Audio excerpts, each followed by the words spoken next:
In a parallel world where the end of the world has come, 4 female high school students are trapped in the underground storage room of Jiangcheng No. Middle School. They're so desperate that there's almost no hope. The zombies' rampage pushed them to the brink of life and death. Outside the door, the zombies' pounding became more and more violent, and the door bolt was already shaky. At this moment, Luo Jiu made a shocking suggestion: bite back at the zombies. Feng Qi kicked the door hard, trying to hold back the zombies outside. She asked anxiously, "Will I not be infected if I bite a zombie?" Luo Jiu shook her head. A trace of sadness flashed in her eyes. She knew very well that this was the ultimate showdown between humans and zombies, and it would not be that simple. Outside, the number of zombies was increasing. Zhong Jialing said angrily, "Why should we bite zombies? Why should we eat something disgusting before dying?" She pushed hard against the door, looking helpless. Luo Jiu smiled bitterly and responded, "If the zombies come in, we will be bitten one by one, and the first ones to be infected may bite their own companions." Luo Jiu continued, "Instead of dying in such pain, it's better to give a try. The worst result is that we will all become zombies together, but maybe there are other possibilities." Seeing that the zombie's arm had already penetrated the gap in the door, Luo Jiu quickly grabbed the arm. Cheng Yaoyao tried her best to hold on, and although her strength had long been exhausted, she still held on with all her strength. Zhong Jialing also grabbed her arm and said nervously, "Come on, bite him." They decided to fight together and face the despair of the last moment. Luo Jiu took a deep breath and said, "I'll count to 3, 2, 1, and everyone bite together." Feng Qi swallowed nervously and got ready immediately. Then, the 4 of them bit off the zombie's flesh together, as if at this moment, their fate could no longer be changed. Then, there was a flash of white light before their eyes, and the 4 of them lost consciousness instantly. When Luo Jiu opened her eyes, she found herself still sitting in the classroom. The math teacher was explaining a problem in front of the blackboard. The classroom was silent, and the memory of the end of the world seemed like just a nightmare. She looked down and found that there was an extra earring on her right ear, which obviously had a special purpose. She took off her earrings and dripped blood on the crystal, hoping for a miracle to happen. Suddenly, there was a loud noise in the classroom, and Feng Qi fell down. Everyone turned around, and the teacher asked impatiently, "What happened?" Feng Qi got up and shouted breathlessly, "Zombies are coming! The end of the world is coming!" This sentence instantly caused laughter in the classroom, and the math teacher angrily asked Feng Qi to leave. Feng Qi said nothing more, walked out of the classroom, and stood outside the door. She realized that she and the others had been reborn. Zhong Jialing and Cheng Yaoyao were also reborn. They had time to prepare and had to survive. Luo Jiu looked in the direction of Cheng Yaoyao and found that Cheng Yaoyao was staring at her nervously, with 1,000 questions in her eyes. Cheng Yaoyao handed over the note, and Luo Jiu saw the content on the note. "What should I do?"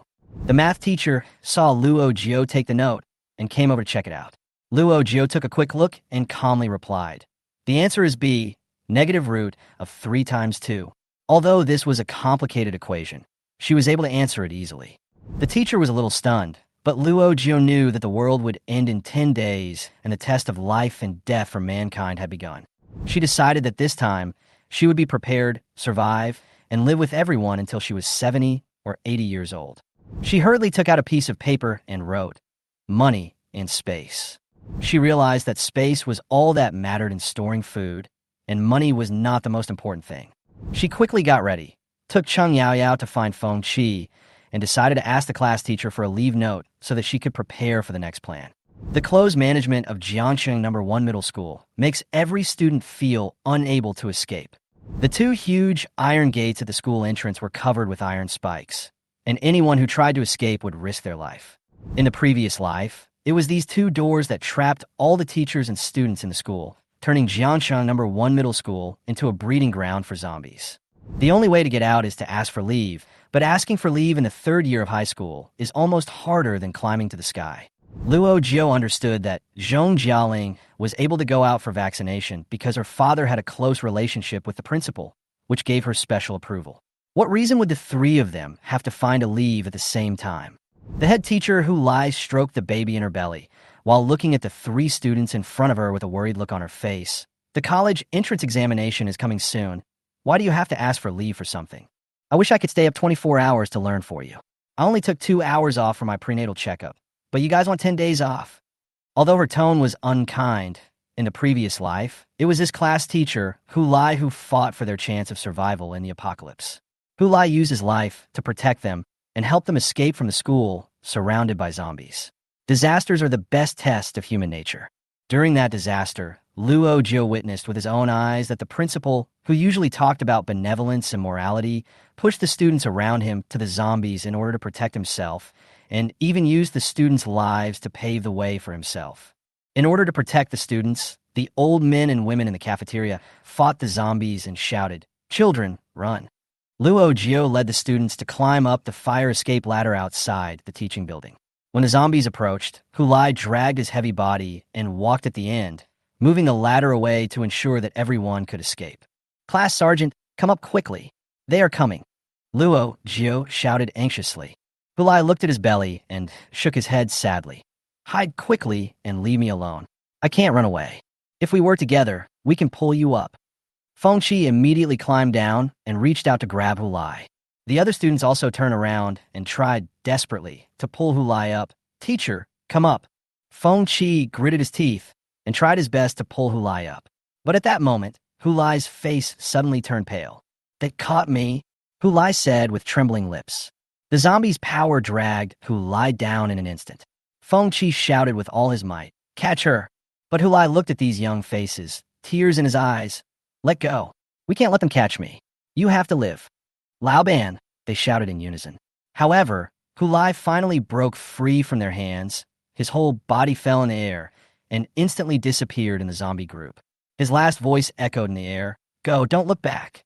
At that moment, everyone was silent, their eyes reddened, and they couldn't help but burst into tears when they recalled this scene. Hulai looked at them and changed his tone. "What's wrong? I didn't say anything.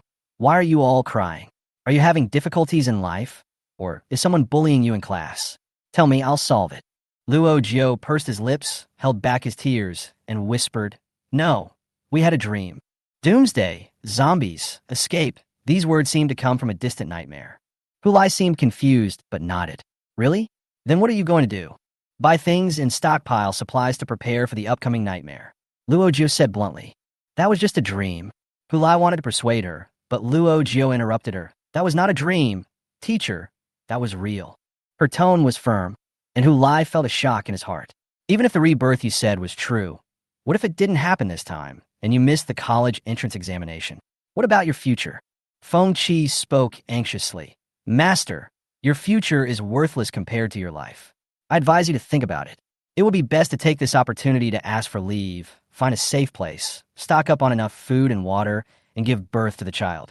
Cheng Yaoyao also said, "It's only 10 days, just treat it as a vacation for yourself. After 10 days, you will know whether we are talking nonsense or not." Hulai was moved by their words, but still hesitant. She stood up with difficulty, put the leave application in the drawer, and locked it. "This concerns your future. I can't bear such a big responsibility. The school won't allow me to take leave. Besides, I have a meeting to attend. Think it over carefully." Feng Qi knocked his head anxiously. "Teacher, please think about it again." Hulai turned and left. Just as she reached the door, several sets of keys fell down, making a crisp sound. "Teacher, your things fell," Feng Qi shouted hurriedly. Luo Jiu signaled them to keep quiet. "Shoo." She quickly opened the drawer and found that the topmost note had been signed. She added the reason for the leave, filled in the names of the 3 people, and took out the seal from the drawer. The plan was successful. "Wait a minute." Cheng Yaoyao suddenly found another drawer, which contained all the cell phones of the class. Her eyes lit up. "Quick, take it." Luo Jiu smiled and said, "Fortunately, you were careful. I almost forgot." They took their phones and quickly ran to the school gate. Feng Qi asked, "Do you want to go back to the dormitory to pack your things?"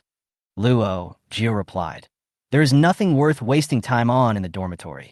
The most important thing now is to find Zhong Jialing as soon as possible and stock up on supplies." Cheng Yaoyao added, "I just tried to contact her, but my phone was out of battery." Luo Jiu immediately said, "Me too. Go out and borrow a cell phone." They rushed to the guardroom, showed their leave application, and quickly passed through the huge iron gate. Suddenly, a black luxury SUV came speeding over. Feng Qi immediately jumped up and landed heavily on the hood of the car, to avoid the collision. They finally managed to leave school and were ready to start their journey of survival. Zhong Jialing poked her head out of the car in panic. "Are you okay?" Feng Qi adjusted his breathing and slid down the hood of the car like liquid glue, calming his heart. "Luckily, I have some skills. Otherwise, I would have been killed or have had my leg broken if I hadn't been hit by you. I'm relieved that you can still joke around." Zhong Jialing breathed a sigh of relief and hurriedly urged the three of them, "Hurry up and get in the car." The four of them quickly gathered together and began to discuss. "Luo Jiu, where did this car come from?" "Cheng Yao, you're also reborn, right?" "Feng Qi, do you have a driver's license?" Zhong Jialing gripped the steering wheel nervously, looking around. "This is my family's car. Of course I was reborn, otherwise how could I come to see you at this time? Fortunately you came out, otherwise I would have rammed the door. I took the driving test after my 18th birthday, but unfortunately I haven't touched a car in the past 6 months. I'm not good at it. I've hit everything except people along the way." Feng Qi rubbed his shoulders with a painful expression. "I just saw a dent in the front of the car and thought I had hit it. By the way, where are we going?" "McDonald's. Aren't you hungry?" "Hungry." The three of them shouted in hunger. Everyone was extremely hungry in their previous life. That kind of extremely frantic hunger that made people scratch their heads and ears was deeply imprinted in everyone's mind. After being reborn, everyone wanted to eat a big pot of white rice. 16 hamburgers, 8 large fries, 20 chicken wings, 4 Cokes for orange juices, and 8 McFlurries. The four of them packed up their food and took it directly to the car as if they were starving ghosts. They didn't dare to eat in the store. For 10 minutes, no one spoke. Everyone was chewing and swallowing, enjoying the food. After Cheng Yao devoured 2 spicy chicken burgers and nibbled on 4 chicken wings, her skinny body was already full. She was the first to speak. "What should we do next?" Luo Jiu took a sip of orange juice and swallowed the food in his mouth. Normally, after rebirth at the end of the world, one will get a large sum of money and space, and then the protagonist can immediately stock up on supplies. But the problem is that rebirth does not give us a large sum of money for no reason. Without money, there is no way to stock up. Who will give food to us poor students? Cheng Yao and Zhong Jialing raised their hands at the same time. Cheng Yao, we can stock up on cheap supplies and get a few truckloads of potatoes. I can make 18 kind of potatoes. She shook the French fries in her hand and said, "At least everyone won't starve to death." Feng Qi took a big gulp of Coke and said hastily, "It's almost the end of the world. Can we use some extraordinary means? Give me a hoe, and I'll go steal a cart of potatoes." Zhong Jialing was so anxious that she slapped the roof of the car. "Is it my turn to speak? First of all, we are not poor students. At least I have money. Secondly, if I have to eat potatoes every day in the end of the world, I'd rather die and become a zombie. I don't want to be hungry anymore." Luo Jiu was surprised. "Where did you get the money?" "I have a few $100 million in pocket money." Cheng Yao didn't believe it. "How much is a little? We need to buy rice and noodles to prepare for a long-term battle. A little is not enough." Zhong Jialing opened a bank's app and pushed the balance on the card in front of everyone. "Here. 1 10,000, 10,000, 100,000, 1 million, 10 million. Cheng Yao screamed and grabbed Zhong Jialing's neck excitedly. "You have 20 million. Why are you pretending to be poor? You even snatched the sticky bean buns from me. You liar." Feng Qi also pressed over and locked her arms, then accused her. "You damn rich second generation. Every time I eat instant noodles, you rush to drink the soup. Are you addicted to pretending to be poor?" Zhong Jialing stuck out her tongue and pretended to die. Luo Jiu crossed his arms and watched the show. He smiled and waved his hand. "Let her go first, and listen to how the young lady argues." Zhong Jialing curled her lips. "I'm not pretending to be poor, but you all live such a simple life. How can I have the nerve to say how rich my family is every day?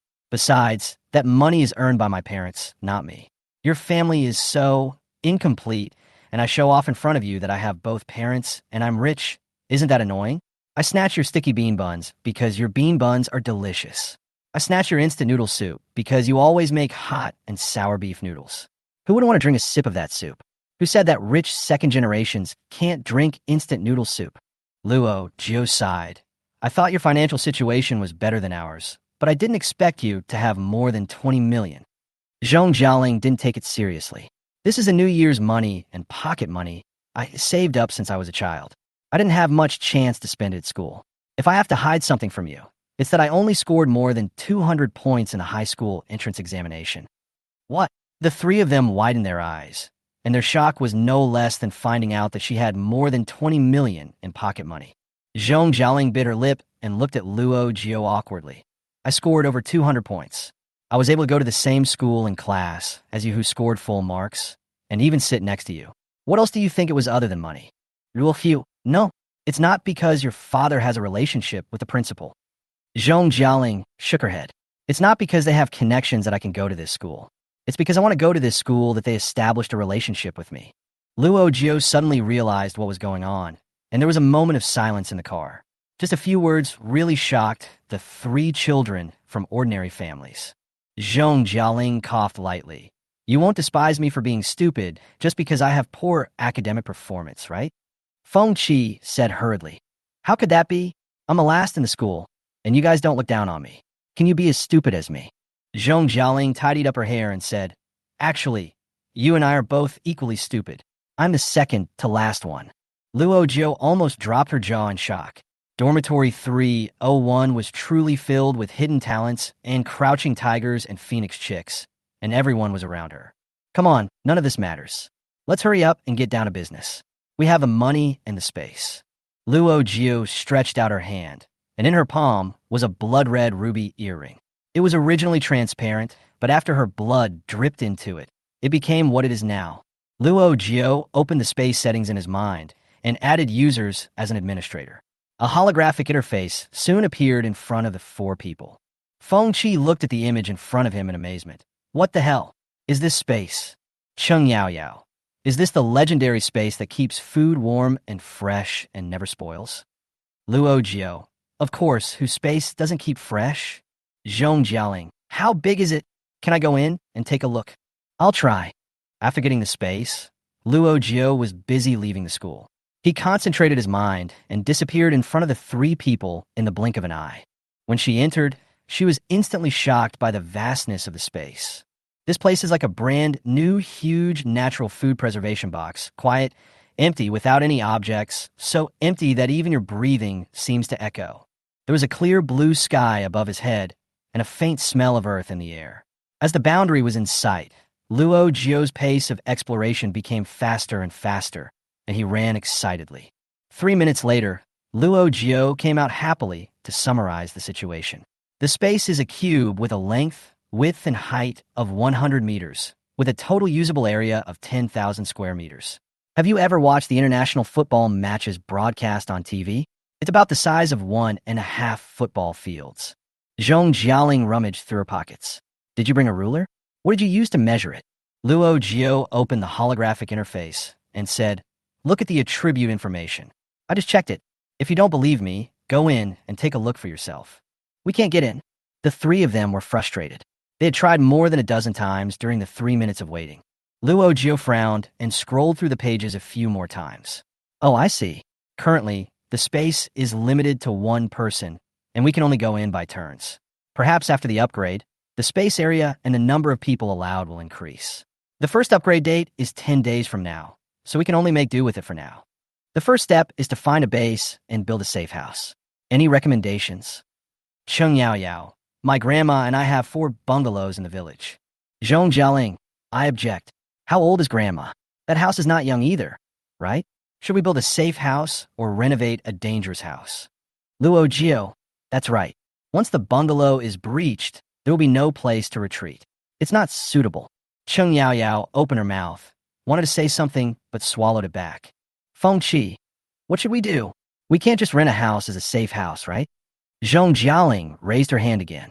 My family owns a 5-story villa in a suburban villa area. We bought it 2 years ago, and it's been basically idle after the renovation. During the Chinese New Year, my family of 3 stayed there for a few days. The area is vast, sparsely populated, with a high greening rate and first-class security facilities. Luo Jiu took a deep breath and blinked his eyes, pretending to be calm. Then why are you hesitating? Drive. Half an hour later, the car crookedly drove to number 88 Fengshan Road, a suburban villa area. Zhong Jialing stuck her head out of the car, past the facial recognition access control, and the 2.6-meter-tall black and gold stainless steel villa doors slowly opened. The SUV stopped casually in the spacious front yard. The three people got out of the car and looked up at the 5-story luxurious villa with its own front and backyards. They couldn't help but exclaimed, "Wow." Luo Jiu patted Zhong Jialing on the shoulder and said, "You just mentioned a small villa? Where does the word small come from?" Zhong Jialing shrugged. "The villa where my family lives is a castle-style manor with an area of more than 30,000 square meters. You can ride horses in the garden. How small is this yard? It's less than 500 square meters." She took out the key, opened the custom-made Class A anti-theft door, and made a gesture of invitation. "Everyone, welcome home." Feng Qi and Cheng Yaoyao rushed in, and Luo Jiu stood there and observed the door carefully. In the end times, every door is a protective shield for them to survive. This door is more than 10 centimeters thick, and the door panel is made of the strongest armor-grade cast aluminum. Zhong Jialing muttered beside him, "Don't worry, I can't say anything about other houses, but this one is definitely the strongest. Because before this house was renovated, my parents found out that someone secretly broke into an unoccupied house and moved in, so this house is designed to prevent intrusion, and the primary consideration in selecting materials is durability. By the way, have you informed your parents about the apocalypse? They should be safer in Antarctica than us. I'll give them a call after we settle down." As the two were talking, Cheng Yaoyao came up with pursed lips. "I'm sorry, I can't be with you all. As you know, my parents died early, and it was my grandma who raised me. I can't abandon her, and now you don't need me here, and I don't want to drag you down, so I'm leaving first." "Why are you leaving?" Zhong Jialing pulled her back. "We were reborn, not non-human. Who told you to abandon grandma? Besides, when we were quarantined in school, we ate a lot of sticky rice dumplings and bones that grandma sent us. Do you think we are all ungrateful people?" Luo Jiu also said, "How long can you and grandma hold on to those small bungalows? Among the four of us, you have the most life experience. Without you, you can't even cook. Do you think we can lose weight in the end times?" Zhong Jialing, "That's right, bring grandma over. There are dozens of rooms here. It's not like there's not enough room for her." Luo Jiu, "Your home is in a village near the Nandu market, right? Let's go over there to place an order and pick up grandma." The apocalyptic quartet welcomed their first wave of large-scale purchases, and as soon as they set out, various proposals emerged one after another. Feng Qi, "Let's order 2,000 cups of milk tea first. We won't be able to buy it after the end of the world. What if we want to drink this then?" Zhong Jialing, "How can 2,000 cups be enough? At least 8,000 cups. If everyone drinks 1 cup a day, it will only be enough for 5 or 6 years at most." Cheng Yaoyao, "Then let's stock up on the ingredients, including milk and tea. I can study how to make them." The more Luo Jiu listened, the more confused she became. "My dear sisters, the end of the world is not a spring outing. Can we stock up on some serious things first?" Zhong Jialing, "So what do you think we should stock up on first?" Luo Jiu took out a piece of draft paper from her pocket, on which was what she had temporarily thought of during math class. "My current plan is that we have 10 days to prepare." Luo Jiu continued, "The focus of the first 3 days is to stock up on food and water, rice, flour, grain, oil, vegetables, etc. From the 4th to the 7th day, the focus is on weapons, medicines, daily necessities, etc." Luo Jiu continued, "In the last 3 days, we will strengthen the safe house and try not to go out. We will use both online and offline purchasing methods. It is now 10 o'clock in the morning. We will spend no more than 2 hours in the market and pick up grandma at noon." Luo Jiu, "We will take a short break for 2 hours in the afternoon to charge our phones. I will create a group, and everyone can post anything they think of in the group at any time." Luo Jiu said, "We will split into 2 groups this afternoon. Jialing, Qijie, and I will go out to buy the goods. We need someone to receive the goods at home. Yaoyao, you and grandma will wait at home. Put all the things in the front yard first, and put them in the space and time when no one is paying attention. The space is not infinite, so the items need to be placed neatly. Yaoyao, you can organize them at home according to your own ideas first, and then we can classify them in detail after we purchase suitable shelves." Cheng Yaoyao nodded. "No problem. I just thought that after the apocalypse begins, I might not have time to make fresh food. Can I make some high-energy, semi-finished products first? They can satisfy hunger and are convenient to eat. For example, beef jerky, bacon, and sausages." Luo Jiu, "Good idea. This can also save energy. When there is a water and power outage, we have to save the fuel we have stored. The more we can prepare in advance, the better." Feng Qi's eyes lit up when he heard about beef jerky. "Then let's buy a few more kitchen knives, and I'll help you cut the meat." Ugh, Zhong Jialing said happily. Let those of you who know how to do these things. I'll just pay the bills and buy the food. Practice makes perfect. Zhong Jialing's driving skills became more and more proficient, and she drove all the way to the largest Nandu market in the region. Nandu market is comparable to Zinfadi in Beijing. Zinfadi wholesale market covers an area of 210,000 square meters, while Nandu market is slightly smaller, covering an area of 160,000 square meters. All kinds of agricultural products are available. Not only local people come here, but most of the vendors from the 3 provinces and 18 cities nearby come here to purchase goods. With low prices and large stock, it is definitely a great choice for stockpiling in the end times. The 4 of them entered the largest rice, flour, grain, and oil store and looked at each other, feeling a little nervous. Luo Jiu coughed lightly. Hello, we want to buy rice. The boss and his wife were busy with their accounts. When they heard the childish voice, they looked up at the same time and said, Little girl, we are a wholesaler here, not individual customers. Yes, we need a large quantity, not individual customers. The boss smiled and shook his head. 100 or 80 kilograms is not considered a large amount for us. Luo Jiu raised his eyes and asked with a smile, Is 50,000 jin considered a large amount? The boss' smile froze on his face. Kid, are you kidding me? The atmosphere was a little tense, and the proprietress quickly stepped out to smooth things over. He didn't mean anything else. Generally, grain stores only buy 2,000 to 3,000 kilograms of goods from us. We've been running this store for 20 years, and we've never received a large order of 50,000 kilograms. Luo Jiu glanced at her and said, We need it urgently. If you're in trouble, we can go to other places. As soon as the words fell, the 4 of them turned around tacitly and pretended to walk out. No problem, no problem. The proprietress quickly stopped these little gods of wealth and said, Yes, yes, yes.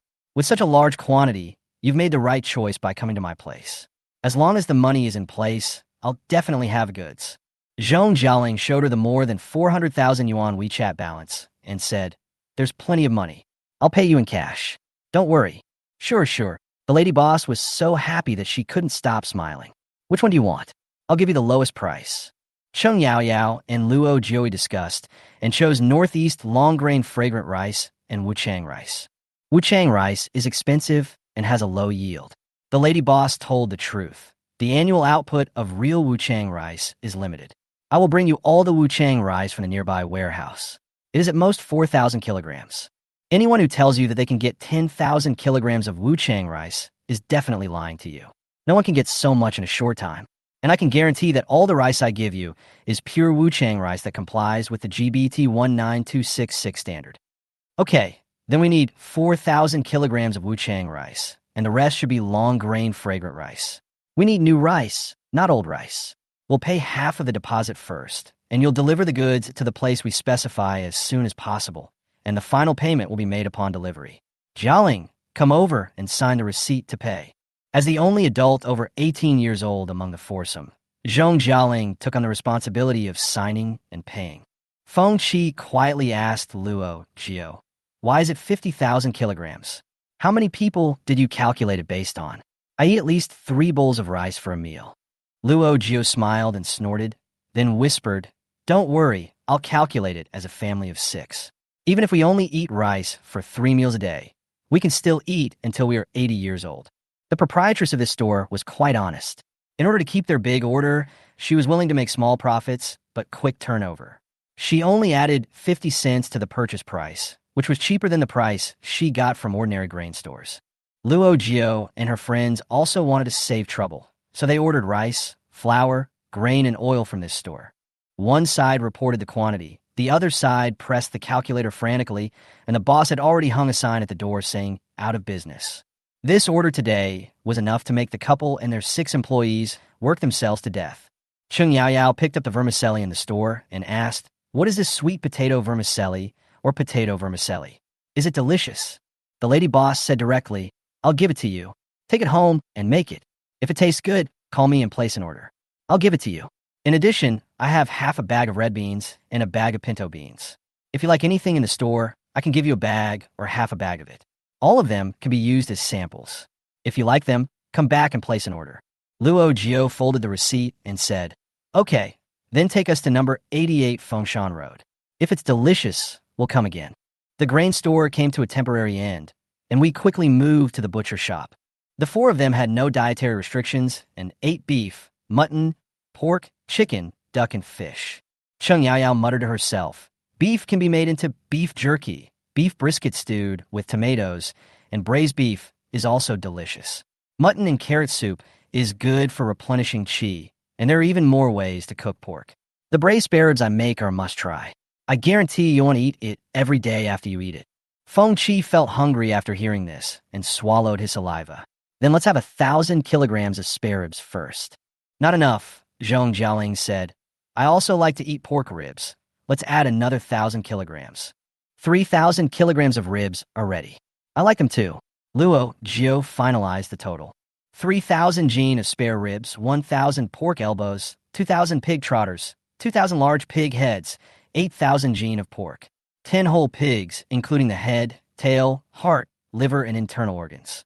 While they were still counting the money, Cheng Yaoyao was already considering what to do and what tableware to buy. I need to buy 10 pressure cookers and at least 20 kitchen knives, machetes, and whetstones, right? If you really count them, there are a lot of things to buy. Do you have enough money? Luo Jiu calculated in his heart. I think it's almost enough. Food is our priority. We should buy more rather than less. We must ensure that there is enough stock. Why go back tonight? I will make a detailed spreadsheet to calculate the account clearly. Zhong Jialing squeezed over and said, why are you worried about not having enough money? I've never been short of money since I was a child. If I run out of money, my parents will give it to me, so don't worry about it. Hurry up and check the meat again. A lot of it hasn't been ordered yet. How can I pay? At her urging, everyone continued shopping in major stores. Time was running out, so Luo Jiu led everyone to pick up Grandma. Cheng Yaoyao shouted, Grandma, pack up quickly. We're leaving now. Sun Fengyi was carried into the car by Zhong Jialing and Luo Jiu and asked hurriedly, what happened? Is there another epidemic? Luo Jiu hurriedly comforted her. Yes, the epidemic is more serious than before, and the whole world has to be quarantined at home. We have to take you away quickly, otherwise it will be dangerous. Sun Fengyi's face turned pale. What should we do? What will we eat during the quarantine? There's half a jar of pickled cabbage in the house. Take it out quickly. There are also 20 chickens in the backyard. Okay, Luo Jiu comforted her. Please sit down first. We will go and clean up. Cheng Yaoyao was sorting her grandmother's belongings in the house, while Feng Qi and Luo Jiu were busy catching chickens. The scene was in chaos. Zhong Jialing walked to the jar of pickled cabbage, opened it, and smelled it. The sour smell made her frown. She tried several times, but she couldn't bear to touch the pickled cabbage. She hurriedly ran to Cheng Yaoyao and said, I can't do it. Wait for you to come. Cheng Yaoyao flipped through the sack and started to fish out the pickled cabbage. You go get the chicken, I'll do it. The fight in the chicken pen became more intense, with feathers flying everywhere. As soon as Zhong Jialing entered the chicken pen, she was pounced on by a big rooster, screaming and grabbing a handful of feathers. Feng Qi and Luo Jiu laughed at the side, and finally caught the chicken and put it in a sack. Zhong Jialing raised her hand covered with chicken manure. This egg is covered with shit. She laughed so hard that her eyes turned red. Luo Jiu smiled and responded, eggs come from chicken, but so of course they're shit. Forget it, put all of this into the space. Otherwise, the whole car will smell like chicken shit. After everyone finished their work and prepared to get in the car to leave, they found Sun Fengyi coming out of the warehouse holding a large jar. This is the pickled cabbage I pickled. Don't forget it. I will use the pickled cabbage shreds to stir-fry meat for you later. After a lot of trouble, they finally returned to Villa 88. After settling their grandmother, Sun Fengyi was busy preparing lunch. Cheng Yaoyao simply took out the live chicken she had just caught, plucking its feathers while saying to everyone, we will be fine in the future, and we won't have to worry about the chicken anymore. The four of them took advantage of this time to do their own things. Zhong Jialing went to call her parents, Luo Jiu was working on a budget form, and Feng Qi was hesitating whether to notify her parents. She finally picked up her phone and sent a text message to her parents. I heard from our classmates' parents that there will be a food shortage next week. You should stock up on food and try not to go out. Take care of yourself and don't worry about me. I'm with my friends, and I'm safe with food. Luo Jiu heard Feng Qi sneer and looked down. The text message showed the message has been sent, but rejected by the other party. Feng Qi's parents actually blocked her. Feng Qi laughed so hard that tears came out of his eyes. Haha, I actually told them not to worry about me.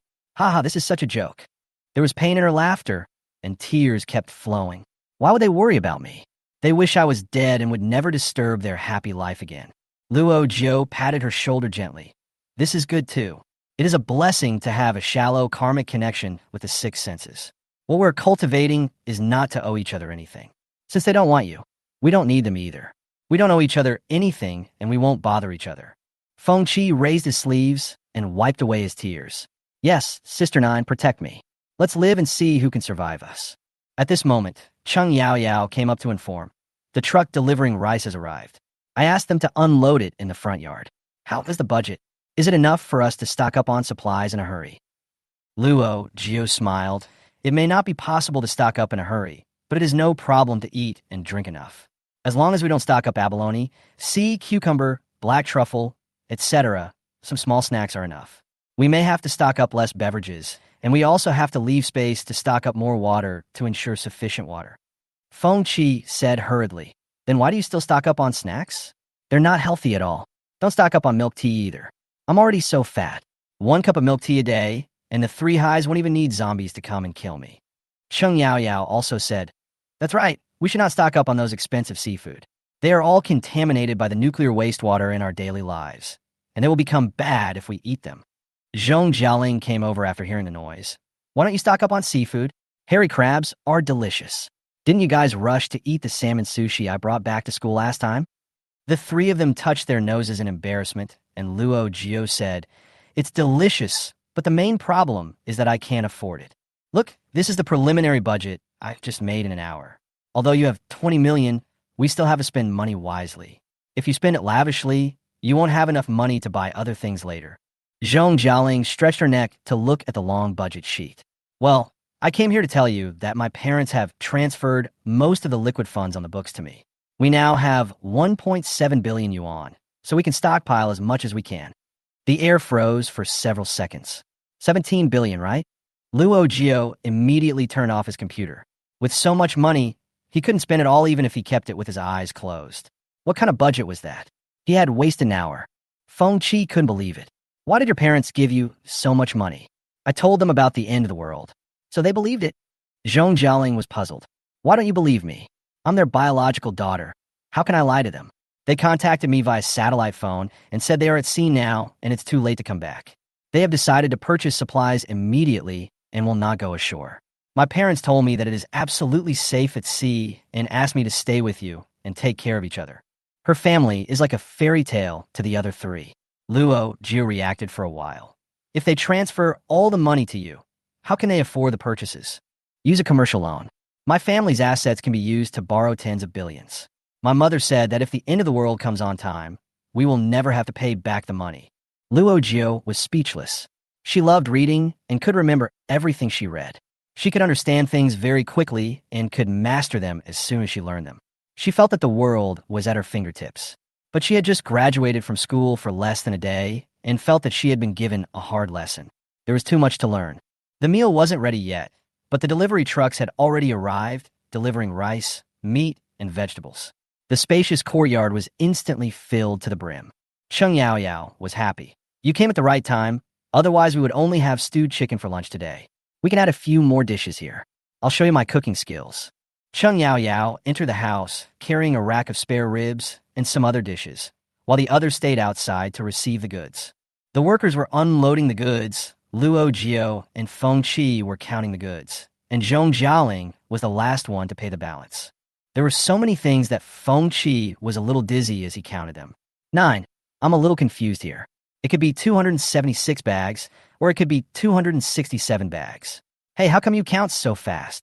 Luo Jiu said calmly. Because I didn't count, they won't cheat us if I pretend.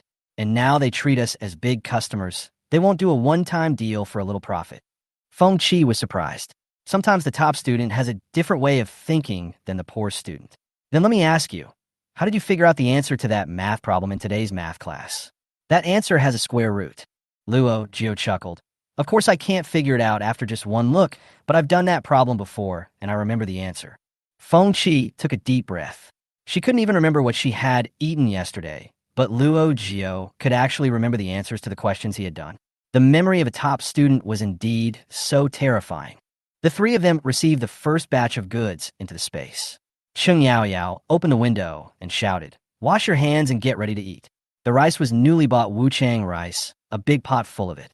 As soon as the pot was opened, the whole room was filled with the aroma of rice. Feng Qi took a soup bowl and used it as a cooking bowl and informed everyone in advance, "If it's enough, I'll eat as much as I want." Cheng Yaoyao brought a large pot of chicken soup directly to the table. "Eat as much as you can. Look how much Grandma made. You won't be able to finish it even if you die of fullness. The farm chicken raised by my grandma has a golden stewed soup. Sauerkraut is added to relieve the greasiness, and vermicelli from the rice shop is also added to it. The sour soup, vermicelli, and chicken soup is so delicious. Grandma advised everyone, try it quickly. Eating more meat will give you energy. Don't try to lose weight like others. It will only damage your body. Grandma, you eat first." Zhong Jialing pushed her grandmother to the main seat. "This place is just like your own home. Don't be polite. Come, eat more too." Everyone was serving soup and rice, and it was very lively. Cheng Yaoyao came on stage with a pot of secret ribs. "Dang, dang, dang, this is my specialty. I fried the ribs until they were golden brown, then stewed them with water, stewed them until the sauce was reduced, and then fried them until they were golden brown again. You guys try it." Everyone took a piece, and it was so hot that they were chomping at the bit. Before they even swallowed it, they all gave her a thumbs up. Feng Qi instinctively wanted to say, "Wow, this is amazing," to express his feelings, but the word "wow" came out of his mouth. When he saw his grandma, he quickly said, "Wow, wow, I have never eaten ribs so delicious." Zhong Jialing's cheeks were puffed up as she praised vaguely, "Excellent. This bone should only exist in heaven, and we are so lucky to have you. Luo Jiu, we can stock up some more ribs later. I feel like I can eat this taste for the rest of my life." "Of course." Cheng Yaoyao turned around proudly and went to get 2 more plates of vegetarian dishes. Green pepper, potato, and eggplant, also known as the 3 fresh delicacies, is a classic home-cooked dish. Another dish is garlic lettuce, which only uses oyster sauce, salt, and garlic. The soup is clear, light and refreshing, and very greasy. Feng Qi took a bite of the crispy pork ribs, which were tender on the inside, and his mouth was filled with fragrant gravy. He drank a sip of the chicken soup, which was sour and refreshing, and he felt very satisfied. At first, everyone was still using chopsticks to pick up the food and eat it, but later on, no one cared anymore and just grabbed it with their hands and started eating. A whole chicken, a big pot of chicken soup. In the end, only the chicken but was left. A pot of spare ribs was also empty, with only some meat scraps left. Zhong Jialing picked up the meat bit by bit with chopsticks, not even letting go of the meat scraps. Cheng Yaoyao couldn't help but tease. Who would have thought? Miss Zhong, who is white, beautiful, long-legged, rich, and beautiful, after snatching the instant noodle soup and sticky bean buns, has done another shocking thing, picking up meat scraps. Zhong Jialing silently poured the meat scraps at the bottom of the basin into her own bowl and said with a lingering feeling, "Make more for the next meal. I haven't eaten enough." "Okay, greedy girl." Grandma finished eating first and went to take a nap, so the 4 of them were having a small meeting at the dining table. "Luo Jiu, Yao, you can order the seasonings, cookware, etc. you need online. Choose the best quality ones based on the standard of survival for 50 years. We will buy some things that are hard to buy online this afternoon, and I will leave the house to you. Zhong Jialing, I'll transfer some money to you all. If you ever think of something you want to buy, you can place an order directly, which is more convenient. If you don't have enough, just tell me at any time." She made a few operations on her mobile phone, and everyone's mobile phones rang at the same time, indicating that 5 million yuan had been deposited into their accounts. The 3 of them looked at each other with mixed feelings. Luo Jiu, you know we can never pay back this money, right? Zhong Jialing, I know, but if you don't spend this money until the end of the world, it will just be waste paper and become a long string of meaningless numbers. I'm giving it to you. Even if you can't spend it all, it's good to have some fun. Didn't you say that when you get rich, don't forget your friends? We've been together through life and death. So who would care about this little money? Why are you talking about this?" Luo Jiu held up the half bowl of chicken soup in his bowl. "If you say so, I won't be polite with you. Although we are so familiar with each other, some words may seem strange when said out loud, but there's one thing I must say once. Without you, everything will become difficult. It is you who makes it so easy for us to survive in the apocalypse. It is also our blessing to have you. Let me use soup instead of wine to toast you. Zhong Jialing shook her head proudly. Cheers. The 4 porcelain bowls collided with each other, making a crisp sound. After finishing half a bowl of chicken soup, Zhong Jialing couldn't help but sigh. Speaking of which, my parents are really far-sighted. They put a lot of effort into letting me go to a prestigious school and make friends. As expected, you see, with you, I, the second-to-last student in the school, can also live freely in the end times. Luo Jiu smiled and shook his head. Come on, let's not open the champagne halfway through. It's too early to get happy. This is just the beginning, and there's still a lot to do. Let's take a break. We will set off in an hour. The afternoon passed quickly, and as the 3 of them prepared to stock up, the atmosphere became increasingly tense.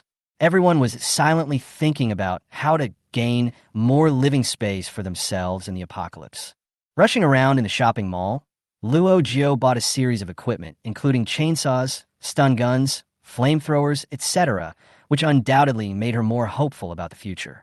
Zhong Jialing also ensured sufficient supplies in her own way, and even took into consideration some daily necessities. Everyone was planning to bring all these equipment back to Villa number 88 Fengshan Road so that they could go all out once the apocalypse broke out. Everyone temporarily ignored the chaos and uncertainty of the future and enjoyed the tranquility and comfort of the moment. They ate a delicious Western meal and talked about future plans as if everything was under control. After the meal, Zhong Jialing mentioned a problem. We have enough money, but we don't know if we have enough space. Luo Jiu immediately began to calculate in his mind. We will go and stock up on daily necessities later and see how much space is left after we finish loading them. The space shows that the upgrade function will be enabled in 10 days, and perhaps the space will become a few sizes larger after the upgrade. The 3 of them discussed and planned how to make the most effective use of every inch of space. They understand that although they have enough money to buy supplies now, everything will face huge challenges as time goes by. But they were not discouraged. Instead, they became more confident because of these preparations. They know in their hearts that the arrival of the end of the world means a game of life and death, but as long as they have sufficient supplies, powerful equipment, and a clear plan for the future, they will be able to gain a foothold in this world. In 10 days, the world will change dramatically. Luo Jiu took a deep breath and looked at the sunlight outside the window, but we will definitely survive and live better than anyone else. Chapter 7: Crazy Orders. In a Western restaurant, it was originally a simple rest, but the 3 of them ordered more and more in order to try the dishes, and finally ate and took away and ordered 10 signature dishes with excellent taste. In addition to 1,000 Spanish ham and cheese pizzas, they also ordered 2,000 special roast pigeons, 2,000 foie gras chocolate pies, 1,000 truffle-covered lamb chops, 3,000 pan-fried deep-sea cod, 2,000 salmon cheese tarts, 1,000 plates of tender sautéed ox tongue, 2,000 cold-cut cheese and ham platters, 4,000 crab meat tarts, and 4,000 Australian Wagyu tomahawk steaks. After placing the order, Luo Jiu immediately sent the list to the group. While everyone was sharing, they could also mark it so that everyone would not forget what they had stocked up and what they had not stocked up. Cheng Yao quickly sent a message. There's no need to stock up so much steak, right? Let's buy a pot. I can cook. Luo Jiu said, we are not short of money now, but space. In the apocalypse, cooking consumes the fuel and water we have stored. It is best not to cook if possible, and store more finished or semi-finished products. They only need simple processing or can be eaten right away, which saves trouble. Cheng Yao thought so too. What if the situation becomes serious and there are so many zombies it would be hard for everyone to fight with just 2 fists? How would she free up 2 hands to cook?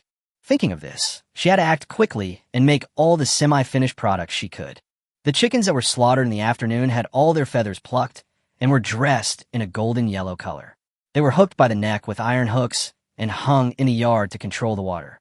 Grandma wore reading glasses and used tweezers to pluck the remaining fine hairs on the chicken one by one under the sun. Grandma, they're out shopping. Let's make 500 kilograms of sausage at home. When Grandma heard this, she said, what, 500 kilograms? If you can't finish it, it will go bad and you'll have to eat it in your next life. You really dare to think so? Are you crazy? 500 kilograms? I won't do it with you. Cheng Yao rolled her eyes and made up a story. Grandma, this is what Luo Jiu said. She said salt can resist bacteria, and eating more sausages is good for the body. She made precise calculations and found that 500 kilograms is the most appropriate amount. Sun Fengyi exclaimed. Ah, the old lady had a strong filter for the academic master Luo Jiu, and murmured, if what this little girl said is true, it probably makes sense. She studies hard and reads a lot of books, so she knows a lot. Yes, Cheng Yao continued to make up. Besides, if we don't do it, they will buy it outside. Although Jialing is rich, the ones bought outside may not be as clean as the ones we make ourselves, right? Sun Fengyi curled her lips and said, how can the food sold outside be good? Maybe it's all dead pigs or old sows. People will get sick if they eat it. Don't let them buy it outside. Let's make it ourselves. Bring the meat here. I'll wash it now. Cheng Yao pretended to go upstairs and took a look around, then took out several large pots of fatty and lean pork belly from a space. The old lady has a strong sense of boundaries. When she comes to the villa, she stays in her room or the public area on the first floor and never goes upstairs. Therefore, Cheng Yao always says that she took things from the space from the storage room upstairs. After several attempts, 10 large pots were placed in the yard. As the pots were not enough, Cheng Yao quickly placed orders on her mobile phone. Bowls, plates, cups, 200 each. Chopsticks, 500 pairs. Stainless steel basins, 100. Solid wood cutting boards, 50. Spoons, spatulas, and colanders, 50 each. Authentic Jiangcheng large iron pots, 20 pieces. Frying pans, 30 pieces. Electric baking pans, 10 pieces. And soup pots, 20 pieces. 50 each of kitchen knives, boning knives, meat cleavers, and vegetable cutting knives, and 30 whetstones. Meat grinders for home use are too small and certainly cannot meet the needs of their large-scale projects during this period, so they simply buy commercial ones. They can place an order from a local large supermarket, and it will be delivered in an hour. We ordered 30 sausage stuffers, bone crushers, bone saws, and meat grinders at the same time, so we don't have to worry about them breaking down. In addition, considering the storage and hygiene issues after the products are made, she also ordered 50 boxes of plastic wrap, 10,000 plastic bags, 2 commercial sealing machines, and 8,000 sealing bags. Looking at the order details sent by Cheng Yao, which were so detailed, Luo Jiu suddenly realized a problem. As a student, I don't use many things in school, so I don't think of many things when I stock up, which is very limited. They have to go to a place with a wide variety of products and a complete range of goods to stock up on all the details. Let's go to the supermarket. Donglai Supermarket is a nationally renowned, large-scale chain supermarket that has everything you need. All the shelves on the 3 floors are filled with a variety of products. Luo Jiu said, we should not miss any area. You can look at the samples here and place orders directly on your phone. The first floor is for meat and vegetables, so we will start directly from the second floor. The first area is health products. Feng Qi rubbed his nose and said, is this unnecessary? Luo Jiu picked up a bottle of liquid calcium and looked at it. Maybe it's not necessary now, but it will be necessary in a dozen years. If the apocalypse doesn't end, we will really need some health supplements when we reach middle age and old age. Zhong Jialing frowned. It's too scary. I don't even dare to think about what I'll look like when I'm old. Luo Jiu smiled and said, what are you afraid of? Everyone will grow old. Even if we're old and have wrinkles and are no longer young, as long as we are healthy, we can live comfortably. Here, calcium tablets for middle-aged and elderly people. If we continue to fight zombies, we will definitely have back pain, leg pain, and arm pain as we age. Liquid calcium is easier to absorb. 1 tablet a day for 5 of us. That's 1,825 tablets a year. If we start taking calcium supplements at the age of 35 and live to 80, we will need about 82,125 pills. 1 bottle contains 100 pills, so we need about 822 bottles. Let's order 900 bottles. If you are in severe pain, please take more. Zhong Jialing frowned and placed an order for 1,000 bottles.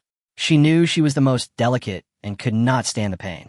She was so uncomfortable that she decided to commit suicide by hoarding calcium tablets. Fish oil, 2,000 bottles. Calcium supplemented milk powder for the middle-aged and elderly, 1,600 bags. Liver protecting tablets, 900 bottles. Vitamins A, B, C, and D, 1,000 bottles each. Iron and Qi replenishing juice, 500 bottles. Astragalus and donkey hide gelatin oral liquid, 2,000 boxes. The more Zhong Jialing bought, the more worried she became. Finally, she found a set of imported young cell mitochondrial capsules on the shelf. They could keep you young forever. They cost more than 2,000 yuan a box. She gritted her teeth and placed an order for 4,000 boxes. 15 minutes later, the three of them placed orders for everything they might need, including 6,000 boxes of Yongdan. Be farsighted. Although survival in the last days is difficult and uncertain, you've already considered everything after menopause. Feng Qi also placed an order for 3,000 cans of protein powder and 1,000 bags of yak bone strengthening powder. She didn't seek beauty, but only strength. In the beverage area at the corner, I have already stocked up on water, so now I can stock up on some other drinks to drink together with the other drinks. Milk is the bulk of the sales, including 2,000 cartons of pure milk, 2,000 cartons of yogurt, 500 cartons of oatmeal and walnut milk, and 500 cartons of red date milk. Wow, adi calcium milk, 1,500 cartons. Wangzai milk, 1,000 cartons. Red Bull, Wang Laoji, and Pulse, 3,000 bottles each. Electrolyte water, 5,000 bottles. Orange juice, 6,000 bottles. Coconut juice, sea buckthorn juice, mulberry juice, 1,000 bottles each. Coca-Cola, 1,000 cartons. Pepsi-Cola, 200 cartons. Sprite, 7-Up, Mirinda, and Dayo Bin Bin, 1,000 bottles each. None of us like tea drinks, so just buy some tea cakes and make some tea when you want. Luo Jiu placed an order for 500 cakes of pu'er tea, 200 kilograms of dahongpo, 600 kilograms of tea guanyin, and 200 kilograms of jasmine tea, which was almost enough for him to drink. Next is the most time-consuming daily necessities area. Zhong Jialing rubbed her sore neck and said, "I'm going to the bathroom." Luo Jiu pulled Feng Qi to sit down against the pillar and rest for a while. How we will live after the end of the world depends on whether the things we have stored here are enough. Are you ready? Feng Qi gritted his teeth, stood up, rolled up his sleeves, and said, "Let's do it." Chapter 8. Carefully selecting sanitary napkins. The two men divided the work according to their height. Feng Qi was responsible for the top 2 floors, and Luo Jiu was responsible for the bottom 4 floors, working on an assembly line. Feng Qi, are 50 boxes of nail clipper sets enough? Luo Jiu, this stuff is always lost, maybe 100 boxes. Feng Qi, okay, the order has been placed. Luo Jiu, 50 boxes of sewing boxes have been ordered. 100 sets of commonly used silk thread sets have been ordered. Lucian floral water, 500 bottles, order has been placed. Super mosquito coils, large batch, 500 boxes, order already placed. Citrus insecticide, will this stuff work on zombies? Luo Jiu, zombies are bugs. Feng Qi, just give a try by blinking their eyes. Maybe it helps. Okay, order 20 boxes. I'll order another 500 kilograms of chili powder to make anti-wolf spray. I'll order 1,000 spray bottles. I've placed the order. The two people walked from the beginning to the end of the 3-meter-long shelf, placing orders one by one, and almost went crazy with shopping. As soon as Zhong Jialing came back, she heard the two people muttering in a daze. The order has been placed. The order has been placed. I'm back. Why did you come back just now? Feng Qi wiped the sweat off his face. My mouth is dry. I want to upgrade everyone's devices. Look, Zhong Jialing opened the big bag in her left hand. I also stocked up 200 of the latest models of mobile phones and tablets. I sent the rest home. We're using these now. Your phones are all old, and it's not smooth to place orders. Okay, Luo Jiu couldn't stand it any longer. It's a good time to take a break. Zhong Jialing opened the big bag in her right hand again. I bought some milk tea. Drink it. She considerately inserted the tube and handed it to the two of them. You two take a break, I'll do it. We're here, right? I went to the paper and cleaning aisle. Tissue paper, 500 cartons. Vet wipes, 400 cartons. Alcohol wipes, 400 cartons. Kitchen paper, 200 cartons. How much toilet paper should I stock up? Feng Qi, give me more. They're consumables. We won't be able to produce them anymore. I don't want to wipe my ass with leaves. Luo Jiu calculated. 3,000 boxes of toilet paper are enough, and I will stock up another 1,000 boxes of wet toilet paper. Zhong Jialing pointed quickly for a while. Okay, all the orders have been placed. Next, it was time to choose the most important sanitary napkins. They had never bought in bulk before. They just bought them at the school supermarket as needed, and the brands were not fixed. Now, they had to make long-term considerations, so of course they had to be careful. All three of them stood in front of the shelves, carefully checking the product ingredients, and even opened online reviews to check the black and red lists. Don't use anything close to the body that contains harmful ingredients, such as fluorescent agents. Luo Jiu considered all factors and drew a conclusion. AI Fu and has great reviews, safe ingredients, and often does charity work to help disaster-stricken women solve their physiological problems. How much should we stock? Zhong Jialing opened the order page and prepared to enter the quantity. Luo Jiu paced and calculated. Asian women generally reach menopause at the age of 45 to 55. Assuming we calculate at 55, we need to stock up enough for the four of us for nearly 40 years. 3 to 6 days a month to prevent bacteria from growing, change every 2 hours. To prevent leakage at night, it is best to use sleeping pants. 3 packs of daily use per month, 6 pairs of sleeping pants. She calculated in her head for a few seconds, 6,000 packs of daily sanitary napkins and 12,000 pairs of sleeping pants. Okay, then I'll order 10 more boxes of pads just in case.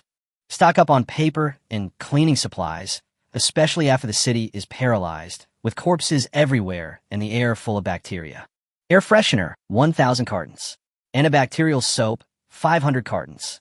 Underwear soap, 200 cartons. 300 cartons of laundry powder and laundry liquid, 500 bottles of hand sanitizer, 1,000 kilograms of disinfectant alcohol. Cheng Yaoyao looked at the long string of messages that popped up on her phone screen and said quickly, "You don't need to look at the kitchen supplies. I've stockpiled them all. I've stockpiled 600 barrels of dishwashing liquid and 50 boxes of various scouring pads and steel wool. That's enough.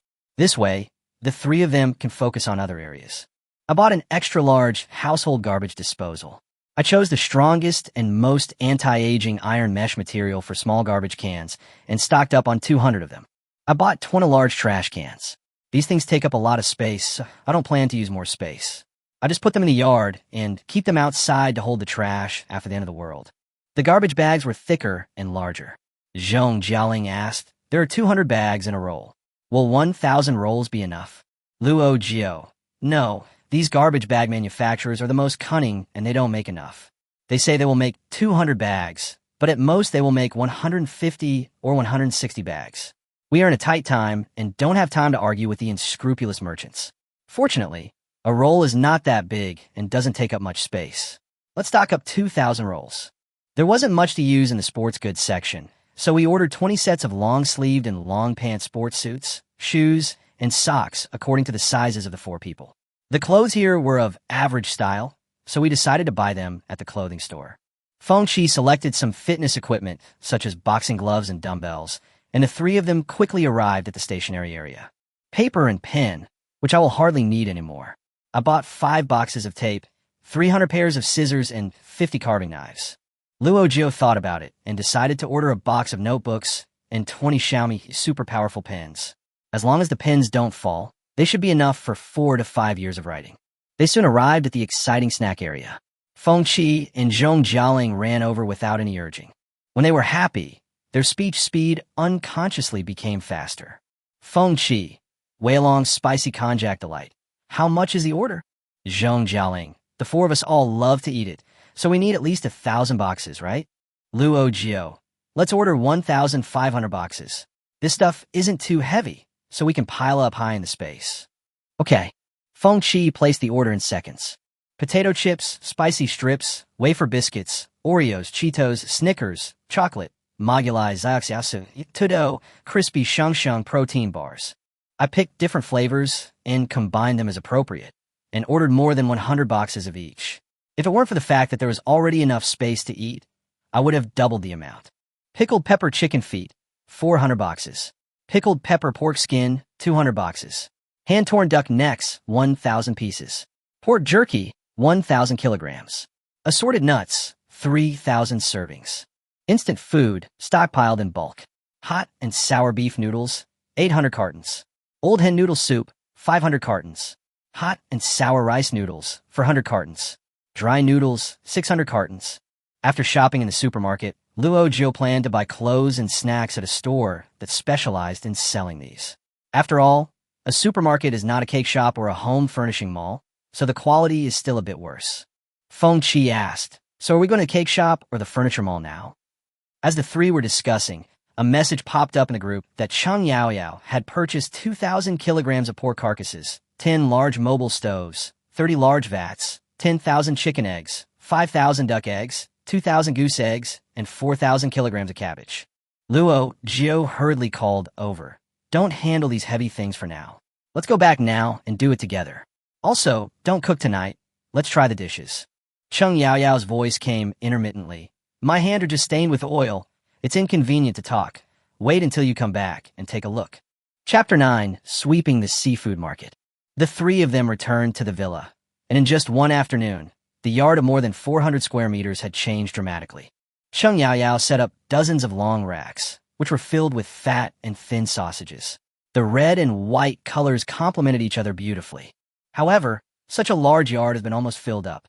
There were piles of cabbages on the east, stoves on the west, large iron basins in the middle, and some running machines.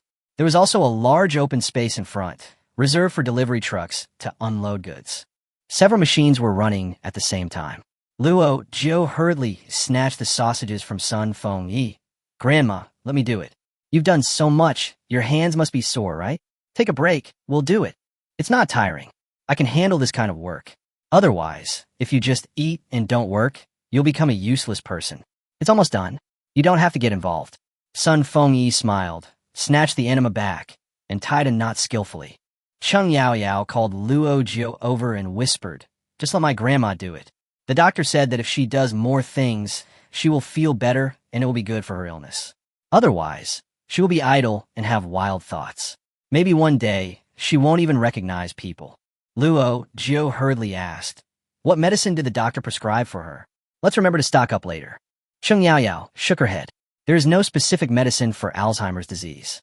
It is said that because of academic fraud, 20 years of research in the entire field has been wasted and progress has long been stagnant. At this point, Cheng Yaoyao's round eyes were covered with a layer of gloom. She used to be poor and thought money was omnipotent. She didn't expect that now that she has money, she is still powerless. Cheng Yaoyao sighed. Grandma is in the early stages of her illness now. It's okay. We are so busy every day. Maybe her condition will stabilize and never get worse. As the two were talking in low voices, Feng Qi brought over the mobile stove and asked, are we going to put the pot on it now? Where should we put it? Cheng Yaoyao pointed to an empty space nearby and said, just put it here. Put it all on the rack. After I finish cutting the meat, we'll make lard. Zhong Jialing was delighted when she heard this. The pork and sauerkraut pie you brought last time was very delicious. Was it made with lard? Exactly. Whether it's making pancakes or cooking, using a large iron pan and adding lard will make it delicious. There are 10 big pots in one. Wash the pot clean, put in the white fat pork, light firewood underneath, and after a while, the fragrance will spread out. Everyone takes a spatula and stirs the mixture at the edge of the pot. Luo Jiu joked, this doesn't look like a villa area, it looks like a lard factory, and we are just female workers in the factory. The weather in April was already quite warm. With so many pots burning at the same time, it was like setting up 10 fires, roasting everyone's faces red. After son Feng Qi finished making the sausages, she was ordered to go inside to rest. But even though the 4 girls were young, they couldn't stand being roasted like this. Zhong Jialing hurried upstairs and moved out 7 or 8 mobile electric fans from the storage room. The yard was plugged in, and with a strong breeze, it finally felt cool. Feng Qi wiped his sweat and said, I heard from others that if you turn on many electrical appliances at the same time, the electric meter will run very fast. Zhong Jialing, don't worry, I have money. We can afford to turn on the meter if it runs fast. Luo Jiu, no matter how much the electricity bill is this month, it will be collected next month. In other words, no one will come to collect it. The water, electricity, gas, and other resources we use now are all like fleecing the sheep. The meat grinder was working nonstop just now, and the machine body was very hot. Feng Qi brought the fan to the side of the machine and said, since you said it's free, let's blow it too. The 4 of them burst into laughter. They took off their coats, put on short-sleeved shirts or vests, and leaned in the pavilion. Everyone opened their phones and began to leisurely stock up while waiting for the lard to be refined. Cheng Yaoyao plans to pickle sauerkraut, refine lard, pickle salted eggs, pickle bacon, and place orders for various stew ingredients and marinades in the next 2 days. Luo Jiu was still checking for missing daily necessities. Did you not stock up on ear spoons? Zhong Jialing, I don't remember. Feng Qi, I don't know. These two are both ignorant and don't know anything. Fortunately, Luo Jiu organized all the information into a shared table. So if you're not sure about something, you can find it out by searching. Place an order for ear picks immediately. 300 sets of traditional stainless steel ear picks, and 300 sets of visual ear picks. When they arrive, fully charge them and put them in the storage space for future use. Zhong Jialing thought, everyone has to take care of their skin in the end times, right?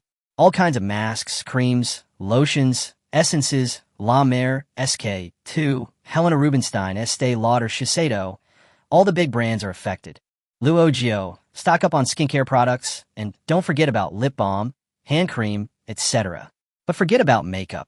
No matter how good your makeup looks, it will be gone if bitten by a zombie. Well, I didn't stock up. How could I be so stupid? Zhong Jialing said, silently removing the lipstick she had just added to the shopping cart.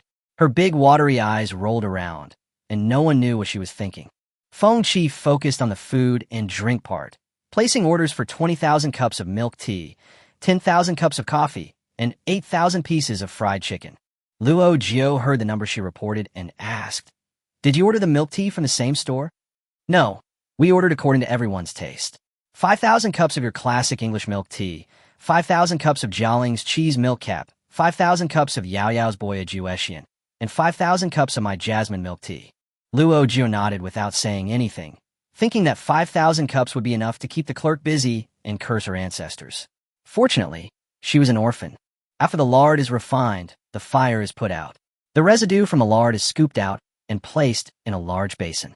The oil is placed in an oil tank and sealed to store the oil. Cheng Yao Yao brought a piece of pork scraps to Feng Qi's mouth and said, try it. It smells especially good when it's just fried.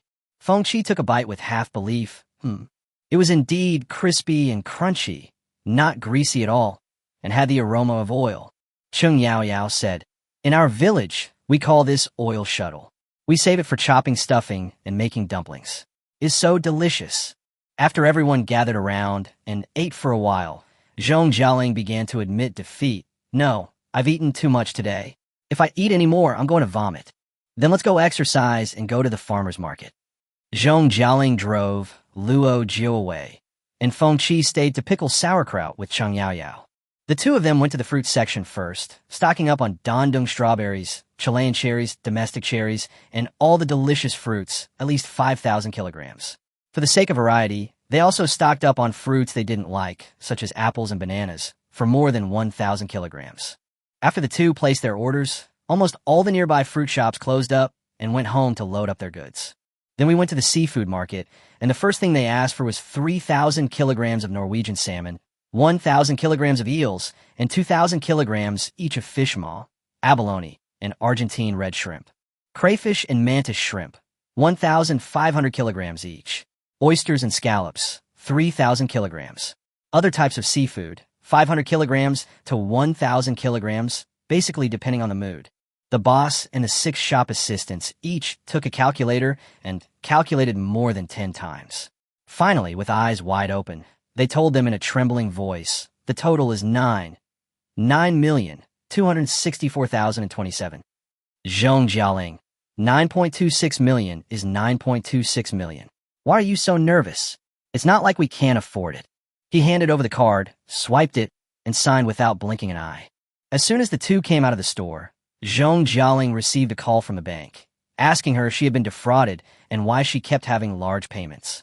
Zhong Jialing calmly told the other party, no, I just was in a bad mood, so I just bought some things. There was silence for a few seconds on the other end of the phone, and then the call was hung up quietly, sighing inwardly. Please, can't I be a rich man in my next life? There were so many things to buy that they split up. Zhong Jialing went to the dessert shop to shop, and Luo Jiu went into the farm tool store. She picked up a sickle and stared at the cold blade, seeming to be thinking about something. Chapter 10. Unexpected Incident. At 7:30 that evening, the two rushed back to the villa to taste the food with everyone. Cheng Yao Yao ordered some of the best-reputed signature dishes nearby. The authentic old-style sweet and sour pork was from the northeastern restaurant. The Huangshan sticky mandarin fish was from the Anhui restaurant. And there was also Hong Kong-style fish maw chicken, Beijing roast duck, Hunan-style braised pork, Sichuan-style twice-cooked pork. A large table was filled with food, and everyone placed orders based on the amount of food left on the table. If there was hardly any food left, there was no need to stock up. For those who had finished their plate, they would place orders ranging from 300 to 500 or even 1,000 portions. Luo Jiu asked everyone to have a good rest, and get up early tomorrow to continue trying breakfast.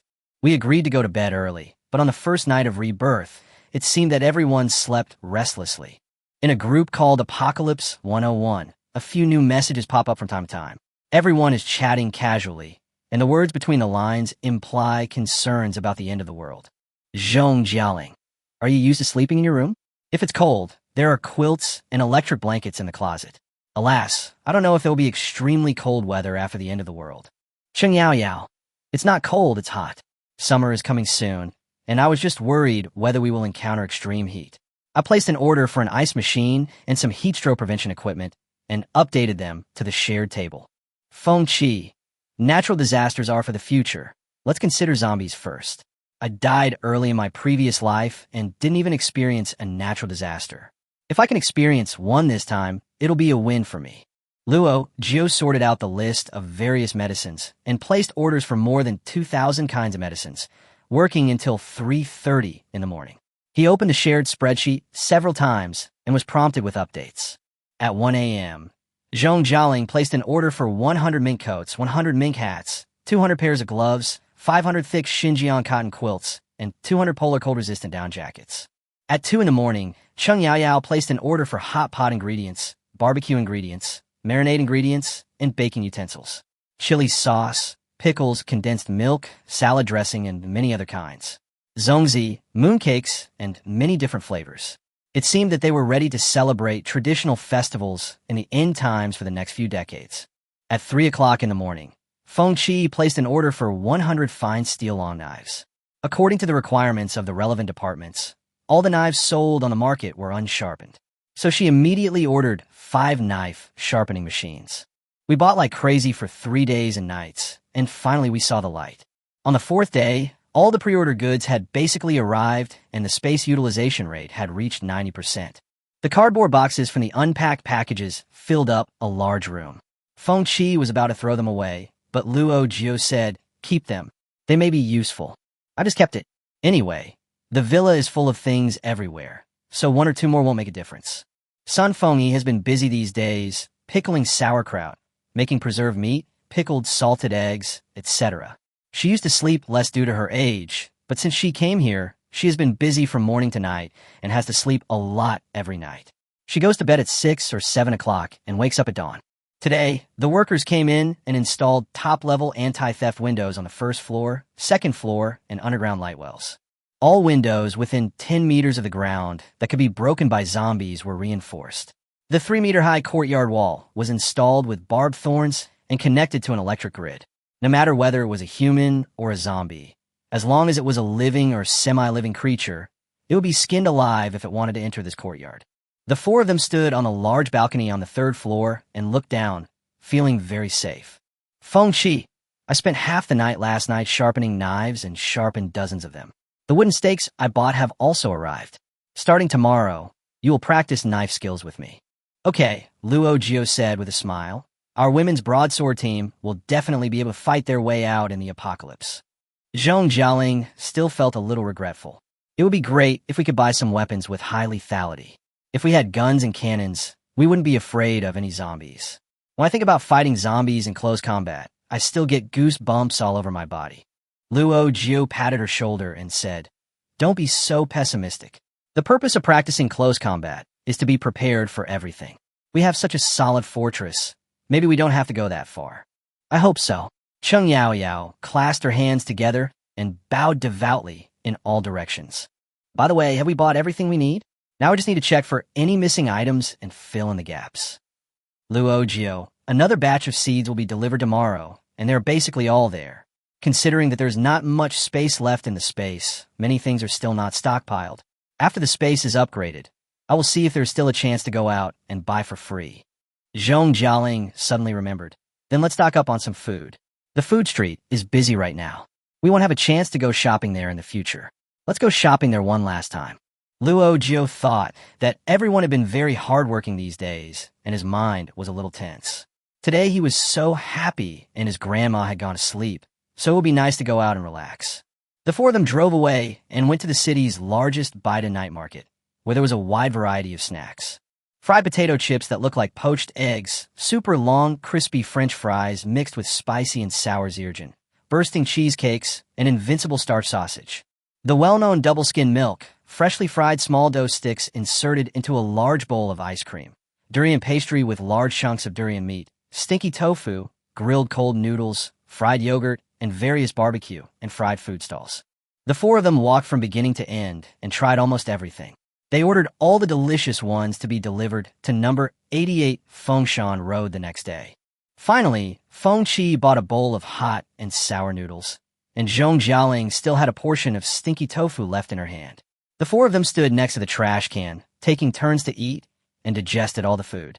Feng Qi, their hot and sour noodles are not as good as the ones we stocked up on. They are not as tasty.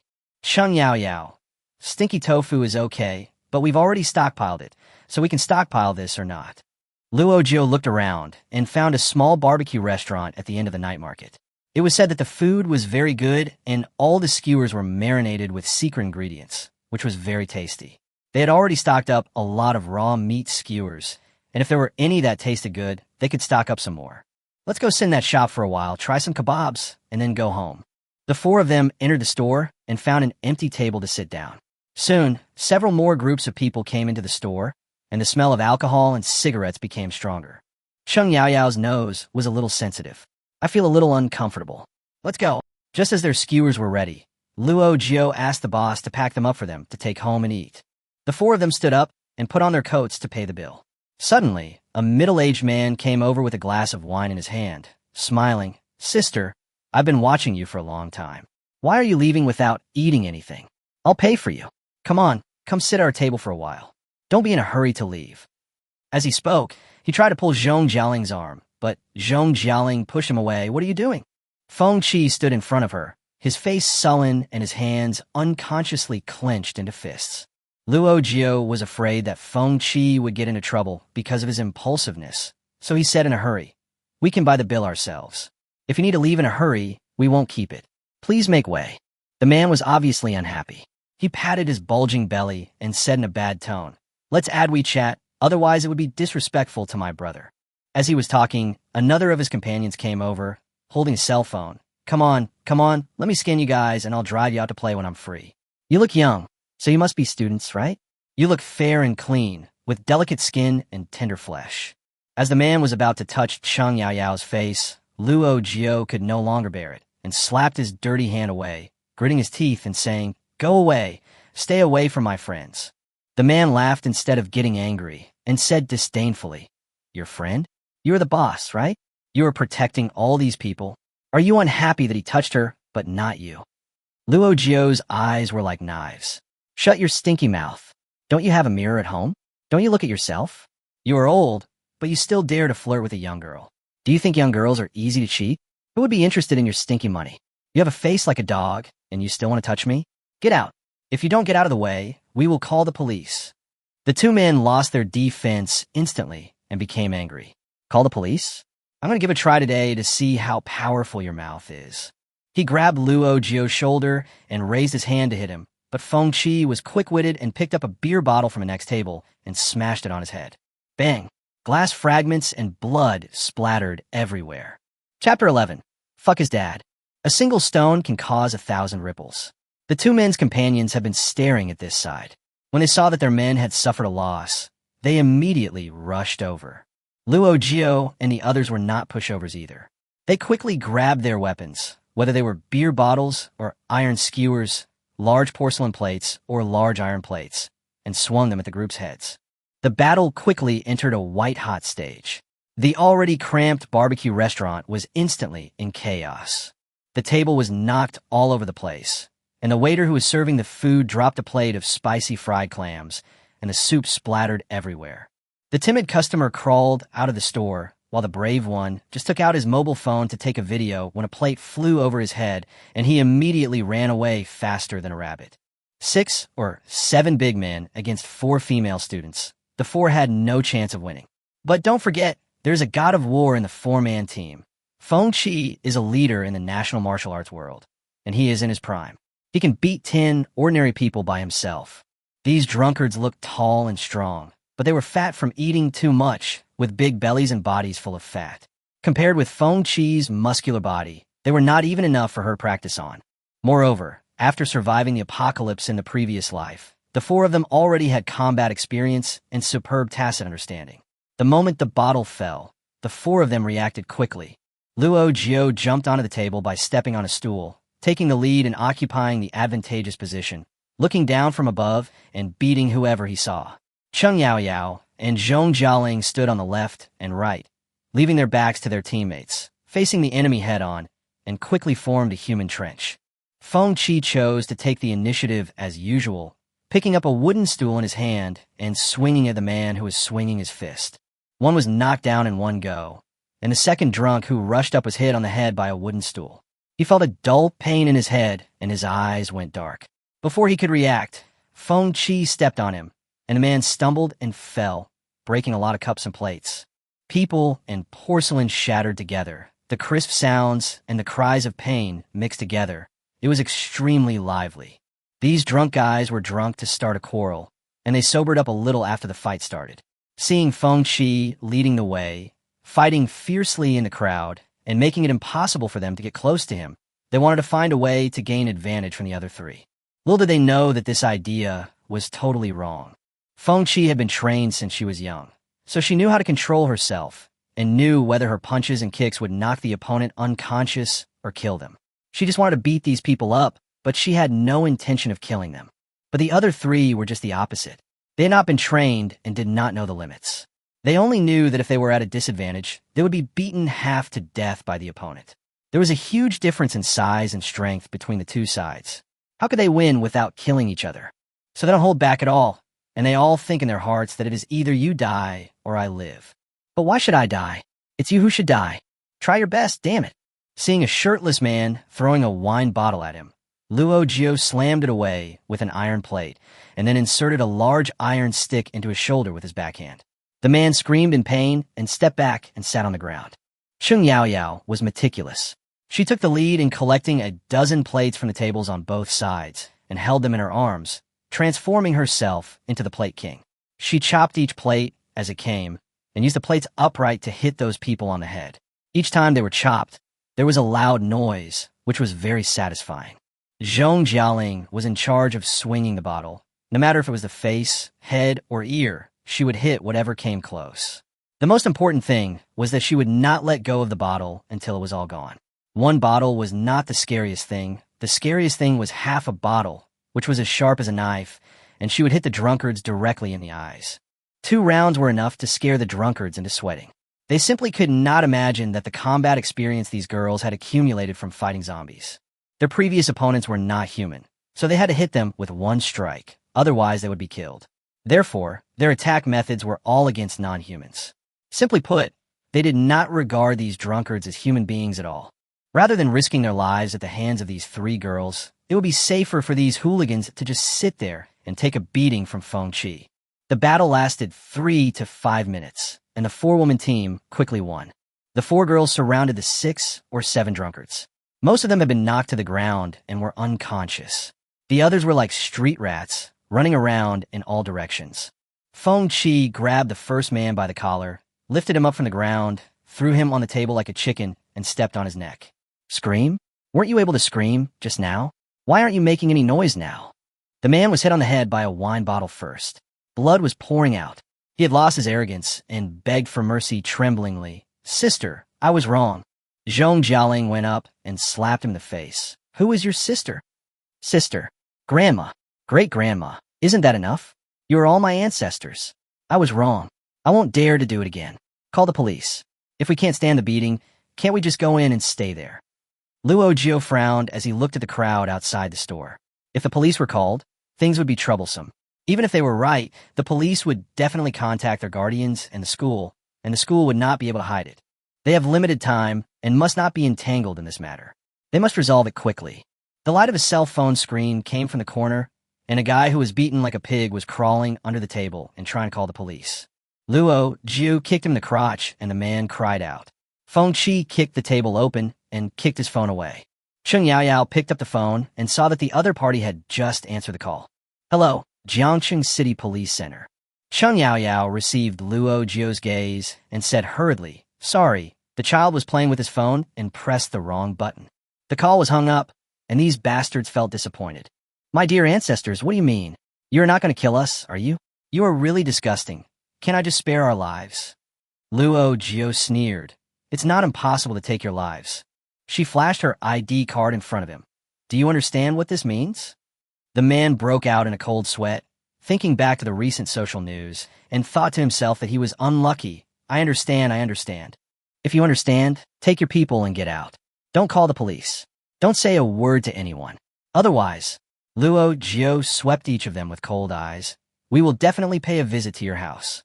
The group of people were already scared out of their wits, and when they heard they could leave, those with broken legs started crawling out, running away like wretches. As soon as they left, Luo Jiu's expression changed immediately. "Close the door." Cheng Yao and Feng Qi lowered the rolling door from inside to block the view of onlookers outside. Zhong Jialing picked up the 2 wallets left behind by the drunks and asked, "What should I do with this?" When Luo Jiu saw that there was more than 1,000 yuan in cash, she knocked on the counter and slapped the cash on the table. The boss and his wife poked their heads out tremblingly. "It's none of our business. We didn't see anything."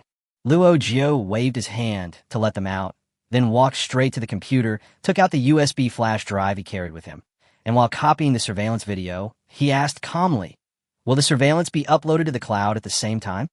The lady boss waved her hands repeatedly. "No, we don't know. This can only be kept for a week at most. After a week, it will be gone." Luo Jiu glanced at the mess in the store and said, "It just so happens that this place is so messy that you won't be able to open for business in the short term. Close the store for a week, and we will compensate you for the loss." Zhong Jialing came over and scanned the payment code. "Is 100,000 enough?" Chapter 12, What is Contraband? The boss' eyes lit up. Enough. We won't need so much." Zhong Jialing transferred the money, and Luo Jiu finished copying the video. She deleted the original video and put away the USB drive. "You can take this time to spend time with your family. Remember, say you don't know to anyone who asks." The 4 of them went out from the back door of the barbecue restaurant and drove all the way back to Fengshan Road. When getting off the car, Luo Jiu saw the blood on Zhong Jialing's white sleeves and asked hurriedly, "Are you injured?" Zhong Jialing smiled and said, "When the beer bottle exploded, it broke into a few pieces on my arm and scratched me. If you had discovered it later, it would have healed." Luo Jiu lifted her sleeves and saw 8 or 9 small cuts of different sizes. Although they were small wounds and the blood had already coagulated, they still had to be treated. Luo Jiu disinfected her and wrapped her with gauze. Cheng Yao felt distressed when she saw Zhong Jialing gritting her teeth and enduring. "This was an accident, and we were not prepared in advance. Next time we go out, we should wear the protective gear we customized in advance." If she had worn the protective cuffs today, Linger would not have been injured. Luo Jiu shook his head. "No, let's just not go out anymore." The 3 of them exclaimed in unison. Luo Jiu analyzed seriously. Today's incident, although it was an accident, it also reminded us. After all, we are young, and we go out to buy things and spend lavishly. As the saying goes, a man is innocent but guilty of possessing a treasure. Now that we have so much money, the most important thing we should do is to protect ourselves. Don't think that only zombies and natural disasters are scary. Books say that human hearts are more sinister than we can imagine. Today we are just a few hooligans, but next time if we are targeted by a group of desperate criminals who want to kill for money, it won't be so easy to escape unscathed. Zhong Jialing agreed. "You are right. My parents also told me before that wealth should not be exposed to others to avoid trouble." Luo Jiu thought about it for a while and said, "Fortunately, we have bought most of the things we need. If there are no special circumstances, we can buy them online or have them delivered to our door." I just searched on my phone and found that someone filmed a video outside the barbecue restaurant. Fortunately, it was at a certain distance and the face could not be seen clearly. But as long as the video goes viral, someone will definitely investigate. The 4 of us should not act together. It will be too obvious. Don't wear the clothes you wore today. Pray that no one will pay attention to the videos posted by passersby. Cheng Yao asked worriedly, "What if those videos attract attention? Although we have deleted the surveillance video in the store, the surveillance at the intersection must have captured something. If this matter ferments into a big news, anyone who wants to investigate will definitely find us." Luo Jiu tilted his head slightly, tapped his fingertips on the table, and his brain was working rapidly. Then there's only one way. She opened her eyes, her gaze extremely determined, to release a bigger piece of news. Hulai had never done such a ridiculous thing in her life. She had been an excellent student since she was young, then passed the normal school exam to become a teacher, got married and got pregnant. Everything went according to plan. Even she herself couldn't believe that she actually faked an accident for the ridiculous remarks of several students and took the opportunity to take a 10-day vacation. The senior class teacher asked for 10 days off. If she hadn't told her boss that she almost caused 2 deaths, the leave would not have been approved. Her husband was stationed out of town for training, and she did not tell anyone. She quietly arranged the basement at home, dragged all the tools for delivery to the basement, and stocked up on water, food, and some common medicines. She didn't have much money, and she didn't dare spend it all. Otherwise, her own doomsday would come before the end of the world. That morning, she opened her mobile phone to browse the news as usual, and an eye-catching headline caught her eye. 4 women and 7 men fighting in Jiangcheng barbecue restaurant. The men ran away, and none of the women came out. The person filming the video didn't dare to stand too close, so he couldn't see the face clearly, only a blurry outline. But Hulai could tell at a glance that the tall and agile girl in the video was Feng Qi. The video has received over 700,000 likes, and there are all kinds of comments. Hot comment 1. I don't understand who won in the end. Why did the men come out with injuries in the end, but the woman didn't show up? Is she still alive? Hot comment 2. My junior high school classmate lives in the opposite neighborhood. His aunt watched the whole thing from downstairs. She said that a few old hooligans wanted to take advantage of the girls and started a fight with them. Several of them died on the spot. Hot comment 3. It's not that several people died, but 2 women died. My childhood friend's brother-in-law's cousin is in the emergency room of the People's Hospital and said that they tried to save her for half an hour, but she didn't survive. Hulai looked at the messy messages with a frown on her face. She quickly found Luo Jiu's QQ number, sent him a screenshot of the video, and asked, "Is it you?" Luo Jiu quickly replied, "Yes. Don't look at the comments and talk nonsense. No one died. We are fine, don't worry." Hulai, how can I not worry? The incident has become so serious. The school will definitely send someone to look for you.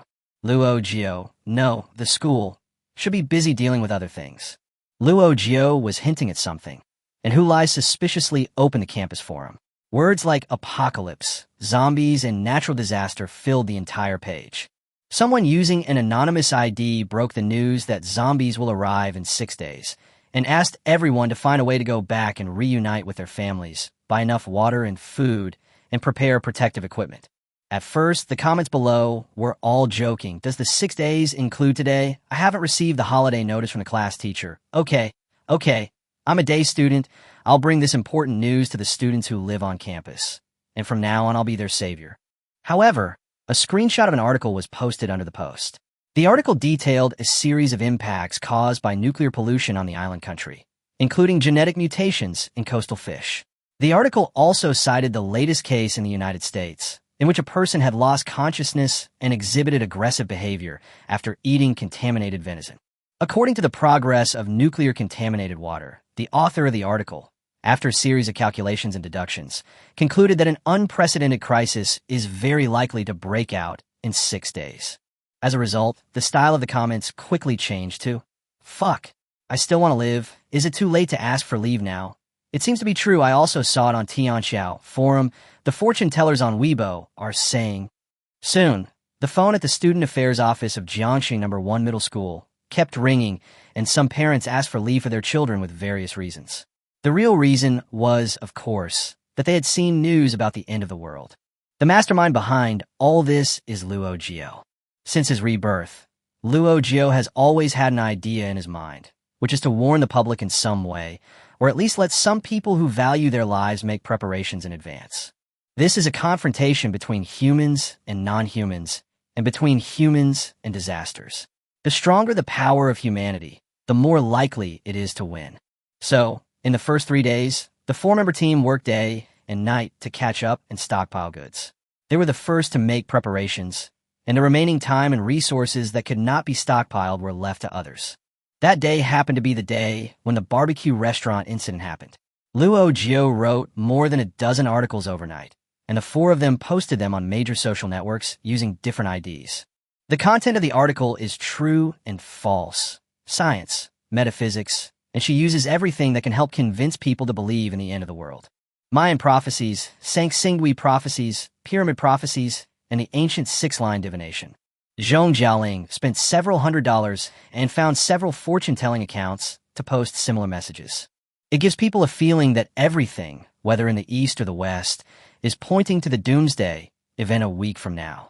The news spreads faster than a virus, and it is everywhere in hot searches, short videos, and forums. Zhong Jialing's parents also used a satellite phone to contact official agencies overseas to report the news of the apocalypse. However, even if the four of them were reborn, they would not know the cause of the apocalypse and could not produce evidence. No official agency would accept this absurd statement. Luo Jiu's casually fabricated remarks were half true and half false, and of course there were many loopholes. So a group of popular science experts came out to refute the doomsday theory.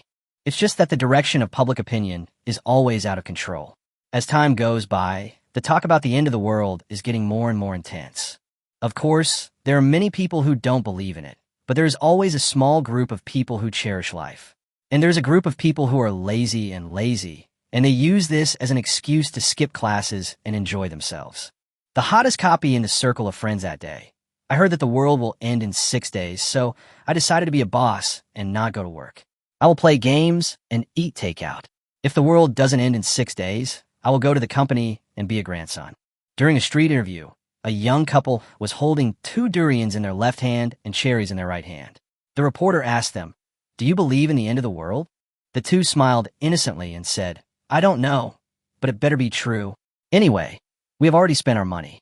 Our combined salary is less than 6,000 yuan, and we plan to spend it all in the next few days." Cheng Yaoyao watched the video with mixed feelings. They don't seem to believe it. Are our reminders any useful? Luo Jiu sighed softly. Everyone has their own way of dealing with the end of the world, and they probably have no other way. Living the last few days of their lives the way they want is also worth a reminder. Anyway, now that no one is watching the fight anymore, we can continue to check for gaps and make up for them. We'll have a meeting later to make detailed plans and division of labor for the next few days. As soon as the voice fell, Zhong Jialing's anxious shout suddenly came from outside. "Jiu or Yaoyao, where are you?" Cheng Yaoyao stuck her head out. "Here, the small living room on the 2nd floor. The house is so big that everyone wants to play hide-and-seek with others." Zhong Jialing ran down breathlessly, her face a little pale. Luo Jiu asked hurriedly, "What's wrong?" Zhong Jialing covered her pounding heart and said, "I just wanted to go into the space to sort out some things, but I found that the space could not accommodate people." Luo Jiu was stunned. "Is Sister Qi in there?" Cheng Yaoyao said, "No, she just said she was going for a run." "This is weird. Why can't anyone get in? Do we stockpile some contraband? Or is it full?" Chapter 13, New Weapons. Contraband? Space is not customs. Could this be the reason? Luo Jiu opened a receipt and went through the items he had put into the space yesterday. The three of them racked their brains and were thinking hard when Feng Qi suddenly appeared in the corridor with a thud. She grabbed the towel around her neck and wiped the sweat off her forehead. "What are you doing?" Luo Jiu looked at her with a half-smile. "Where did you go for a run?"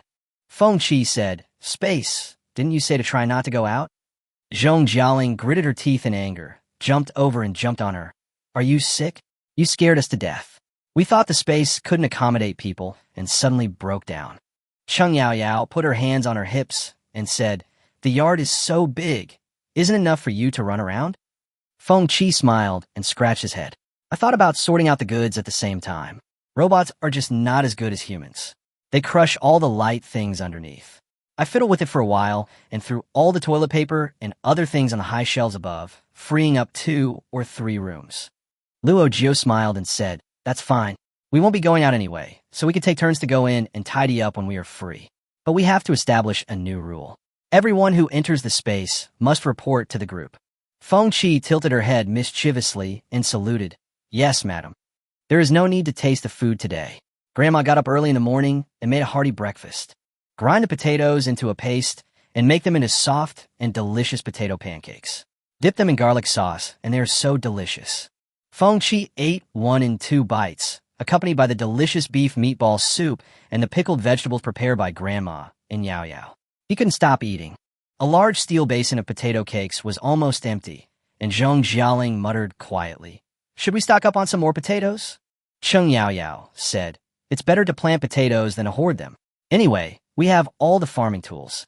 When we settle down in the apocalypse, we can plant them ourselves." Feng Qi, I saw planting potatoes once. All you have to do is bury the potato pieces in the ground. Luo Jiu, that was the method used more than a decade ago. It was troublesome and the yield was not high. I have already bought potato seeds, which were developed by scientists using gene editing technology in 2015. 1 acre of land can produce 6,000 kilograms, and only a few grams of seeds are needed for 1 acre of land. I bought 10 kilograms of potato seeds, and I can't finish planting them. Zhong Jialing was stunned by what she heard. She didn't know the old way of growing potatoes, nor the new technology of growing potatoes. Holding the rice bowl, he smiled slightly. I knew I didn't have to worry about these things. After dinner, the four of them went upstairs for a small meeting. Although everything has been purchased, there is still a lot of preparation to be done in the next week. Cheng Yaoyao started the sewing machine and sewed the leather material and the stab-proof vest together to make a customized battle robe. Feng Qi was responsible for training everyone's physical fitness every day and continued to purchase various tools that could be transformed into weapons. The weapons room on the first basement floor was full of tools, and the sound of sharpening machines could be heard from time to time. Zhong Jialing is responsible for space storage and organization. Organizing space is the same as organizing rooms. The house looks small. It will become bigger after tidying it up. If things are not thrown around, a lot of space can be freed up. She sorted for 3 days and had enough space to fill 2 or 3 buildings. Luo Jiu allocated a private space for each person, a high-rise warehouse made up of more than a dozen containers, which could store a large amount of things. These 4 towers made up of containers were everyone's private land, allowing everyone to store what they wanted. Feng Qi didn't have anything in particular he wanted stock up on, so he just bought things randomly. But Zhong Jialing was mysterious every day, and no one knew how many strange boxes she had signed for. Luo Jiu didn't care about these things, as she had too many things to do. The first is to download various agricultural technology books to prepare for future farming. There will definitely be many things she needs to do in the future. As a good student, Luo Jiu believes that books are the ladder of human progress, so she prepares the ladder first. She not only prepared books on planting, but also books on animal husbandry, medical treatment, Chinese and Western medicine, massage, bone setting, acupuncture, cooking, baking, and wild survival. In short, the first thing she put in her own private plot was books. Moreover, she saw a lot of instructional videos on the short video platform, such as how to make a fire, how to filter water, and how to make barbecue more delicious. In short, everything was taken into consideration, whether it was basic survival or taste enjoyment. Her mobile phone with more than 500G was fully downloaded in just a few days. The second thing Luo Jiu had to worry about was the energy problem. Before, she had been thinking about how to get a large amount of gasoline, but after thinking about it, she realized that there was no legal method before the apocalypse, and after the apocalypse, there would be zombies everywhere, and she couldn't risk her life to get gasoline. So she changed her mind. Instead of gasoline, she used other energy sources. She could use solar and wind power for electricity. She could use coal for fuel. If her villa was attacked one day and she needed to escape, she could also use electric cars. Xiaomi's new energy vehicle has already reached Su 90. She ordered 5 units in olive green, moose pink, pearl white, bay blue, and classic black, all top of the line. After purchasing the car, they also purchased 10 wind turbines and 10 solar turbines. Without electricity, nothing can be done. But once the electricity problem is solved, there is actually nothing to worry about. As long as the fortress is not breached, they can eat and drink well in the end times, and their daily lives will be the same as before. Luo Jiu set up searchlights, tents, and high-power telescopes on the large terrace on the top floor of the villa. The population in the villa area is not dense, but there is a large sanatorium and several schools not far away. Luo Jiu looked towards a school playground with a telescope. She felt a chill when she thought about the students running in groups there who would become an army of zombies after the apocalypse. Hello. Luo Jiu turned around after being patted on the shoulder. Zhong Jialing was holding up a large plate. Afternoon tea, desserts, and fruits are all carefully selected by me. Come have a try. The rosy fruit burst in his mouth, sour and sweet. Luo Jiu was surprised. The cherries we stockpiled last time didn't seem to be this sweet. Zhong Jialing smiled proudly. That's not a cherry. It's a big cherry from northeast China. They look similar, but cherries are cheaper and sweeter than cherries. I stocked up 5,000 kilograms of them as soon as they were put on the market. Aren't you discerning? Luo Jiu gave her a thumbs up, and just as he spit out the pit, Zhong Jialing hurriedly said, "We have to keep this pit. We can plant our own cherry trees in the future. The space is not very large at present. If you want to plant crops, you must plant crops. It takes several years for trees to bloom and bear fruit, which sounds unrealistic." But Luo Jiu didn't want to discourage her enthusiasm and said with a smile, "It's rare that Miss Zhong thinks long-term, so keep it and plant it when you have the chance." After a while, Cheng Yaoyao and Feng Qi also came up. Feng Qi brought her latest weapon research to demonstrate. It was an elongated double sickle, and the overall shape was a bit like a pair of big scissors, but the head part was made of two sickles welded together. Cheng Yaoyao put the watermelon on the table. Feng Qi said, "Look, this is the blood drop that I researched. Pretend it's a zombie. As soon as it shows its head, I'll snap." The watermelon was indeed cut into two halves, but the sickle was stuck and could not be opened after closing. Feng Qi was anxious and tried to break it hard, and one of the ends broke off and fell to the ground with a clang. Chapter 14, The End of the World is Coming. Everyone burst into laughter. Zhong Jialing covered her stomach and said, "No, your blood dropper is disposable, right?" Cheng Yaoyao almost laughed out loud. She just told me that she thought about it all night, welded for 2 hours, and developed it meticulously. Ha ha ha. Luo Jiu couldn't help but tease. It took 2 hours to weld, but it only took 5 seconds to use. The key is that it's worth it if it can kill a zombie, but it would be scrapped if it only clamped a watermelon. It's not as good as a fruit knife. Zhong Jialing. Sister Qi actually spent the whole night thinking about making a disposable fruit knife. Ha ha. When Sister Qi thinks, God laughs. Sister Qi, don't think about it anymore.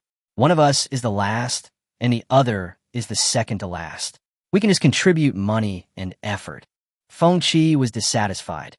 If I don't think, who will? Who else can I count on? Luo Jiu bravely raised his hand and said, "Leave the RD to me. Don't worry, Sister Qi. Eat well and take care of yourself. I won't let you be without anything to use in a few days." Feng Qi threw the pile of junk aside and sat aside to eat watermelon. "If you don't let me fix it, I'll be happy to have some free time. But there are only 3 days left. Is it too late for you to start research and development now?" "It will definitely be in time." Luo Jiu looked into the distance, as if he had already made a plan. Rumors about the end of the world are still circulating on the internet. There's been a rush to buy rice and flour. The most outrageous thing is that someone said that zombies are afraid of garlic, so all the garlic was sold out. Zhong Jialing was lying in bed when she saw a blue notice saying that the person who spread the rumors had been caught. She was so scared that she jumped out of bed and checked one by one to see if her sisters were okay. "Luo Jiu, I saw it too. Some people made up some rumors in order to sell things. They had profit-making purposes, so they were quickly arrested." Cheng Yaoyao, "What about us? We are not profitable, so they won't come to arrest us, right?" Luo Jiu glanced at the date and said, "There's still 2 days left. 1 day today, and if I can get through tomorrow." She originally thought that she would be safe if she could just get through it, but then she realized that getting through it would be another kind of danger. The end of the world is approaching, and a sword of Damocles hangs over everyone's head, making people feel uneasy. That night, someone was stealing and was discovered by the hostess. In the quiet night, the hostess shouted loudly, "Catch the thief! Catch the thief!" The lights nearby lit up one by one. Luo Jiu, who was sleeping lightly, opened the curtains and vaguely saw a few suspicious people wearing hats and masks running around nearby. She thought of the high-definition telescope and night vision goggles on the rooftop. As soon as she took the elevator to the rooftop, Feng Qi also ran up. "Over there." Feng Qi pointed at the dark figures hiding here and there. "Damn it, I'll go down and catch them." Too late. "So, we're just gonna watch?" "The police should have been called. We just need to help them keep these guys." As Luo Jiu spoke, she lifted the tarpaulin beside her and took out the weapon she had developed. "It's just right to use these rats to practice." She pulled out a giant seated slingshot and a box of egg-sized steel balls and handed them to Feng Qi. "Can you aim accurately?" "Yes." Feng Qi gritted his teeth, pulled the slingshot to the maximum, loaded a steel bullet, and shot it at one of the black shadows. "Ah!" With a shrill scream, The black shadow fell down quickly. The two were startled and fell to the ground at the same time, hiding themselves. Luo Jiu asked anxiously, "Where are you looking at?" Feng Qi said, "I'm aiming at the head." "Why are you aiming at the head? That's a human, not a zombie. Aim at the legs." "You didn't say that." At this time, Cheng Yaoyao and Zhong Jialing ran up with extremely bright flashlights. Luo Jiu waved his hands and said, "Turn it off." Zhong Jialing asked nervously, "What happened? Did the apocalypse break out early?" Feng Qi wiped the sweat off his face and said, "About the same." At this moment, Luo Jiu's thoughts turned around and he calmed down. He patted her shoulder and said, "It's okay. Maybe his life was not taken. Let's see the report tomorrow." The next morning, everyone got up very early. According to the memory of the previous life, this evening was the day when the zombies broke out. There was a theft nearby last night, and the sirens kept blaring in the second half of the night. I guess no one nearby slept well. Grandma wanted to go out for a checkup early in the morning, but was stopped by Cheng Yaoyao, who told her that the city was under lockdown starting today and she couldn't go out. Fortunately, the house is big enough, and the old man can clean here and do some things there, and then he forgets about going out. Feng Qi didn't know whether he had killed anyone last night, and he couldn't even enjoy his breakfast until Zhong Jialing saw a message in the owner group and excitedly announced, "Good news. The property management just sent a message. The thieves last night were caught. They're not dead, but one of them has a broken leg." Feng Qi was surprised. "Broken leg? Didn't something hit your leg?"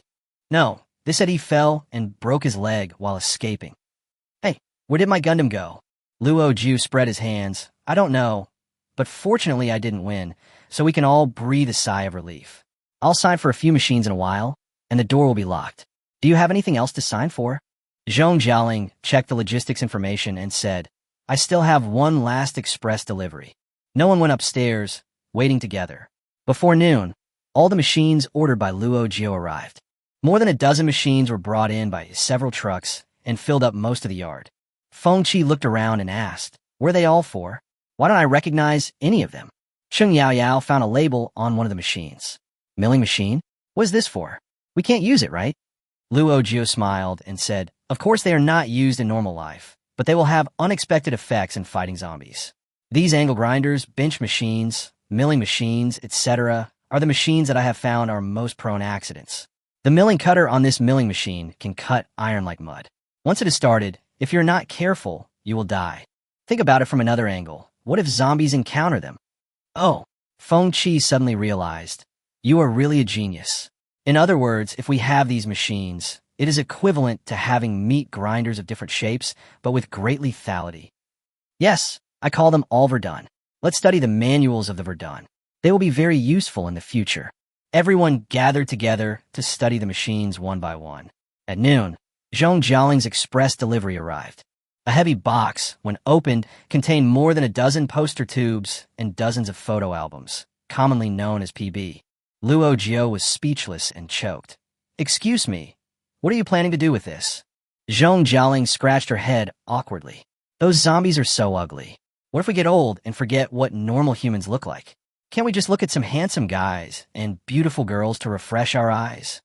I collected these, all of which are rare photos of superstars and idols in recent years, including Hong Kong, Taiwan, mainland China, Japan, South Korea, Europe, and the United States.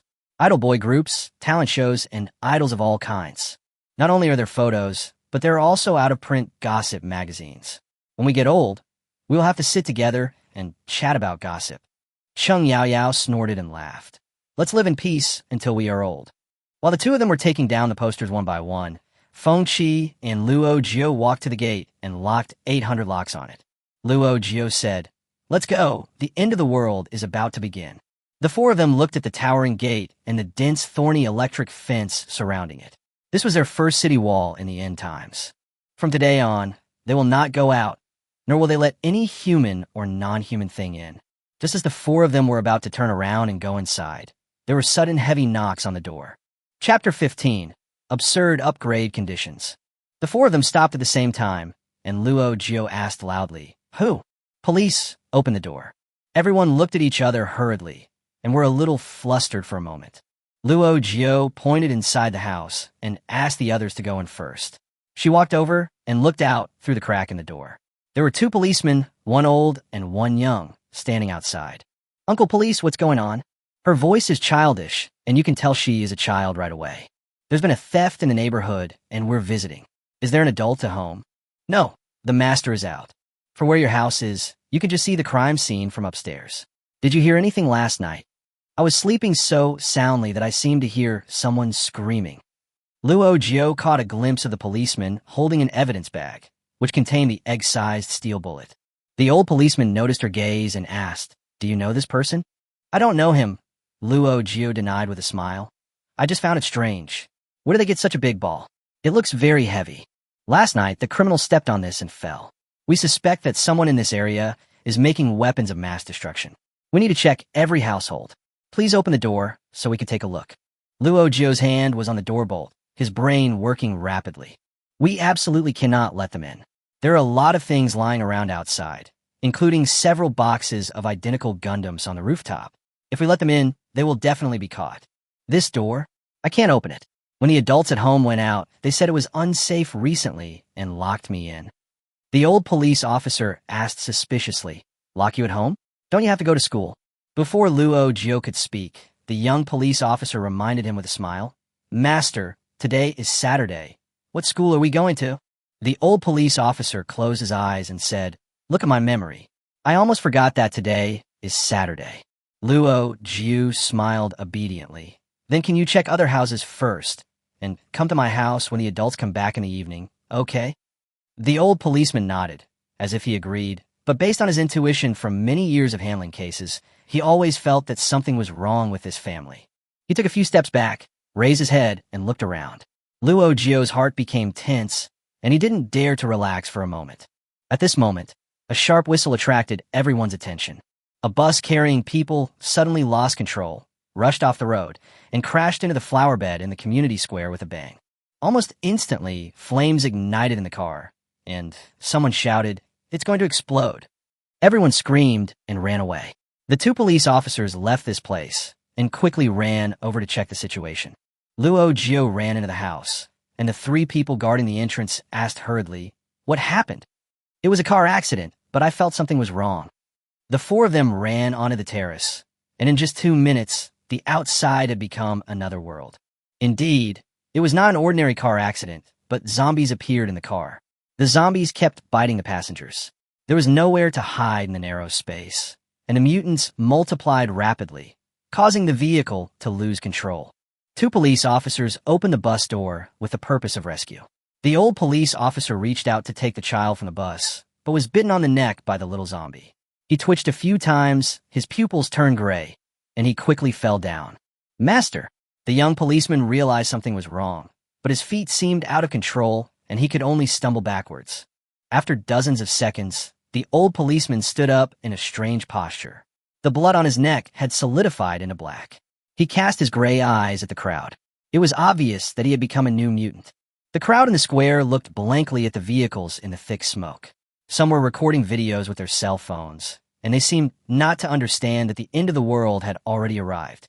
The car door opened wide, and a car full of zombies rushed out, sniffing the scent of humans and starting the first round of attack. The old man, standing in the front, was the first to be bitten on the neck. The people around him screamed, shocked by this magical scene, and stared blankly with their mouths wide open. A roar came from the sky. "Run! What are you still standing there for? Run!" That was the sound Luo Jiu made with the speaker turned up to the maximum volume and using all his strength. The crowd seemed to have just woken up from a dream, and they fled in all directions like wild animals. They ran. Everyone was running desperately. If you hesitate for a moment, the zombies will pounce on you and bite you to pieces. The young police officer had run into a dead end like a headless fly, and the one chasing him was none other than his mutated master. "Master!" His voice was filled with tears. "Master, please don't come over here." The other party could no longer hear anything. He rushed straight towards the young policeman, showing his sharp teeth. The young police officer grabbed the zombie's arms with both hands and leaned back with his whole body. However, the unique, fishy smell of zombies was getting closer and closer, almost touching his face. He closed his eyes, resigned to his fate, and just as he was about to surrender, he heard a gust of wind and the sound of bones breaking. He opened his eyes and saw a steel bullet the size of an egg shot into the zombie's temple, almost completely embedding into the master's brain and shattering most of the skull. The Gundam was exactly the same as the evidence in his hand. However, after the zombie froze briefly, it turned half of its head towards him again. He gritted his teeth, shoved the steel bullet in his hand into his master's mouth, pushed the zombies away, and ran away.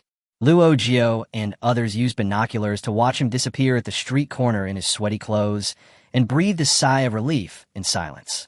Feng Qi turned to look at Luo Jiu. I didn't aim yesterday because it was too dark. Is it accurate this time? Luo Jiu nodded. Okay, keep it up. Everyone looked extremely nervous. The square had become a living hell. Even though they were staying out of the action in the villa, they were still sweating. Zhong Jialing swallowed nervously. What should we do? Luo Jiu guarded. At least for now, the zombies won't climb the wall. Cheng Yao held Zhong Jialing's hand and said, If you are timid, don't watch it. Come downstairs with me and talk to Grandma for a while. You have to help me hide what happened outside from her. After they went down, Luo Jiu pulled a chair over and sat down. Feng Qi covered his rapidly beating heart and said, Is there any medicine to lower the heart rate? I need to take one. Yes, there is beta-lock in the space. Feng Qi took the medicine and swallowed it, but Luo Jiu suddenly thought of something. Yes, space. Today is the day when the space can be upgraded. She quickly called up the operation page and clicked the upgrade button. Beep. A new prompt pops up, indicating that the upgrade conditions have not been met. Luo Jiu clicked to check the upgrade conditions. Feng Qi swallowed a bitter pill and was monitoring the situation with a high-definition telescope when he suddenly heard Luo Jiu, who never swore, say a swear word. Hold! What's wrong? Look!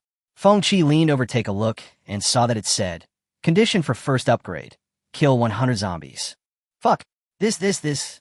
Damn it. Feng Qi was so angry that he was incoherent. If I can kill 100 zombies, do I still need to level up? Chapter 16, FUCK. When Luo Jiu and Feng Qi went downstairs, Grandma was kneading dough. On the first day of the apocalypse, the world was already in chaos. But Sun Fengyi, an old lady who didn't know how to use a smartphone, didn't go out, and didn't even go upstairs, was still completely unaware of what was happening. She was listening to the old man's player, which was playing a fixed repertoire of Northeast Arenzuan. At this moment, she was singing, My son, I didn't come here in vain today. I had a good job. I asked for 4 small potatoes, 3 pickled vegetables, and a little millet porridge, and 2 sticky, yellow, and fragrant sticky bean buns. Luo Jiu almost learned to sing the play Bao Gong's Judgment. Seeing them coming down with worried faces, Sun Fengyi said hurriedly, Don't worry. It's for our own good that we are not allowed to go out. There are viruses outside, so we won't go out. I'll make whatever you want to eat. In a few days, someone will definitely give us vegetables and rice. Don't worry. Luo Jiu smiled helplessly.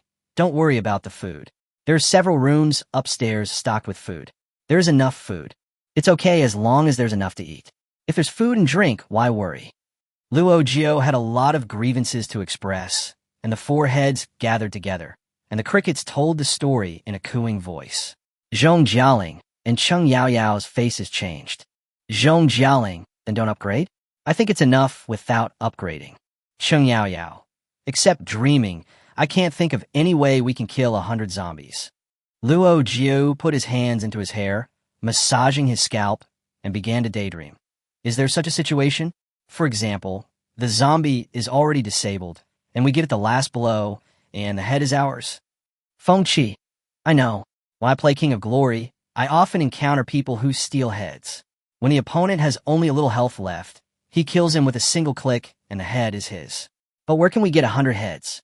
Who can cripple the zombies? Luo Jiu. I don't know. Let's take it one step at a time. Pray that our place will never be conquered.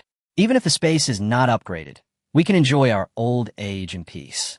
However, the development of things far exceeded everyone's expectations. At first, the first 3 days were relatively stable. The direction of the zombies' attack was the prosperous urban area where the population was concentrated. They lived in the villa area, blocked the door, and closed the windows, and did not become the target of the zombies. On the 4th day, the surviving humans all fled to the outskirts of the city, looking for a new place to settle down. The villas in the villa area became their first choice, and most of the yards of nearby neighbors were quickly captured. Luo Jiu looked at it with fear. A house that could be easily broken into by humans was a piece of cake for zombies. Once the zombies came here, this area would not be safe. Everyone was tense, and they took turns to keep watch in pairs, with surveillance cameras on 24 hours a day, 360 degrees. On the 6th day, a group of survivors tried to force their way into the hospital. Luo Jiu drove them away with the horn on. Leave immediately, or don't blame us for being rude. The man who was climbing on his companion's shoulders was stunned for a moment, then turned around and said to the others with a smile, "It's a woman."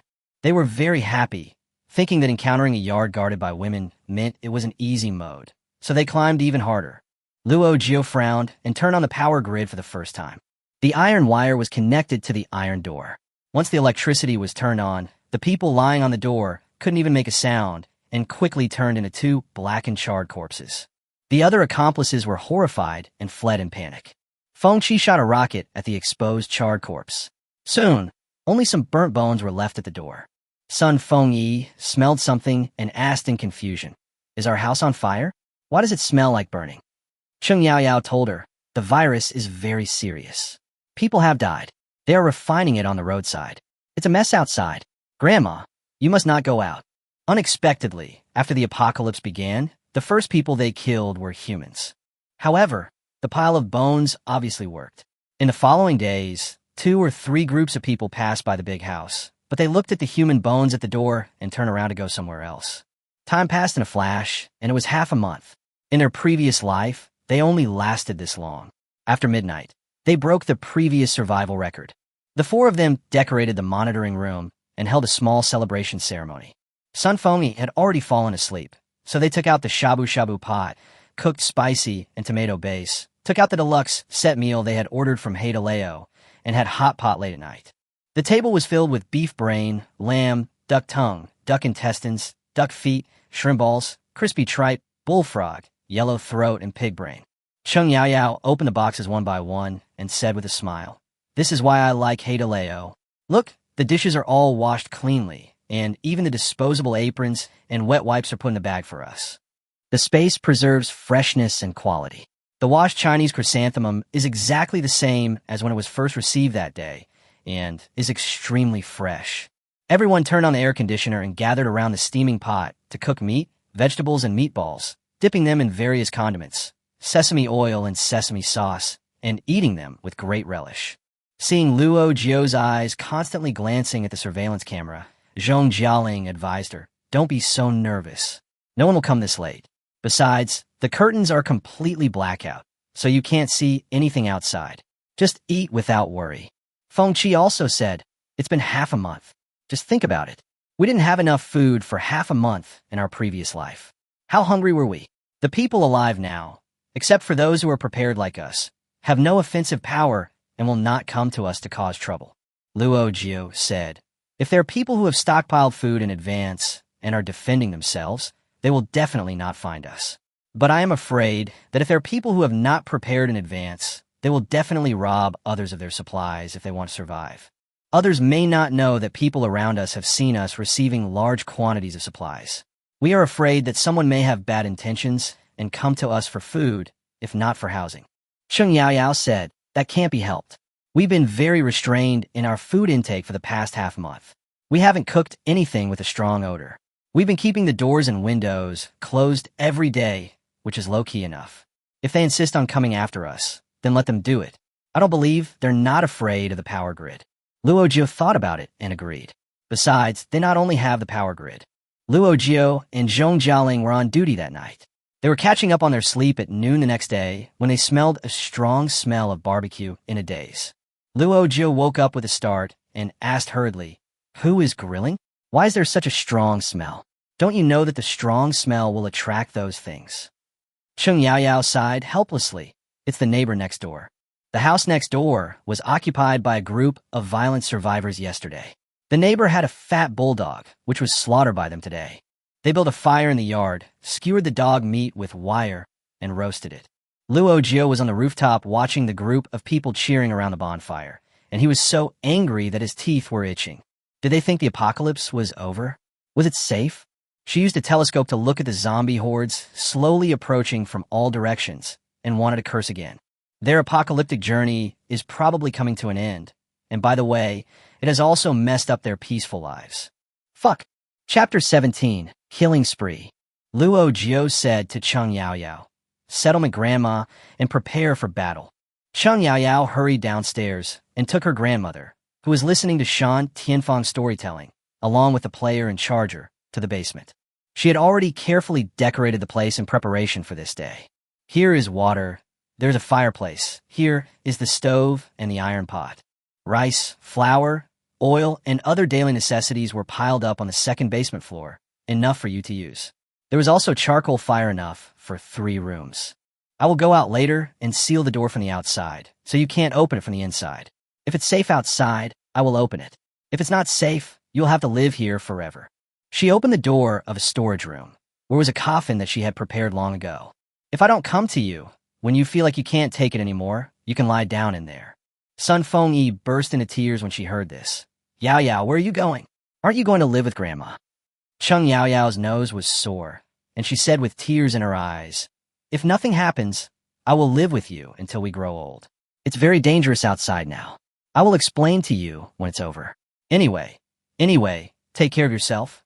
There was no time left, so she broke free from Sun Fengyi's hand, slipped out, and immediately locked the door.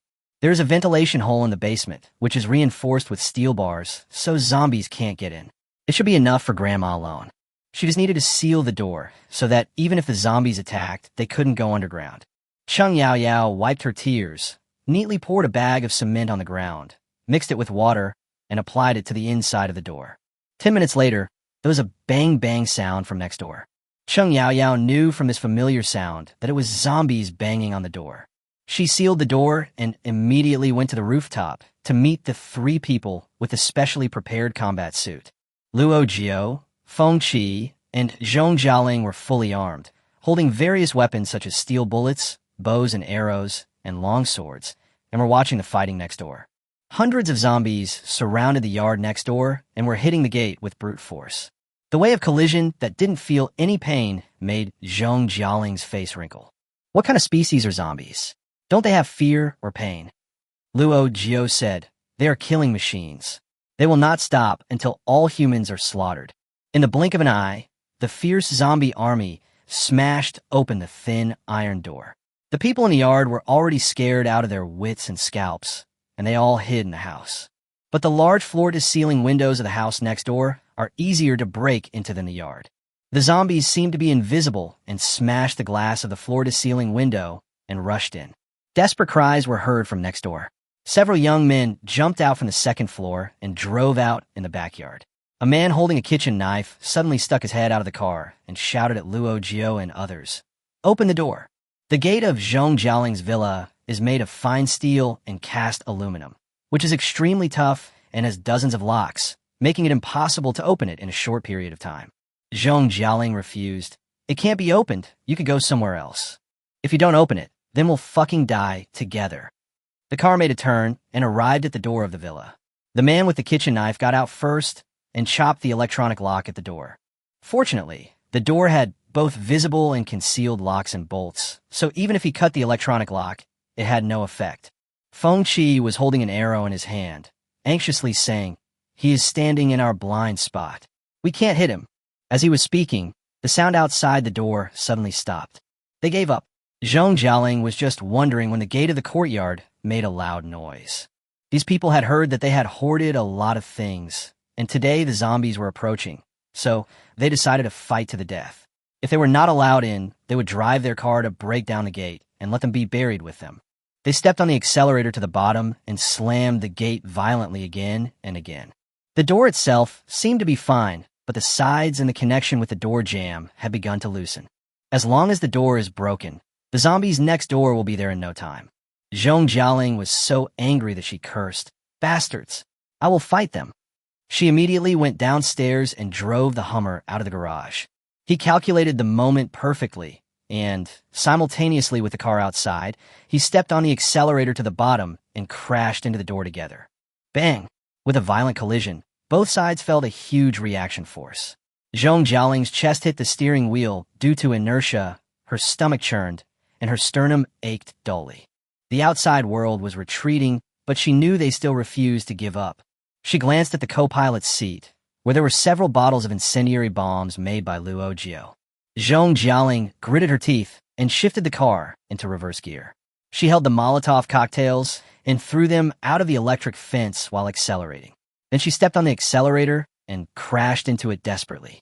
No! Luo Jiu rushed down and saw this scene. Boom! Something exploded. It was on fire outside, and even the Hummer was emitting thick smoke. When Luo Jiu opened the car door, Zhong Jialing had already been knocked unconscious. Fortunately, the airbag popped out in time, and she did not suffer any head injuries, but just fainted. Luo Jiu used a dagger to cut the airbag and dragged the person out with all his strength. The unconscious person was very heavy. Luo Jiu had just dragged Zhong Jialing out when he suddenly heard Cheng Yaoyao shouting from above, "They are coming!" Yes, the people who tried to enter the yard died. But the zombies came. The gate was very high, and the zombies couldn't climb up. But the car that hit the gate exploded, and the people inside died, becoming a stepping stone for the zombies. They walked on raging fire and hot steel plates, feeling no fear or pain, just smelling the scent of prey and moving forward. The electric fence was electrified, and the thorns on the net cut their flesh, but they could not stop them from moving forward. Fuck! Luo Jiu looked at the first zombie that fell in the yard in the blink of an eye, and immediately took out a machete from the space. She held the sharp machete tightly, protecting the unconscious Zhong Jialing behind her, and got ready. Come on, bastard! Poof! The steel knife stabbed into the flesh, slashing the zombie's neck, but it didn't cut it off. The zombie stretched out his hands dripping with black blood and continued to approach her. Luo Jiu gritted his teeth, pulled out the knife, swung it in a semicircle, and chopped at the zombie's neck again. Puff! This time the neck was finally broken. The zombie's head fell to the ground with a clang, and his body quickly collapsed. Ding! Space pop-up upgrade. 1/100, 99 zombie heads are still needed to upgrade. Luo Jiu looked at the machete in his hand, then looked at the 3 zombies that slid over the bodies of their companions on the electric fence, and took a deep breath. Zhong Jialing. Luo Jiu closed his helmet, tightly grasped the knife, and kicked Zhong Jialing, who was sleeping on the ground. If you don't wake up, the zombies will eat you.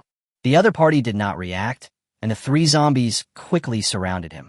Luo Jiu gritted her teeth, chopped down 1 zombie with her knife, kicked away the zombie on the side, and was about to draw her knife to chop for the second time when the 3rd zombie pounced over and hugged her neck wrapped in a neck guard from behind. Whoosh! Whoosh! The 2 steel bullets fired by Cheng Yaoyao hit the target accurately, and the black and red blood exploded on the side of Luo Jiu's head, splashing her helmet with smelly blood. Her vision was blocked by the stains, and she had no time to think. She took out a dagger from her waist and cut off the broken head of the head-exploded zombie. She raised her sleeve to wipe the visor and vaguely saw the guy who was chopped by the knife leaning against her blade and baring his fangs at her. Chapter 18. Gods Descend to Earth. At the critical moment of life and death, all skills and moves are forgotten, leaving only instinct.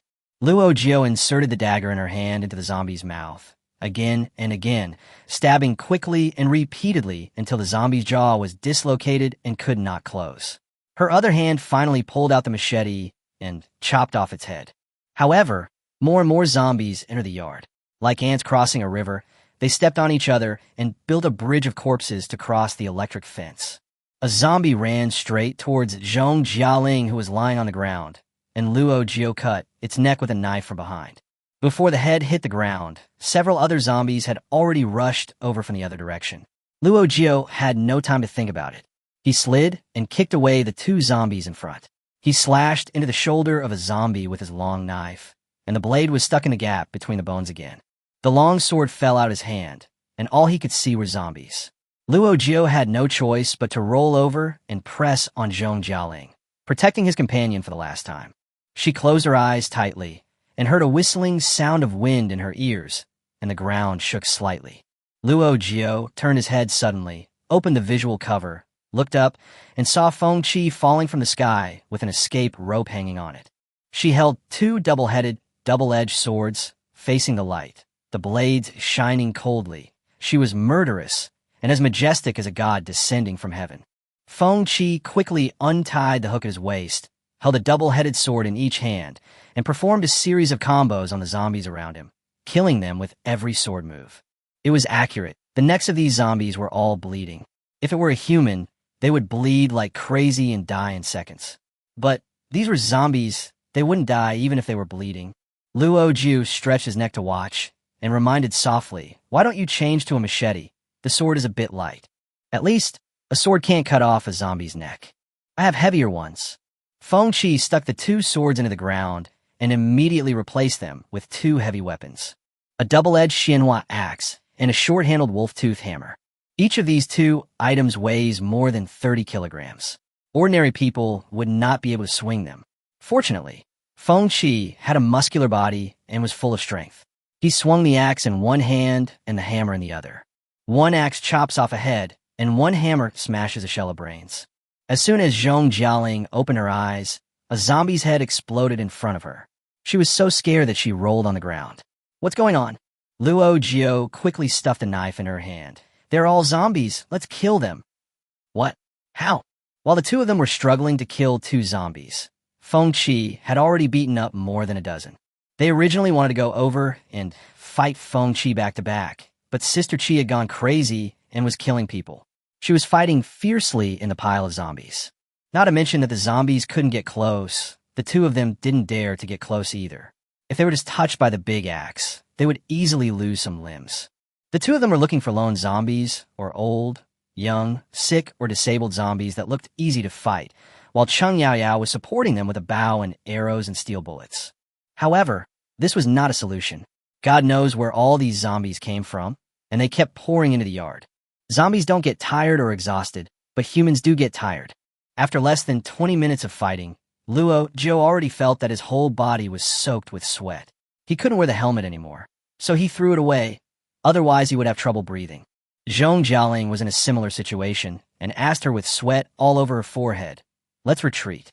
Luo Jiu calmly told her, "There's no way back." When Feng Qi came down, the zombies had already surrounded them, and the door to the house was blocked by zombies. "What should we do then?" Luo Jiu looked at the number in the space, 49, which was the number of zombies that the four of them had killed together. Most of them were killed by Feng Qi. This is almost their limit, but it still does not meet the upgrade requirements. Now there's zombies everywhere, and there is no way to retreat. Perhaps the only way is to upgrade. Zhong Jialing was worried. What if the upgrade just gives us more space? The upgrade reward won't give us an Italian cannon, right? Try it. It would be best to give it nuclear weapons. Luo Jiu hit the zombie behind her with a baseball bat, and Zhong Jialing quickly chopped off the old zombie's head. Feng Qi only heard Luo Jiu shout, "Hold on for a while." Turning around, Luo Jiu and Zhong Jialing waved their weapons and rushed towards the east. On the east side, there were the Verdun machines that Luo Jiu had carefully selected.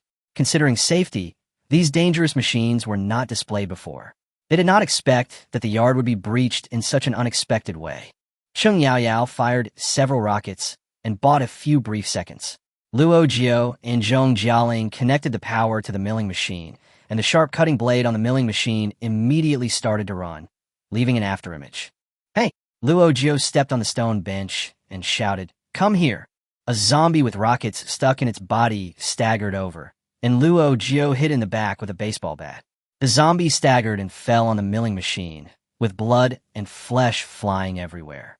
Half of its body was trapped in the milling machine, and black and red juice flowed all over the floor, shocking Zhong Jialing. She was stunned for a few seconds and muttered, "It's really dangerous. With this thing, everyone can breathe a sigh of relief for a while." Feng Qi fought and retreated, leading the zombies to this side. The three of them surrounded the milling machine, like assembly line workers, sending the zombies one by one to the milling machine, and then watching them being scrapped. These zombies are truly terrifying. Even though their companions have been turned into minced meat one by one, they still feel no fear at all and still rush forward one after another. They had no intelligence, but they had brute force. The surging zombies rushed and crashed, tripping over the wires of the milling machine. There was a burst of sparks, the wires broke, and the milling machine stopped running. Everything happened in an instant. The zombie that they had just pressed on the milling machine had half of its head ground off and immediately started to bite Luo Jiu's waist. Zhong Jialing quickly chopped at the guy with a knife and killed him. Feng Qi looked at the milling machine that had stopped working. Her face changed, and cold sweat broke out on her wet back. She knew that without the machine, with their manpower and physical strength, they could only last another 20 minutes at most. What should we do? Luo Jiu made a prompt decision. Open another one. But the zombies won't give them time to prepare. The black mass of zombies rushed over one after another, and even the other machines were filled with zombies. The three people surrounded in the middle looked particularly small. Cheng Yaoyao's scalp tingled when she saw this scene. She grabbed 5 arrows with one hand, gritted her teeth, tightened the bow with her aching arm, aimed at the zombie closest to her, and shot the arrows. Luo Jiu was grabbed by a zombie by the sleeve. As the two were pulling each other, an arrow whistled towards her. She felt something was wrong and dodged, based on her instinct, but still missed by a few inches. Cheng Yaoyao, who accidentally injured her teammate, let out a sharp explosion. The tip of the arrow pierced the flesh, and Luo Jiu felt a sharp pain in his shoulder. Fortunately, she was wearing a stab-proof vest, which was at least equivalent to 4 layers of wild boar skin. Fortunately, it was Cheng Yaoyao who shot the arrow instead of Feng Qi. Otherwise, with her strength, she could have pierced through 5 layers of wild boar skin and might have gone straight to the King of Hell. The tip of the arrow penetrated the stab-proof vest and pierced a centimeter-deep wound on the shoulder. Luo Jiu covered his shoulder and stepped back a few steps. Feng Qi and Zhong Jialing came over quickly. Are you okay? I won't die. Luo Jiu gritted his teeth and saw Cheng Yaoyao hanging on the escape rope, slipping down in a panic, and jumping between them. Luo Jiu was shocked. What are you doing here? Cheng Yaoyao said nervously. Let me explain to you, I didn't mean it. Luo Jiu, of course I know you didn't mean it. Cheng Yaoyao, then you should go into the space quickly and treat your injuries. The space is limited to 1 person. Maybe, after upgrading, it can accommodate 4? Luo Jiu glanced at the statistics and said, hurry up and kill 3 of them. We will soon have 100. Everyone was exhausted. If they were to kill them all, they would be so weak that they would want to surrender. But when they heard that there were still 3 missing, Feng Qi raised his axe and chopped off 3 heads. Luo Jiu looked at the operation page and was stunned for a moment. Zhong Jialing hurriedly urged, click, what are you hesitating about? Luo Jiu had a complicated expression. Upgrading also comes with a random time travel bonus. Then wear it. Cheng Yaoyao waved the machete. No matter where you wear it, it won't be worse than it is now. Yeah, screw it, just wear it. Luo Jiu clenched his back teeth and pressed the upgrade button. Chapter 19, A Time Travel. Where the hell did I come from? In a flash of white light, the 4 people disappeared out of thin air, leaving only a group of zombies standing there in a daze. After a while, the zombies smelled the strong scent of humans again and began to move in a new direction. The 4 of them traveled in the time tunnel for an unknown period of time before losing consciousness one after another. When they woke up again, they were already in a desolate land. Luo Jiu felt a tightness in her chest. When she opened her eyes, she found herself lying on the ground, with Feng Qi's thigh pressing on her neck and sleeping soundly. Hey, Sister Qi, wake up. Feng Qi opened his eyes drowsily, feeling like he had slept for a long time. Zhong Jialing and Cheng Yaoyao also opened their eyes one after another. The 4 of them had experienced a fierce battle and were almost exhausted. They were all still in a state of fatigue. I don't know where this is, but the weather looks like early summer, and judging by the position of the sun, it should be around 10 in the morning. They were wearing heavy defensive combat uniforms, and when they woke up, they felt uncomfortable with the heat all over their bodies. Moreover, after the battle with the zombies, everyone's clothes were stained with a lot of black and red blood, and the smell was really unpleasant. They sat up, looked around to see if there was anyone around, and the first thing they did was to take off their clothes. Gloves, helmets, neck guards, wrist guards, jumpsuits, boots, stab-proof vests. I took off layer after layer. When I took them all off, I felt relaxed all over. Luo Jiu took off his coat and put on a vest, revealing the wound on his shoulder. The blood has stopped, but it still looks a little shocking. Feng Qi and Zhong Jialing looked at Luo Jiu's pale face, feeling the subtle atmosphere, and dared not say a word.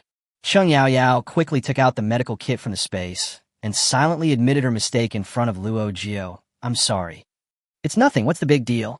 Luo Jiu smiled and comforted her. Luckily, this isn't a rocket, otherwise you would have cremated it directly. I wanted to dip it in the fire, but I didn't have time. That's a blessing. Luo Jiu lay on her legs. I'll enjoy the treatment of the injured. Hurry up and apply the medicine to me.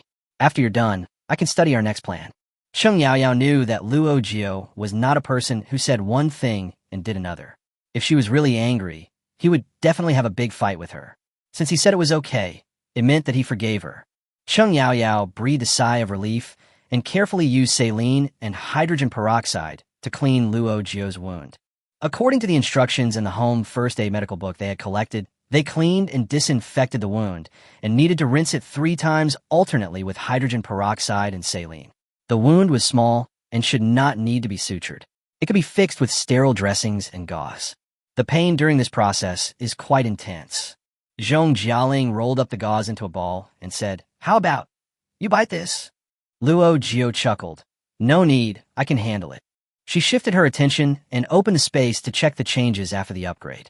The spatial properties showed that the volume of the space had expanded tenfold. The things they had previously stored up seemed so few now. Most of the space was empty. The capacity limit has been reduced to 2 people, and from now on 2 people can enter the space at the same time. At the same time, a gray upgrade button appeared on the operation page, stating that the next upgrade date would be 10 days later. Feng Qi speculated, "Will the next upgrade send us back?" Luo Jiu shook his head. "I don't know, but based on a last experience, the upgrade conditions must be met to upgrade. The upgrade requirement won't still be to kill 100 zombies, right?" Zhong Jialing quickly stood up and looked around. "It doesn't look like there are zombies in this place."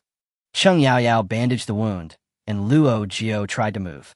Fortunately, it didn't hurt much. She stood up and felt the environment. They were on a relatively flat land, with rolling mountains and lush forests not far away. Judging from the topography, it should be the north. But there is no sign of human habitation here, and not even any animals are seen. Luo Jiu made a preliminary judgment. This should be ancient, and there are no products of modern civilization. The ground is all dirt, and there is no smell of car exhaust in the air. Maybe this is a wilderness of certain dynasty. Let's take a break and go to the mountain ahead to look for a village and ask around. The 4 of them had survived, and although they were forcibly sent to this godforsaken place by the system, at least there were no zombies pressing them and opening their mouths wide.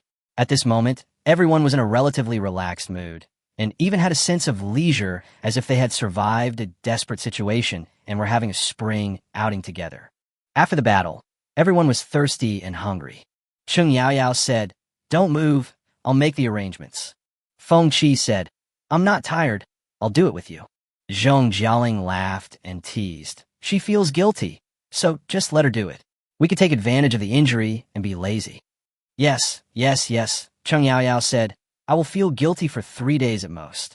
If you don't cherish it quickly, you will miss it forever." Everyone joked for a while and then divided the work into different groups. Cheng Yaoyao took out the picnic mat, folding dining table, and folding stools and began to prepare food and drinks. Luo Jiu was injured, so he could only speak to give orders. Feng Qi took out 2 air mattresses from the space and let her lie down to rest.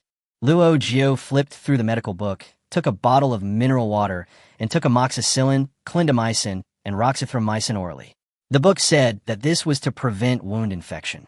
Zhong Jialing kicked the dirty clothes they took off together and asked, "How we do this?" Although people lived in ancient times, they still cared about the environment. Considering that they would leave soon, the first thing they thought about was to dispose of the garbage. Luo Jiu took a look and said, "Burn it."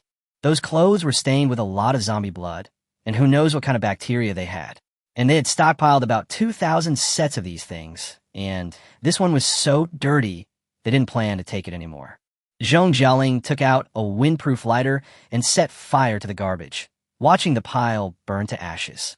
She sniffed the stench of sweat on her body and said, "I'm going to go into the space and take a shower. There is a luxury RV in the space, which is used as a backup bathroom." Zhong Jialing took a shower and changed into new clothes, and lunch was also prepared. Under these conditions, of course, we cannot open fire. Everything is ready-made. The big, plump, white, and soft steam buns are stocked up by them at the most famous steam bun shop near Fengshan Road. They stock up as others steam a batch. They are put into the kitchen in less than 3 minutes after being taken off the steamer. When they're taken out, they're still steaming hot and hot to the touch. There's a big steamed bun in front of each person, and the dishes are a combination of meat and vegetables, with 6 dishes and 1 soup. Sweet and sour pork, 3 fresh vegetables, and stir-fried Chinese cabbage with oil residue were all stockpiled from the most famous northeastern restaurant. Spicy chicken and pickled fish were stockpiled from the most popular local Sichuan restaurant.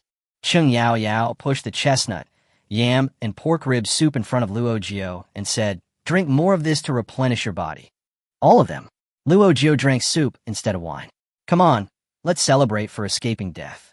The soup bowls clinked together, making crisp sounds, and everyone happily enjoyed their first meal after the time travel.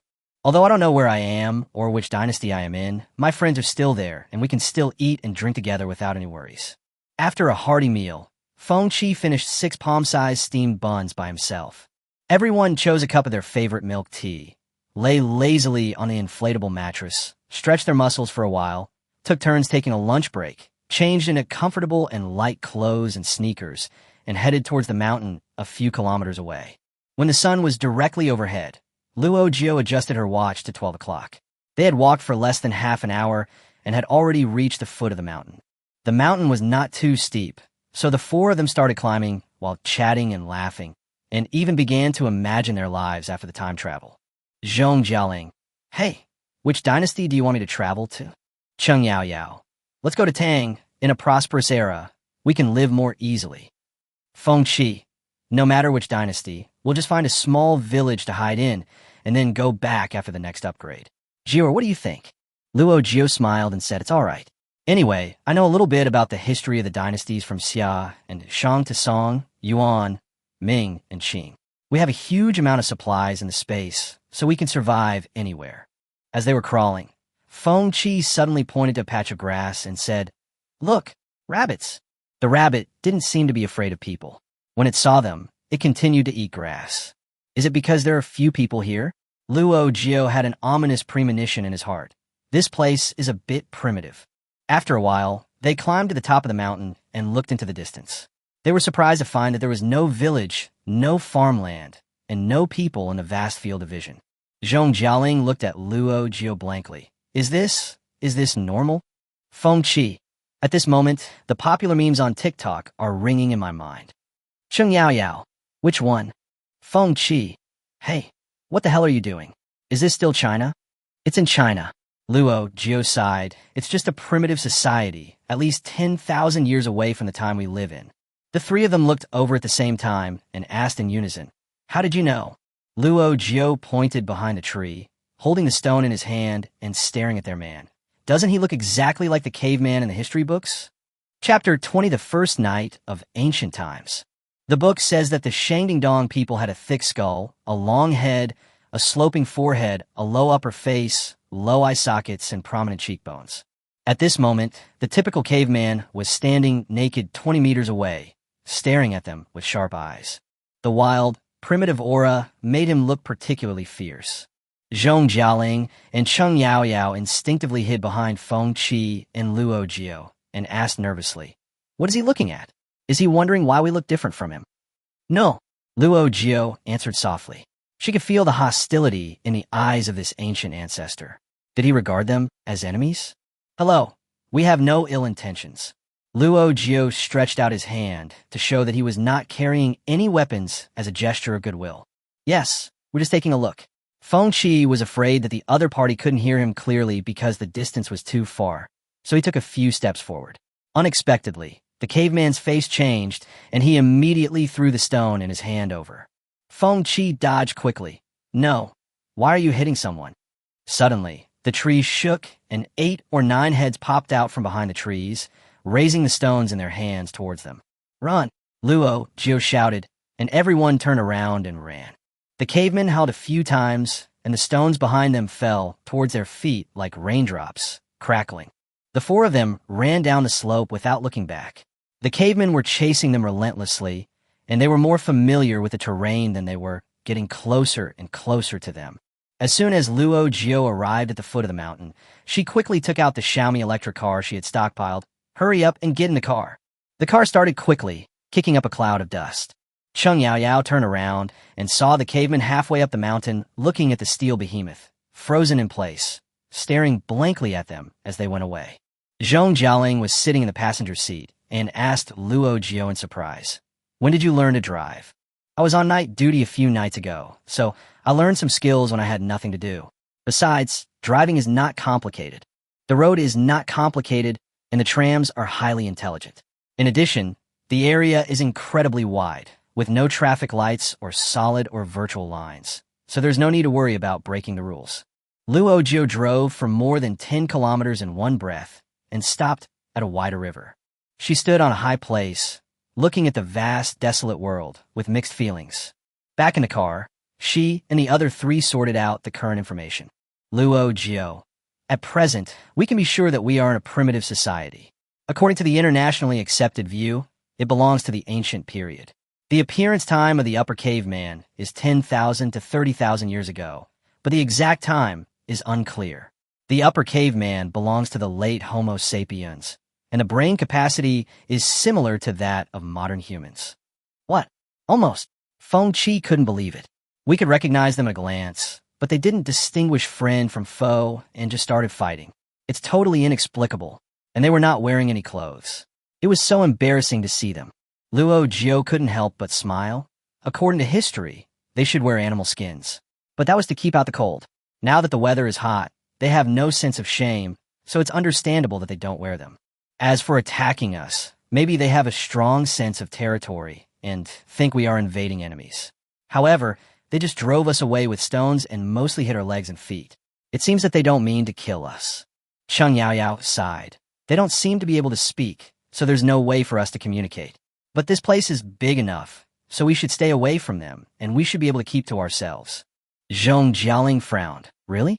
But there are not many people here. Where can we go to replenish supplies? And where is this? Are we safe here? Luo Jiu thought for a moment. From the perspective of the river's direction and veins, it is very similar to the Yongding River on the ancient map. Zhong Jialing, where is the map? Let me see it. Luo Jiu pointed to his head and said, "I have read in an extracurricular reading before that this should be the Yongding River. And the remains of the Upper Caveman are located at Longgu Mountain in Zhoukou, Beijing. Generally speaking, it belongs to the Yellow River Basin, and more specifically, it belongs to the Yongding River Basin. The mountain we just climbed should be Dragonbone Mountain. This is Beijing. We have arrived in the capital, my friends." After some discussion, everyone decided to find a place to set up camp first, wait 10 days, and then check the next upgrade conditions. During this period, our primitive ancestors either built nests in caves or in trees. In short, their lives were very primitive. It is impossible to find a house to live in, but if they wanted, they could build the first house in the history of the human world. Zhong Jialing asked, "Should we drive the RV out?" Luo Jiu looked at the dense forest nearby. For some reason, these tall tree trunks gave her a deep sense of uneasiness. She always felt that there might be some unknown danger in them. Luo Jiu said, "We'd better not stay here.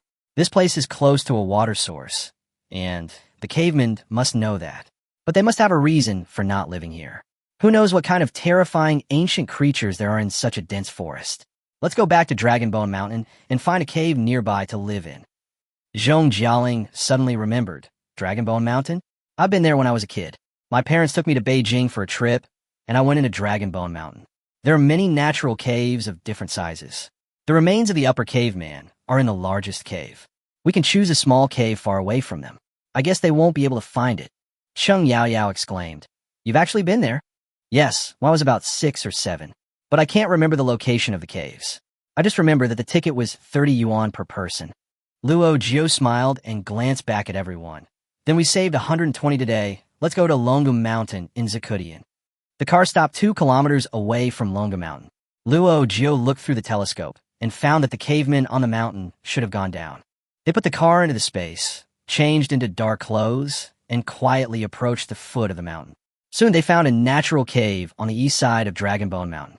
The cave was small and big, about 2 meters by 2 meters in size. The inside was about 4 or 5 meters high and 7 or 8 meters wide. In addition to weeds and dust, there were also some dead bones of animals. Luo Jiu said, "No need to drive the RV. The RV is too big and too obvious. We can put a tent here, light a fire at the entrance of the cave at night, and take turns sleeping." So everyone started to clean up, clearing away the debris and sweeping the ground. Zhong Jialing also took out her Chanel No. 5 perfume. and sprayed it. Then they set up a tent in the cave and put an inflatable mattress on it. Soon they had a place to rest. Feng Qi and Zhong Jialing took a long nap in the afternoon, and when they woke up the sun was about to set. Cheng Yaoyao set up the folding table and chairs, and she and Luo Jiu drank hot tea while admiring the ancient sunset. The four of them had dinner, and it was getting dark. They turned on a camping light hung high up, and the whole cave was as bright as day. Feng Qi took out firewood and charcoal and started a fire at the entrance of the cave. Xiaoling and I'll keep watch. You two can go to sleep. Cheng Yaoyao couldn't help but smile. We've never divided into groups like this before, okay? I'll guard with you. Zhong Jialing was not convinced. What? You don't trust us, the last and second to last. Luo Jiu patted Cheng Yaoyao on the shoulder and said, Forget it, it shouldn't be a big deal. Let them stay here and we'll come tomorrow. Luo Jiu and Cheng Yaoyao were sleeping in the tent. Feng Qi kept his double-headed sword and Xianhua axe at hand and played poker and ate snacks with Zhong Jialing, adding a few pieces of charcoal to the fire from time to time. The two people felt tired sitting on the simple folding chairs, so they soon changed to lazy sofas. The fire burned very vigorously, and the flames were about 1 meter high. The two of them were so sleepy from the roasting that Feng Qi just dozed off for a while when Zhong Jialing suddenly woke her up and said in a low voice with a nervous look on her face, Look. Feng Qi opened her eyes and saw a black bear about 1.78 meters tall standing at the entrance of the cave, looking at them angrily across the flames. Feng Qi immediately came to his senses, grabbed the double-headed sword at hand, and prepared to fight. Zhong Jialing whispered, Don't move yet. I'll go call Jiu to come and take a look. Feng Qi waved his hand. No need. You see it's just standing there. It's afraid of fire and doesn't dare to come in. Zhong Jialing was puzzled. Why is it standing here? If it doesn't want to eat us, why doesn't it leave? Yes, why not leave? Feng Qi also became puzzled. The two people began to chatter excitedly and speculate, even suggesting that the animal might be interested in fire and was warming itself by it. Suddenly someone came out of the tent. This is its home. It came back and found that we have occupied it. Luo Jiu listened in a daze and couldn't help but interrupt. Feng Qi and Zhong Jialing looked at each other and shut up in embarrassment. Zhong Jialing simply cleared her throat and started communicating with the black bear. Well, this is the situation. You have lived in nature for so long. You must have occupied other animals' holes, so it is reasonable for your hole to be occupied by us. Anyway, it is not convenient for us to move around, so you can find another hole by yourself. We will give you some compensation, and you can leave now. She took out a raw fat chicken from the space and threw it outside the cave. Feng Qi said, It would be strange if it could listen to you. As soon as he finished speaking, the black bear actually picked up the chicken and walked away. Zhong Jialing was so proud. What do you think? I'm still a little smarter than you. Feng Qi gave in, threw away her sword, and continued to doze off. She woke up several times, but nothing happened, so she simply lay down and slept without any worries. It was 5 or 6 in the morning, the sky was just getting light, and the sky was dark blue. Zhong Jialing pushed her awake again. Look. Feng Qi made a confused sound, thinking it was still a black bear, and muttered, Why don't you give it a chicken skeleton? Zhong Jialing said anxiously, No, it's the caveman. Feng Qi suddenly opened her eyes and saw a naked woman, probably less than 20 years old, standing at the entrance of the cave, looking at them from afar across the fire. Chapter 21. A complete misunderstanding. Not knowing how many people were coming from the other side, Zhong Jialing and Feng Qi stood up nervously. Everyone stood opposite each other, looking at each other quietly. According to historians, the people of the Shangding Cave were not tall. The average height of men was about 1.75 meters, while the average height of women was only about 1.6 meters. But the girl in front of him was at least 1.7 meters tall, only about 5 or 6 centimeters shorter than Feng Qi. Perhaps due to her daily labor, the girl's limbs are very strong, and her skin color is dark due to years of exposure to wind and sun. Her hair was very long, probably never cut since she was born. It was wrapped around her neck several times, and the part that hung down reached her knees. Her eyes were clear, without any radiation from electronic devices, with distinct black and white, and they stared at the two of them with a sharp gaze. Although he knew that the caveman couldn't speak, Feng Qi still lowered his voice. I'll go and lure her away. You wake up the 9 girls, otherwise she'll call her tribe over and it'll be troublesome. Okay, but how do you lead him away? Feng Qi showed an expression that said, "If you look at me, you're done for." He stepped over the fire and jumped out of the cave. The woman took a few steps back swiftly, keeping a distance cautiously. Feng Qi pointed at the girl and said, "If you catch up with me, I'll give you something good. Do you understand?" Zhong Jialing held her forehead with her hand and said, she looked confused. It's obvious that she didn't understand. Feng Qi had no choice but to say, "Then don't blame me for being presumptuous." She quickly stepped forward and patted the girl on the shoulder, then waved her hand with a deliberate smile. "Come on, chase me." The girl was obviously unhappy, but she didn't move. So Feng Qi continued to be presumptuous, and the second time he quickly touched her head and jumped away, and the third time he simply slapped her, but, as expected, the girl became furious and chased after him with anger in her eyes. Feng Qi's main event is not long-distance running, but as a martial artist, her physical fitness and endurance are definitely better than most people. At the beginning, she was afraid that if she ran too fast, the girl would not be able to catch up and would stop chasing her, so she only used 50% of her strength. As a result, the girl quickly caught up with her, slapped her on the butt, and then imitated her previous shameless behavior and waved her hand provocatively. Hey, Feng Qi never expected that he would be teased by a primitive man, so he chased after him with all his might. After a while, he slapped back the opponent and continued to act like a jerk. Hey, hit me back if you have the guts. The caveman was so angry that he bared his teeth, his breathing became rapid, and he chased after him madly. Luo Jiu and Cheng Yaoyao were awakened by Zhong Jialing. It was already dawn. Luo Jiu came out with a telescope and saw two figures shuttling through the woods. Feng Qi looked back and smiled from time to time, and the primitive girl was chasing after him breathlessly. If you didn't know, you would think they were going for a morning jog. The two chased each other for more than half an hour. Feng Qi's stomach was growling with hunger. He looked back and saw that the girl was still chasing him. Stop! Feng Qi raised his hands. You just want to fight back, right? Come on, I'll fight you.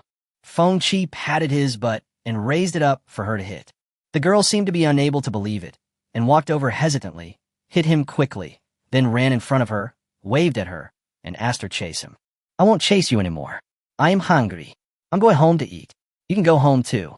You can go your way, and I'll go mine. Feng Qi rubbed his belly and waved, bye. Feng Qi ran back hungry, and everyone quickly set up the table to have breakfast. Milk, soy milk, fried dough sticks, tofu pudding, millet porridge, as well as sauerkraut pork pies and big steam buns with chicken sauce and fresh meat. Just as everyone picked up their bowls, Luo Jiu raised his chin and asked, "What did you do to him? Why did he chase us all the way here?" Feng Qi turned around and saw that it was that girl again, standing at the entrance of the cave.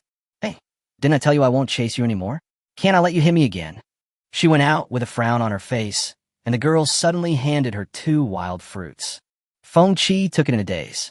The girl picked one up and took a bite, as if telling her that it was edible. What do you mean? Let me eat. Feng Qi looked at the fruit he had never seen before, turned around, and asked Luo Jiu, "Do you recognize this? Can you eat it?" Luo Jiu smiled and said, "The stomachs of primitive people are similar to ours. They give it to you out of kindness, so just eat it." Luo Jiu took out 2 fresh meat buns and took a bite in front of the girl. Then he handed one to her and said, "It's a courtesy. Eat it." The girl held the hot buns in her hands, her eyes constantly scanning them. Finally, she seemed to make up her mind and took 1, 2, and 3 bites, then wolfed them down, even licking the gravy that flowed on her hands.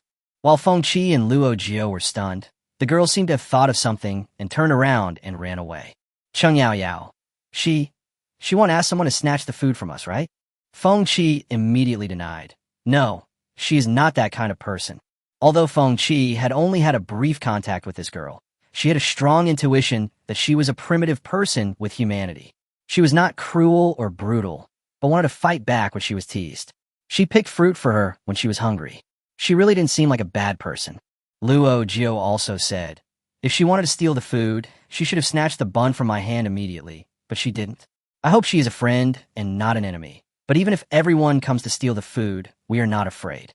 They are still in the Paleolithic age, and their only weapons are stones. Although we only have some cold weapons, it is more than enough to deal with them. If nothing else, a few Molotov cocktails thrown at them can wipe them out. But they are human beings, not zombies. I think it is better for them to live in peace and not to start a war. After breakfast, Feng Qi placed the wooden man, practicing martial arts on the open space at the entrance of the cave, and everyone exercised together. Everyone was sweating profusely while practicing, and when they turned around, the girl came again. She got a leaf as big as a basin from somewhere and wrapped it in a bulging bag, which turned out to be a large bag of wild fruits when opened. Oh my God! Feng Qi frowned as she looked at the fruit. She took a bite, and it was extremely sour. She really didn't know how these primitive people could eat it. Luo Jiu bit his tongue and said, "What does this mean? Did you misunderstand?" She remembered that a book said that when humans had no currency, they used barter, but they really didn't need these wild fruits. Luo Jiu used all his strength to explain to the primitive girl, "I just gave you a bun. It's not an exchange. We don't eat fruit. It's sour, too sour." Seeing that the original girl still looked confused, Luo Jiu hurriedly said, "Come on, let's demonstrate it to her." Each of the four of them took a bite of the fruit, then fell to the ground with their mouths twisted and their brows frowned, waving their hands wildly.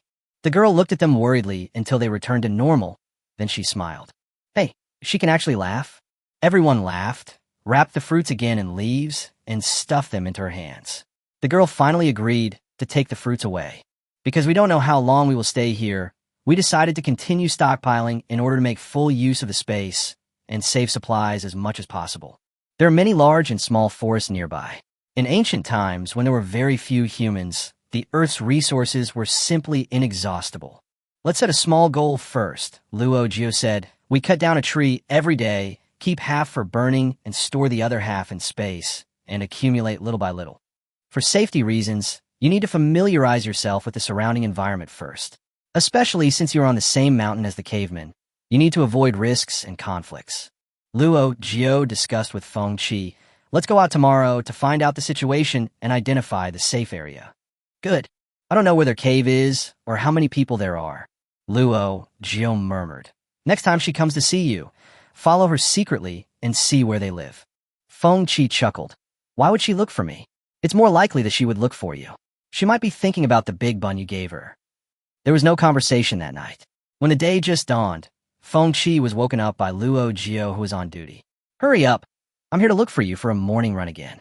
Feng Qi was dazed. As soon as she walked out, the girl patted her on the butt and waved to her to chase her. Feng Qi was helpless and looked back. Luo Jiu winked at her and said, "Go ahead. Don't forget what I told you last night. Be careful." Chapter 22, Being a God. Since that day, the girl came to Feng Qi to run every day. I don't know how she keeps track of time, but she's usually standing at the entrance of the cave at around 5 a.m. She has a strong sense of boundaries and never comes in, just waiting outside the cave. Later, Feng Qi secretly followed her and saw where the cavemen lived. It was on the west side of Dragon Bone Mountain, more than 300 meters away from them. As long as they didn't go there, they would be safe. This girl came every day, and after a while, Luo Jiu tried to communicate with her. She used a branch to draw 4 little people on the ground and introduce them to the girl one by one. "This is me, Luo Jiu. This tall and strong one is her, Feng Qi." Qi. After running together every day, the girl can already pronounce the word Qi. "Yes, this is Zhong Jialing. This is Cheng Yao Yao. We all live in this cave." Luo Jiu drew a cave on the 4 little people, and then asked the girl, "What about you? What's your name?" The girl patted herself anxiously and spread out her hands eagerly. She had no name, and she desperately wished she had one. Zhong Jialing said, "Let's give her a name so that it will be easier to call her in the future." Cheng Yao Yao asked, "What should we call her? Today is our 6th day here. How about we call her Laolu?" "You are only the 6th child." Feng Qi disagreed. "Give her a strong name. This environment is so harsh. She has to survive here for the rest of her life." Luo Jiu thought for a moment. The first human in the world was Lucy, who lived 3.2 million years ago. This was named by the paleoanthropologist who discovered her. Feng Qi said quickly, "Lucy won't work. It sounds like a foreign name. We are Chinese. She has to have a Chinese name. Yes, we need to choose a powerful name, but also one that is simple and easy to say." Luo Jiu looked around and raised his head to look at the azure sky. "Got it. Call it the sky." Zhong Jialing, "Heaven." "Yes, the sky is very powerful, right? Whether it is the gods of the east or the west, they all live in the sky. The sky and the earth hold all things. Isn't the most powerful woman in Chinese history Wu Zetian?" Okay, this is good. Feng Qi quickly asked the girl, "Do you like the name, Tian?" She seemed to understand. Oh my God. She tried to pronounce the word, then pointed at herself. She picked up a brand from the ground and drew a little man's sky. Luo Jiu smiled and said, "Yes, from now on we will call you Tian." Tian, Tian, Xiaotian, Tian, they are all you. Xiaotian thought about it and drew 14 more little people on the ground. Some are tall, some are short, some are fat, some are thin, some are men, some are women, and one of them has a bulging belly, and it looks like she's pregnant. Then she also drew a cave and put all these people in it. It seems that there are a total of 15 people in Xiaotian's cave, including those who used stones to drive away Luo Jiu and the others on the mountain last time. Luo Jiu pointed at the pregnant woman and asked, "Is this your mother?" "Mom." Xiaotian didn't understand the meaning of this word. Luo Jiu immediately demonstrated it to her. Zhong Jialing crawled into her clothes. She touched her bulging belly and then gave birth to Zhong Jialing. Zhong Jialing snuggled in her arms and called Mom, Mom. Xiaotian smiled, pointed at the other little man and said, "Mom." Then she used a branch to draw a horizontal line between the two caves, then stood up and waved. Zhong Jialing was stunned. What does Xiaotian mean? Luo Jiu took a deep breath and said, "She wants to take us to meet her mother." The four of them blocked the entrance of the cave with several large stones and followed Xiaotian to visit the cavemen. Everyone was very nervous along the way, afraid of being pelted with stones like last time. When they reached the cave entrance, the four of them stopped. Xiaotian went in first, walked up to an older woman, and gestured with and ah. Cheng Yaoyao nervously tugged at Luo Jiu's sleeve. It seems that the cavemen really don't have language, just like the deaf-mute. Can Xiaotian explain such a complicated thing with just simple sounds? Luo Jiu said, "I hope her people are as smart as her. Otherwise, there is nothing we can do." The four of them prayed silently while quietly looking around their cave. This cave is the largest cave in Longu Mountain. It is more than 4 meters high and 5 meters wide. It is at least 30 meters deep and has an internal span of about 15 meters, which is equivalent to the size of 3 or 4 luxurious living rooms in a modern residence. Xiaotian drew 15 people in total. Now there are only Xiaotian, her mother, and a pregnant woman in the cave. The others should have gone out to gather or hunt. Before Xiaotian went in, her mother and the pregnant woman were cutting up a rabbit with stones. The scene was extremely bloody, using blunt instruments to cut meat. Fortunately, after Xiaotian went in, they stopped working because they had to use their hands to gesture and make various sounds with their mouths.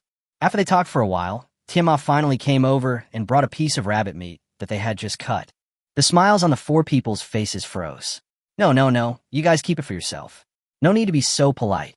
At this moment, a howl suddenly came from the mountain, and Xiaotian and Tianma's faces changed immediately. The howling sounds on the mountain came one after another, and the sound was extremely mournful. The pregnant woman started crying. Tianma threw the meat away and ran out immediately. The four people didn't know what was going on and followed Xiaotian and Tianma up the mountain following the sound. Not long after, they met people who had returned from hunting. There were 12 of them, men and women, young and old, carrying a wounded man back with sad looks on their faces. The man's shoulder was bitten by a wild beast, and it looked bloody and hideous. It seemed that he had fainted from the pain. His tribesmen put him on the ground, and the ground was soon stained red with blood. Xiaotian and her mother rushed over and knelt down with the others, with their heads on the ground, crying bitterly. Luo Jiu came forward to take a look. The injured man was the one who drove them away with stones that day. Judging from his age, he seemed to be Xiaotian's brother. The four didn't know what they were going to do, so they didn't dare to intervene. But then, the group of people suddenly stopped crying, collectively raised their heads, and shouted loudly throughout the valley. Then each of them scooped up a handful of soil and sprinkled it on the man's face and body.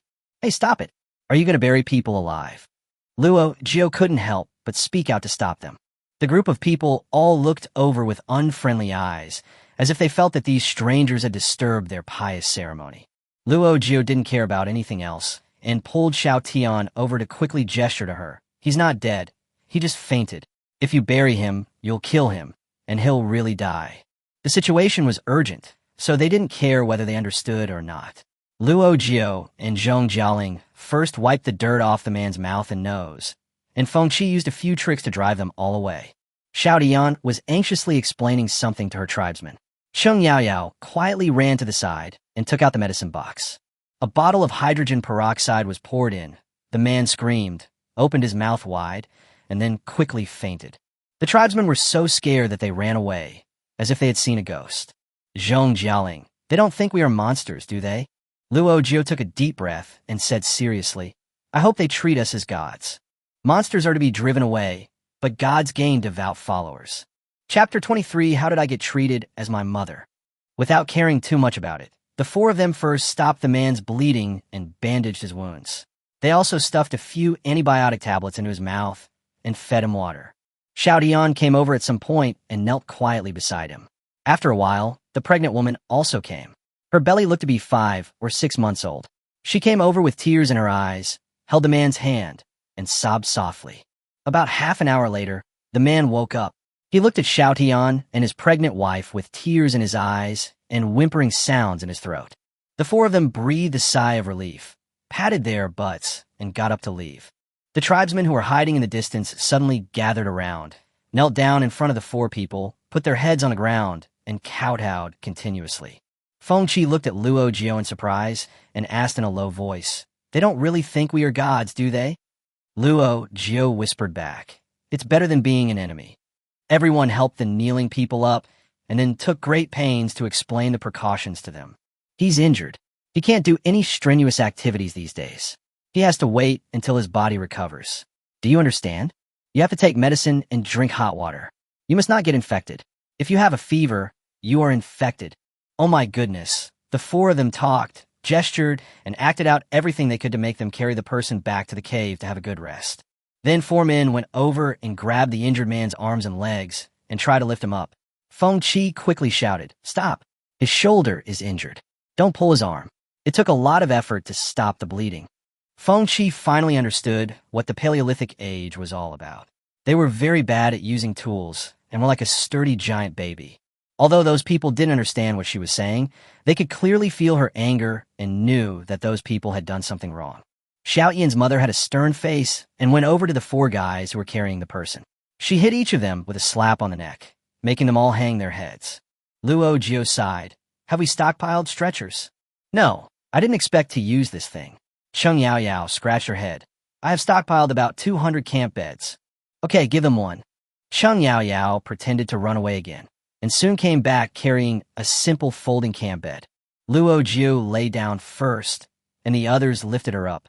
He demonstrated how to use it, and then directed the group of people to slowly move the injured person to the bed and slowly carry her down the mountain. Communicating with the cavemen was more tiring than chopping trees. The 4 people saw that there was no place to stand or sit in their cave, not even a cup for drinking water, so they left a bottle of mineral water and left quickly. In the evening, Feng Qi and Luo Jiu went to check on him with a thermometer and some medicine. The man did not have a fever and was conscious. He even struggled to get up and kowtowed to them, shouting, Mom, Mom. Luo Jiu held his forehead in embarrassment. How come she was mistaken for his mother? I guess Xiao Dian has only learned a few pronunciations. If I teach her wrong, I will have to give her extra lessons later. Xiao Yan's biological mother wanted to give them half a rabbit, a pheasant, and a sheepskin as a thank you. Luo Jiu looked at how poor their family was and thought that these things were probably all their belongings. He really didn't want to accept them, as it was useless even if he accepted them. She pulled a few wool from him as a token of her appreciation, and then the 2 of them said goodbye. Xiao Dian followed and sent them back to the cave. She held their arms affectionately and looked very happy. After returning, Luo Jiu had another serious conversation with Xiao Tian. Using 4 buns of different sizes, I explained 1, 2, 3, 4 big, medium, and small, and finally found out the relationship between the characters. The man who was injured today was Xiao Yan's elder brother. Among the 14 people, in addition to Xiao Yan's parents, there are the eldest brother, the second brother, the third brother, the eldest sister, the second sister, the third sister, and the eldest sister-in-law. The remaining ones are not clear, probably other complicated relatives, but Xiao Yan's current ability to express is unable to describe. In short, her mother gave birth to 7 children, was in charge of everything in the family, and was very prestigious in their ethnic group. Luo Jiu thought that this was probably the prototype of a matriarchal society. No wonder Xiao Yan's eldest brother calls them Mom. Maybe Xiao Dian was right. Mom is a respectful title to them. But how could these 4 young girls have a man in his 30s? Luo Jiu took the 4 buns of different sizes and talked for a while. Your eldest brother is your eldest brother. Your second brother is your second brother. And your mother is your mother. We are us, and we are not mother. Xiaotian, do you understand? Xiaotian wiped the saliva from his mouth and pointed at himself. Datian, duh? Okay, I can call you Datian. Go back and tell them not to call us mom anymore. Datian nodded, ate 4 buns, wiped his greasy mouth, and went home happily. That night, Luo Jiu suddenly figured it out. I wondered why Tian's brother got hurt. Why? The other 3 raised their chins curiously. Because of us. Huh? What does this have to do with us? Luo Jiu said, let's think about it carefully. They have lived here for decades and should be very familiar with the surrounding environment. Except for Xiaotian, no one else has come to our place. Why? Cheng Yaoyao suddenly realized. Could it be that they knew that there used to be a black bear living in our cave, and they couldn't beat the black bear? Luo Jiu. Yes, their weapons are all kinds of randomly smashed stones. Of course, they can't beat large beasts. So there are only sheep, rabbits, and traces of these small and medium-sized animals in their caves. You all saw the wounds on Tian's brother. They were badly torn. They must have been caused by a big beast. Feng Qi asked, do you suspect it was the big black bear we chased away? Luo Jiu. It's very likely. Let's ask about it tomorrow. The next day, when Datian came over, they asked about this matter, and Datian drew a bear-shaped picture on the ground that was more than 1 meter tall. She said with great horror that 2 people from her tribe had died in the mouth of this beast. Oh, is it so dangerous? Feng Qi pulled out a dagger and stabbed the bear picture. I think it's just normal. What do you think? Do you want to do it? After not having a fight for 7 days, Feng Qi's muscles and bones were tense, and he was eager to try. Luo Jiu thought about it and felt that it should not be difficult for them to hunt and kill a black bear. It would be a good opportunity to train their troops, and it could also eliminate a hidden danger for the poor cavemen. Change clothes and go. The 4 of them went back in the cave and put on stab-proof vests, windbreakers and pants, gloves and hats, and wrapped their wrists, trouser legs, and necks with tape. Although it was a bit hot, the heat was outweighed when I thought of the annoying bugs, ants, leeches, bees, etc. in the woods. The 4 of them carried various weapons such as knives, arrows, slingshots, etc., took binoculars, and set off in high spirits. As soon as she went out, she was stopped by Datian. She already understood what they were going to do, but in her opinion, this was no different from committing suicide. She knelt down to block their way, and even lay on the ground, reenacting the scene of her people being mauled to death by a black bear. Luo Jiu winked, and Feng Qi hugged Datian and comforted him softly, blocking her view at the same time. By the time Datian reacted, the other 3 had disappeared. Feng Qi let go of her and ran away, and she couldn't catch up. Datian was so anxious that he stamped his feet and ran towards the west. The 4 followed the black bear's footprints and soon arrived at its daily activities. It was a small, dense forest with lush trees, and the sound of birds could be vaguely heard. The 4 of them buckled the hood of their jackets onto their hats, tied a knot at the collar, and then put on tree-climbing tools similar to the stirrups that electricians use to climb telephone poles. Each of them chose a tree and climbed up. Luo Jiu modified the oversized slingshot, stuck it on a tree branch, and loaded it with a steel bullet that could smash half of a zombie's head. Cheng Yaoyao and Zhong Jialing drew their bows and arrows, ready to aim at the black bear's eyes. Feng Qi sat on the tree, took off his footrests, and tightly grasped the 50-centimeter long steel knife, ready for close combat. Comrade Luo Jiu instructed, after the black bear appears, we must quickly end the battle within 3 minutes. Zhong Jialing asked hurriedly, what will happen if it exceeds 3 minutes? Luo Jiu sighed. 4 of us are fully armed and fighting a bear, but we can't kill it in 3 minutes. This means we are useless. There are still countless zombies waiting for us when we go back. With such low combat power, how can we win?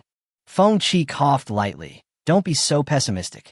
I bet the battle will end in 1 minute. If you lose, I will be on duty today. Cheng Yaoyao smiled and said, originally, you were on duty tonight. The 4 of them chatted and waited for about 15 minutes before the black bear finally appeared. Luo Jiu hushed and quietly pressed the stopwatch. Chapter 24, Put on some clothes. Bang! Luo Jiu was the first to fire the steel bullet, hitting the black bear's left eye. Immediately afterwards, Zhong Jialing and Cheng Yaoyao shot 2 arrows, one hitting the black bear's right eye and the other hitting one of its hind feet. The big black bear suddenly lost its eyesight and injured its leg. It ran around in the forest like a headless fly, roaring loudly. Datian rushed over with all the men, women, young and old in the tribe. When they heard the roar, they all trembled all over and were extremely frightened. Everyone stopped in unison, unable to help but hesitate. Datian's eyes became a little fierce at this moment. He swept his strong gaze over everyone present and pointed at Lin Zhong and shouted, "Mom!" The Shangding cave people did not have complex language, but if their meaning were to be expressed in modern language, it would be, "We, the Shangding cave people, will repay a favor regardless of life or death. The Mother Goddess will surely bless us and help us overcome all difficulties." So they moved forward again, running all the way into the depths of the dense forest. When he arrived, the black bear was just rushing around madly. Feng Qi jumped down from the tree and inserted the steel knife steadily into the back of the black bear's neck. Oh! The black bear let out a final roar and fell down with a bang.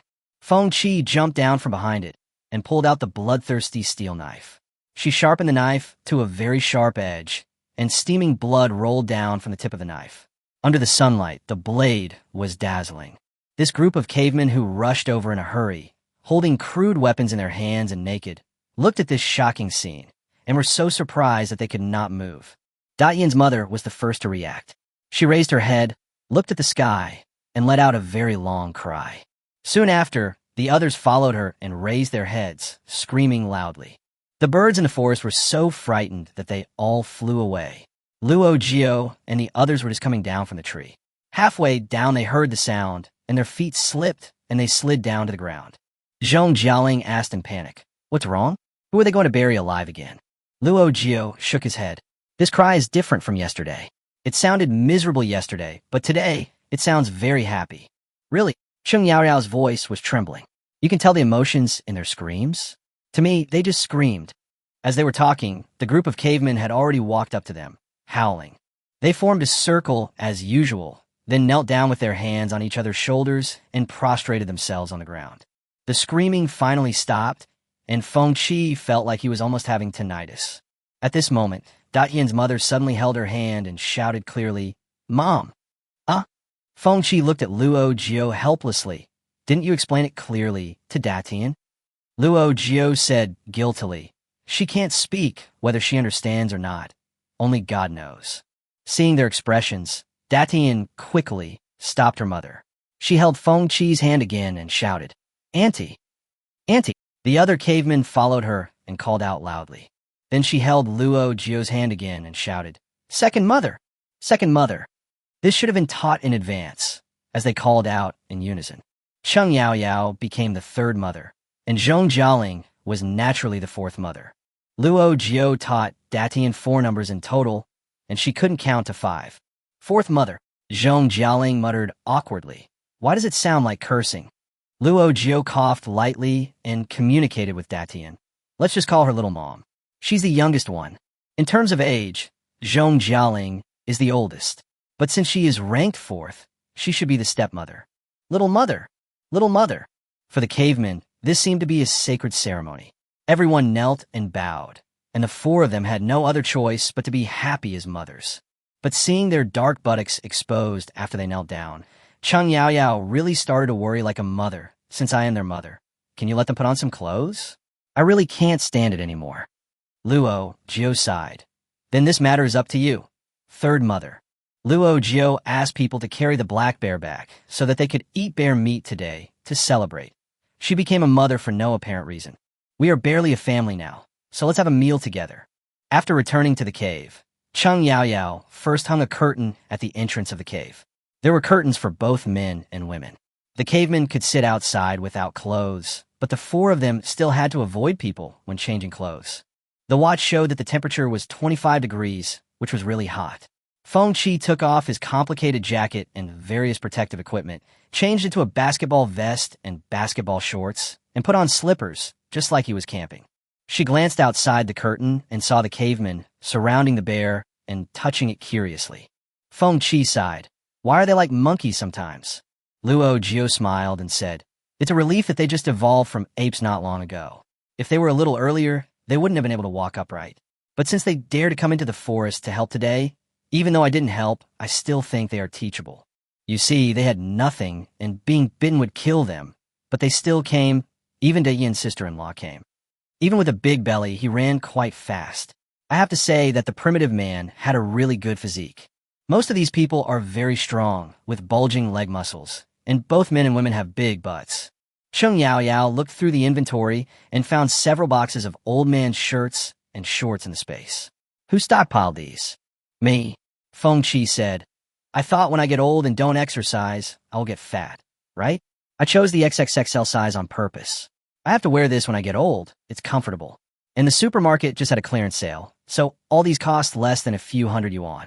Zhong Jialing said with a smile. Forget it. I have stockpiled more than 2,000 pieces of brand-name pajamas.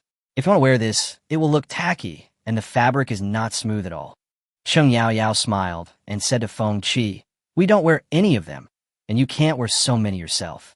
Can I give them 15 sets? Give it to me, but isn't it too shabby? Is it presentable? Feng Qi felt a bit like a mother. She always felt that since the other person was kneeling, kowtowing, and calling her mom, shouldn't she be nicer to her child? Luo Jiu said, let's put this on them first. We have to teach them how to wear it now. If it's too complicated, they won't know how to use it. The weather now is also suitable for wearing this. So Cheng Yao took out 15 sets of old men's vests and shorts, and together with Zhong Jialing, taught the cavemen how to dress. I guess they were happy, because this group of people were yelling and shouting. Feng Qi smiled and muttered, it really looks like a monkey. She took a large iron pot, set it up on a simple stove, put firewood underneath, and prepared to light the fire in a while. Here Luo Jiu first organized everyone who had just learned how to put on clothes to visit and learn. Look carefully, this is called a knife. It is very sharp. As she spoke, she stabbed the black bear with a boning knife. Blood gushed out, and the cavemen were so scared that they quickly took a few steps back. You usually use stone chips to cut meat, but the efficiency is very low. This is very fast, but it is also dangerous. I can't let you use it now. You can watch me do it first. She cut open the bear's belly with a knife, then tried to lift up the fur and skin it. In modern times, it is illegal to hunt wild animals. In ancient times, if you killed a bear, the whole tribe would recognize you as their mother. But killing is easy, but processing is not so simple. The bear meat is still hot and has a strong smell of blood. Luo Jiu had seen people killing sheep and skinning them in her previous life, but this bear was too big, and she was so tired that her waist ached before she could only skin a small part. At this time, Datian, who had been watching for a long time, stretched out his hand to her. Luo Jiu, you want to try? She carefully placed the handle of a knife in Datian's hand and said, take your time. Luo Jiu thought that Datian was not used to using a knife. After all, her tribesmen had already retreated in fear. Unexpectedly, Datian was very skilled, and her speed was several times faster than hers, but she was also very nervous about using a knife for the first time, and beads of sweat oozed from her forehead. But it is undeniable that she did a great job and quickly peeled off a complete piece of bear skin, which caused them to howl again. Datian smiled and started to divide the meat. Cheng Yao took out 7 or 8 large stainless steel basins, which were soon filled with meat and bones. These cavemen, like newborn babies, looked at each of their tools with curiosity, as they were things they had never seen before. According to the history of the development of human civilization, these cave people were in the Paleolithic age, and the tools they used were randomly smashed stones. After the Paleolithic age, there was the Neolithic age, when people learned to sharpen tools. Then there was the Bronze Age, the Iron Age, the Steam Age, the Electric Age, the Atomic Age, and the Information Age. These instruments traveled through 10,000 years of time and suddenly appeared before them. This meal was a unique feast for the cavemen. Chapter 25, Ancient Renovation. It was the first time that it was so lively outside Luo Jiu and the others' cave.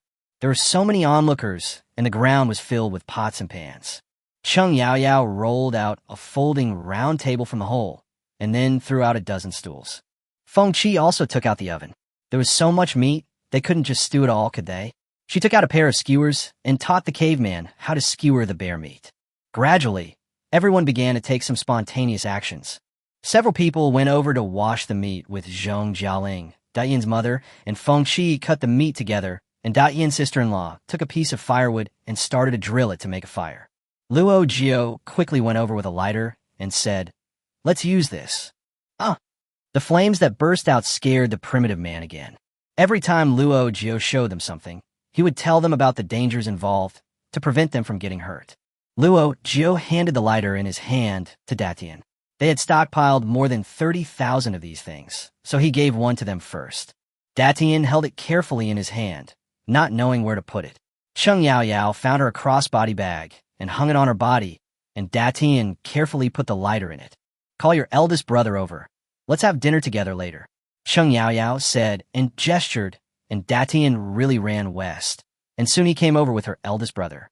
It seemed that he was recovering well, but had a slight fever. Luo Jiu changed his medicine and asked him to take a few more antibiotics. His wife happily helped him put on his clothes and pants and taught him to call everyone Annie, second Annie, third Annie, little Annie. The four of them responded reluctantly and smiled helplessly, feeling mixed emotions inside. Today, Cheng Yao was in charge of cooking and set up 2 large iron pots. One pot is used to make stewed sauerkraut and bear bones, and the other pot is used to make deep-fried bear meat strips and bear meat stewed with mushrooms and chicken. While the bear bone soup is stewing and the sauerkraut is ready, throw some wolfberries in for nourishment. Heat up some oil in a pan. Cheng Yao had never cooked bear meat before, but she thought that even if this ancient bear had parasites, it would die if it was fried in hot oil. She poured a bucket of oil and fried the meat until it was brown and fragrant, then sprinkled salt on it. Feng Qi came over greedily. "Why does it smell so good?" Cheng Yao fished out a large bowl of fish and said, "It should be cooked. Try it." Feng Qi took a bite and said, "Ouch." Zhong Jialing smiled when she heard the voice. "Have you turned into a caveman too? Why are you shouting along?" She said vaguely, "It's hot." It was hot, but it smelled so good that I gave her a thumbs up. Cheng Yao served 2 plates and asked Datian to distribute the rest to her tribesmen. Distributing food was apparently a sacred task, which Datian again handed over to her mother. Datian's mother was holding the pot of meat, looking very excited. She raised her head and was about to scream, but Luo Jiu quickly covered her mouth. No, let's not do this anymore. We know you're grateful. Just eat and stop shouting. Our ears can't take it anymore." She gestured for a while, and Datian's mother understood what she meant and silently distributed the dried meat to everyone, 1 handful per person. The freshly fried meat, still covered in oil, sizzled loudly, and it burned them so much that their hands and mouths burned, and they couldn't help but scream. Datian's mother walked up to the person who was shouting and slapped him on the back of the head. She mumbled something, and it was unclear what she was saying. Anyway, she pointed at Luo Jiu and her ears, meaning that second mother thought they were noisy and should stop shouting. So everyone endured the heat in silence. Cheng Yao quickly put down the things in her hands and went to the space to get a pile of plates. That was what she stockpiled at the beginning. Later, everyone who saw it said it looked like a school cafeteria or prison, the same stainless steel plates that many schools use. No one wanted to use them, and later on, a lot of bowls, plates, and other things were hoarded, and these were placed in the space. Now, it is just the right time to take them out and give them to the primitive people. Each person was given a plate, and they were not stupid. They immediately knew to put the meat on it. I had to teach them how to use the matching stainless steel bowls, spoons, and chopsticks quickly. Otherwise, when the meat is ready, I really won't know how they will eat it. The oil used to fry the meat was not wasted. Cheng Yao put it in an enamel jar and saved it for frying next time. Then put the bear meat into the pot and chopped the chicken. After frying them until golden brown, added various seasonings, and then added a large pot of water, covered the pot, and simmered it slowly. Cheng Yao calculated that old hen meat usually needs to be stewed for 2 to 3 hours, so bear meat should take at least 4 hours, right? She took a pair of scissors and asked Datian, "Do you want to cut your hair? It's very inconvenient for you to have such long hair like us. If you want, I can help you cut it." The 2 people talked for a while, and Datian pointed at Feng Qi's head and then at himself. "Huh? You want to cut your hair into a buzz cut?" Cheng Yao couldn't believe it. Most girls thought Feng Qi's hairstyle was too short. Is this what Datian meant? She let down all of Datian's hair, which was more than 2 meters long. She cut it to her shoulders first. Datian touched it and continued to let her cut it. Luo Jiu went in to get something and came out. She saw the haircuts had already started outside, so she searched the space again. Didn't they stockpile 20,000 cups of milk tea and 10,000 cups of coffee before? When the store delivered them, they all came in bags. They were busy stocking up and didn't have time to unpack them one by one, so they just put them all in at once. In modern times, these takeaway bags are thrown away after being opened. But now these bags are still quite sturdy. In ancient times, they could be recycled. Luo Jiu opened a dozen bags of bawang cha ji and gave them to the Tian, asking her to pack the hair as a souvenir. He could take the rest back and pack other things. At this moment, Datian has changed his look. He is wearing a vest and shorts and has a buzz cut. He looks like Feng Qi #2. Luo Jiu touched her head, and she looked very happy. These cavemen lined up to get their hair cut. For convenience, all the men had their heads shaved bald, while the women could have shoulder-length hair, short hair, or a crew cut, as they wished. Soon, there was a pile of hair on the ground. Zhong Jialing gave them a mirror, and they rushed to look at it, as if they were seeing themselves for the first time. Zhong Jialing swept the hair on the floor, and soon found that the broom was covered with hair stubble. She was too lazy to pick them off, as there was plenty of them anyway. Datian rushed over to sweep the floor clean, and Zhong Jialing told her, "This is also for you. You can take it after lunch." Today, Luo Jiu focused on teaching Datian a few words: take away, knife, danger, come, go, and hair. When Datian heard the word take away, his eyes lit up. He quickly put on the pile of bags beside her and would never forget it. No one knew what the others were whispering to each other. A few of them came up to Luo Jiu and made some gestures, then went east together. Except for Datian, her elder brother, and his wife, all the others ran away. Luo Jiu asked Datian, "What are they doing?"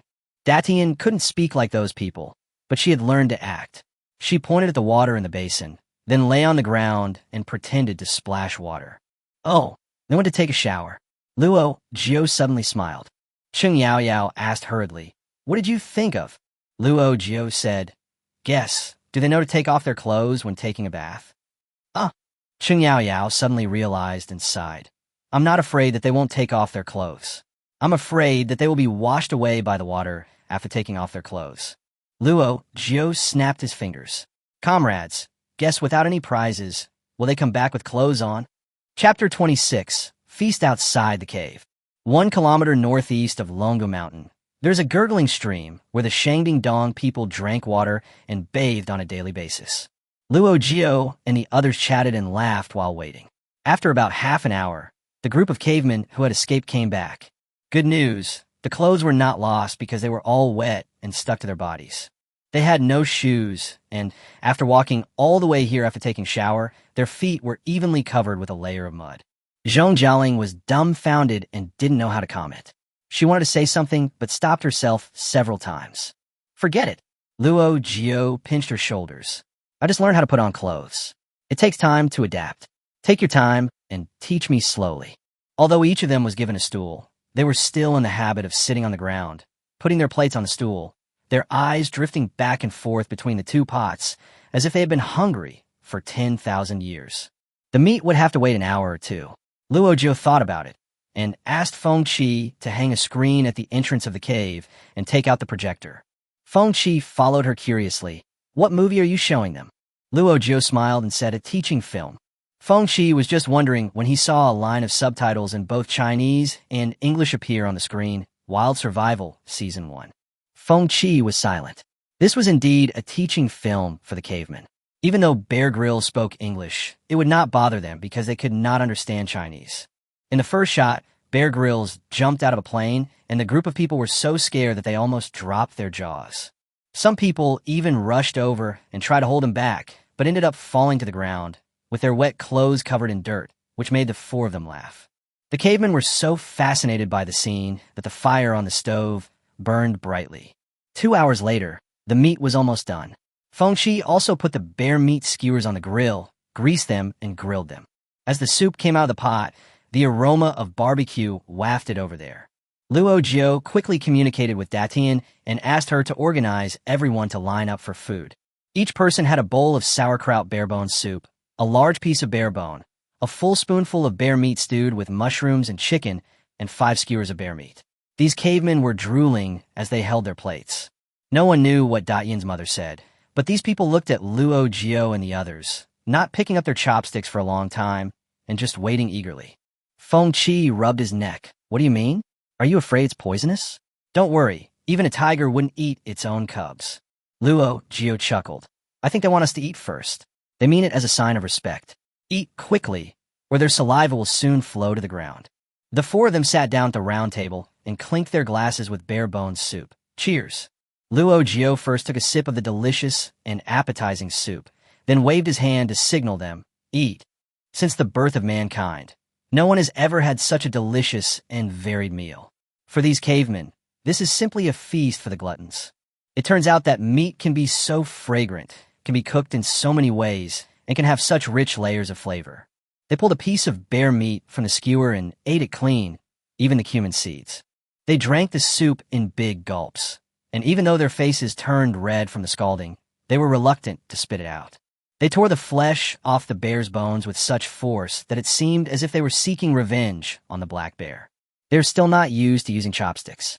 They hold the chopsticks in their hands while chewing for a few bites, and then put them down and use their hands directly when eating. Sheng Yaoyao was a little scared when she saw this scene. They are eating so fast, they won't choke or die of stuffing, right? Zhong Jialing snickered. It's obvious that they have a big appetite. They must have often not eaten enough before. How could they be full so easily? These things may not be enough. Sheng Yaoyao looked at the surrounding environment and the cavemen with voracious appetites and said with a smile, I feel like I'm back in the village for a feast. There's a tent set up in the open space, a table in the tent, dirt underfoot, and a group of people around me wolfing down the food. The four of them burst into laughter. They all enjoyed the breeze, the delicious food, and a satisfying meal. Today we hunted bears and fired weapons, and also spent a lot of effort communicating with the cavemen. Luo Jiu does not plan to arrange any other itineraries for everyone, and will use the rest of the time to rest. After the meal, they took a group nap and were too lazy to clean up their things. Anyway, most of them were used by the cavemen, so they just gave them the things after they were done with them. The four of them would not use them, even if they came back. There was half a pot of food left in each of the two pots. Sheng Yaoyao served a large bowl of each and asked them to take the rest away, including the pots and stove. It is better to teach a man to fish than to give him a fish. They have already watched and learned how to cook, and we have given them the pot. Let them study it on their own. Oh, there were still 5 large basins of raw bear meat left. Sheng Yaoyao asked them to take 3 basins away, because the woman was pregnant and sick, and she couldn't let them starve. As for the bucket of frying oil, Zhong Jialing spent a lot of time explaining to them that only a little bit could be used for each dish. The midday sun made people really tired. Luo Jiu ordered the others to take their plates and cutlery, as well as other things they needed to take away, and to leave quickly because they needed to rest. Datian's mother looked very anxious and kept gesturing while grabbing Luo Jiu's arm. Luo Jiu was confused. What do you mean? Datian, as the caveman who was best at communication, came over to translate immediately. She stuffed a broom into Luo Jiu's hand and said, take it. She took it herself, and then she said to Luo Jiu again, take it. Luo Jiu, you've already taken it? Do you want another one? Datian was anxious and brought a stone to her. Take it. I don't want it. I don't need it.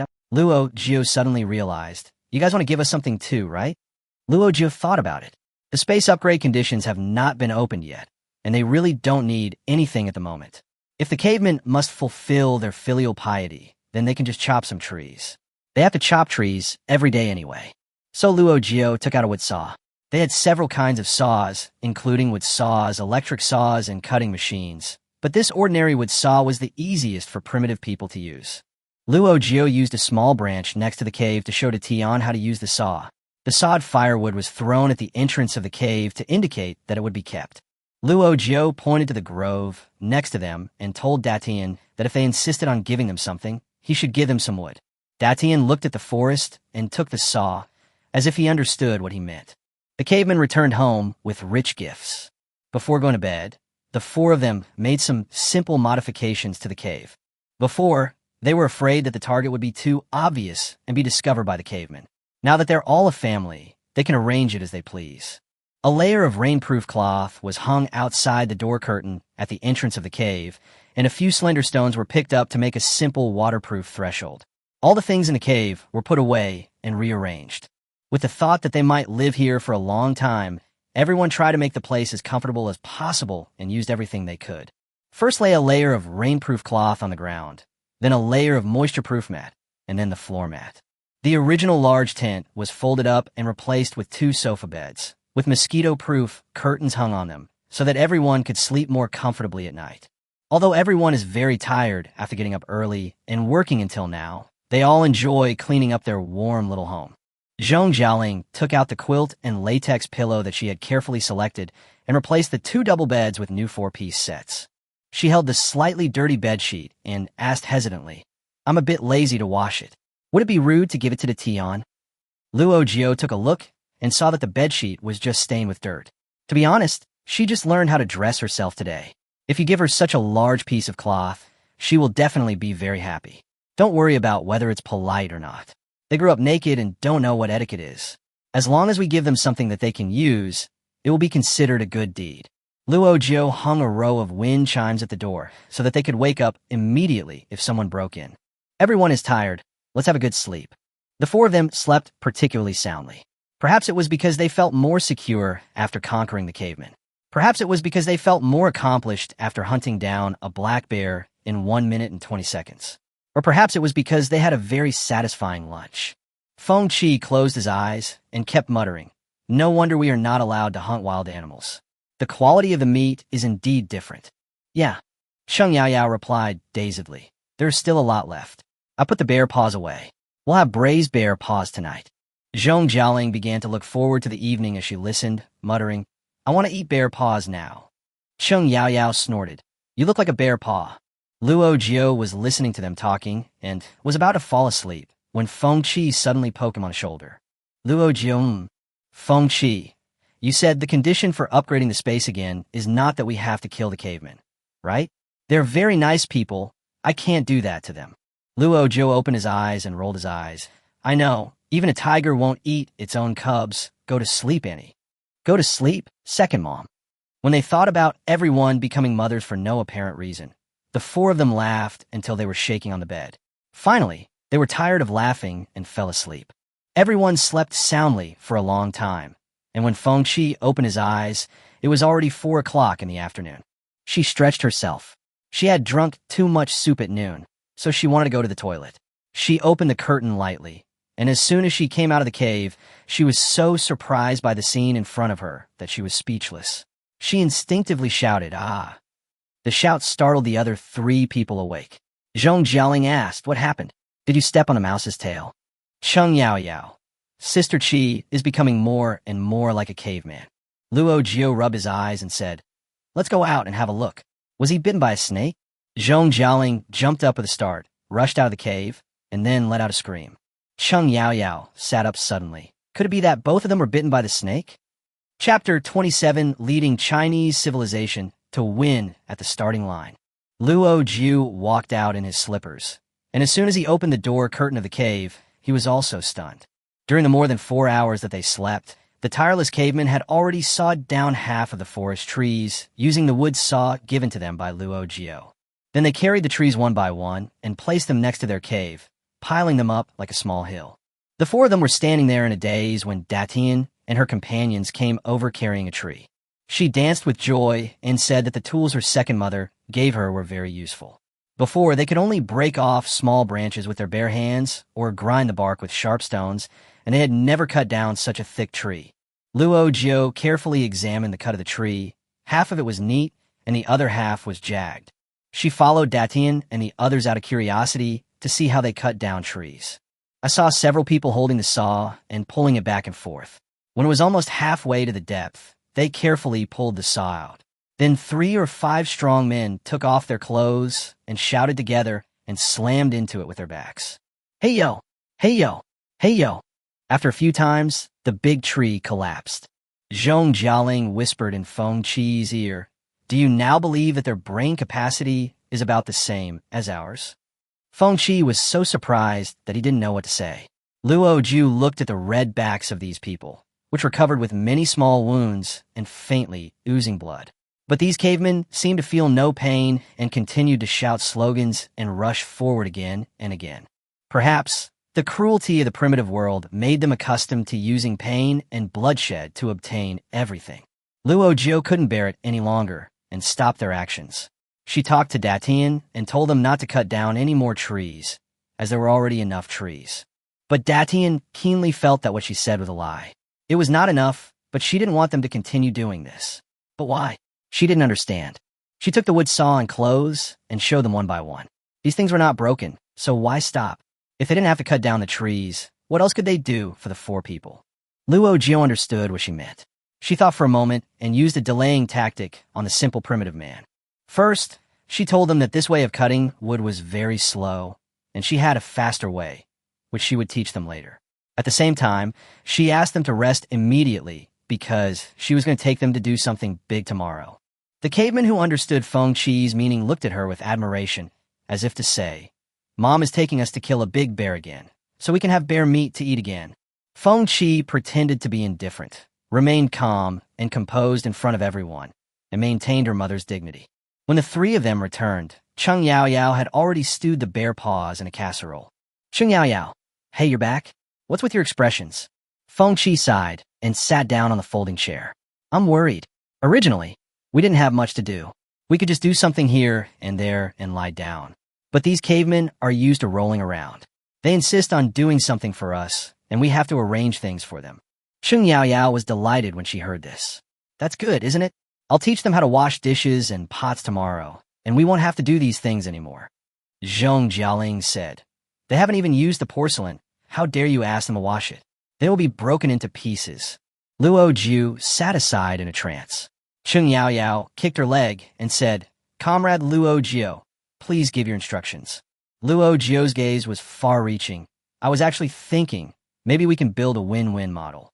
If we teach the cavemen how to use tools, learn languages, and learn various production techniques, we can make the history of this period progress 100 times, 1,000 times, or even 10,000 times faster. It allowed them to enter the Neolithic age directly from the Paleolithic age 10,000 or 20,000 years earlier, or even skip the Bronze Age and enter the Iron Age directly. We can create an extremely advanced Chinese civilization, leaving ancient Egypt, ancient India, and ancient Babylon far behind.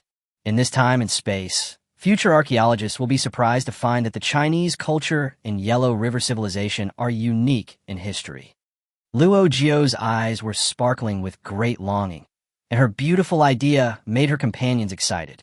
Luo Jiu said passionately, "Just imagine if we advance the development of ancient Chinese civilization by tens of thousands of years, so the seeds of socialism from now on, and focus on science and technology, then wouldn't we be the ones leading the Industrial Revolution? Our civilization is the only one in the world that has continued uninterrupted. We have been growing bigger and stronger since ancient times. Therefore, we will not close our country to the outside world. There will be no war of aggression against China, and we will not allow ourselves to be bullied because we're the most powerful being in the world. When our country masters the world's most advanced technology, possesses the most powerful productivity, and the most advanced weapons, then the world will surely belong to us, and we can plant the red flag wherever we want. As Mr. Li Dezhao said, if you look at the world in the future, it will be a world of red flags." Zhong Jialing covered her mouth, too shocked by these remarks to speak. Cheng Yao's voice was trembling. Can we do this? Can we change history?" Luo Jiu said firmly, "Maybe we can't change the history of our time and space, but at least we can change the history of this time and space." Feng Qi stood up excitedly. "Then what are we waiting for? We should seize every moment and teach the caveman knowledge.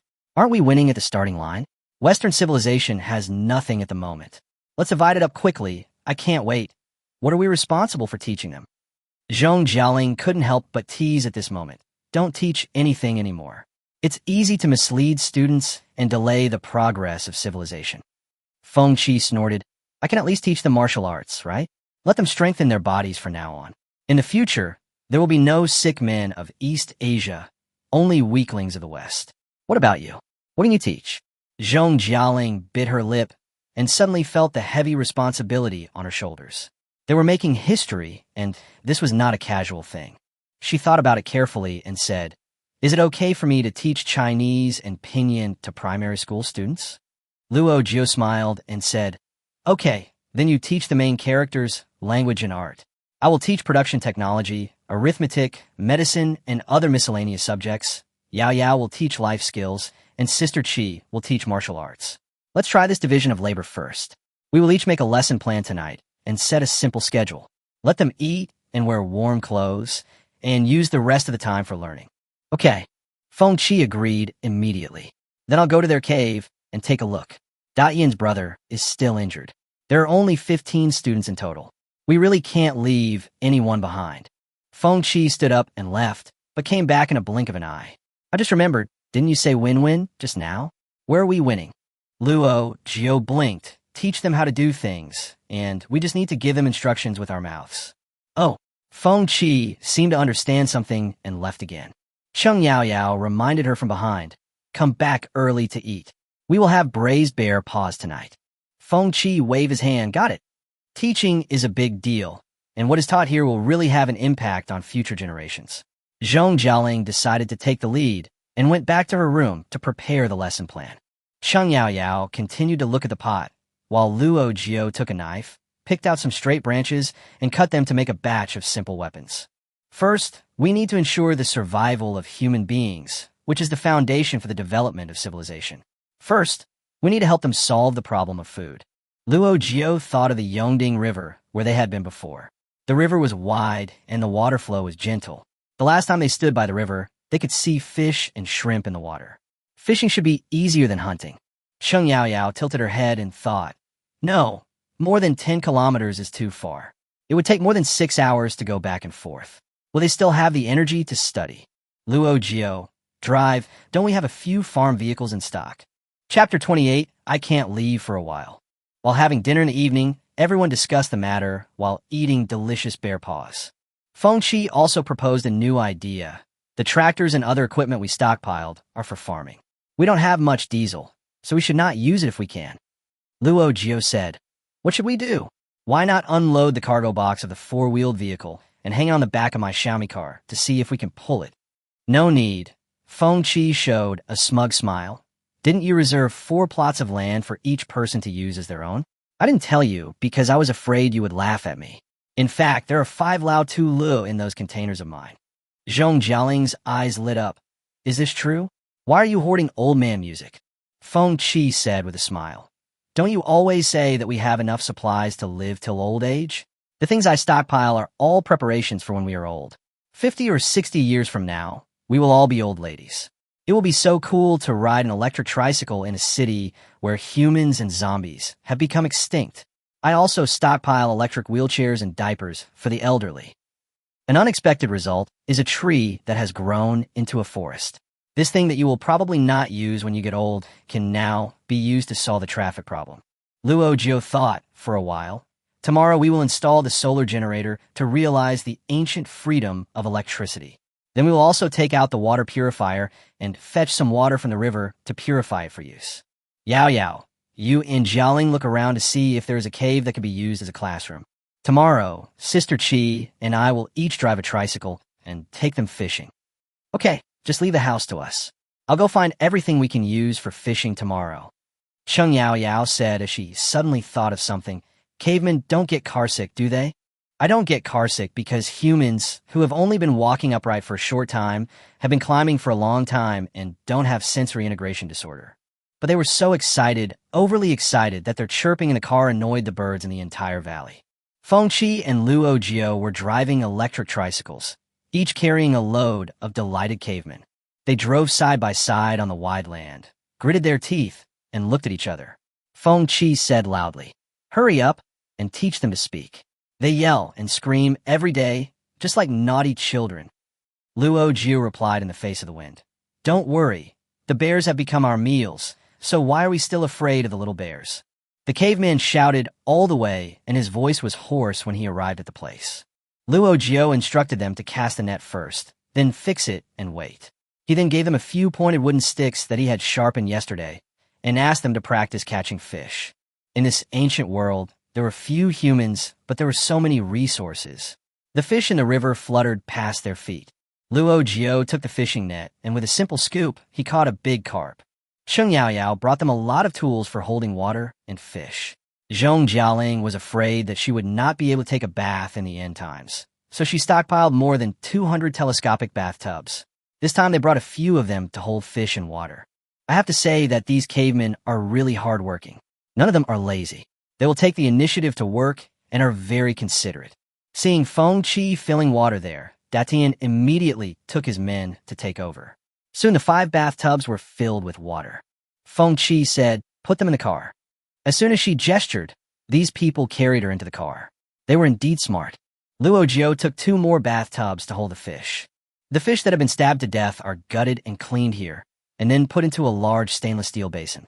The fish, shrimps, and crabs caught in the net can be directly placed in an empty bucket, added with water, and kept for a few days so that they can be eaten fresh at any time. These cavemen quickly mastered the trick and caught more than a dozen big fish in a short time. The shrimps, fish, and crabs in the nets were numerous and large, about 3 or 4 times the size of modern shrimps. They only cast the nets for a short while, and when they pulled them up, they caught more than 100 kilograms of freshwater fish. With such abundant resources, not only the cavemen were screaming with joy, but even Luo Jiu and Feng Qi were grinning from ear to ear. It was so easy. They were complete novices and had never fished before. They had no skills at all. They just followed what they had seen on TV and cast a net, and they unexpectedly caught so much. We had planned to fish for half a day, but it was over in less than an hour. Feng Qi honked the horn. "Get in the car. Go home." Datian held the handrail tightly. "Go home." After 7 or 8 days of getting along, Datian can already understand many simple words and is making rapid progress. Back at Longu Mountain, Cheng Yaoyao and Zhong Jialing conducted comprehensive teaching together. Cheng Yaoyao taught them how to cook, how to stew carp, how to steam river crabs, and how to grill river shrimps. Zhong Jialing stretched her neck and taught 1 word at a time. "This is called fish. Read it with me. Open your mouth. Fish." By lunchtime, Zhong Jialing was too tired to talk. She deeply understood the saying, "In a previous life, I was a pig killer. In this life, I am a teacher." During lunch break, she lay on the bed and sighed, "Alas, what sin have we committed? Instead of being good students, we become teachers, and we are teaching primitive people." I tried my best, but they still looked confused. I finally understood the look of disappointment when the teacher looked at me. I regret it so much. Cheng Yaoyao patted her on the back. "Everything is difficult at the beginning, but it will be fine slowly. Besides, they're already learning very quickly. They all know how to wash the pot today. I don't have to worry about them at all. Just take your time. We should encourage each other and persevere in order to complete the glorious and arduous task of promoting the historical development of Chinese civilization."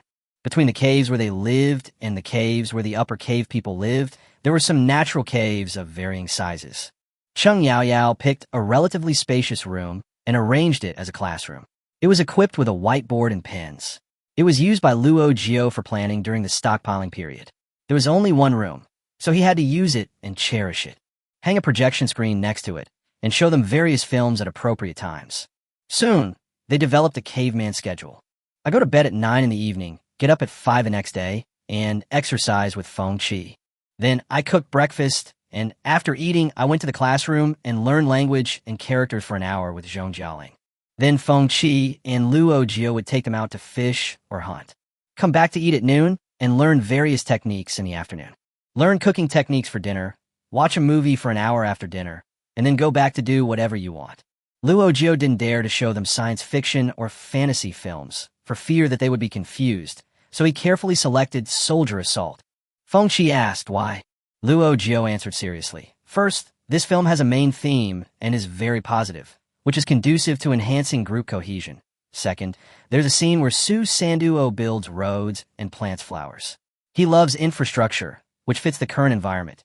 Third, this film does not talk about love, there are no embarrassing scenes, and it is suitable for group viewing."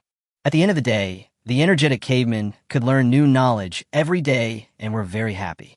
For modern people, tired as dogs, fall asleep as soon as they touch the pillow every day. In the past, they were always worried about attacks from people or wild animals, and they took turns to stand guard at night. But now they think, forget it. It is ancient times now, and there are only dozens of people in the entire Eurasian continent. Who can come? There are only 19 of them in the capital, no one else. Use the round tabletop as a door panel to block the door.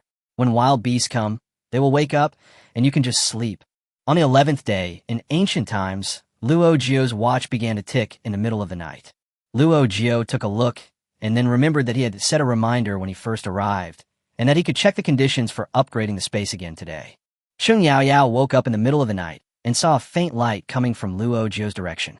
She saw that Luo Jiu was supporting her chin with a frown on her face, looking as if she had lost all hope in life. She asked softly, "What's wrong?" Luo Jiu sighed. "I just looked at the upgrade conditions. We may not be able to leave for a while." Chapter 29. Stressful Upgrade Conditions. The condition for the first upgrade is to kill 100 zombies. After the upgrade, the space is expanded tenfold and the maximum number of people is reduced to 2. Luo Jiu believed that if the upgrade was successful again, the space would be expanded several times and the number of passengers allowed would also increase. If they were to upgrade to 4 people, they could hide in space and avoid any risk. But the problem was that the conditions for upgrading again were too difficult to meet. Second upgrade requires hunting 10,000 prey, non-small. 10,000? Not counting the small ones? Luo Jiu made a rough calculation in his mind. Taking the big black bear as an example, he killed 1 in the morning and 1 in the afternoon, which means 2 in a day. Even if they hunted nonstop for 365 days, there would only be 730 of them a year, and it would take 10 years to kill enough. And the bigger problem is, even if they strengthen their bodies and are still able to kill prey in their 30s a dozen years from now, where can they find 10,000 prey to kill? If they really kill 10,000 of them, wouldn't the food chain be broken? Maybe they will cause the extinction of species. What should I do? Luo Jiu held his head with both hands, feeling a headache. Sheng Yaoyao crawled over and pondered with her. How small is small? The prey here are all bigger. A wild rabbit weighs more than 10 kilograms. It's not small, right? Luo Jiu shook his head. It would be nice if rabbits could be counted. They reproduce quickly. We can catch them and raise them. We can kill them whenever we want. But the specific standard must be determined by the system. Let's go hunt a few kinds of prey tomorrow and see which one can be counted. The next day, the 4 drove 2 electric tricycles and took 13 cavemen on hunting. Leaving Daihyun's pregnant sister-in-law and his injured brother to stay in the cave, the rest of the people went out together. The weapons in the hands of the Shangding cave people were sharpened wooden sticks. Although they were an upgrade compared to the stones they had used before, they were still a bit crude. The crude weapons, advanced means of transportation, and uniform clothing make the scene look very absurd. This time, they came to the woods where they hunted black bears last time. The trees here were very lush, and Luo Jiu thought there must be a lot of wild animals. In order to motivate everyone, Luo Jiu used the student motivation method. If we can kill 20 prey today, we will have a holiday in the afternoon, no classes, and no homework. If we can hunt 30 prey today, then we will have a day off tomorrow, no classes, and no homework. If we can kill 50 prey today, we will also have a holiday the day after tomorrow, no classes, no homework. She didn't dare to think about the 2.5 days off. If she made such a bold statement in a high school classroom, the class would be in an uproar. As a result, after she finished speaking, the caveman looked depressed and unhappy. "What's going on? Don't you understand?" Luo Jiu asked Zhong Jialing. "Didn't you say that they can understand everyday language?" Zhong Jialing spread her hands helplessly. "It's not that they didn't understand, they just didn't want to take a holiday." "Ah, you love studying so much? You really are like my child." Luo Jiu coughed lightly. "Then on the contrary, the more prey you kill, the more lessons you will get and the more hours of TV drama you will watch." As soon as he finished speaking, there was an "oh" sound from below, like crowing of a bird. Everyone was so happy and loved to wander in the ocean of knowledge. Feng Qi found it incredible. Humans originally had this attitude towards school. Then, why did they become so disgusted with school later? Luo Jiu tilted his head and smiled. "You hate studying, but I don't. Let's go. Today's task is heavy." 17 men began to go into the forest, hunting with a dragnet, and wherever they went, nothing could escape. A hare jumped past everyone's eyes, and Feng Qi shot an arrow, nailing the hare directly to the tree. He hunted pheasants, wild deer, wild foxes, and even killed 2 wild wolves. He captured a nest of wild pigeons, stole a piece of wild bee honey, and raided half of the forest, gaining something in all aspects. But there's only one thing. The system count is still 0/10,000, motionless. Zhong Jialing began to doubt her life. It won't be broken, right? This doesn't even count. She pointed at the wolf that was stabbed like a hedgehog and said, "Isn't this big enough?" Feng Qi wiped the sweat off his face and rubbed the blood on the blade onto the wolf's fur. Who knows? Is there a delay in the system? There can't be so many. None of them count, right?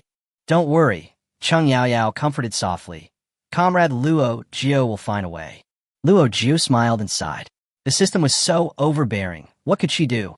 But seeing everyone's frustrated look, she came up with a solution. There's a way. We can mobilize the power of the masses. When the small ones are gone, we will stop fighting and let everyone go find the big ones. When we find the big ones, we can fight them again. Luo Jiu gathered everyone together and issued new instructions. These cavemen are excited. Each of them carried a bag of bawang chaji, which was filled with pheasants and rabbits. In just over 3 hours, they harvested so many prey. In the past, they would not have dared to think about this. Luo Jiu asked them to send all the prey to the car, and then go in groups of 2 to find big prey. When they found them, they would come to them and they would go together to capture the prey. Whoever finds a large prey will be rewarded with a long knife. Everyone's eyes lit up when they heard this. Datian asked, "How big do you want it to be?" Her language skills have improved rapidly, and she can basically express herself. Feng Qi said, "The bigger the better. We are not afraid of big things, but we are afraid of not being big enough." Mother Datian showed a nervous expression. "Big, scary." No. Zhong Jialing quickly came out to encourage everyone. "We must believe in ourselves. We are as strong as the mountains. No matter how big the prey is, it is still prey. Don't be afraid of it. We can easily kill it with knives and arrows." Luo Jiu also said, "Just go find it without worry. Remember, it has to be big." The cavemen carried the prey away. They carefully placed the prey on a cart and left Mother Datian in the cart to watch over it. Others headed deeper into the forest, into areas never before explored. Luo Jiu and his companions had been hunting in the jungle for the whole morning and now sat down to take a short rest. Zhong Jialing was curious. What kind of large is this? An eagle's wingspan is several meters. Is that large? But when its wings are folded, it's not that big. Luo Jiu speculated. The size of the prey may be based on weight. Oh, let's go back and weigh it. Today's prey may still be too light. Cheng Yaoyao looked around and couldn't help muttering. How could there be only small animals in such a big forest? If there was a tiger or a lion, it would definitely count. Feng Qi stretched his body and said, "If there's a tiger or a lion, it won't be so easy for us to fight. It's better to have an animal that is big but easier to fight." Luo Jiu narrowed his eyes and responded, "Then let's hope we can find a group of giraffes soon." But she was also confused. Logically speaking, such a large forest should have its own ecology, and the food chain could not be so short. How could there be only small animals and no big animals? Was it a coincidence that the half they were sweeping was where the small animals gathered, while the other half was where the big ones were? Luo Jiu was just daydreaming when Dathian's second brother and second sister came running over. Big, big. The 2 of them made a big circle in the air with excitement in their eyes. The 4 of them immediately became excited. What's the big one? These 2 people have poor learning abilities. They can only understand the general idea when listening and can only speak daily expressions such as eating, drinking, and going to the toilet. Zhong Jialing was anxious. What on earth is so big? Feng Qi said, "Never mind. We just want to kill the big one. Let's go. Call the others and go together." The second brother and sister were so happy that one of them excitedly went to call people, while the other stared at the machete in Zhong Jialing's hand, waiting to receive the reward. Everyone gathered together, with the second brother and second sister leading the way, and hurried westward. After walking for about 10 minutes, Luo Jiu suddenly stopped and said, "Wait a minute. What's wrong?" Feng Qi asked puzzledly. Luo Jiu pointed to a large patch of flattened weeds nearby and asked, "Does that look like a snake's mark?" Cheng Yaoyao squatted down and took a closer look. "It looks a bit like this. I saw such traces in the mountains when I was a child. The flattened grass paths are usually where snakes often walk, but they are usually only 2 or 3 fingers wide. This one is more than 2 meters wide. Is that impossible? How could there be such a big snake? Maybe a stone rolled over here and left similar marks."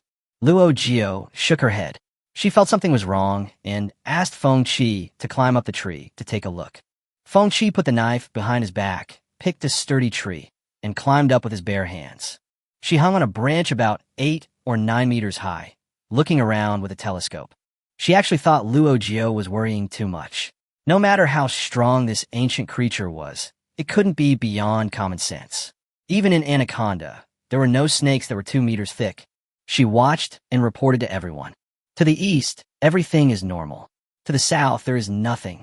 To the west, there's a hill. To the north, something moved in the telescope, and she stopped talking abruptly, shifting her gaze back to the west. The hill seemed to be moving, rising and falling, just like breathing.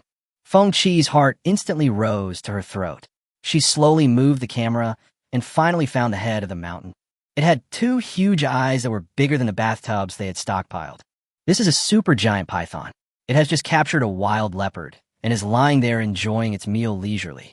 The sun's light refracted on the lens of the telescope, and the giant python looked over fiercely.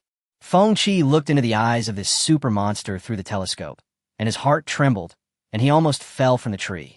The crowd could not see the scene in the telescope, but only saw Feng Qi sliding down from the tree with a pale face, lowering his voice and saying, "Run." Luo Jiu's heart skipped a beat. "What is that?" Feng Qi was shocked and said, "It's an extremely large snake." The second brother raised a wooden stick and said fiercely, "Hit me." Datian also echoed, "We are as strong as the mountain." Feng Qi was so angry that he kicked each of them and said, "I told you to run." Everyone hurriedly retreated out of the forest. Cheng Yaoyao ran out of breath and asked, "Why are you in such a hurry? Is it chasing us?" "It didn't chase me, but it found me." For some reason, Feng Qi was a fearless person, but the look in the giant python's eyes just now made her feel creepy. At this moment, a creaking sound came from the forest. Luo Jiu looked back and saw that thing coming. Chapter 30, If Difficulties Knock Me Down. The ancient giant python is rampant in the jungle. This huge monster is 2 or 3 meters in diameter, and its face is as tall as a door. The python was more than 40 meters long, and when it moved, it blocked out the sky and the sun, and it carried with it rolling yellow sand. Its weight and strength were so great that it broke the trees in the forest alive, making a creaking sound. It moved extremely fast. If we hadn't started running in advance, we would have become food in its spacious stomach. But even so, the snake kept getting closer and closer. The noise behind them was getting louder and louder, and everyone ran out of the forest as fast as they could. Zhong Jialing quickly looked back, and damn, she could even smell the earthy smell of the snake. Zhong Jialing shouted, "Find a way to stop it. It's not tired at all. We can't run any further." Luo Jiu, I was thinking it would be nice if there was something that could interfere with its vision. Feng Qi gritted his teeth and said, "I'll shoot out one of its eyes." As she spoke, she quickly took the bow and arrow from her back, rolled forward, turned around, aimed at Snake Eyes, and shot out with a whoosh. However, the snake was sharp enough to sense her intention and flicked its head to avoid the vital parts, causing the arrow to hit its hard black scales and fall away instantly. Feng Qi was so shocked that he stammered, It will hide." The Shangding cave people then threw out wooden sticks. They had been hunting for many years, and a thrown wooden stick could penetrate the tree trunk by 2 or 3 centimeters. But when it was thrown at the big snake, it had no effect at all. At the critical moment, Cheng Yaoyao took out the firecrackers and fireworks prepared for the new year and threw them over. The sound of firecrackers crackled and fireworks shot up in front of the big snake. It had never seen such things and stopped hesitantly. While the big snake was stunned, everyone crawled out of the dense forest, started the car, and drove away at high speed. This is the biggest crisis they have encountered since their arrival in ancient times. The 4 of them didn't speak along the way. When they arrived at the cave, they handed the prey to the cavemen to deal with, and then went back to the cave and lay down together. Recalling the scene just now, everyone felt secretly terrified. They couldn't imagine how many people would be able to come back alive today if they were caught up by the big snake. This behemoth exceeded their previous understanding. It was as big as a moving mountain, with black scales all over its body, and was invulnerable to swords and arrows. This giant snake gave them an unprecedented sense of frustration. Luo Jiu lay there, thinking for a long time, but still couldn't think of any tool that could kill the giant snake. She tried to encourage everyone. "It's okay, we will work hard to develop it, and one day we will be able to put an end to it." Feng Qi still felt his scalp tingling when he recalled the appearance of the giant snake. "How far do we have to go before we can kill it?" I think we need to use armor-piercing bullets to kill it. Sheng Yaoyao racked her brains and thought about the things she had stockpiled. We don't have armor-piercing bullets, but will firecrackers work? They are very powerful. Someone in our village set them off and had his hand blown off during the New Year. Zhong Jialing. Then we have to throw the firecrackers into its stomach, otherwise I don't think it will explode. Any of its scales is bigger than a wash basin. I think it can crush us into meat patties with just a slight push. Luo Jiu sighed. At this time, we should not boost the enemy's morale and destroy our own prestige. Let's be optimistic and tell some good news. On the bright side, Zhong Jialing thought hard. No cavemen wet their pants in class anymore. Sheng Yaoyao nodded. Yes, this is a big improvement for them. And it's not that they don't know to go to the bathroom. They're just afraid of delaying the class. If you think about it this way, they are quite studious. Yes, they're not lazy at all and have worked very hard. What do you think? Jiu? Feng Qi turned his head and found that Luo Jiu had closed his eyes and seemed to have fallen asleep. Sheng Yaoyao hushed. Don't call her. She thinks too much every day and is too tired. Let her rest for a while.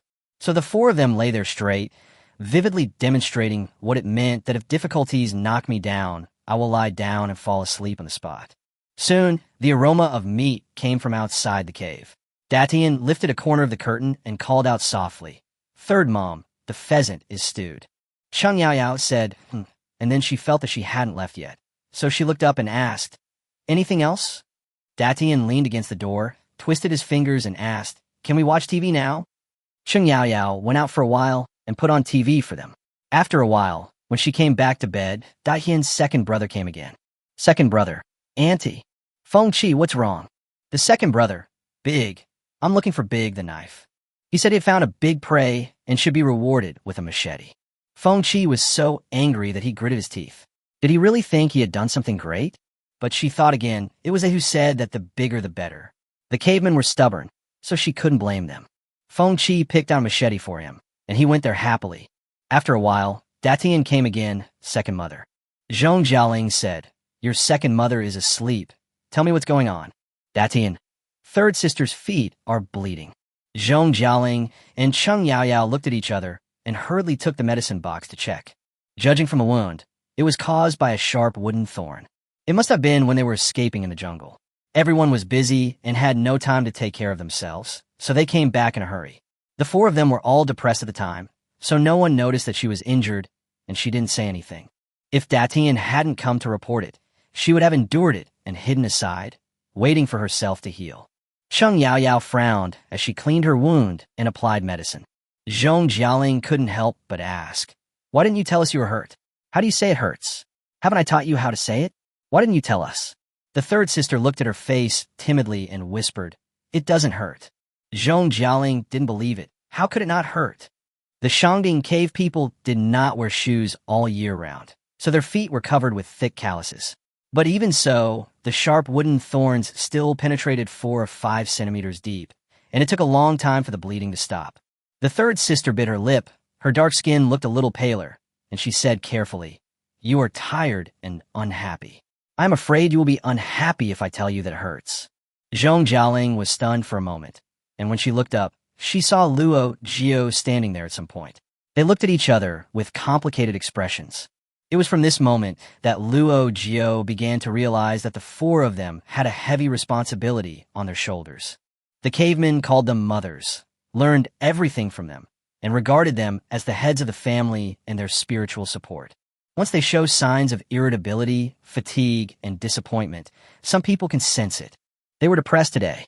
These cavemen were like little kids who dared not say a word when their parents lost their temper. The whole atmosphere was depressed. They have unknowingly assumed the role of the commander-in-chief and must shoulder the responsibility of the commander-in-chief and learn to lead a team. You can't be like a high school student who puts on a world-weary face when he gets emotional and only cares about himself. He scares people by looking at them and makes them think the sky is falling. He doesn't dare to speak even when he is hurt. Luo Jiu quickly adjusted his thinking and said to Datian, "Call everyone here. I have something to say to everyone." Datian said, "Third brother and second sister are out." Luo Jiu, "It's time for dinner. Where are they going?" Datian said, "Look for the big one." Luo Jiu's head buzzed. "Oh my God, where can I find it? It really makes me worry." Luo Jiu drove quickly, took Feng Qi and Datian with him, picked up their equipment, and hurried to the direction Datian pointed to find someone. They were afraid that they would find another huge creature, and they would be wiped out if they were not careful. Datian's third brother and his second sister were very lucky. They found a wild boar in another forest. The wild boar was quite strong and looked like a calf, with long fangs and great brute force. It went up and knocked the two of them over. These two guys were not very brave. They just got up and ran away. When Luo Jiu drove over, he happened to see the two of them being chased by a wild boar. Feng Qi gritted his teeth and said, "Even wild boars dare to bully our people. Damn it, they are rebelling against it." Feng Qi asked Luo Jiu to go and pick someone up first. She jumped out of the car and said she would be there soon. Datian threw a few sticks and took the opportunity when the wild boar dodged to quickly pull her brother and sister into the car. Luo Jiu didn't know what Feng Qi was doing. The electric tricycle she was driving was very light, and she couldn't fight the wild boar head-on, so she just drove nearby, leading the wild boar around in circles. At this moment, a horn suddenly sounded behind me. Luo Jiu looked over and saw that Feng Qi had driven out a four-wheeled vehicle. The tall four-wheeled vehicle was loaded with fertilizer. With this tonnage, let alone wild boars, even elephants would dare to give it a head-on test. Luo Jiu turned around and led the wild boar over. Feng Qi stepped on the accelerator and slammed into the running wild boar. Chapter 31 Important Speech at Dragonbone Mountain. The wild boar was knocked 5 or 6 meters away in an instant and let out a howl that echoed throughout the valley. It probably had a concussion, so it staggered to its feet, turned around, and tried to run. Feng Qi stepped on the accelerator and rammed the wild boar 3 times with a bang. The wild boar was so dizzy that it didn't know what was going on. Luo Jiu stopped the car, drew out a long knife, looked over at the unconscious wild boar, and stabbed it in the carotid artery. Ding! System prompt. 1/10,000. By accident, he successfully killed a prey that met the system requirements. Luo Jiu and Feng Qi smiled at each other, and their confidence was instantly ignited. Datian and the others gathered around, eyes full of admiration. Feng Qi coughed lightly. "See? We are as strong as a mountain." Datian and his men raised their weapons, their eyes sparkling as they shouted, "As strong as the mountains! As strong as the mountains!" Luo Jiu also felt happy. "Let's go home and have a big dinner tonight." This wild boar is so fat that it took 5 people to lift it into the car. When I weighed it at home, it weighed more than 380 kilograms. With this wild boar, all the unhappiness of everyone was swept away and the atmosphere became much more lively. Everyone was busy working, starting to remove the hair from the pig, boiling water, and stewing the pork. The pig as a species is quite a great creature because nothing is wasted from head to toe. The pig's head and trotters are boiled, dipped in garlic sauce, and the fragrance will make you dizzy with just one bite. Fat meat can be made in a lard. Lean meat can be used for stir-frying and fried meat, and pork belly with fat and lean meat can be made into braised pork. Pig blood can be mixed with some flour and added with fragrant broth to make blood sausage. When Cheng Yaoyao saw such a big wild boar, she became excited and went into the kitchen herself. She opened a few new stoves and cooked some delicious dishes. One pot is for braised pork, one pot is for Cheng's secret spare ribs, and one pot is for sauerkraut, wild boar, and blood sausage. In addition, there was the pheasant stewed by the cavemen and the wild venison stir-fried by Cheng Yaoyao. My God, even the air nearby is fragrant. In order to celebrate this special day today, Luo Jiu and Feng Qi made some nice arrangements. A long table was arranged in the shape of a pin, Chinese character for someone, with a stainless steel water cup placed at each person's seat. In fact, those are not water cups. They are stockpiled to make mouthwash cups and tooth mugs. They're afraid that plastic ones are not durable, so they stockpiled stainless steel ones. Now they're just right for making wine glasses for the cavemen. Feng Qi took a box of Rio cocktails and poured a glass for everyone. Everyone drank wine and ate meat, and everyone was having a great time. Luo Jiu took advantage of the high morale and quickly struck while the iron was hot. She winked at the 3 of them and said, "I'm going to make an important speech. Please cooperate with me." Feng Qi stuffed 2 pieces of delicious wild boar ribs into his mouth and asked vaguely, "How can I cooperate?" "I don't know how." Luo Jiu waved his hand. "You will learn it once I tell you. It's often seen on TV." Cheng Yaoyao was skeptical. "Can they understand?" Luo Jiu said, Anyway, Datian can almost understand it, so I will translate it for them later. In order to rally people's will and boost morale, Luo Jiu gave an impassioned speech. She knocked on the table a few times with the stainless steel toothbrush holder, and everyone looked over. Comrades, listen to me. There are two things worth celebrating today. First, we successfully hunted 7 or 8 kinds of prey, including a wild boar weighing nearly 400 kilograms. Third, Aunt said this was a great, joyful event because we couldn't finish it in half a month. But I want to tell you that you have to get used to it because we will catch more prey in the future and you will never be hungry again. You will only eat until you get sick of it. We can hunt wild boars not because they're stupid, but because... She looked at the 3 of them, but unexpectedly Datian was the first to react, shouting, "We are as strong as the mountains." Feng Qi and others immediately waved their fists excitedly and shouted along with everyone else. "We are as strong as the mountains." Luo Jiu pressed her palms together, and everyone continued to listen to her quietly. The second thing is to celebrate our escape from death and save our lives from the mouth of that super large snake. Here, I want to praise Comrade Sanjia. She was injured today, but she did not give up. Even though her foot was pierced, she did not stop. In order not to drag everyone down, she gritted her teeth and persisted without saying a word. Your beloved third sister is an outstanding soldier with a strong will and noble character. Tell me, can we let third sister's blood be shed in vain? This time, the 3 of them reacted first, leading everyone to shout, "No, no, no." The third sister had tears in her eyes and wanted to cry for no reason. Luo Jiu continued, "Just now, your aunt told me that she thought the snake was very smart. But I think the snake was very stupid because if it was smart enough, it shouldn't have been scared by the fireworks, and it should have tried its best to stop us from coming back. Because as long as we come back alive, as long as we are still alive, we will take revenge on it one day. We wanted to pay with blood, because as cavemen, we will always take revenge." The crowd shouted, "We must avenge! We must avenge! We must avenge!" Luo Jiu raised the tooth mug filled with Ryu cocktail. "Come, let's drink this glass of wine. Remember today's humiliation and glory. Remember today's hatred and friendship. Remember that the cavemen are as strong as mountains, and move forward courageously. Cheers! Cheers!" A speech and a glass of wine. Where had the cavemen seen this before? Many people burst into tears on the spot, excited and moved, and infected by this unprecedented atmosphere. Even Zhong Jialing cried. Luo Jiu sat down and asked her, "I'm giving them a boost. Why are you crying?" Zhong Jialing wiped her tears and said, "I think you are right. I am proud of us cavemen."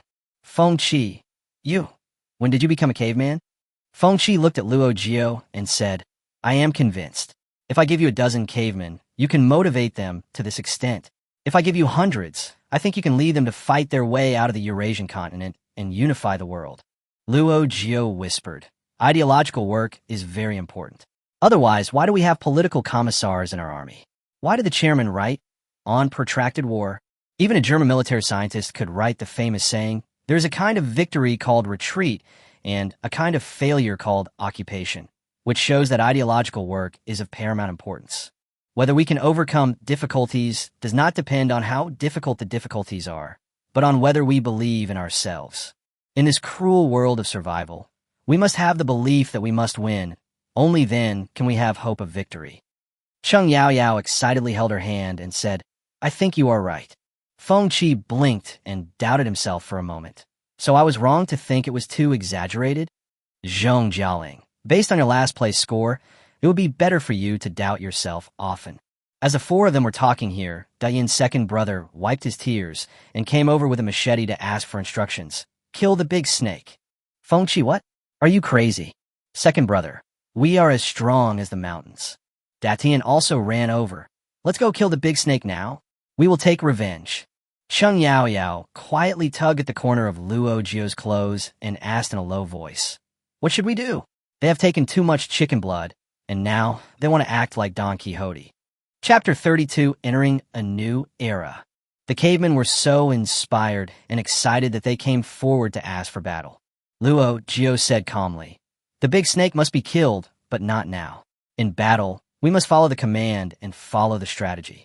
I have made a thorough plan. 3 months later, we will make the big snake pay with blood. Blood debt must be paid with blood. Blood debt must be paid with blood." Datian and her brother happily agreed and went back to eat meat. However, Feng Qi was worried. She asked Luo Jiu, 3 months later, are we really going to kill the big snake? Luo Jiu, of course not. How can I lead everyone to die without the certainty of victory? Feng Qi asked again, what is your plan?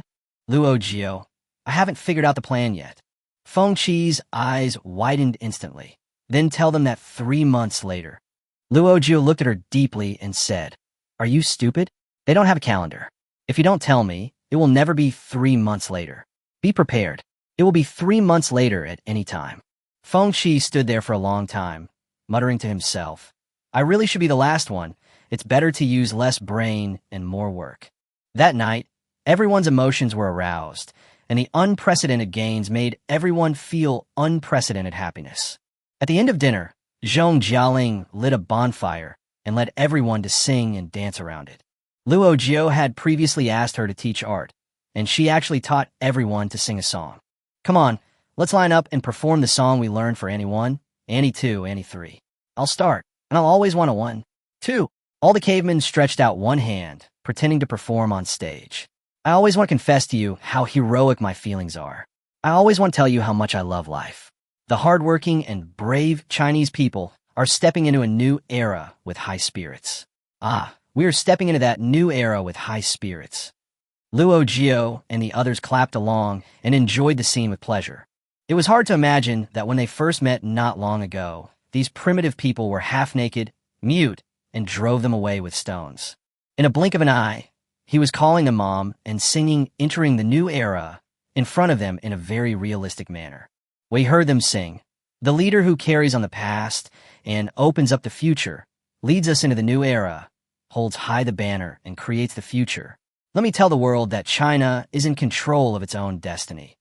Luo Jiu felt inexplicably sad. There may be greater challenges in the future than today, but they cannot give up or retreat because the Chinese nation must survive and move forward forever. Cheng Yaoyao and Feng Qi simultaneously put their hands on the back of her hands and said in a low but firm voice, we can definitely do it. The next day, the sun rose as usual. Cheng Yaoyao and Zhong Jialing led everyone to collect the dry grass, bring it into the classroom, and start today's class. The classroom is modeled after a modern rural classroom, with a camping lamp hanging in the middle, making the dark cave always bright. There's a whiteboard in front and a curtain next to it. The teacher's position has 2 folding tables and 2 folding chairs, because there are often 2 teachers teaching together. A circle of stools and long tables were placed in front of the students. Whenever the horn sounded for class, the cavemen would come to class happily in groups of 3 or 5, carrying their beloved bawang tea bags. Cheng Yaoyao gave a keynote speech today. Today we are learning how to make shoes. Shoes wrap up our feet, so our feet won't be easily injured in the future. Students, pick up the hay in front of you and do what the teacher does. Zhong Jialing assisted in the teaching. Shoes are what teachers wear on their feet. Straw shoes are made of straw. Today we are learning how to make straw shoes. Whoever succeeds will be rewarded with a new bag. In the classroom over here, people are studying shoemaking, and in the cave over there, Luo Jiu is studying weaving. In ancient society, everything had to be started from scratch, which was not easy for them. A good cook cannot cook without rice. Without anything, it is difficult to do anything. Initially, everything they prepared was for the end of the world. They could never imagine that one day they would have to study how to sew shoe soles or make a piece of cloth. Here, weaving cloth begins with cutting grass and bark, which are then woven into rough twine before being further processed. Luo Jiu tried hard to recall the appearance of the earliest loom and drew some patterns in a draft book, but something didn't feel right. Feng Qi saw that she was frowning, so he stretched his neck to take a look.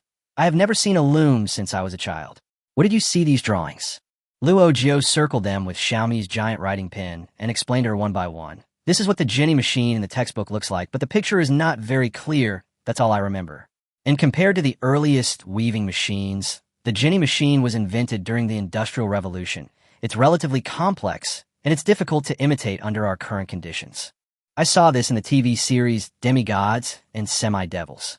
Didn't Xiao Feng's adoptive mother have a loom? It looked like this in the show, but it looked like something was missing, and I don't know if the loom the prop set put in was intact. Zhong Jialing came in hurriedly and heard Luo Jiu talking about this. She said hurriedly, "Do you want the oldest kind of loom? I've seen it." Luo Jiu asked hurriedly, "Where have you seen it? In which museum?" Zhong Jialing, "No, there's a skin for Wang Zhaojun in King of Glory that is made of fabric, but I just remember it looked like a table. I don't remember what it looked like specifically." Luo Jiu and Feng Qi rolled their eyes at the same time. Zhong Jialing pouted and said, "That's right. The human eye is not a video recorder. It can't remember what it has seen. Do you still expect me to have a photographic memory? Tisk, it's a pity. I'm AV10 Noble in King of Glory. Now, there's no internet, so I can't play it." Luo Jiu rubbed his brows and asked, "How is the weaving of straw sandals going over there? Is it going smoothly?" Zhong Jialing sighed. "Don't mention it. It looks easier than it is." Yao asked if you had any other teaching videos. "The video I found before simplified a lot of steps, and everyone couldn't follow it. If it's not good, we can only make a bunch of straw ropes." Yao asked me to go into the space and find something that could be used as sawls. If that doesn't work, I can tie the sawls to my feet with hemp ropes. It can barely be considered a shoe. Feng Qi said regretfully, "If we had known earlier, we should have stocked up on larger size shoes. Their feet are too big and they can't fit into my shoes. If they could fit into our shoes, we wouldn't have to go through all this trouble." Luo Jiu shook his head. "Even if they can be worn, we still have to study how to make shoes. Because things will break sooner or later. No matter how much inventory there is, if there is no increase in stock, it will be used up sooner or later. Only by mastering the production technology can it be passed down from generation to generation." Teaching video. Luo Jiu tried to recall that she had downloaded a lot of videos from Douyin and Bilibili at the time, and she downloaded all the videos with the words traditional handicrafts, intangible cultural heritage, and teaching in batches. Her tablets and mobile phones were full of videos, and it was like looking for a needle in a haystack to find them. The three of them turned on each of the cameras and searched by keywords one by one, and they actually found a video titled "The Lost Traditional Handicraft, Straw Sandal Making." The video was more than 7 minutes long, and each step was explained in great detail. Luo Jiu quickly sent it to Cheng Yao. "That's right. I was wondering why the edge couldn't be locked." Cheng Yao hung a wooden pole on her waist and asked her while working, "Are you still thinking about the loom?" Luo Jiu was helpless. "I've been thinking, since we have iron skewers, we can use them as knitting needles first and then knit clothes directly. And didn't Aunt Baiyun say that she could pull wool and tie it into yarn to knit sweaters? So we can also study in the direction of pure handwork and improve it slowly." The two chatted for a while, and Cheng Yao's hands did not stop. A sole was already woven. Although the straw sandals were rough, they were better than walking barefoot. At least there was a base, and when stepping on the stones, my feet would not hurt. With a great sense of accomplishment, she took the finished product to show everyone, and walked over to give the cavemen some pointers on the operation. Dayin's mother finished first. She couldn't wait to put on the straw sandals and took a few steps, attracting everyone's envious gazes. Zhong Jialing came in with a bunch of takeaway bags of milk tea and desserts and asked her to pick one bag as a reward. Cheng Yao looked at Dayin's sister-in-law's work and said hurriedly, "Your piece is too small. You can't wear it." Dayin's wife pointed to her belly shyly and said, "I'll make shoes for the baby." "Oh, you want to make it for your child first." Cheng Yao touched the rough surface of the straw sandals. "This is too rough for the baby. It will be uncomfortable. When your child is born, I will give you a pair of shoes that the child can wear." Luo Jiu and Zhong Jialing looked at her in disbelief. "Where did you get the shoes for the child?" "Well," Cheng Yao pulled the two of them outside and said hesitantly, "I'm not afraid that any of you will have a love affair. In case you have a baby, I stocked up some milk powder, bottles, baby products, maternity products, etc." Luo Jiu, who would have a love-crazy attack in the end times. "Do you think I look like that?" Cheng Yao quickly denied. "Of course you wouldn't." Zhong Jialing bared her teeth when she heard this. "Then you say I'm in love? How can you scold me? My brain is being eaten by zombies, and I'm going to have a child? I find the toilet smelly when I go to it, and you want me to take care of a child's poop and pee?" Cheng Yao couldn't afford to offend these two ancestors, so she immediately used the principle of absence. "I'm not talking about you. I'm talking about Sister Qi. Sister Qi." Before she could finish her words, a dong, dong, dong sound came from the entrance of the cave where they lived. Chapter 33, the story behind Yao's phone. The three of them went around and saw Feng Qi was circling the yard. She sawed the felled trees into stakes of similar size, fixed the pointed ends into the ground, and then installed the wooden door. With a fence, there's no need to worry about wild animals entering, which greatly improves the sense of security. You also don't have to put away things in the yard every day and go back and forth. The morning sun was strong. Feng Qi was wearing a large vest and shorts. He held a 30-gene agricultural octagonal hammer in one hand and used one foot to fix a wooden stake in the ground. Then he swung the hammer and hit it. The stake sank visibly. Such a majestic figure, such a strong physique, such enviable strength. Luo Jiu exclaimed, "It would be great if she was a love-brained person. If we had 10 or 8 children with this gene, we could form a special operations team." Cheng Yaoyao bit her tongue and said, "It's hard to say.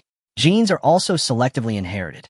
What if I don't inherit her good physical fitness, but inherit her learning ability?" Zhong Jialing pursed her lips. "What should we do? If we don't have any children, won't all the things you stockpile be wasted?" Cheng Yaoyao rolled her eyes at her and said, "Give it to Datian's sister-in-law. It will be used soon, right? Why are you making dumplings just for this dish of vinegar?" As Cheng Yaoyao spoke, she thought of her container of stuff. Milk powder, storybooks, toys. Something flashed through her mind, and her eyes suddenly widened. We have a loom. I once stocked up a children's loom." The three of them screamed at the same time. Feng Qi was so frightened when he swung the hammer that he almost sprained his waist. Luo Jiu hurriedly followed Cheng Yaoyao into the space to search, and soon pulled out an extra-large box from the container. It came unassembled and came with various wooden boards, screws, and 7 or 8 colors of wire. The gifts filled an entire box, and the instruction manuals were in Chinese, French, and English. Luo Jiu, so many gifts? Cheng Yaoyao. Of course, the one I chose is the most expensive, more than 3,800 yuan. So expensive? Luo Jiu pulled the box over and took a closer look. It said on it that it was suitable for children and teenagers aged 6 to 18. Okay, toys for older children do have a certain degree of practicality. When put together, it is 1.2 meters high and 1.5 meters long and can weave a 1 meter wide cloth, which is completely usable by adults. Oh my god! Luo Jiu patted Cheng Yaoyao's shoulder.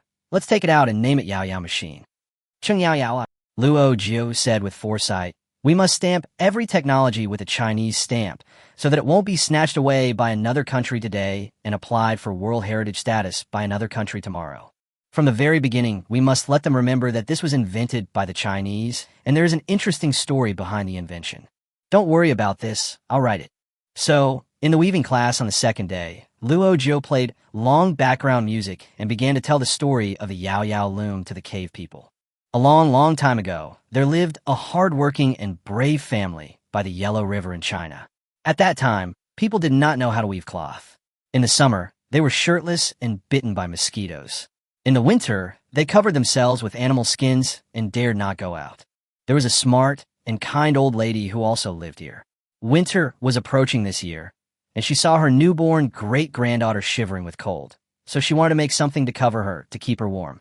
So she made several balls of string out of hay and tied them around her great-granddaughter. But the child moved around in her sleep and accidentally messed up the string, which got tangled around her neck and almost strangled her to death. She spoke with great passion and fascination, and the cavemen were fascinated. Datian quickly stood up and said anxiously, "Hurry up and save the child." Luo Jiu signaled her not to worry. It was nighttime. Everyone else was asleep.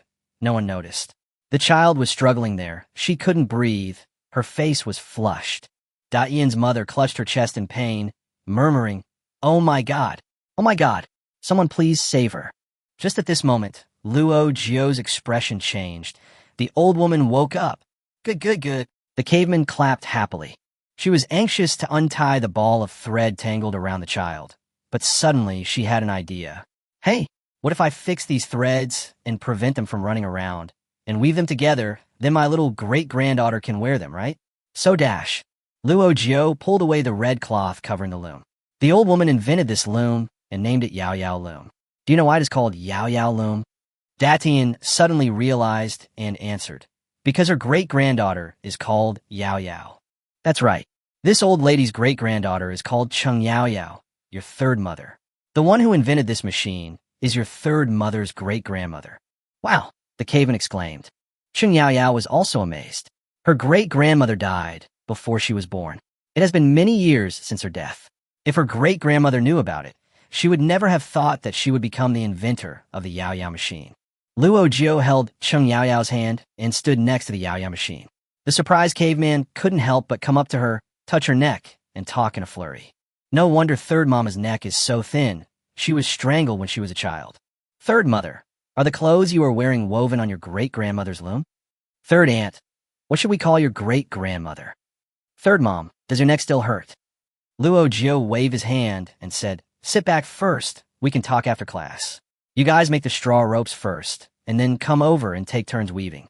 Whoever knits better will be rewarded with a scarf. In short, you must remember how the Yao machine was invented and tell your children about it so that they can pass it down from generation to generation.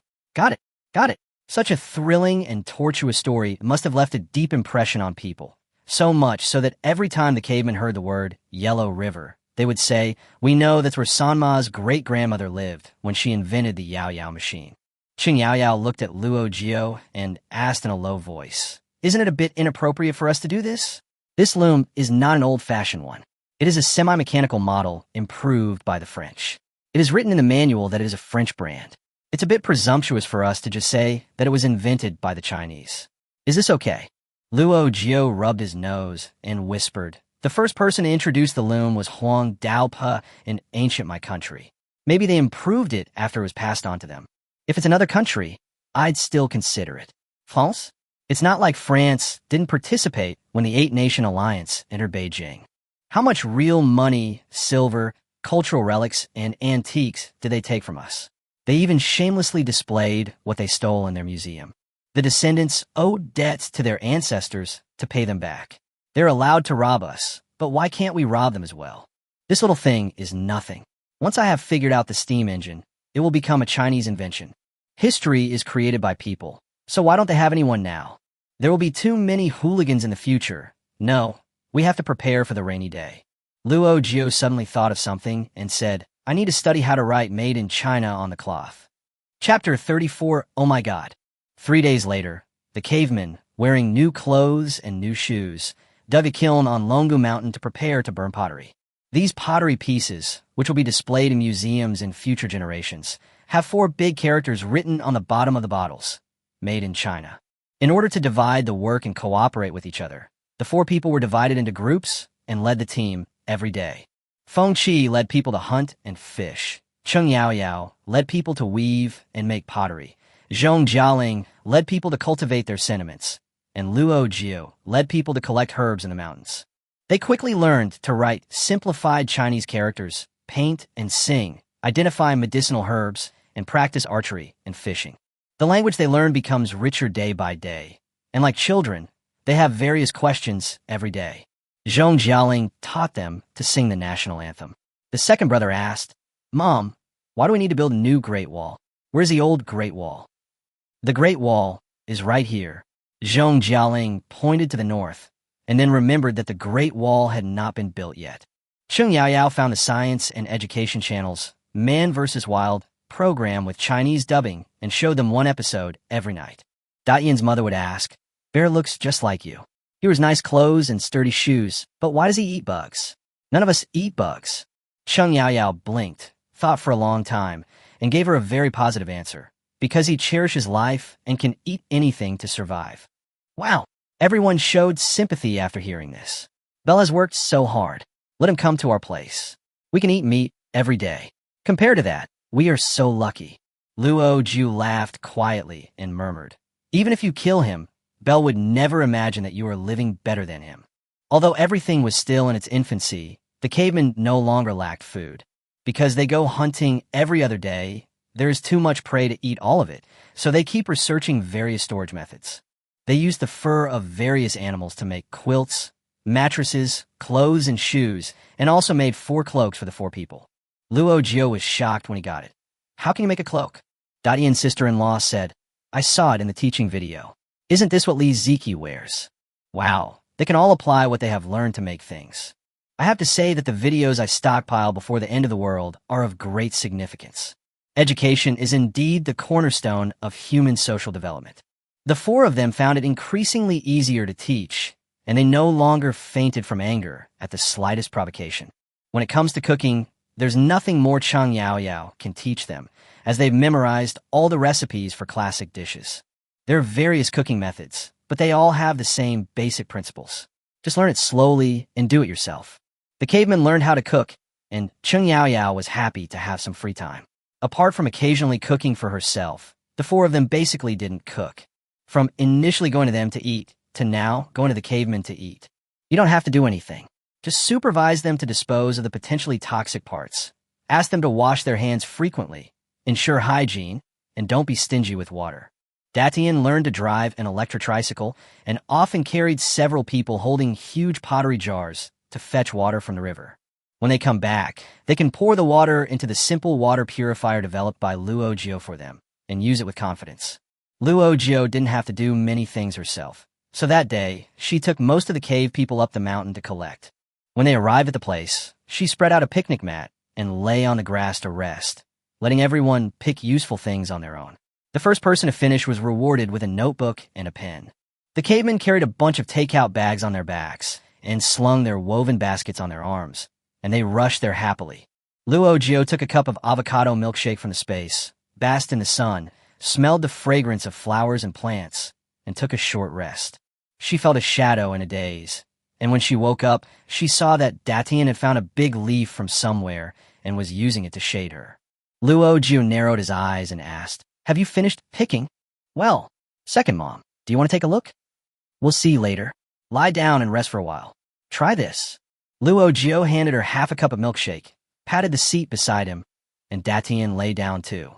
Luo Jiu rested his head on his arms and looked at the blue sky, feeling relaxed and happy. Datien was drinking a milkshake when he suddenly asked, "Second mom, what is God?" Luo Jiu was startled. "Why are you asking this all of a sudden? Where did you hear this?" "Datien, Bell said he always says, 'Oh my God, who is God?'" Luo Jiu smiled. He never expected that he would have to discuss religious issues with primitive people so soon. She said, "God is a kind of God. God is a legendary existence. It is said that God is omnipotent and omniscient, and can reward or punish people according to their good and evil deeds." Datien said, "Oh," and said, "So God is the most powerful God?" "Of course not," Luo Jiu retorted instinctively. If a Chinese person thinks that Western gods are the most powerful, then he is really going astray.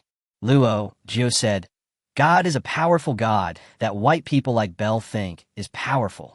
We Chinese have many gods of our own. We also talk about them in our daily lives, for example, Dash." She was about to say, "Oh my God," but Datien raised his hand and said, "I know, the God of us Chinese is our mother." "Huh?" Luo Jiu looked at her in confusion. Datien said, "Annie often says, 'Damn, damn, damn.'"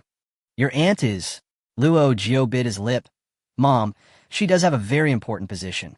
But the gods of us Chinese usually live in heaven, so we often say, 'Oh my God, oh my God.'" Datien asked hurriedly, "Is Qianai the most powerful one?" Luo Jiu was speechless for a moment. "How did you come to this conclusion?" Datien looked around cautiously at this moment, lowered his voice, and said, "Because you are gods, aren't you? You are in heaven. Aren't you the goddess? I know you pretend to be the same as us, but you are omnipotent and omniscient." Luo Jiu held his forehead and said, "We are not omnipotent. We just know a little more than you." "Don't lie to me," Datien whispered. "I guess it a long time ago. You can make things disappear and appear out of thin air. If you are not a god, what are you?" Then, Luo Jiu's mind turned for a while. "Then you must not tell anyone." Datien blinked mischievously and said, "I will definitely not tell you." The next day, a new catchphrase began to spread among the cavemen. "Oh my goodness." Luo Jiu gritted her teeth. She knew that Datien's mouth was like the waist of a cotton trouser, very loose. Even Chang Yaoyao came over to ask her, "Are you trying to convince them that we are gods?" Luo Jiu spread his hands. "This is not something I instilled in you. It was deduced by Datien himself. I think it's not something that can be explained clearly." Feng Qi was delighted. "If they think it is true, then so be it. There is no harm in it." Feng Qi has been living a very carefree life these days. He has hunted a lot of prey, and there are already 14 that meet the system requirements. They found that as long as the weight was over 100 kilograms, the system would determine it as not a small prey. This gave Luo Jiu a new idea. She went to the wild boar forest again and caught a sow and a dozen wild boar piglets. Isn't it enough to just raise a pig and kill it when it reaches 100 kilograms? Then catch a breeding pig and breed it. Oh my goodness, 10 pigs in a litter. Isn't it easy to achieve the performance? To this end, Luo Jiu set up a pig-raising team overnight. Some people built the pig pen, some people cut grass for the pigs, and everyone took turns feeding the pigs. The cavemen would wake up laughing in their dreams. A month ago, they couldn't even speak, but a month later, they could raise pigs. Feng Qi's archery skills are becoming more and more accurate. She is eager to compete with the big snake again. She discussed with Luo Jiu, "You don't have to go. I will ambush it and shoot an arrow at it. If it blinds one of its eyes, I will come back. If it chases me, I will hide in space." How about that? Luo Jiu thought for a moment and said, "Okay, but can you put some poison on your arrows?" Feng Qi, where can you get so much poison for such a big snake? No, do we have poison? Luo Jiu, come with me. Chapter 35, Playing with the Big Snake. There's a small cave, which was turned into a pharmaceutical laboratory by Luo Jiu. There are many herbs collected from the mountains, packed in different pottery jars. She opened a locked cabinet, which contained several glass jars filled with various colorful juices. Luo Jiu took out a dark blue jar and said, "A few days ago, I took some people to pick things in the forest and found a lot of poisonous things. Oleander, lily of the valley, moon seed vine, Strychnus nux vomica, and Dachira are all marked as highly poisonous in both traditional Chinese medicine books and modern medical books. I crushed these poisonous plants and fermented them here for 3 days. Yesterday, I caught a mouse and fed it a little bit. It died within 10 seconds with foam coming out of its mouth. Give me the arrow you need, and I'll soak it for you right now." The four of them regarded the first battle against the snake as an ancient humiliation, and they were all holding their breath. When they heard that Feng Qi was going to explore again, they all offered their suggestions. Cheng Yao was careful and thought that the reason why the big snake was able to find Feng Qi's location last time was probably because of the reflection from the telescope. So she weaved a net with thin thread overnight and covered it. Cheng Yao said, "I've seen in movies that snipers always cover their sniper binoculars to prevent reflections from revealing their positions to the enemy. Covering it doesn't affect the use of the binoculars, and you can still see clearly through the gaps." Zhong Jialing said, "I don't have any ideas, but I want to join in the fun. Can I drive you there and watch from outside?" Feng Qi, "Okay, I'm a little nervous when I'm alone." The two hit it off immediately, and at dawn the next day, Zhong Jialing drove Feng Qi off in an olive green Xiaomi electric car. The car stopped outside the woods. Seeing that the trees that were broken by the giant snake last time, when it chased them, were still there, the two of them felt a little nervous. Feng Qi took a deep breath, put the arrow on his back, and took the telescope. "Aren't you going in with me?" Zhong Jialing quickly shook her head. "My legs are weak when I run, so I'd better not hold you back. I'll wait for you here at the car, door open. If it chases you, just jump in the car and drive away." "Okay, wait for my news of victory." Feng Qi strode into the dense forest. No one has been to this forest since we last encountered a big snake here. Feng Qi kept his eyes and ears open and quickly found a big tree and climbed up near where he had spotted the snake last time. This time should be the time when snakes come out to look for food. She looked around with a telescope for almost an hour, but there was no movement. She planned to get down from the tree and look for it somewhere else. However, when she lowered her head, everything went dark. The ancient giant python with a black body was right under the tree. Feng Qi immediately held her breath. She felt the blood in her body boiling, and all the hairs on her body stood up. When did this thing come here? The huge body passed by her feet, only 5 or 6 meters away from her. Fortunately, the big snake was just passing by and did not notice her. It was leisurely patrolling its territory and found no trace of the intruder at all. In just a few minutes, Feng Qi's forehead was covered with sweat. As soon as the big snake left, beads of sweat the size of beans began to fall. Feng Qi quickly wiped the sweat off his forehead, took out the poisoned arrow from his body, and aimed at the big snake's right eye. Positioning, drawing the bow, shooting the arrow, she had mastered the whole process to perfection, and the arrow shot out, hitting her right eye. The defenseless snake screamed to the sky, opened its bloody mouth, and rolled on the ground. Feng Qi retreated hastily, but halfway down, he suddenly remembered something and climbed up again. She took out her cell phone, which she hadn't used for several days, and recorded a video. If such achievements were not recorded, How would later generations know that she was the greatest archer god in ancient times? When Zhong Jialing heard the sound, she immediately started the car and waited anxiously. Not long after, Feng Qi ran out of the woods happily. Mission accomplished. Let's go home. It was a short video of just over 10 seconds, but the 15 cavemen plus the 4 of them watched it 20 to 30 times on average. After this incident, Feng Qi regained her confidence in archery and even used the big snake as a target. She would go to the woods to check it out whenever she had nothing to do and shoot an arrow at it from time to time. It must be said that the scales on the snake's body were really thick, and it was impossible to shoot arrows into it. But the 2 eyes suffered, and they were shot with more than 20 arrows in 10 days. That day, Feng Qi came back and said to Luo Jiu, "Your poison must have taken effect. I saw it retching and vomiting all the time today." Luo Jiu calculated with his fingers, "It's time." She called everyone together for a warm meeting. A video of a giant snake writhing in pain was playing on the big screen. See? There is a white line in the middle of the snake's belly. It has hard scales all over its body, except this part. Datian immediately raised his hand. "I understand. Give me a machete and I'll cut open its belly." Luo Jiu said, "It is impossible for such a big snake to lose its mobility immediately. Even if you were lucky enough to cut open its belly, you would not be able to escape." Datian put down his hand dejectedly. "What should I do then? We can't cut open its belly with a knife, but we can let it hit our knife. Don't forget, it can't see anything now." That night, the crowd dipped dozens of double-edged steel swords in poison. The next morning, they all drove to the woods, started digging a hole, and buried the sword upside down. They had set up markers on the ground in advance, creating a road of death paved with swords. A giant bow has been set up at the end of the road, with 3 boxes of Gundam bullets ready. Everything was ready, and Feng Qi had tied his shoelaces.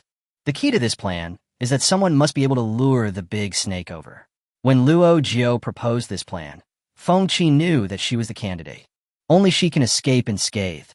Only she can complete this glorious and arduous task. Luo Jiu patted her shoulder and said, "If you can't run anymore, you must go into the space and wait for someone to call you out." Feng Qi smiled and said, "After you finish, remember to make up a legend about a natural god of war for me." Luo Jiu, "Do I need to make it up?" "You heard already." Feng Qi raised his chin proudly. "Wait for me. This ancient giant python has lived for hundreds of years, and it would never have expected that it would encounter a catastrophe today. Both of its eyes were shot blind, and due to the spread of the poison, it has been unable to eat for 7 or 8 days, and has been dizzy and vomiting frequently."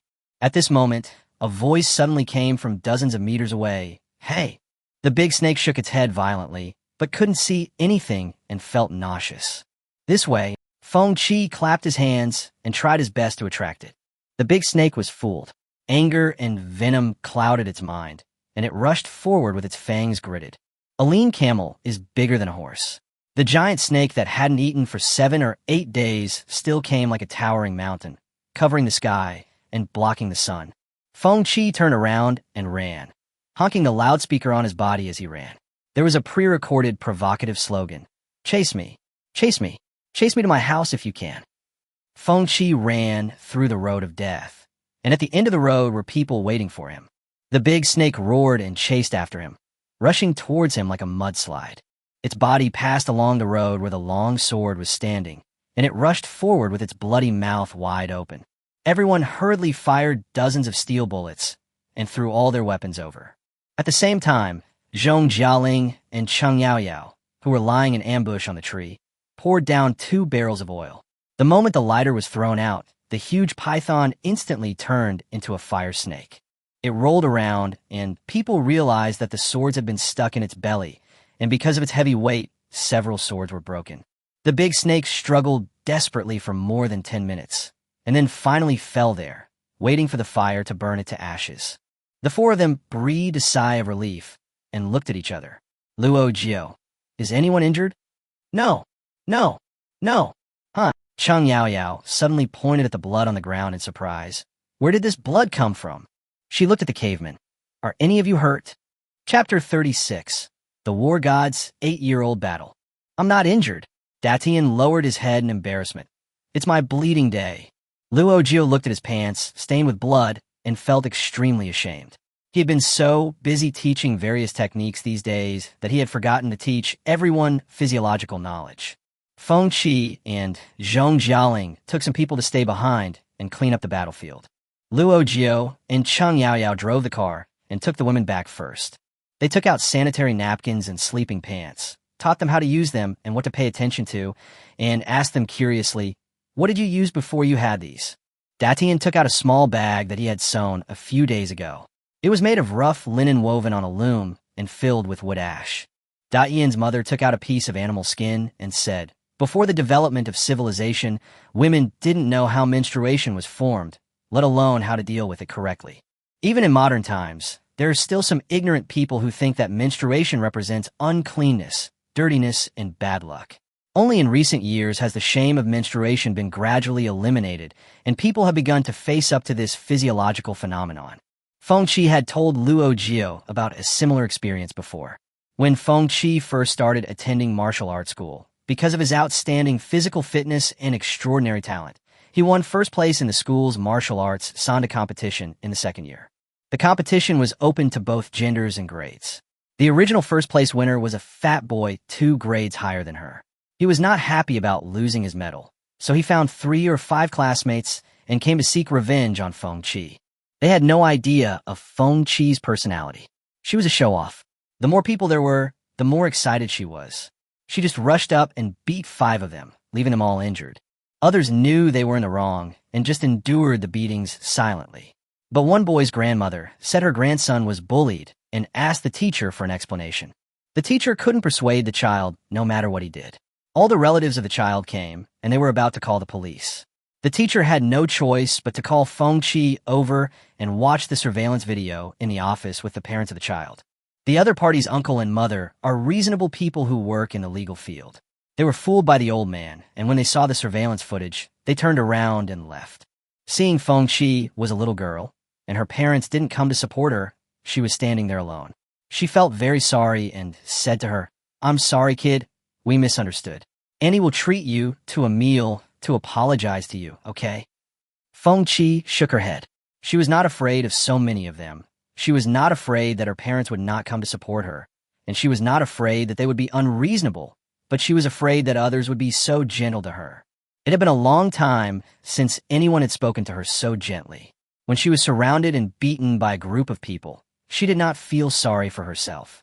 But when a strange woman spoke to her gently and called her child, she suddenly felt very pitiful, even lowly. Because people just spoke to her in a nice tone and called her a child, but she was about to cry. She almost forgot that she was still a child. Ever since her parents divorced and abandoned her when she was 6 years old, she knew that she was not a child but a burden and an encumbrance.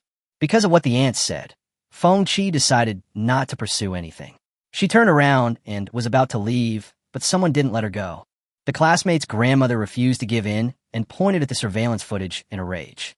She said that Feng Qi passed over her grandson's head, and who would be responsible if her grandson didn't grow tall in the future? The teacher hurriedly said, "There is no such principle. This has no scientific basis."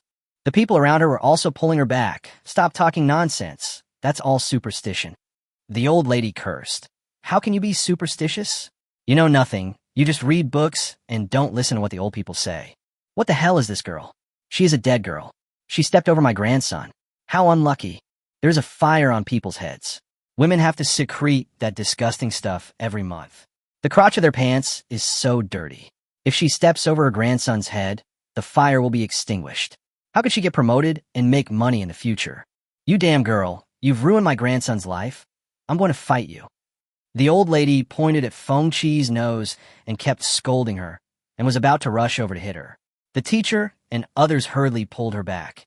If Feng Qi hadn't seen that the old lady was very old, he would have really wanted to kick her in the heart, but he was afraid that he would just kick her death.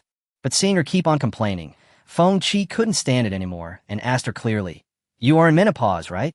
The old lady was stunned, and everyone was stunned. Feng Qi repeated, "You're in menopause, so you forgot that you're also a woman, right?" The old lady was so shocked when she heard it that she cursed like crazy. "You are so shameless. You are a girl, and you say such things. You have no shame. Do you have any upbringing? You're a beast born by a mother, but not raised by one. Do you know how to respect the elderly and love the young? You are so shameless.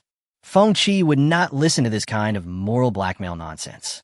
She smiled but shouted loudly, trying to piss off the old lady. How am I shameless?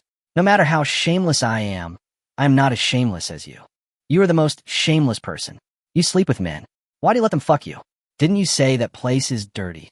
After these words were spoken, not only the old lady was stunned, but also the other people present were shocked. The teacher frowned immediately. Feng Qi, stop talking nonsense. What do you know as a kid?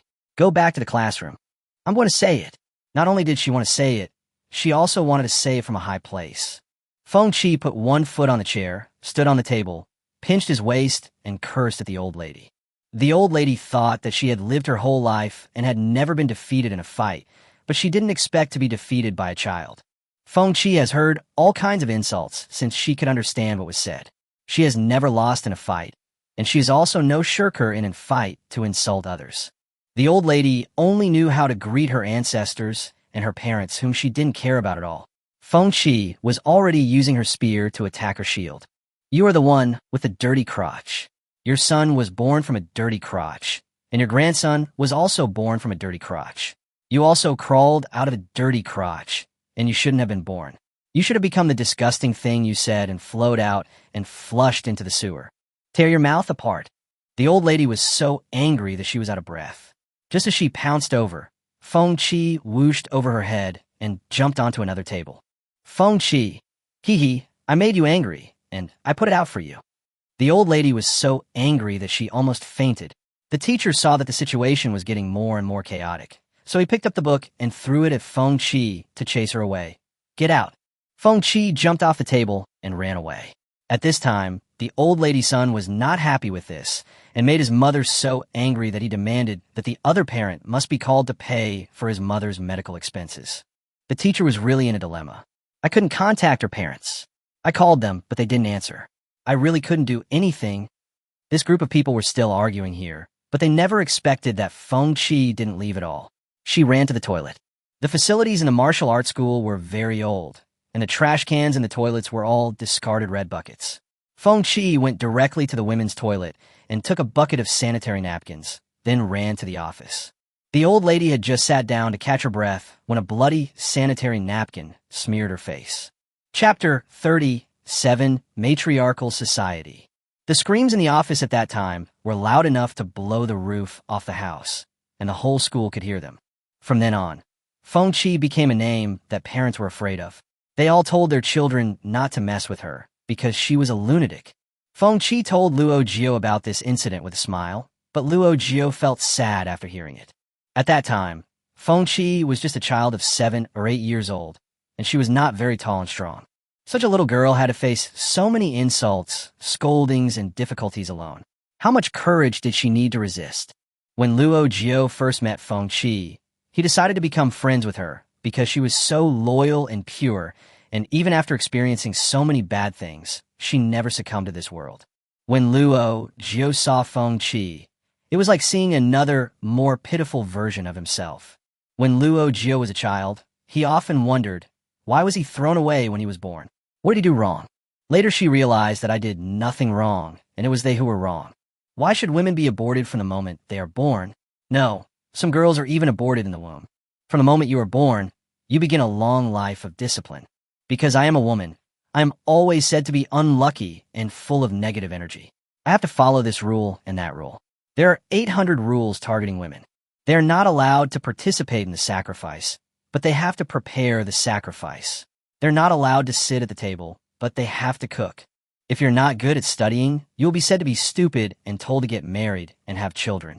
If you're good at studying, you'll be said to have no stamina in learning and cannot compare with boys, and you're just memorizing by rote.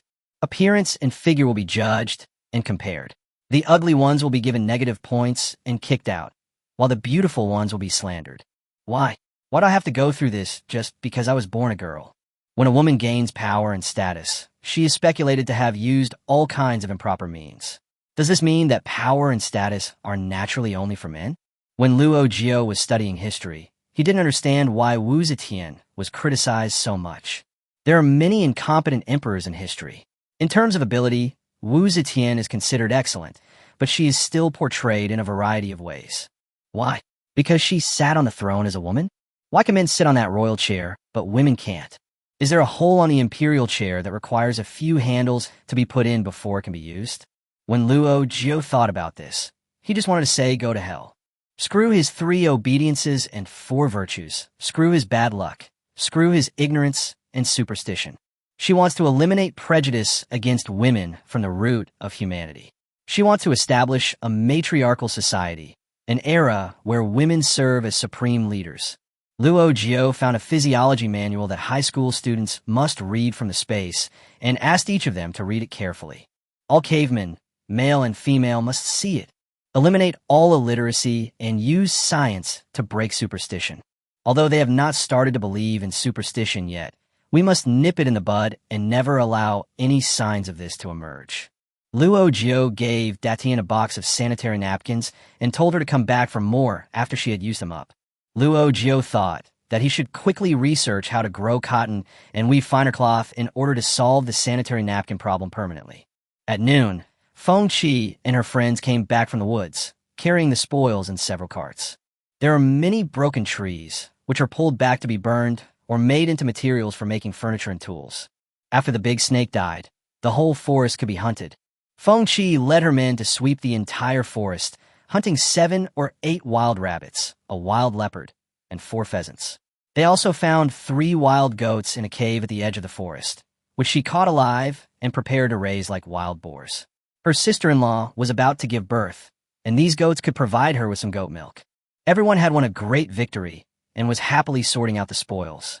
They were busy unloading the trucks and building sheep pens, having a great time. Feng Qi took a piece of snake scale and showed it to Luo Jiu. Although it had been burned and the snake's flesh had been burned to charcoal, its scales miraculously had not been deformed or damaged. They made a loud noise when knocked and were very hard. Feng Qi said, "I feel like it's a good thing and should be useful, but I can't figure out how to use it. There are still a lot of them. Do you want them? If you do, I'll take them all back."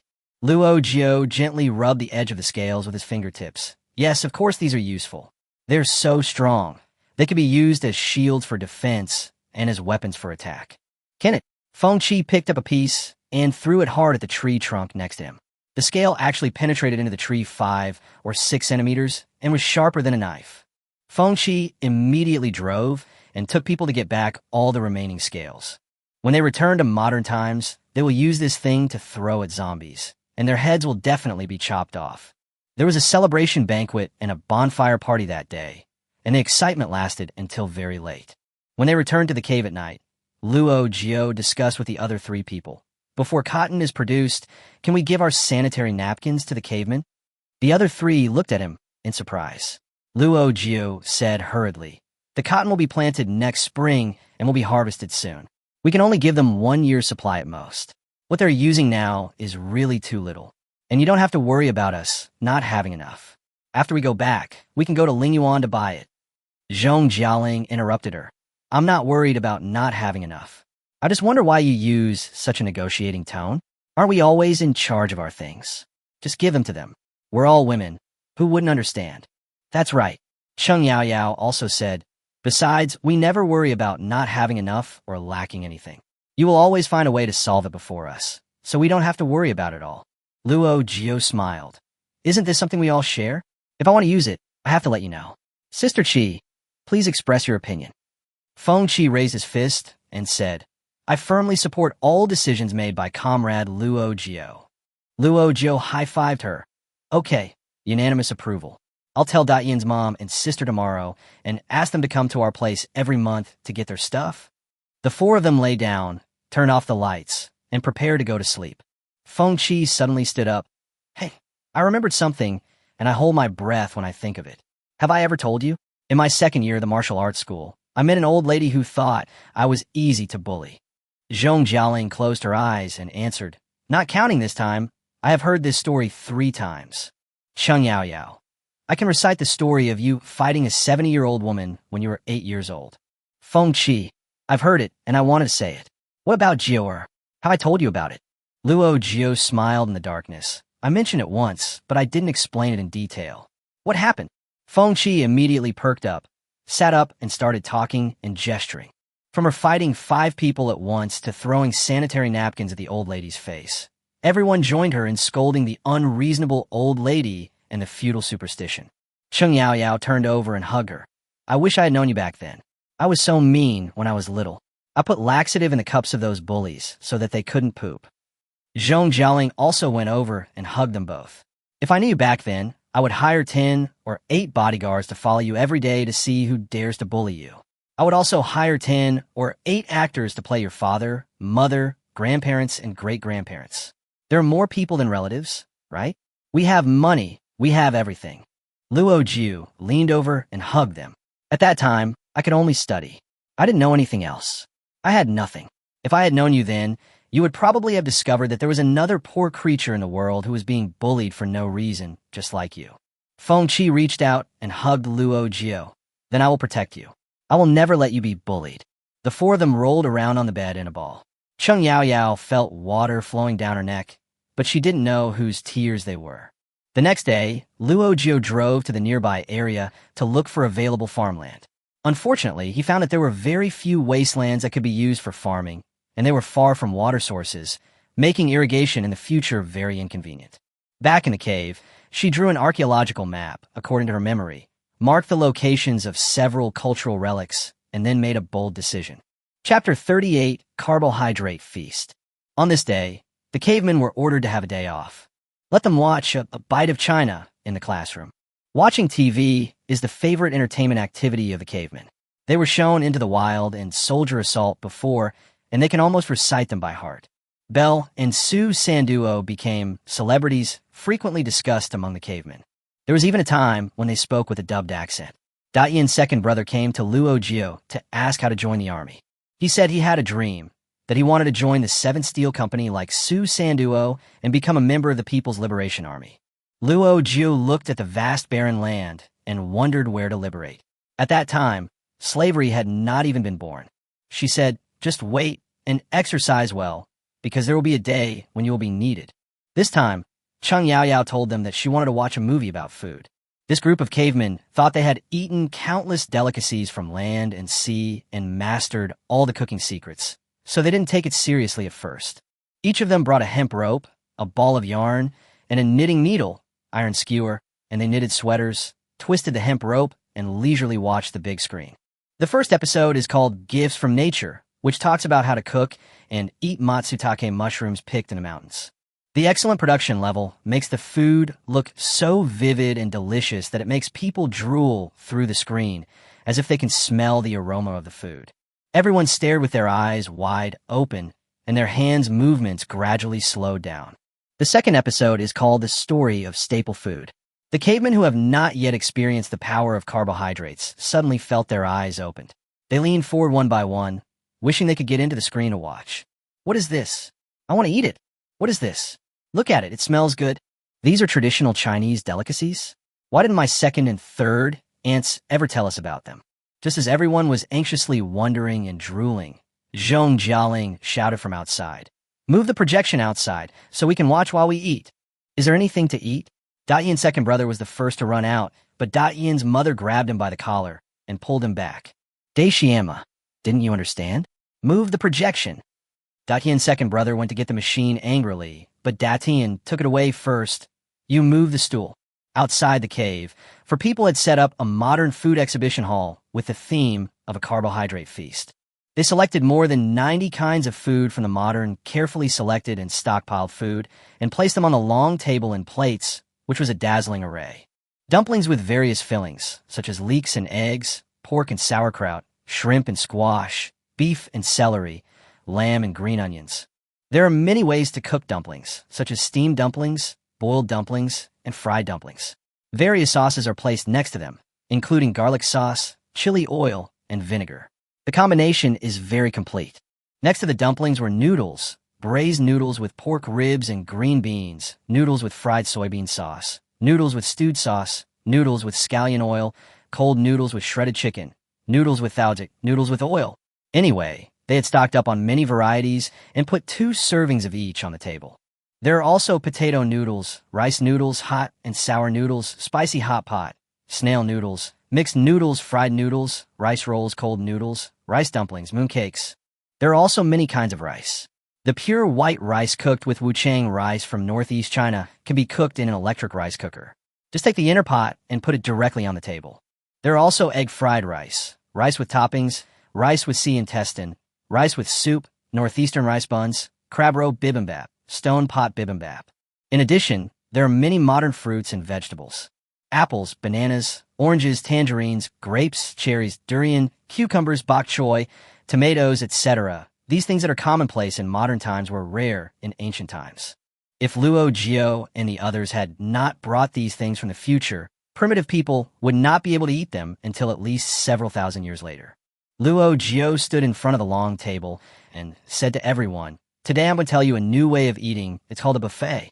Come and get as much as you want. No leftovers or waste, but you'll get as much as you want." Okay. Everyone cheered. Some people had already trotted back to get their plates, eager to eat at the buffet. Cheng Yaoyao and Zhong Jialing supervised from the side. Take less and take more. Try to try everything. Don't rush. Don't overeat. There will definitely be enough. The cavemen ate a lot and wished they had 2 stomachs. "This is delicious. This is delicious too." Datian, "This is the most delicious." Second mom, "What is this called?" Luo Jiu took a look and said, "Egg fried rice." Datian stuffed his mouth full and shouted, "Egg fried rice is so delicious." Luo Jiu smiled and shook his head. The 4 of them drank milk tea leisurely, but they felt as if they were in a pigsty, with the sound of people wolfing down food all around them. For a long time, the cavemen didn't say much and just concentrated on eating. It was not until they were almost full that someone asked, "Second mom, rice is so delicious. Can we eat it every day?" Luo Jiu had been waiting for a long time, waiting for this sentence. She stood up, pulled a chair, and sat down in front of everyone. "We can't eat this every day now because these things are made of rice or noodles. If we want to eat every day, we have to farm. Wheat and rice seeds are sown in the soil, and the fruits are harvested after a period of time. After processing, they become the pasta and rice that you eat today. Those vegetables and fruits are also grown through sowing and watering. If we want to eat every day, we have to become farmers and do farm work. Are you willing?" "Yes," everyone shouted in unison. Luo Jiu smiled.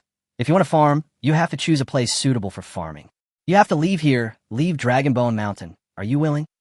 The people below were stunned, and Datian stood up. "Second mom, where can we go if we leave here?"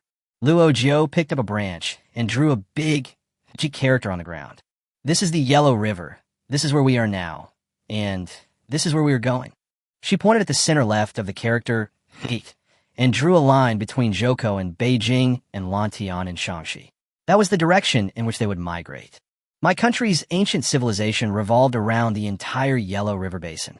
For the long term, we must choose the most suitable place to build a village. Luo Jiu chose this location between Luoyang and Xi'an after taking into consideration various factors, including population, arable land, and hydrology. Luo Jiu pointed at that spot and said, "If we settle here, we will have a large area of arable land suitable for planting and a stable water source. The winter there will be warmer. We built warm houses here, constructed earthen kangs, and dug cellars to store prey. In spring, we sow seeds. In summer, we irrigate. In autumn, we harvest. In winter, we stay in a warm house and watch the snow and the moon." Everyone couldn't help but feel fascinated by the scene described by Luo Jiu. Datian asked her, "What is the name of this place?" Luo Jiu hesitated for a moment and used the historical name of this place, Chang'an. "Chang'an." Datian's eyes sparkled with longing. "When are we going to Chang'an?" Luo Jiu looked at her and stared into her eyes. "Aren't you afraid?" Datian, "What are you afraid of?" Luo Jiu, "Unknown, challenge, adventure, the path you're going to take, the things you're going to do are all things you have never done before. You may fail again and again, and you may regret it. Regret that you were impulsive today and followed us to leave Dragonbone Mountain." Datian shook his head and answered firmly, "I will follow you till death and never regret it." "Okay." Luo Jiu showed a look of satisfaction to her. She held Datian's hand and raised it high. "Are you willing to follow us to Chang'an like her?" They all looked at each other and shouted in unison, "I will follow you till death. I will never regret it. I will follow you till death. I will never regret it." Chapter 39, Ancient Migration. The day after the carb feast, Everyone began to prepare for the Great Migration. Pack up everything you can take away. Things that cannot be taken away, such as the earthen kilns dug for firing pottery and the walls made of wooden stakes, will be left for future generations to use for archaeological research. The living creatures, including wild boars and wild goats, were handled by a group of 4. They built temporary wild boar pens and wild sheep pens in the space and temporarily stored the wild boars and sheep in the space. Datian's mother seemed a little worried. She found Luo Jiu privately and said that Datian's sister-in-law's belly was already very big and she didn't know if she could withstand the long journey. Second mother, I know I shouldn't question your decision, and I have no regrets. But if the child is born on the way, can everyone stay for a few days and let Tian's sister-in-law rest? Luo Jiu held her hand and said, if anyone feels unwell during the journey, we will all help treat her together. You don't know how important population is to us. We will not abandon anyone. What's more, the baby won't be born on the way because we'll be there in a few days. How many days? Datian's mother was very surprised. Didn't you say that Chang'an is 1,000 kilometers away from us? Luo Jiu said, that's right, but we'll go there by car. In modern times, it takes about 10 hours and 29 minutes to travel from Beijing Zhoukou to Lantian, Shaanxi by highway. In ancient times, from Longgu Mountain to Chang'an, they had to find their own way forward. But it will definitely not be too slow. The day before departure, all trams will be fully charged and will be used in batches. Early the next morning, after breakfast, the 4 of them put all their stuff into the space. The generators that they had taken out earlier were also put away. Everyone looked around, and it seemed that nothing was left behind. Let's keep it as a souvenir.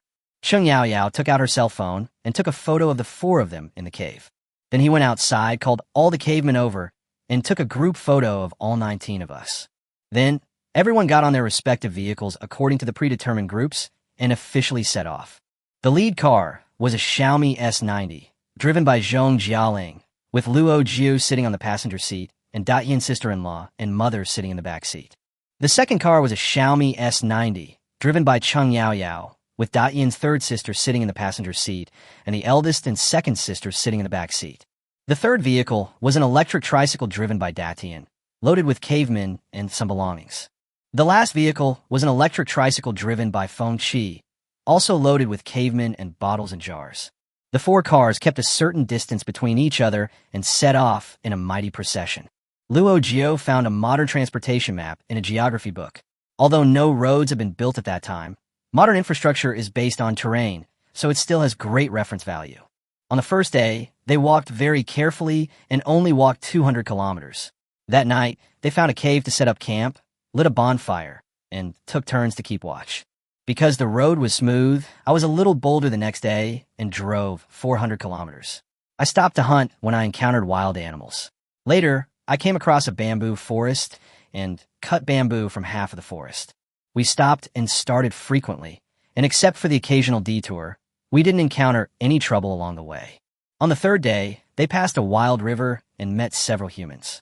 The degree of shock and joy felt by everyone was no less than the shock you would feel if you went to a remote country that no one had ever heard of and suddenly met your fellow countrymen. They hurriedly stopped the car and tried to communicate with them, but found that these primitive people, like the cavemen 3 months ago, could not speak at all. They could only howl. But from their howling, Luo Jiu and the others could also feel that they were also very happy. They even walked up to them, touched the clothes they were wearing, and looked at their cars, with longing eyes like those of African mountain children. Luo Jiu and the others asked Datian to bring people over to communicate, and the 2 sides howled at each other for a long time. Luo Jiu and the other 3 couldn't stand it any longer, so they had to close the windows of the car when they got in. Soon Datian came over and knocked on the car window. She rubbed her hoarse throat and said, I found out that they live in a cave near here. They can't even count how many people there are. They are not far ahead. Should we go over and take a look? Luo Jiu nodded. Let's go. The nameless primitive people led the way in front, and they followed in their cars. The cave here is not half the size of the one in Dragon Bone Mountain. It is home to 3 women, 7 men, and a little girl about 7 or 8 years old. They looked similar to the cavemen, but it was obvious that they were poorly clothed and hungry, and their living conditions were extremely poor. The cavemen felt very sympathetic when they saw their pale and skinny faces, and kept communicating with them. Datian was standing nearby, translating for the 4 people. The caveman asked them who the girl's mother was. They said that the girl's mother was dead. She bled a lot after giving birth, and they buried her in the ground. Feng Qi asked, "Then who is the little girl's father?" Dadian had already learned some physiological knowledge, and after asking the embarrassed translator, he said, "They don't know who is, or rather, all of them." Feng Qi looked at Luo Jiu speechlessly. The primitive society was still too barbaric, which had a severe impact on the concepts of modern people. Zhong Jialing touched her pocket, took out an egg yolk pie and a small bread, and handed them to the little girl. Except for this little girl, all the other people who survived here are young men in their 20s or 30s. It seems that their living environment is very cruel. There was a reason why Luo Jiu chose Chang'an, which he did not tell the cavemen. It's not that I wanted to hide it from them on purpose, but the reason is too complicated and I'm afraid they won't understand. Primitive people lived in groups, and everyone was related by blood. If no new people join, and these people reproduce with each other and become inbred, the quality of the population will become lower and lower, and many problems will arise. So she wanted to take them to Chang'an. There were many prehistoric sites near the Yellow River Basin, but historically they did not form tribes until the Yinhuang period. In order to develop rapidly, Luo Jiu had to advance this progress.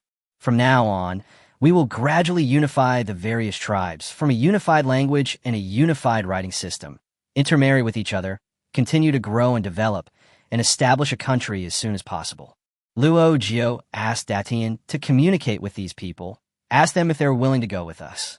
There was another howling, and Datian translated, "They asked if you would kill them." Luo Jiu smiled and shook his head. "Tell them that if they follow us, they will have food, drink, and clothes to wear. We will not kill them like prey for no reason."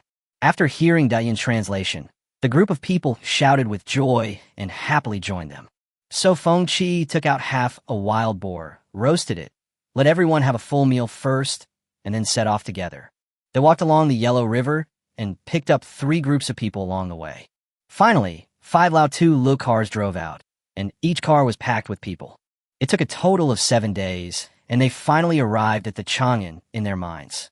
In ancient times more than 10,000 years ago, this place was barren, with only the high sky, vast land, and countless trees. Luo Jiu surveyed the surroundings and found an extremely wide, sloping land.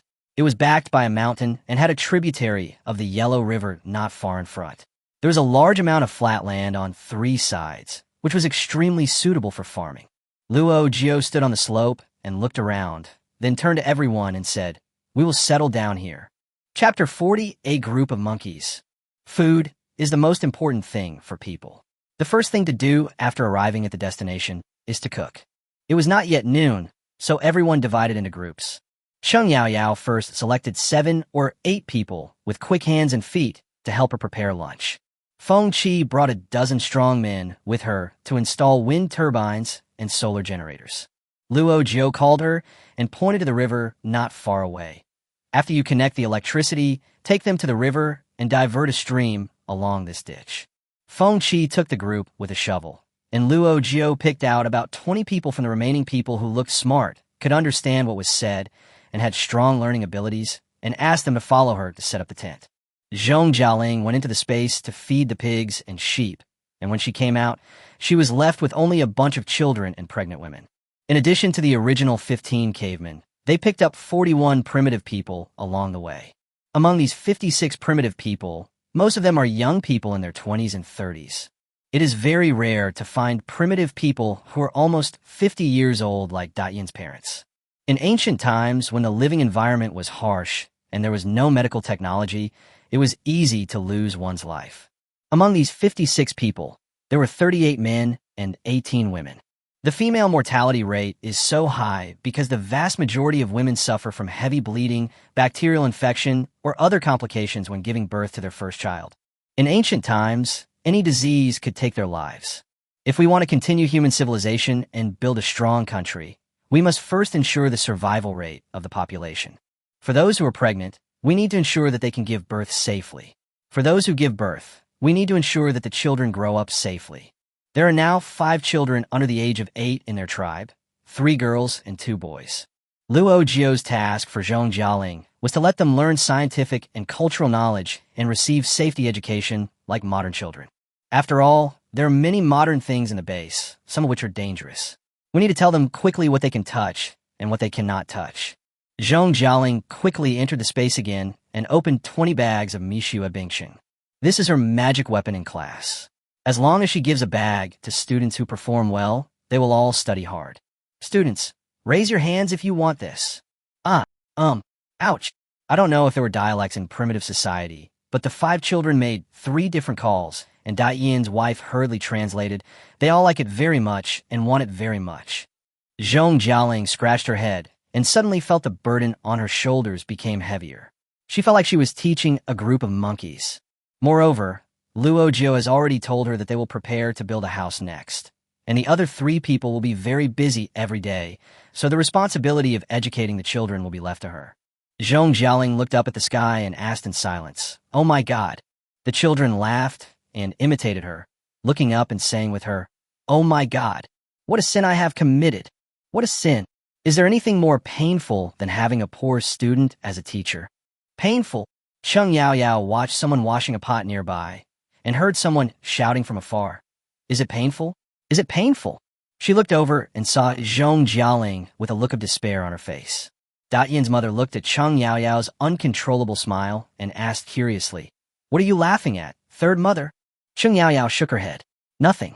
Are you ready? Datyan, light the fire." Smoke from cooking fires and laughter, this wilderness that had been deserted for tens of thousands of years suddenly became lively. Under the scorching sun of ancient times, the 4 men led 56 primitive people and opened a new era for mankind. Time is tight and the task is heavy. They still have a lot to do before the sun sets.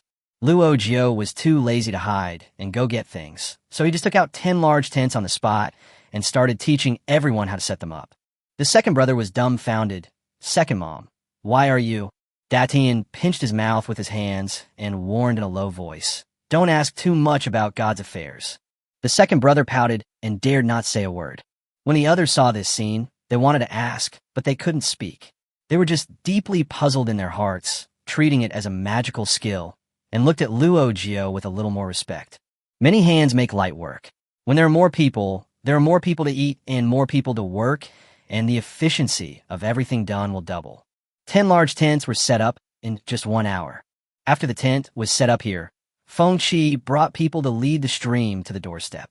Once the water and electricity were connected, the smell of food wafted in the air, and everyone sat on the ground, feeling the breeze, and suddenly felt that the world had become vast. Cheng Yaoyao dug out dozens of sets of stainless steel tableware from the space and asked them to take them to the stream to wash them, and then line up to get lunch. Luo Jiu said that in the next 1 or 2 months, every day would be physical work, so Cheng Yaoyao prepared some hearty dishes that would satisfy hunger. Each person gets a spoonful of braised pork with potatoes, a piece of dry-fried carp, a large piece of roasted venison, 3 large pots of pheasant and mushroom soup, as much as you can eat, and a big, white and plump steamed bun. Except for the cavemen who were well fed during this period, the other primitive people looked like they had been hungry for 3 lifetimes. They ate so voraciously that many of the cavemen rolled their eyes. Luo Jiu observed silently, and after dinner he called the 15 cavemen into a tent and assigned them tasks individually. Luo Jiu. In order for the newcomers to integrate as quickly as possible and learn our language and way of life, each of you must lead a study group and provide 1-on-3 or 1-on-4 assistance. Everyone looked embarrassed. Luo Jiu smiled and said, "Why? Don't want to." Datyan's second brother couldn't help but complain. "They are too stupid. I don't know how to teach them." Feng Qi couldn't help but interrupt as he was listening. "Isn't it because they haven't studied that they are stupid? You are also stupid because you haven't studied. You wet your pants 2 months ago." Everyone laughed. Luo Jiu smiled gently. "Don't back down before you do it. We get along with each other every day. The language is easy to learn. Your stepmother will also give them lessons, but we have too much to do, so we can't arrange so many classes like before. Everything has to be learned by doing. You are seniors. You should carry forward your style, be united and friendly, and those who have learned earlier should guide those who have learned later. Whoever can teach the newcomer to the level of daily communication first will be rewarded with a cup of milk tea." The second brother raised his hand and asked, "Does the reward of milk tea include the milk tea bag?" Ancient people had a mysterious obsession with these colorful bags of modern times. Everyone loved milk tea bags so much that they wanted to carry them even when sleeping. Luo Jiu bit his lip and said, "Bring it." Oh, everyone cheered and went out to grab the people to be helped. Luo Jiu sighed and asked Feng Qi, "What are your plans for the afternoon?" Feng Qi said, "Take them to the woods to hunt. What's wrong with that? There's no rush for hunting. We have too much prey to eat. Let's go to the river and catch some freshwater fish and come back." Luo Jiu took out a national flag from the box. "We must take time out for team building. Patriotism education is imperative." Chapter 41 Speech under the national flag. In the afternoon, Feng Qi and Luo Jiu each led a group of people. One went to the river to fish, and the other went to work on construction at home. There is no rush to build anything else. The toilet must be built first. Before, they were in Longu Mountain. There were trees just outside the cave and toilets everywhere. It's no longer possible now, as it's all flat land, and the nearest forest is 2 or 3 kilometers away. If I had a stomachache, I would run to the woods and my pants would dry out. According to current conditions, only dry toilets can be built here. Is the kind used in rural areas or construction sites in the past. A rectangular pit is dug on the ground, and stone slabs or wooden boards are placed on it. People can step on it, and then the waterfall will drop 3,000 feet. Luo Jiu drew the line first, asked Cheng Yaoyao to watch them dig the hole, and asked Etienne to drive the car to pick up stones. Then she turned on the machine and cut open several large trees that had been cut down earlier, cutting out more than 20 10-centimeter wooden boards from the original logs. Those trees were considered thick in the Longu Mountain area, and Luo Jiu had kept them like treasures, intending to use them as beams or something like that when building a house. As we walked along, we found that the closer we were to the Yellow River, the more lush the forest grew. The trees here are much thicker than the ones she left, so they're used directly to build the toilet. The tent faces north and south, and then the house was built in front of the tent, so the toilets are on the east and west, one for men and one for women. When Zhong Jialing heard that a toilet was being built here, she came running to remind Luo Jiu to move the 2 toilets further apart, as she had a psychological trauma. This group of primitive people are more or less stubborn. When Zhong Jialing was teaching them before, she said that everyone should greet each other when they meet, otherwise it would be impolite. Then one time, she was taking a shit in the back hill and was caught by Daiyan's second brother. Daiyan's second brother was recognized by the 4 as a fool. Zhong Jialing buried her head helplessly at the time, praying that he would not come over. As a result, he not only came over, but also politely greeted, "Hello, little mother. Are you taking a shit?" Zhong Jialing squeezed out a word from between her teeth. "Get lost." The second brother looked confused. Then, "Goodbye, stepmother." Later, Zhong Jialing spent an entire class talking about privacy, personal space, and not disturbing others when they go to the toilet. Finally, she got the cavemen to change their habit of always saying hello. Now that there are more people and public toilets need to be renovated, Zhong Jialing never wants to experience something like this again. It's okay if it's just a woman, but if a man comes to watch her poop, she will go back to modern times and become a zombie.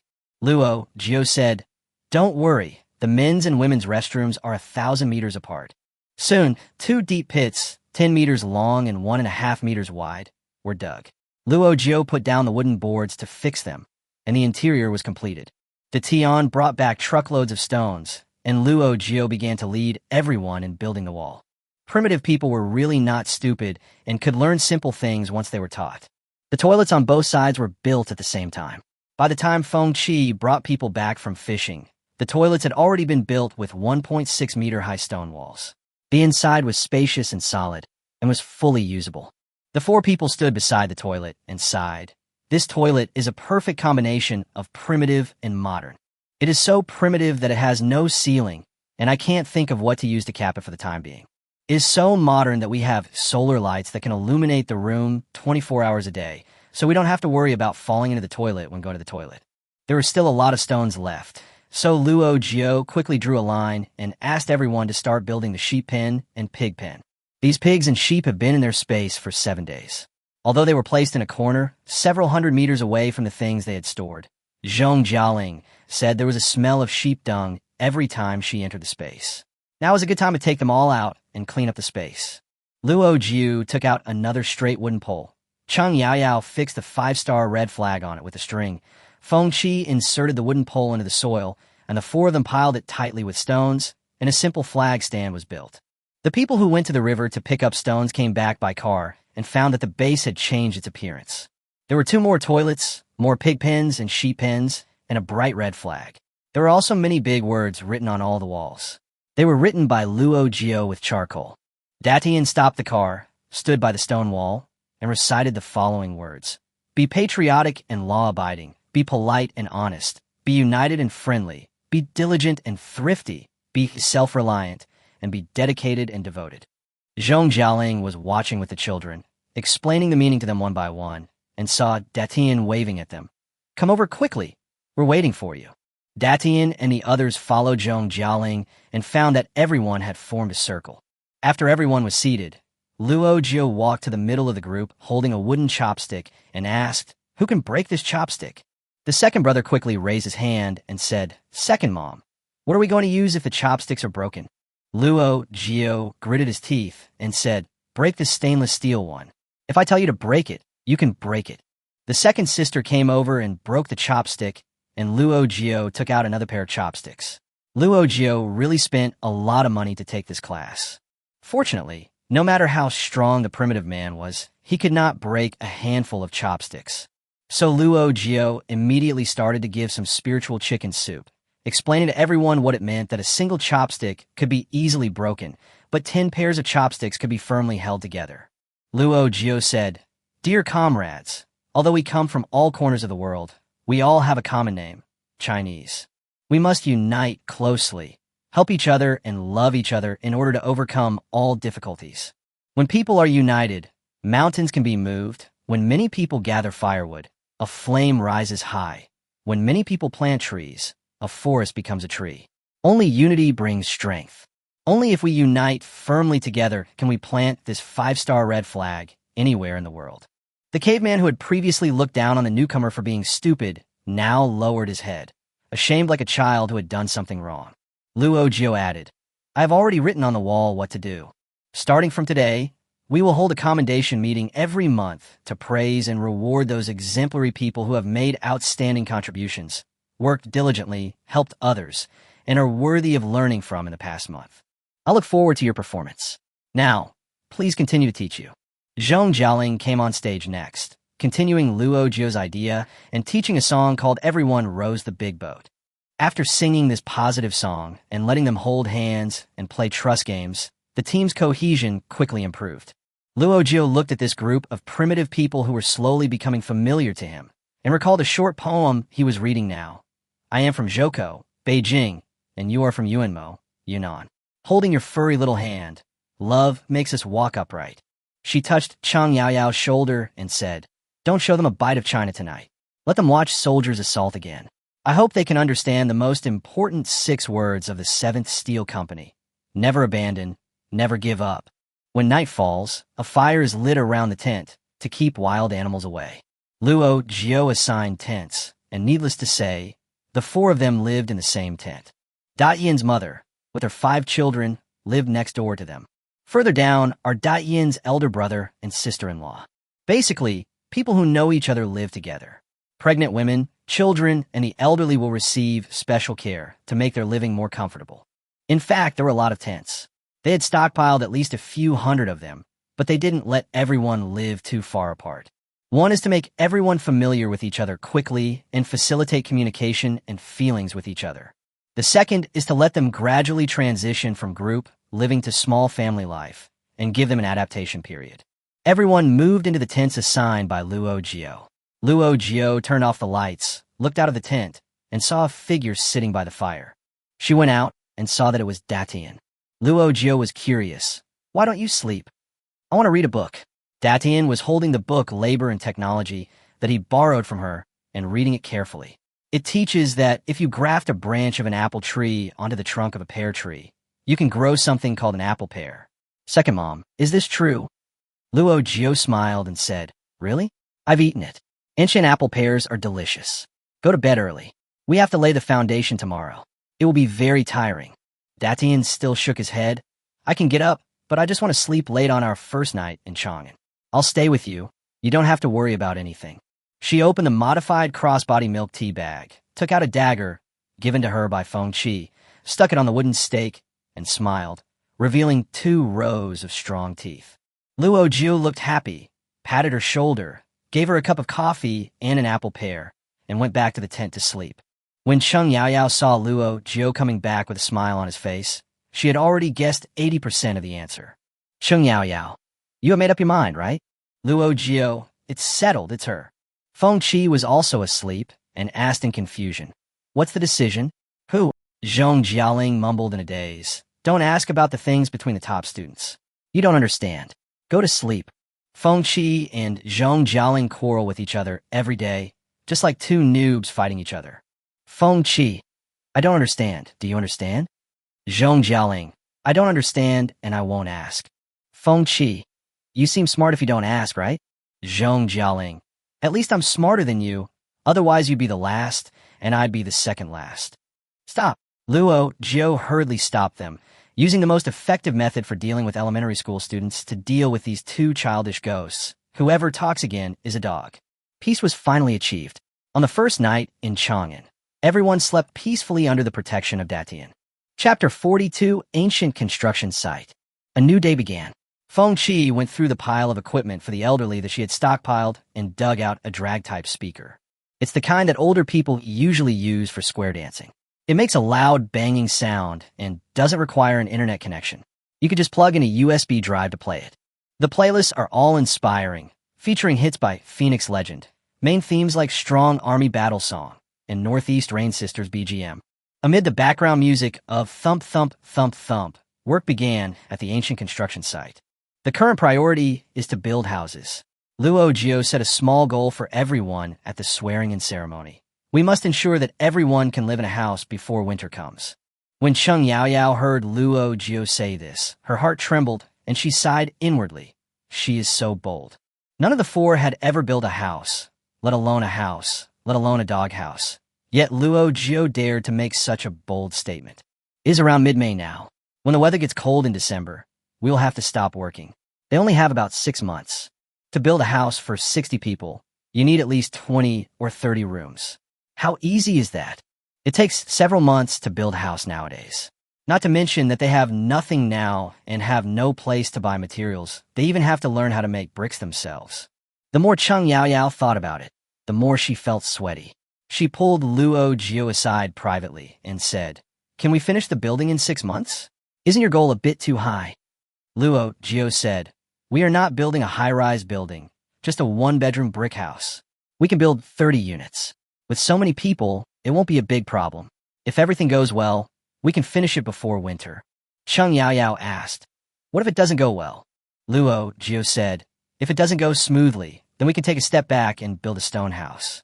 It won't require bricks, so it will be much faster.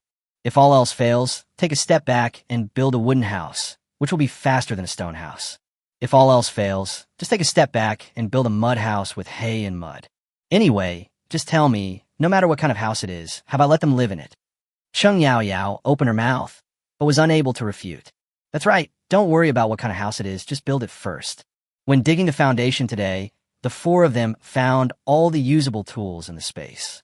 Luo Jiu said that we should focus on the present first, and when the tools are gone, we can return to the modern era to stock up, and the most important thing is to quickly carry out construction and development.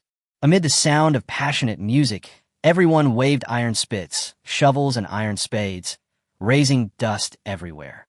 There was a whiteboard next to the construction site, on which Luo Jiu had written the specific task assignments, and there was also a slogan written in lipstick: "Safety first, civilized construction, and create a better home together." Luo Jiu divided the people into several groups to work simultaneously. Some were digging the foundation, some were building the brick kiln, some were digging the soil, some were making molds, some were picking up stones, and some were cutting down trees. The entire tribe was like a huge construction site, and everyone was busy. Of course, while carrying out construction, we must not forget to focus on production. Zhong Jialing took the children and pregnant women with her, and was responsible for feeding the pigs and sheep while others were building a house. She also set up a tent as a temporary breeding room to hatch chicken, duck, and goose eggs. The first batch of 50 eggs were placed in a small incubator and carefully cared for, waiting to see if they could hatch. Anyway, Luo Jiu said, "Don't make it public for now, for fear that failure will dampen everyone's enthusiasm. Just incubate it first. If it succeeds, it will be a surprise." If it fails, make roasted eggs to eat. The breeding room was left to Datian and his wife to look after, as they had another important task to do. Luo Jiu planned a vegetable plot in front of the house, about 3 acres, equivalent to a 2,000 square meter garden, and asked them to try growing some vegetables first. Cheng Yao had planted a garden with her grandmother before, so she had some experience. In this season, she could also grow a lot of vegetables, fruits, and melons, greatly enriching the primitive people's dining table. Zhong Jialing and Cheng Yao studied and worked at the same time. They read books and then discussed how to operate them, applying what they learned immediately. The two men took out 2 small handheld plows and started to open up the land, digging the ground over there and turning the ground over here. Zhong Jialing worked so hard that she gritted her teeth. She had never experienced such hardship before. In the past, you had to apply sunscreen when driving a luxury car, but now you get your face covered in dirt when driving a plow. After working for 2 hours, she couldn't stand it anymore, so she went to the space to find a silk scarf and wrapped it around her head to block out the dust, just like the women working in the fields in the countryside. Seeing that the 2 girls were sweating profusely from exhaustion, the 5 children rushed over to help. Luo Jiu was worried, so while he was looking for the mold, he went to take a look at the vegetable garden. Seeing the 2 young girls, Zhong Jialing and Cheng Yao, so tired that they could not even straighten their backs and staggering forward with difficulty, while a group of children beside them helped them hold the machines and rub their waists, the scene was so sad. "Hey," Luo Jiu shouted, "come here and rest for a while." When Zhong Jialing turned around, tears were about to fall. When Luo Jiu asked how she was doing, Zhong Jialing could no longer hold back her tears and cried, "I'm so tired. Farming is so tiring. I know that everything is difficult at the beginning. Reclaiming wasteland is very tiring. Planting in the second year won't be so hard." Luo Jiu said, wanting to reach out his hand to wipe her tears, only to notice that he also had his hands covered in mud from working at the construction site. She took off the Hermes scarf from Zhong Jialing's head, shook off the dirt on it, and wiped her tears. Seeing that Zhong Jialing was getting more and more emotional, Luo Jiu quickly encouraged her. "Don't cry. Think about it. We are doing a great cause. We are fighting for the rise of China, for future generations, for the party and the people." Zhong Jialing cried even harder, "But I'm not a party member." I am, Luo Jiu promised her. "I will introduce you to the party when we get back, and you can just consider it as serving the people in advance."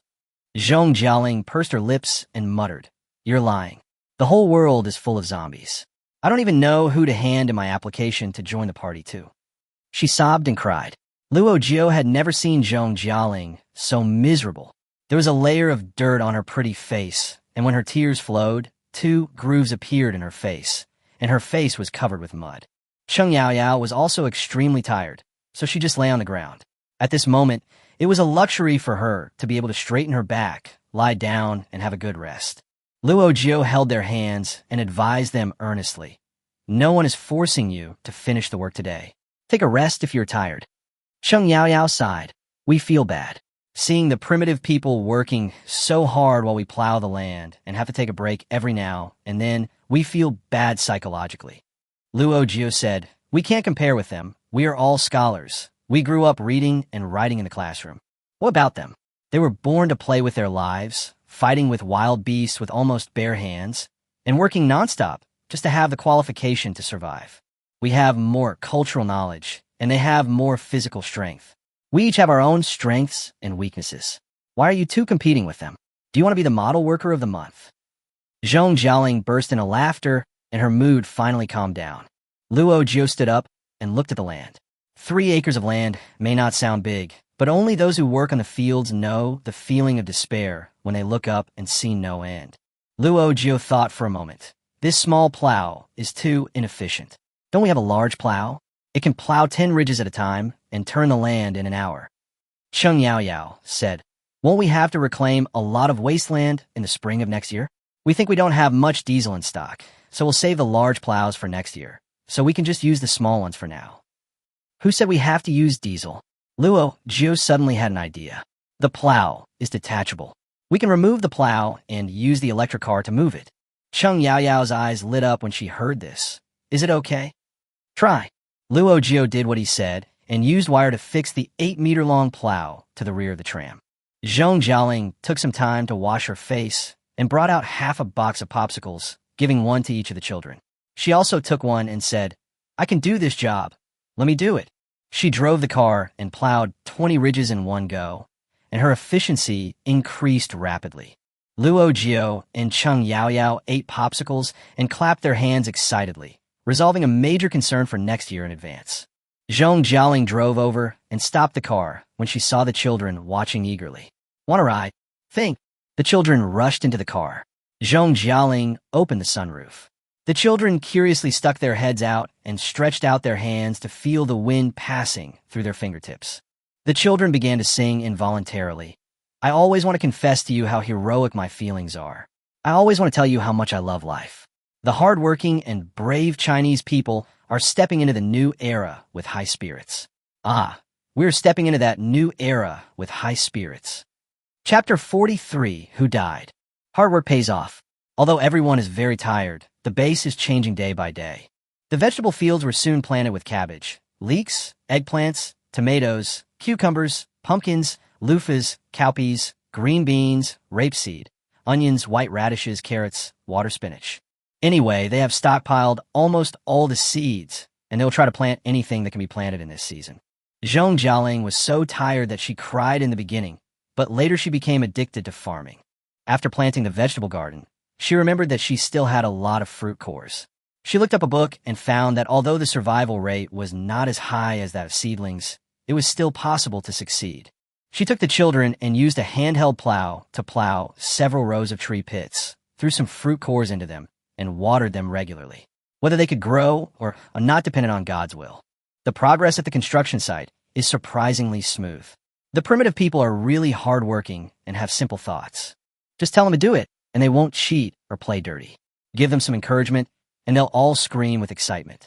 There's only one thing on their minds: what to eat. Second mom, what do you want to eat for lunch? Second mom, what are we having for dinner? Second mom, is there any porridge left from this morning? I have diarrhea today, and I'm hungry again. Eat, eat, eat. Fortunately, you don't have to worry about food. Even the children know how to fish. The river is just like their own pond. Fish, shrimps, crabs, and shellfish are all fresh and can be eaten right after being caught. This is the only advantage of ancient times.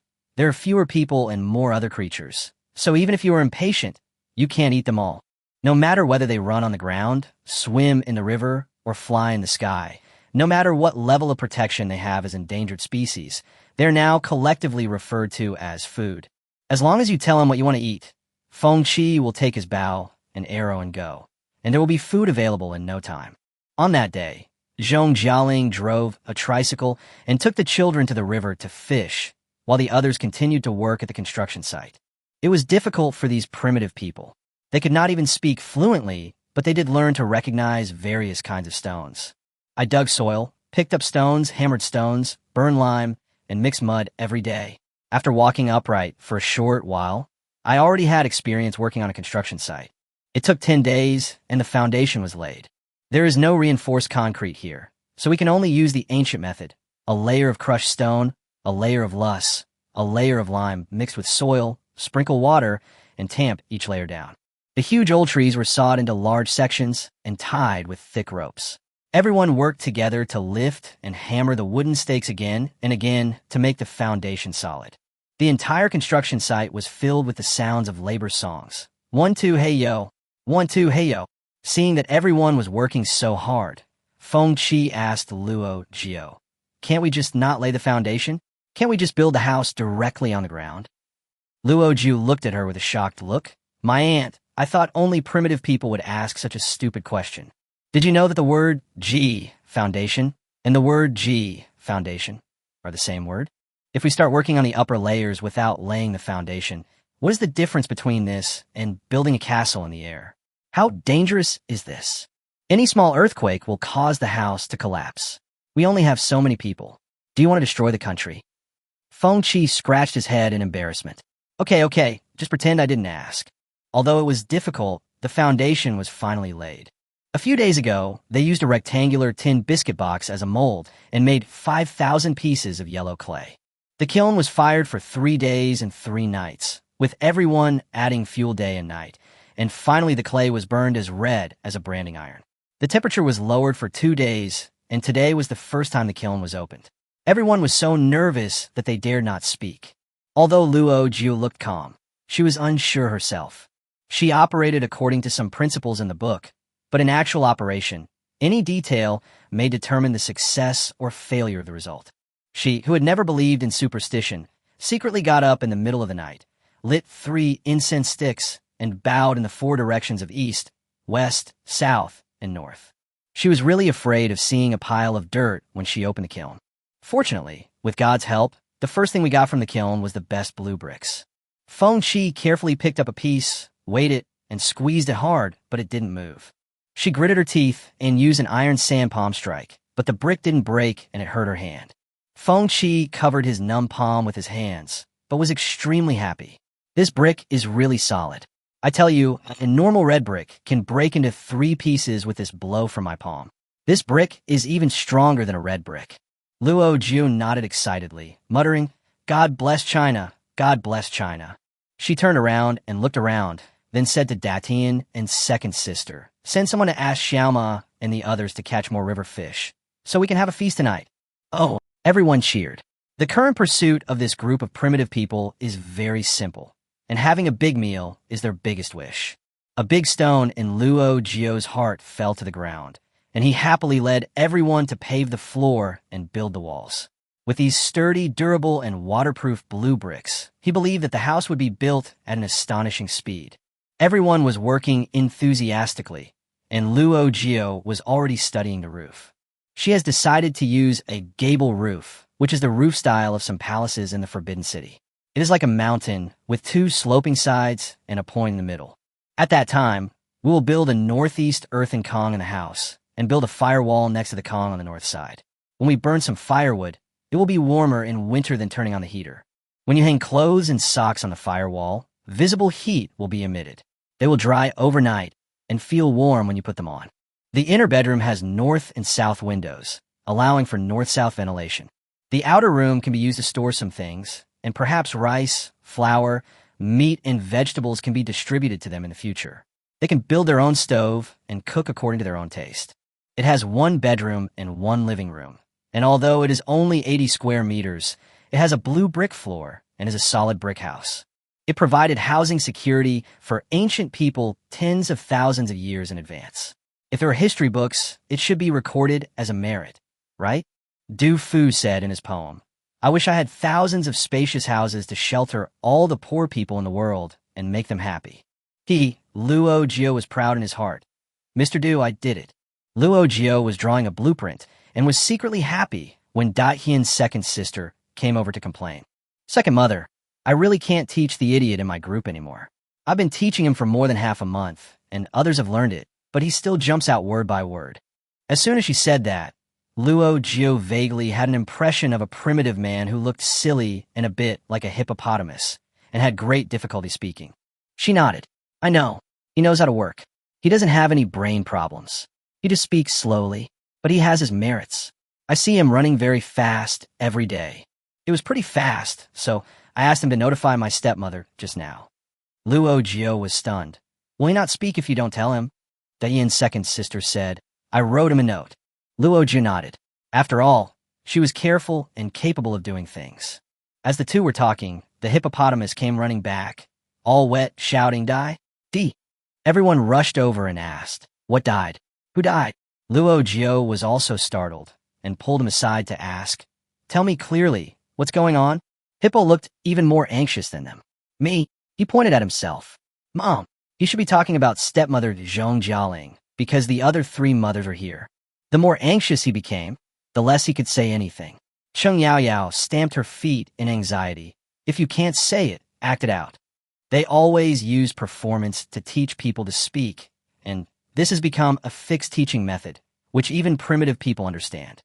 Then the hippopotamus plopped down on the ground, rolling around and swimming, looking like he was trying to grab something but couldn't. Cheng Yaoyao's heart was in her throat. "It seems someone is drowning." "Impossible," Luo Jiu said calmly. "Linger has had a swimming pool at home since she was a child. How could she drown?" The hippopotamus was still on the ground, yelling, "Die, Mom." Feng Qi suddenly became nervous. "Did we encounter a water snake?" Thinking of the big snake before, Luo Jiu's heart was also confused. Get your weapons, drive. Everyone go to the river. Chapter 44 Luxury Gift Pack.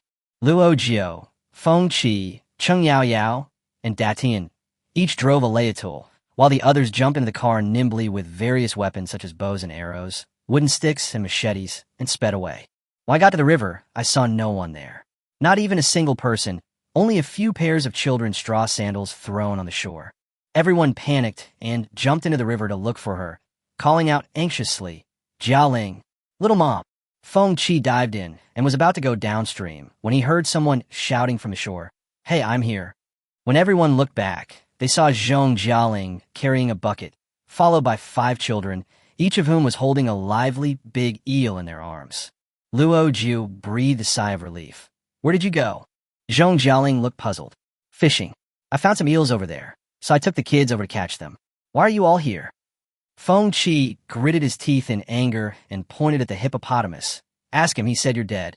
Him, Zhong Jialing said.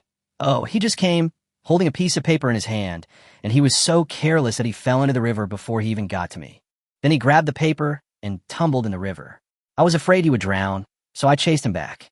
The hippopotamus nodded desperately and kept saying, Die, die.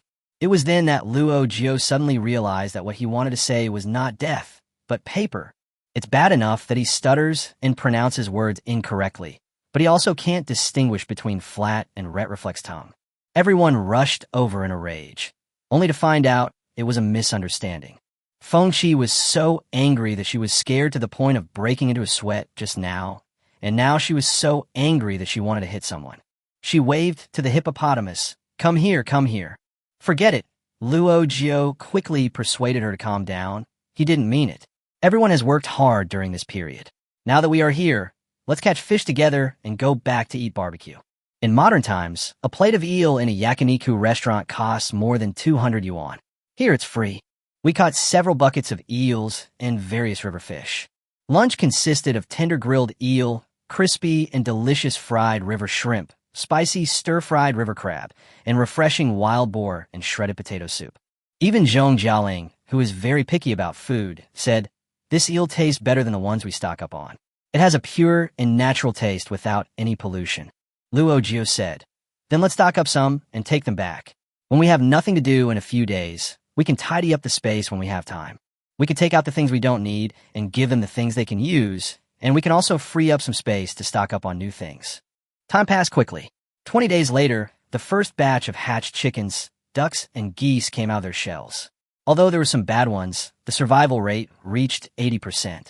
Finally, we successfully brought these daily edible species back to ancient times, creating them from nothing.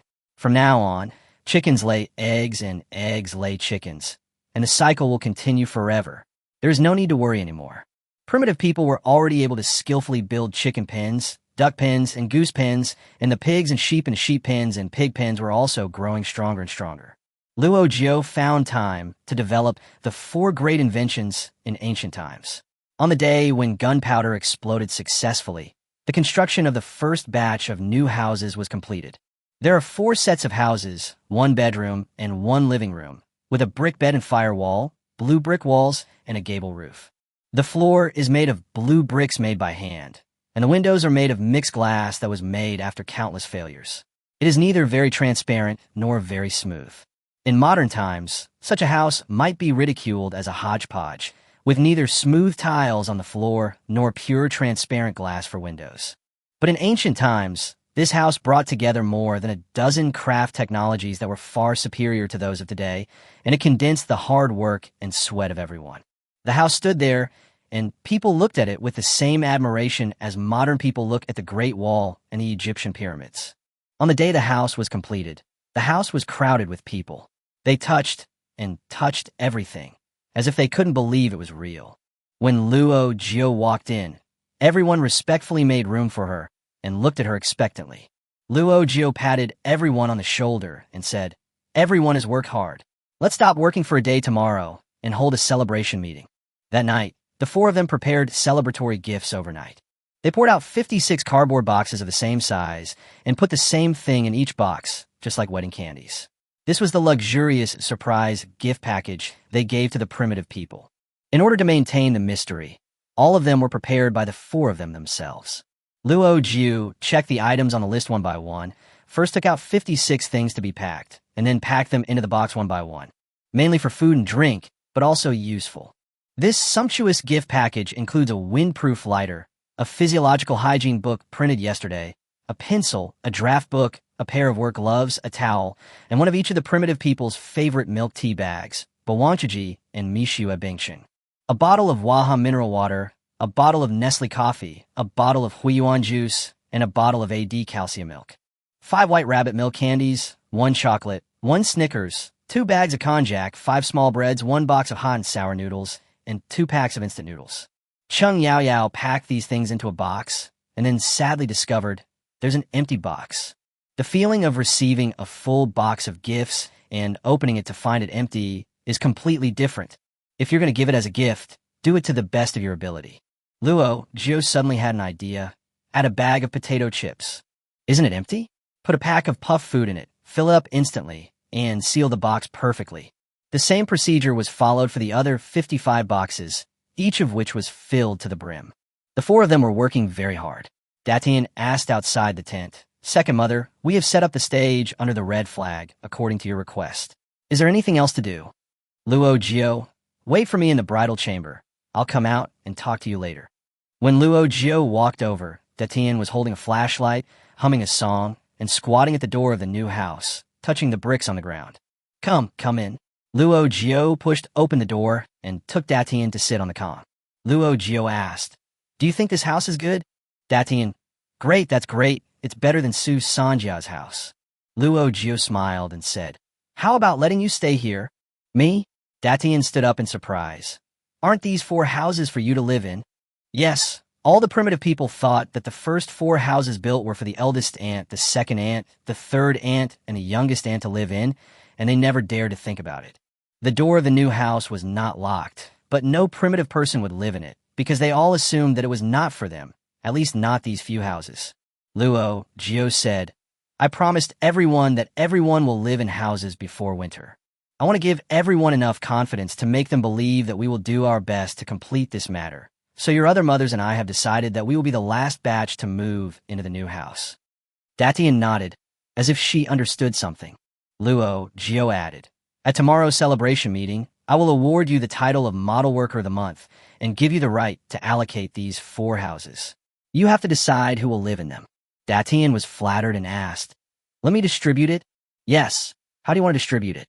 Datian thought for a while and said, "Give 1 set to my sister-in-law. She is about to give birth. I gave 1 set to my 5 children and let my mother live with them. Give 1 set to the dwarf who is best at building walls. He is almost always the last one to leave during the period of building the house. He is very hardworking. If you and third ant hadn't stopped him, he would have come to build walls every night. He even injured his hand the day before yesterday. He should live there first. I still haven't figured out who I'll give a last unit to, but anyway, it's not me, so I'm not in a hurry to move in. I want you to be the last one to move in." Luo Jiu nodded repeatedly.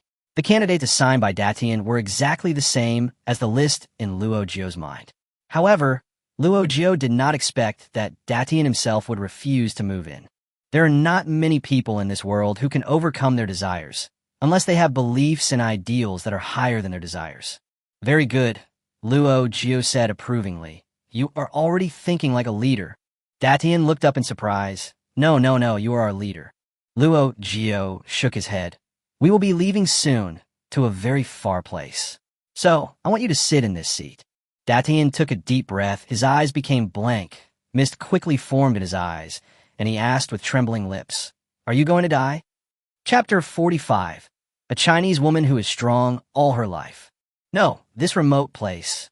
Luo Jiu sighed and decided to tell her the truth. They come from the future and have relatives in the future. Once the conditions for upgrading are met, they will return to the future. After hearing this tortuous and bizarre story, Datian felt as if the sky had fallen. Although they had only been together for a few months, she had already developed deep feelings with the 4 people. They were the ones who taught her everything. They were the ones who brought everything and changed everything. To all primitive people, the 4 were torches in the darkness, leading them from the eternal night to dawn. How can I leave? Datian had never cried before, but at this moment her tears rolled down. She sat limply on the ground, grabbing Luo Jiu's clothes, crying and begging, "Don't go, I don't want you to leave. Is it because I have learned a lot that you can go back without any worries? Did you teach me just to leave me? I regret it. I want to go back to the time when I knew nothing. I want to go back to Dragon Bone Mountain. I want to still live in that cave so that I can see you every day. I don't want to drive anymore. I don't want to live in a house anymore. I don't want to drink milk tea anymore. I just want you to stay forever." Luo Jiu listened to Datian's heart-wrenching cry, and tears fell involuntarily. She squatted down and gently hugged Datian, patting her back tenderly. "Be obedient. You are going to be the leader. Don't say such childish words. I know you can't bear to leave us, and we can't bear to leave you either. Even if we go back, we will always think of you." As Luo Jiu spoke, he took out a handkerchief from his pocket and wiped Datian's tears. She held Datian's hand and told her firmly, "You are the wisest and bravest person I have ever met here.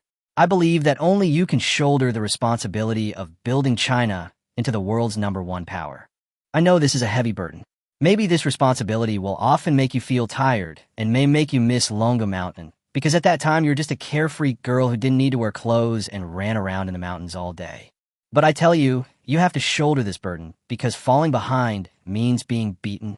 In our world, many tragedies have happened that you cannot imagine. Because of our backwardness, we were bullied by other countries. They divided our land arbitrarily, slaughtered our compatriots cruelly, and rushed into our treasury to rob us of our things. You don't know how many martyrs sacrificed their lives, how many battles were fought, and how many people died to bring us a peaceful era. The painful lessons we experienced in that time and space made me decide to change this time and space, change your destiny, and change the destiny of all Chinese people. We must be strong, and we must always be strong. We will never allow anyone at any time to treat our country as a land to be trampled on at will, or to slaughter our people like prey. You can cry and be fragile today, but you must cheer up tomorrow because you are the commander, you are the leader. You're going to be the most powerful woman in the world because you're going to lead the most powerful country in the world. You want the barbarians from all corners of the world to submit to you, obey your orders, submit to you, and never betray you. Chinese women who are strong all their lives cannot lose. I believe you can do it. Don't let me down, okay? Luo Jiu stuffed the handkerchief into Datian's hand, stood up, and left the bridal chamber. She knew that Datian was watching her from behind, but she couldn't look back because one day she would leave forever. Luo Jiu returned to the tent. Cheng Yaoyao looked at her red eyes and understood. "Did you tell her?" "Yes. I'm afraid she won't be able to accept it all at once." Luo Jiu sighed. "Take your time. Fortunately, we don't have to leave right away. If she really can't accept it, then let's talk about it later. I hope God blesses China. I'm afraid there is no one more suitable than her." The next day, there was a celebration meeting. The night before, Luo Jiu had asked Datian to bring people to set up the podium. There were 2 tables and 4 chairs on the podium, and 56 stools under the podium. At first glance, it looks like a school sports meet. Feng Qi dragged the speaker over early and played the athlete's march. Cheng Yaoyao had 56 boxes moved to the side of the rostrum and hung the papers with 100 family names on a display board nearby. Everything was ready. To the classic BGM of thump, thump, thump, thump, thump, thump, the 4 of them took their seats on the rostrum one after another. All 56 people in the audience were present, their eyes wide open and their necks stretched, full of curiosity about what was about to happen. The red flag fluttered in the wind.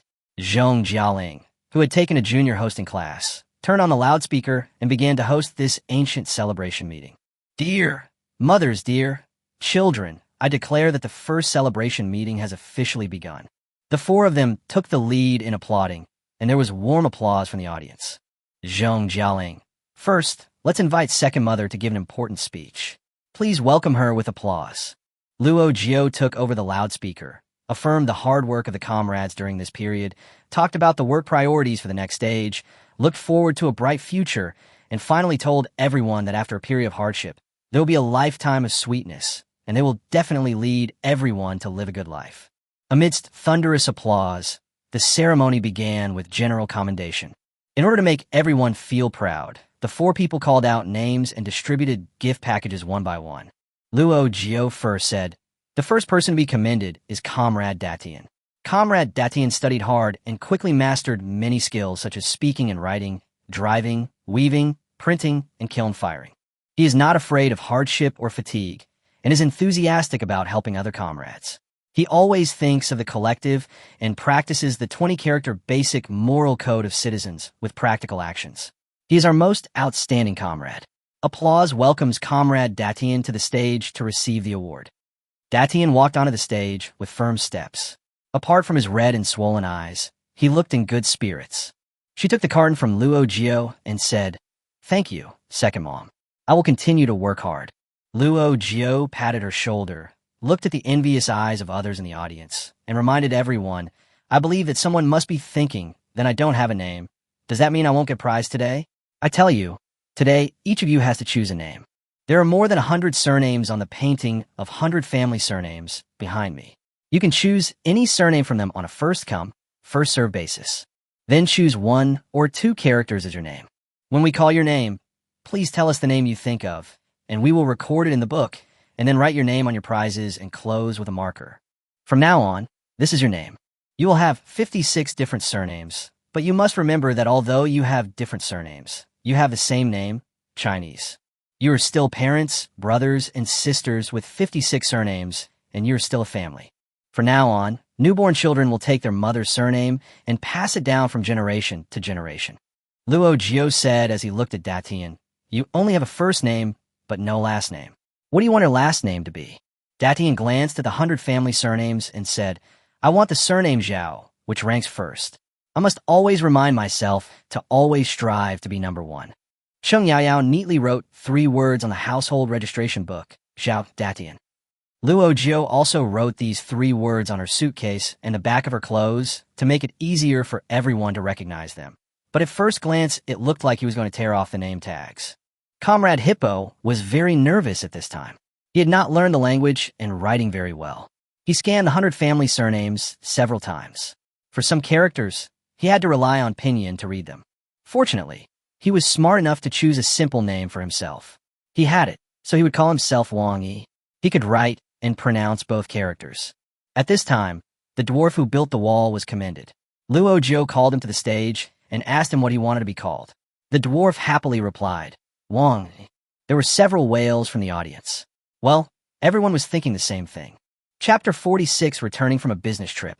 Before Hippo's turn, all the popular simple names were taken.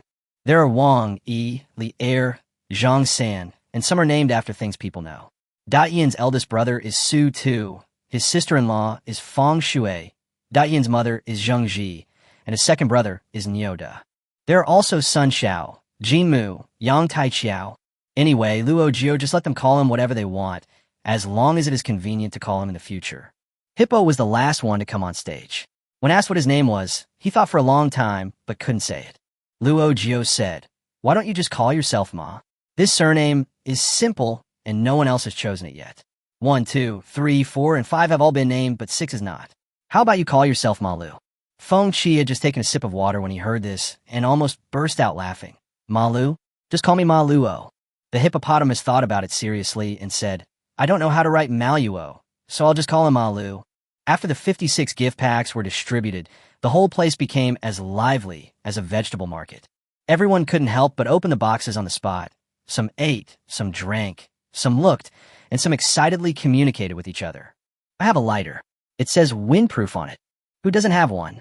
I have one too, exactly the same. Hey, did you enjoy eating konjac? How come it tastes so good? Who do you think invented this thing?" The audience was talking lively, and the 4 people on the stage were watching with smiles on their faces. Luo Jiu turned on the loudspeaker to remind people, "Take care of your own things. You're not allowed to throw garbage around. Didn't they burn a huge pottery jar yesterday? That's called a trash can. Throw everything there, and we'll burn it together later. Chat all you want. There's no rush anyway." When they were almost done chatting, Luo Jiu knocked on the table and said, "Quiet. Let's move on to the last item." After research and decision by the organization, the title of this month's model worker is awarded to Comrade Zhao Datian. Comrade Zhao Datian has obtained the right to allocate the first batch of houses. Applause welcomes Comrade Zhao Datian to give a speech of thanks for the award. Datian came on stage again, thanked the organization for the honorary title bestowed on her, and promised to work harder in the future. On this occasion, the list of housing allocations was announced and the reasons were explained. The first set she wanted to give to comrade Feng Qi because she was about to give birth, and in a period of population shortage, pregnant women should get the best resources. Everyone nodded. This reason was sufficient enough. The second set is for 5 children. Children, like pregnant women, are the hope of the future. Children are weaker and need a warmer and safer house.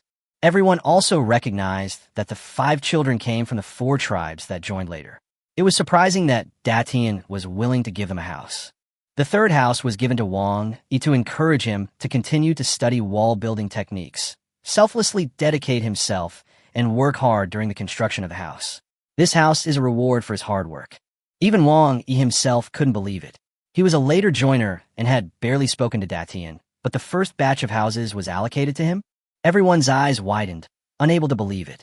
From the moment Datian came on stage, the people in the audience kept looking at her family. Everyone thought she would give all 4 houses to the cavemen, but unexpectedly, only one was given to her eldest sister-in-law. Oh, there's one last set. Everyone thought that she would definitely keep the last set for herself. Unexpectedly, Datian said, "I want to leave the last house empty for now. We still have 26 houses to build. During the next construction period, the one with the best performance and the greatest contribution will move into the 4th house." Wow! This exclamation from the crowd contained so many complex emotions. There was both the joy of being eager to try and the selfless respect for her. From then on, Luo Jiu felt at ease. She believed that Datian would do a good job. After the celebration meeting, Luo Jiu appointed Datian as the commander-in-chief of the Housing Security Project, intending to help her establish prestige in the tribe. Under Datian's leadership, all work progressed steadily, and the 4 of them had some free time to prepare for returning. The system currently displays 102/10,000. If the system is to be upgraded, 9,898 non-small prey must be slaughtered. Although wild boars and goats can be reproduced, and their numbers can be expanded, it is still a bit slow. If you hunt them exclusively, you can kill enough in about 3 years. The 4 decided to act separately. Feng Qi took Zhong Jialing and Cheng Yaoyao in an RV to continue hunting along the Yellow River Basin, looking for domestic animals to bring back for breeding. If they met primitive people from other tribes, they could also invite them to join and form a unified group as soon as possible. Luo Jiu was in charge of the base, researching various production technologies, formulating laws and regulations, and developing usable weapons. After all, once they return, there will be endless zombies waiting for them, and they must make all preparations in advance. After the 3 of them set off, Luo Jiu was busy from morning to night almost every day. She surveyed everywhere during the day and selected a few people from the construction site to follow her up the mountain to quarry stones. To make weapons, you need at least iron, and smelting iron requires a lot of iron ore. Fortunately, Luo Jiu had already mastered the production of gunpowder and blew up several stone pits, reaping a considerable harvest. The iron ore produced is enough to burn 100 or so large hammers. After knocking and hammering, other stones in the stone pit are also useful materials. Some can be taken back to build walls and fences, and some can be pulled back to make stone tables and stone benches. On this day, Datian brought people to learn blacksmithing. Luo Jiu first asked them to make 100 big swords, which he would leave for everyone to use for hunting and defending against enemies. Datian followed her out and said, "Second mother, you should use this iron to make weapons for your return trip. We won't need it. There are no enemies right now." Luo Jiu smiled helplessly. In this world, wherever there are people, there will be disputes. The absence of enemies in front of us does not mean that enemies will never exist. The higher your level of civilization and the more material wealth you have, the stronger people's desires will be. What should you do if someone else wants to take what you have? What should you do if someone else forces you to do something you don't want to do? Datian said, "Then I will explain science and reason to them." Luo Jiu stretched out his finger and shook it. "I have read the history of 5,000 years, and there is no struggle for power without bloodshed. If you try to reason with people with your bare hands, no one will listen. But if you put a knife on the other person's neck, he will nod to whatever you say. I agree with what a modern professor said. Dignity is only above the edge of the sword, and truth is only within the range of the cannon. There are several sets of history books on my desk. Take them back and have a good look at them. Datian is very upright, but she doesn't understand how evil human nature can be. Luo Jiu silently plans how to clear the obstacles for her before leaving. 3 months passed in a flash. Luo Jiu was writing a bill in the tent when Yoda stood outside and shouted, "Second Mom, Annie is back." In the past few months, they could only take turns to see each other occasionally in the space, as they all had their own things to do. Since they met, the 4 of them lived in the same room every day, and they had never been apart for such a long time. He just said he would come back last week, but I didn't expect him to come so soon. Luo Jiu happily dropped his pen and hurried out to meet him. Feng Qi drove a group of horses back. From afar, Luo Jiu saw her holding a short whip and riding on a tall horse, looking extremely majestic. Seeing her, Feng Qi turned around on his horse, flew down, and spun around several times while holding Luo Jiu. Feng Qi laughed and teased. "Why have you lost weight? Did you miss us 3 too much?" Luo Jiu punched her strong arm muscles. "Yes, I miss you so much that I can't eat or sleep." "What about the other 2? Feng Qi said. They were driving a car with important supplies in it. "The road here is not good, so they're not as fast as me riding a horse. But they are right behind us and will be there soon." Luo Jiu asked what the supplies were, but Feng Qi was mysterious and refused to say. Luo Jiu asked someone to take good care of the horses first, and then quickly sent someone to ask Datian to build a stable. Feng Qi and her 2 companions had a fruitful trip. In 3 months, they killed more than 900 prey.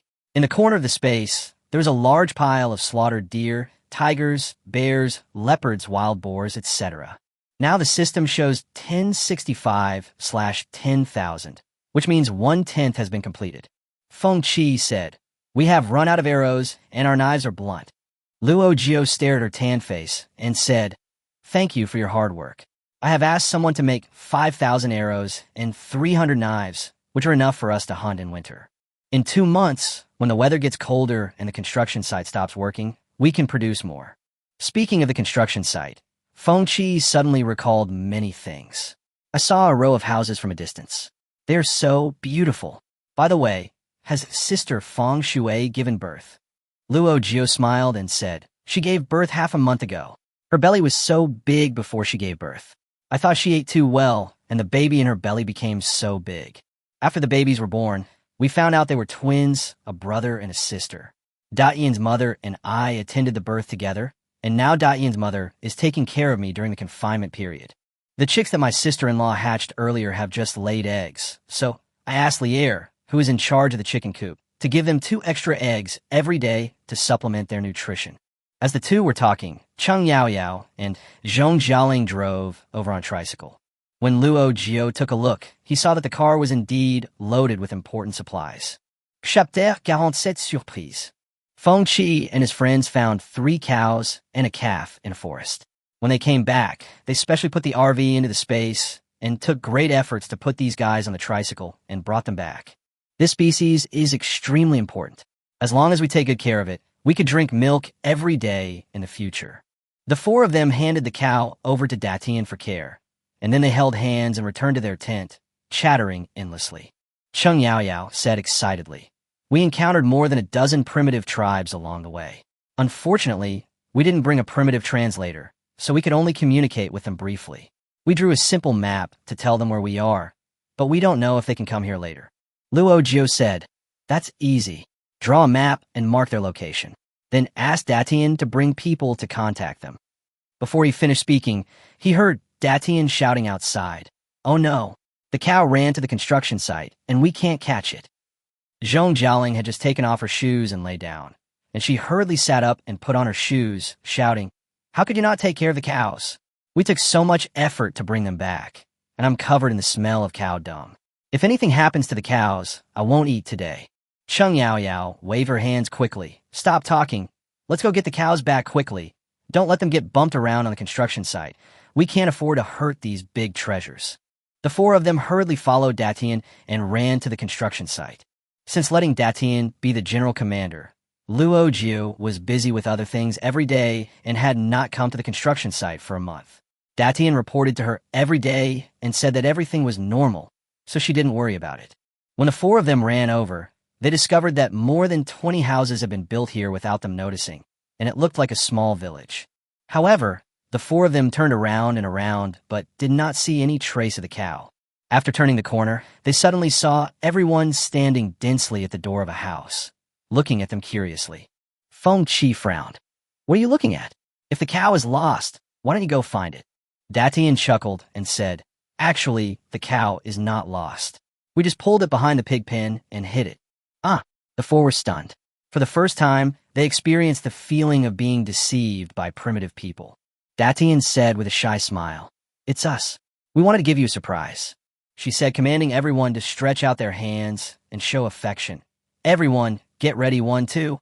Everyone sang the song that the four of them were familiar with in unison. "I give you a little heart and a flower. You are so touching in my life. You are my angel, guiding me all the way. No matter how time changes, I will sing my love for you. Listen to me saying thank you. Because of you, the 4 seasons are warm. Thank you. Thank you for having you. The world is more beautiful." As everyone sang, children ran out from behind with flowers in their arms and presented them to them. The four of them held the yellow and white flowers with mixed feelings. Zhong Jialing asked in a low voice, "How did they learn this?" Luo Jiu coughed lightly. "Some people quarreled a few days ago, so I showed them a few episodes of Moved by China to educate them. Who knew they would learn this?" After everyone finished singing, they made way for the exit, and Datian gestured, "Please go home." It was then that Luo Jiu realized that the house they were standing in was twice as big as the one they had built before. "This is..." Datian smiled and said, "We built this for you quietly. Although, second mom has always said that you should live in the house in the end, we don't want to. This is the house we built especially for you. Everything is ready inside. Please come in and take a look." The four of them looked at each other, almost unable to believe it. Luo Jiu pushed open the wooden door, and Wang Yi couldn't help but come over to tell her, "Second mother, Yang Tai Xiao and I made this door together. It's very clean, without a single splinter. It definitely won't scratch your hands." The four of them walked in and saw a stone table with bottles and jars of excellent quality on it. There are 4 rooms in this house. The 2 rooms on the left are equipped with tables, chairs, and benches, which are reserved for them to work and meet. On the right are the bedroom and living room. There's a large Kong in the bedroom that is 2.5 meters long and 6 meters wide. The person in charge of setting up the Kong said that he knew they would live together, so he made the Kong bigger so that they would not feel crowded no matter how they slept. Datian's mother said, "The things on the Kong were made by Tianer's sister-in-law and I. They're not well made, and I don't know if you can use them." As she spoke, she pulled at the folds of the bedding on the Kong, which was covered with a layer of hand-woven straw mat and a layer of soft cloth woven on a loom. Cheng Yao pulled her hand over and took a look. There were many small cuts on it. She must have heard that they would be back soon, so she worked very hard and her hands were covered with calluses and cuts. Everyone was very happy and introduced every furnishing in the house to them, like half-grown children who were anxious to show their report cards after school, with eager eyes, as if asking, "Did I do well?" The four of them looked at each other. Their eyes were red. "After coming to Yuangu for half a year, I always feel like a guest who has to leave after staying for a while.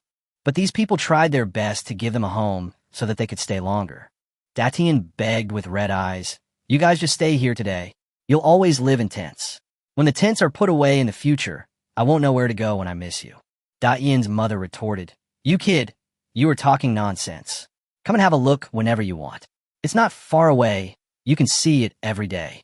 Datian pursed her lips and said nothing. Luo Jiu held her hand and said, "Okay, we'll move in today." Chapter 48, Rebellion Against Him. It was dawn in early winter.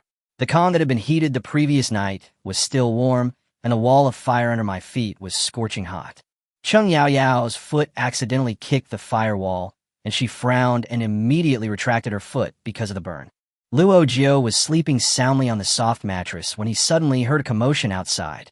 Zhong Jialing and Feng Qi opened the door, and a gust of cold air came in. "Hurry up. It's snowing. Let's go have a snowball fight." Luo Jiu glanced at the wall clock and said, "What's wrong with you? It's only 6 in the morning. Why are you having a snowball fight? You guys play. I'll sleep a little longer." Luo Jiu yawned and shrank back into the warm bed. In a blink of an eye, more than half a year has passed since we came to ancient times. Since they migrated to Chang'an with the Upper Cave people, primitive society has developed rapidly. They have clothes to wear, houses to live in, and no worries about food and drink. And because there are so few people, there's basically no competitive pressure and no need to compete. Luo Jiu hates taking days off and hates pressure. So in order to carry forward traditional festivals, he has created a large number of holidays. There are 3 days holiday for New Year's Day and 15 days holiday for Spring Festival. Qingming Festival lasts 3 days, Labor Day lasts 7 days, Dragon Boat Festival lasts 3 days, Mid-Autumn Festival lasts 5 days, and National Day lasts 7 days.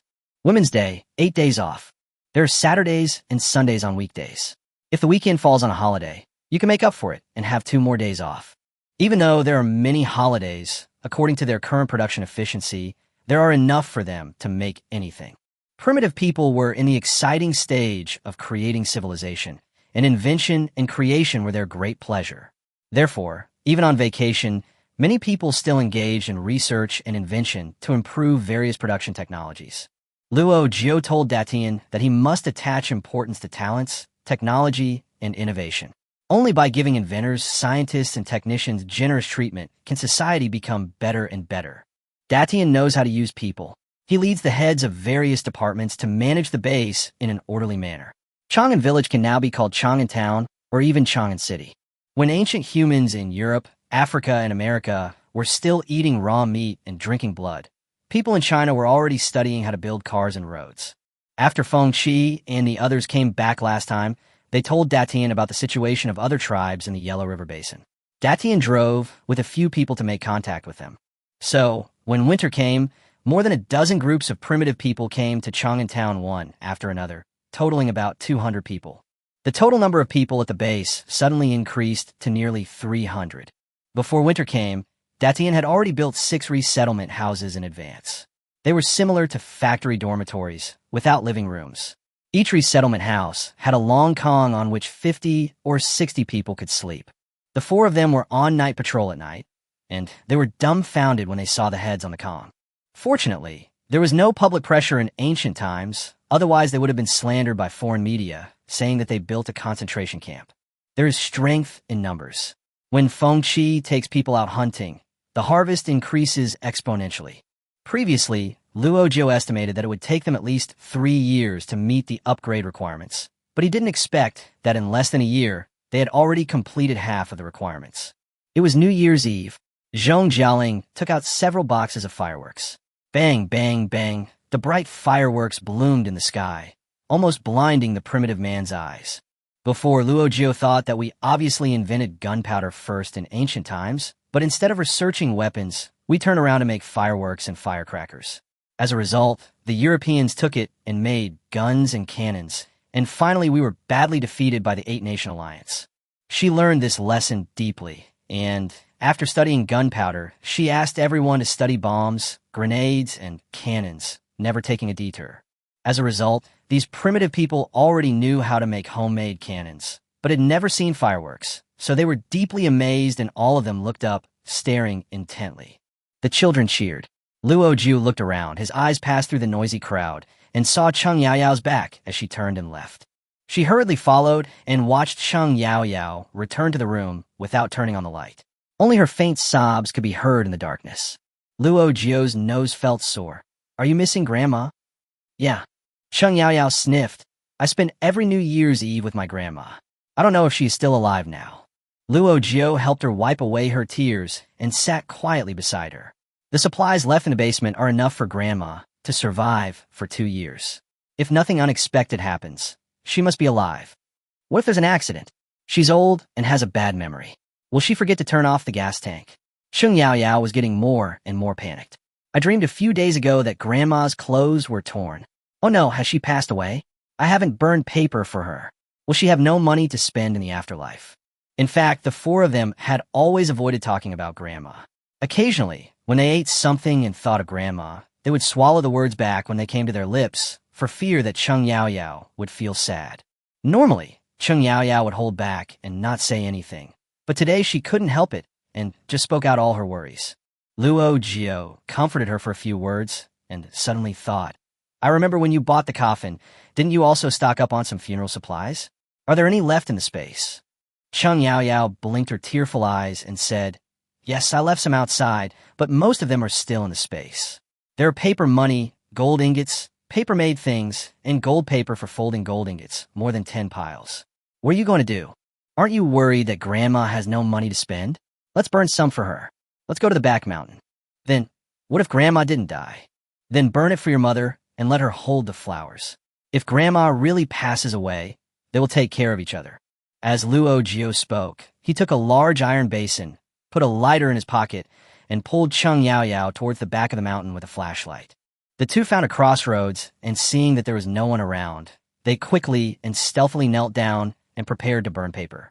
Luo Jiu took a piece of paper money and was about to light it, but Cheng Yao suddenly grabbed her hand and said, "Wait a minute, I've never burned anything before.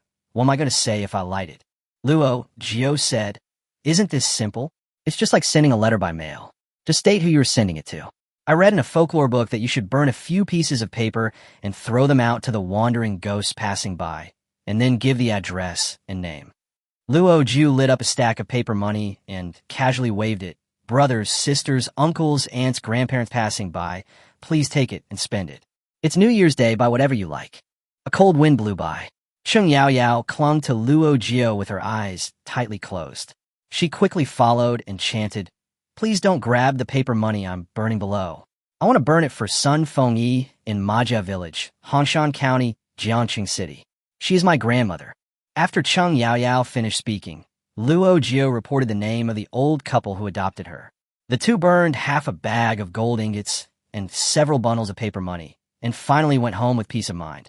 After the Chinese New Year, spring came quickly, and everyone was busy reclaiming wasteland and preparing for planting. Luo Jiu and Datian discussed the promotion of legal system construction. Now that there are more people, quarrels may occur occasionally, and strict laws must be had to restrain everyone. In terms of inheritance law, Luo Jiu stipulated that the previous leader should designate the heir, and each heir must be female. Datian was a little confused. Why must it be women? Aren't we the same as those feudal dynasties in history that designated men, and we designate women? Luo Jiu licked her lips. This kid has become stupid because of studying too much. She pointed at the door and said, "Go out and find a man now. Tell him that you plan to use the first piece of land to grow cotton because women need cotton to make sanitary napkins." Datian walked out confused and happened to meet her father. She did what Luo Jiu said, and her father said nonchalantly, "Why are you in such a hurry? Didn't you and your mother come here before there were no sanitary napkins? You have to consider the majority of people, not just yourself." Datian was stunned for a moment. "I'm not doing this for myself. All the women here need it. The old ones are hard to use and make people very uncomfortable. Well, it won't take much. Just plant 2 rows of land in the garden. There aren't many women in the base." Yes, among more than 300 people, there were only more than 100 women. One died 2 days ago. She died after giving birth. For people tried to save her for a long time, but failed. Humans are conceived by women, and the risks and costs are borne by women, which reduces women's chances of survival and ultimately makes them a minority group. Her father left after he finished speaking, but Datian just stood there, not knowing what he was thinking about. Luo Jiu leaned against the door. "See, no one takes women's needs seriously. Only when the ruler is a woman can she put herself in a woman's shoes and think about her. When power is in the hands of a minority, the minority will get everything they deserve. Power is in the hands of the majority, and the minority can ask, appeal, shout, or even go crazy for what they want, but in the end, what and how much others give them depends entirely on their charity." Datian nodded inch by inch. "I understand. But if they don't agree with this bill, how can I convince them?" Luo Jiu said, "You are wrong. The bill does not need to be agreed to. It only needs to be implemented. Violators will be punished as illegal. Conquest does not mean persuasion. In the early days of unification, almost all conquests were achieved through fighting. When the victors write history books, they will embellish the story appropriately. Don't take it seriously, and don't feel psychologically burdened. Just imagine, if Emperor Taizong of Tang had not gone through the Xuanwu Gate incident, how could he have created the prosperous Tang dynasty?" Luo Jiu pressed Datian's shoulder and said, "You think about it carefully." A few days after this incident, Luo Jiu and Feng Qi were processing boulders in a stone pit on the back mountain when Ma Lu suddenly ran down the mountain and said breathlessly, "Something bad has happened." The people of the Riverside tribe want to split up, and there's a quarrel in the meeting hall. Auntie and Second Annie, you should go back quickly.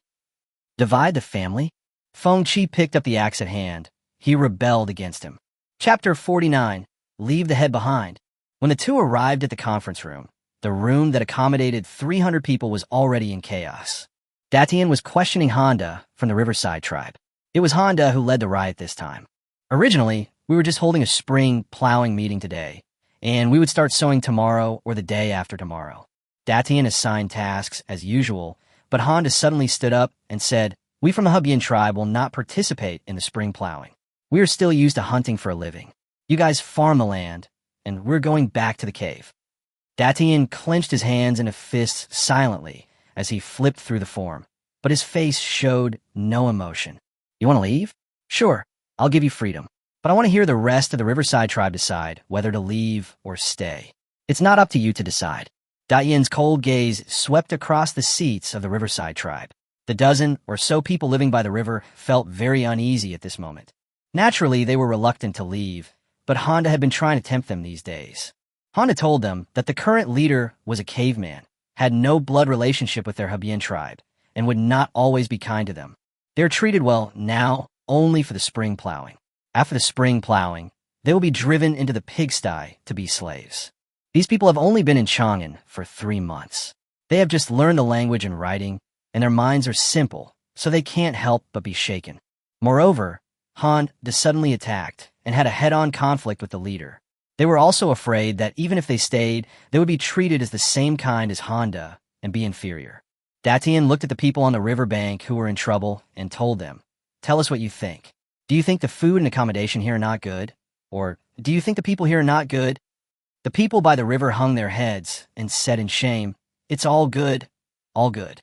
Although we came later, the chief treated us as well as the others and provided us with everything we needed for food, shelter, and daily necessities." Datian nodded in satisfaction. "If that's the case, then why don't you follow me?" The man by the river hesitated to speak. Honda saw that the wind was not blowing, so he said quickly, "Because you are a caveman, we don't trust the leadership of cavemen. Unless we Riverside people can also be the leaders." Datian sneered, "Humph, this is probably not what the people of Hebbian mean, but what you mean, right? Why don't you just say you want to be the leader?" Honda was hit on the spot, but he still choked and refused to admit it. Datian stood up and questioned Honda. "You want to be the leader? Do you know how to plant? Do you know how to raise livestock? There are 300 people in Chang'an City, and you're the only one who likes to be sneaky and cunning. How many pieces of cloth have you woven? How many times have you fired a kiln you can't read a single word, but you have a lot of ideas? You can't even learn the basics of firing bricks and building a wall. You're as stupid as a pig, and you still want to be a leader." Datian looked at everyone. "Are you willing to let him be the leader?" "No." Everyone objected loudly. Nyoda said angrily, "Do you think we are fools? Who wants you to lead? Dream on." As soon as he spoke, Honda finally found a handle. "Look, the cavemen are banding together, and they are banding together to bully the people by the river." Datian gritted his teeth and said, "Don't try to sow discord. You keep saying how great the cavemen are. Okay, I admit that we, the cavemen, were the first to become intelligent. We followed the 4 goddesses and migrated here to establish the city of Chang'an. Which of you has not been taught how to speak and write by the cavemen? Even how to use chopsticks was taught by Comrade Zhengji. However, management positions in Chang'an City have always been held by the most capable, and I have never been partial. Apart from me, the second person in charge of this spring plowing is Feng Lan. She came from Duqian 4 months ago. Is she a caveman? The person who manages your residence every day is Wei Ba, who comes from Pinko. Is he a caveman? The person in charge of building this meeting hall was Wang, who we picked up during our migration. He didn't even know where he was from. Honda, don't try to stir up tribal disputes and disrupt production and labor. If you do evil, don't blame me for punishing you." Datian's eyes were filled with hostility. Honda felt uncomfortable being stared at by her and said stubbornly, "I don't care where you are from. Anyway, we Hebbian people have to leave, so we must give us what we deserve. Let's divide the family. We have smelted iron, fed pigs, sheep and cows, and we must be given too. Divide. Divide today." As soon as he mentioned dividing the family, everyone else couldn't stand it anymore and accused Honda of being an ungrateful person. Datian's eldest brother Su Tu was about to speak, but was stopped by his sister-in-law Feng Shui. Feng Shui shook her head at him, and it was better for the caveman to avoid suspicion at this time. There was a woman in the Shan tribe who was in her 30s and was named Shui Hong. Shui Hong is usually a quick-witted person. When she heard Honda say this, she got so angry that she stood up and yelled, "Divide the family? How many pieces can you divide? You, the Hebian tribe, arrived 6 or 7 days later than our Shan tribe. I still remember how arrogant you looked when you first arrived. Barefoot, buried, frozen like a piglet, without even a piece of clothing, swinging your dripping little thing, and it comes. Who give you clothes to wear? Who give you shoes to wear? Who give you a house to live in? A few months ago, you were just a howling beast, and now you dare to clamor for separation? Are you full? 10 of you are not as good as a calf or a foal, and you don't even consider your own weight. You are such an ungrateful person. Be careful. God may open his eyes and strike you to death with a thunderbolt." Honda rolled up his sleeves and said, "You bitch, if I had known that you Shan people disliked us Hebian people. Come on, I will kill you." Shui Hong was about to go up, but the people around her quickly stopped her and tried to persuade her to stop. There were adults quarreling and children making noises in the meeting room. Luo Jiu and Feng Qi stood at the door and listened for a few words before they understood the general idea. The people inside were still arguing when suddenly there was a bang at the door. Everyone looked over and saw Luo Jiu kicking the door open and looking at them coldly. Feng Qi carried her huge Xianhua axe and stood behind Luo Jiu like a mountain. Everyone stopped talking, lowered their heads, made way for the middle passage, and leaned over to greet. "Second mother." "Auntie." Luo Jiu strode in, and Feng Qi followed behind her, deliberately dragging the Xianhua axe on the ground. The sound of the iron axe rubbing against the blue bricks made Honda feel cold. The conference room that accommodated 300 people suddenly became quiet, so quiet that it was eerie. Luo Jiu turned around and said to everyone, "I have said since the day you came to Chang'an that no matter where you come from, we all have a common name, Chinese. Anyone who dares to split will be charged with treason and executed immediately." Luo Jiu sat steadily on the chair and looked at Honda. "Do you have anything else to say?" Aye. Honda's legs were a little weak, and he was stuttering when a child named Xiao Shirtu from the riverside suddenly shouted, "Second mother!" Shirtu ran over from the back row and threw himself into Luo Jiu's arms, crying, "Second mom, I don't want to leave. I want to learn from you and do experiments with you." But Honda said that if we don't leave after the spring plowing, the leader will drive us to the pig pen to be slaves. Honda was shocked and immediately denied it 3 times. "I didn't, it wasn't me, you were talking nonsense." "That's what you said." Shirtu hugged Luo Jiu's arm and asked crying, "Second mother, can I still go to school after becoming a slave?" Luo Jiu patted his head and said, "No one wants you to be slaves. Someone is spreading rumors and causing trouble." Luo Jiu looked at Honda, was frightened by her sharp aura, and stepped back a few steps. "I didn't say that. I won't split up. I'll leave. It's okay for me to leave, right? The leader just promised me. I can leave." "Leave?" Luo Jiu's mouth showed a hint of coldness. "You disrupted the spring farming conference and destroyed production, and you still want to get away with it. Is it that easy?" Honda was so nervous that his breathing became a little rapid. He said stubbornly, "My feet are on my body. Who can control me?" He turned and ran out, 1 foot on the door sill, and suddenly heard Luo Jiu say calmly, "You can leave with your feet, but leave your head behind." Chapter 50. Eliminating the 3 evils in ancient times. Honda only felt a gust of cold wind behind his head, followed by a chill on his neck. Before he could even make a sound, his head had already fallen to the ground. The Xianhua axe swung by Feng Qi cut off his neck, which was nailed to the door panel with fresh blood, and was still shaking and clanging.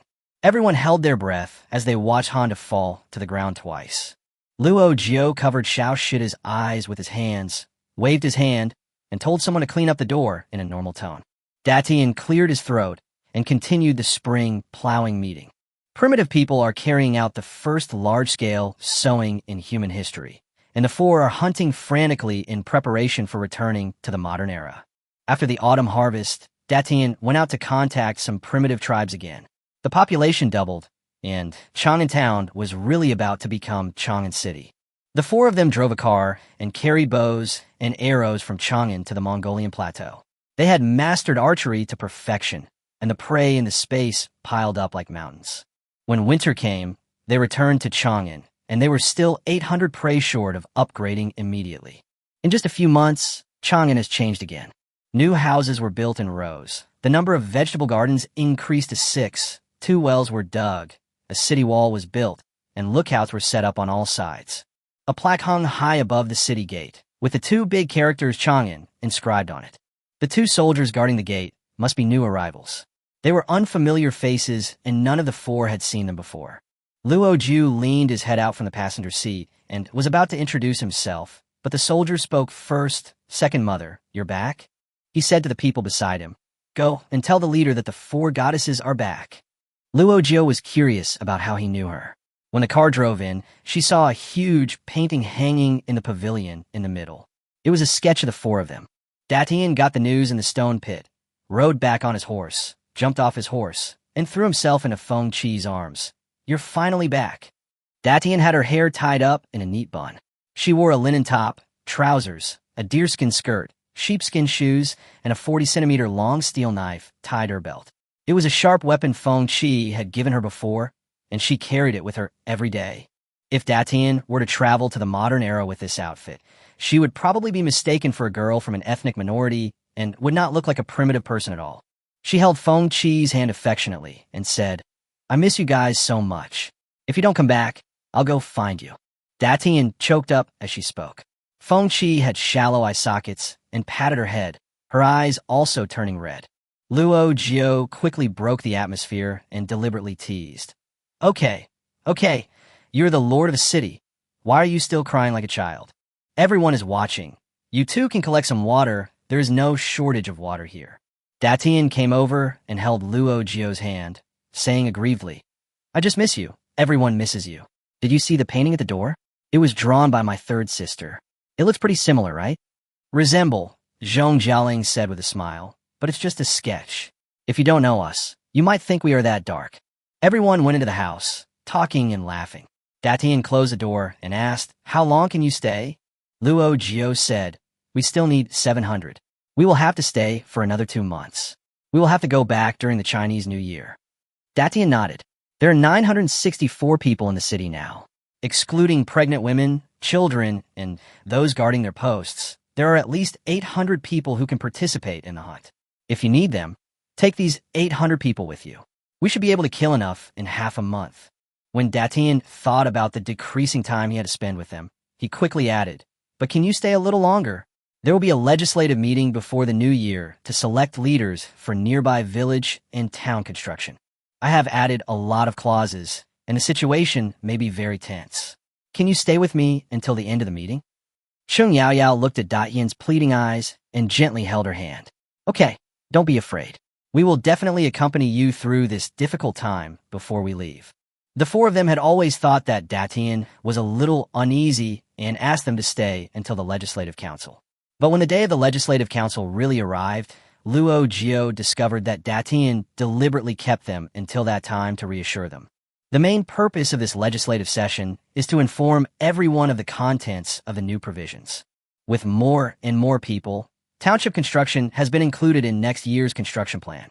Relying on Chang'an City, breeding bases and planting bases were built nearby, and some small tribes were responsible for their permanent supervision and operation. The tribal leaders reported to Chang'an regularly, handed in their results, and received means of production and living supplies, etc. The Constitution stipulates that this reporter must be a woman. That is, the first leader of the tribe must be a woman. This law was enacted by Datian to further consolidate the matriarchal social system and ensure that women always have a say in the tribe and the right to distribute the means of production. But this legislation was opposed by Gao Jiang, the current leader of the Linshui tribe. He laughed a few times and said, "Leader Zhao, the women in our Linshui tribe don't like to study. They are busy with needlework and can't even recognize a few words. How can they report to you?" Datian raised his eyes and gave him a cold look. "If you can't learn the characters, you can teach them slowly. Follow the children to attend full-day classes, and you will learn them soon." Gao Jiang shook his head. "That won't work either. They still have to give birth to children and take care of them. It's not convenient for them to move around. We men have to do the reporting." As he spoke, he suddenly let out a hiss and looked at Datian's belly. "Chief, I think we don't need to report anymore. We won't have anything to do after we get out.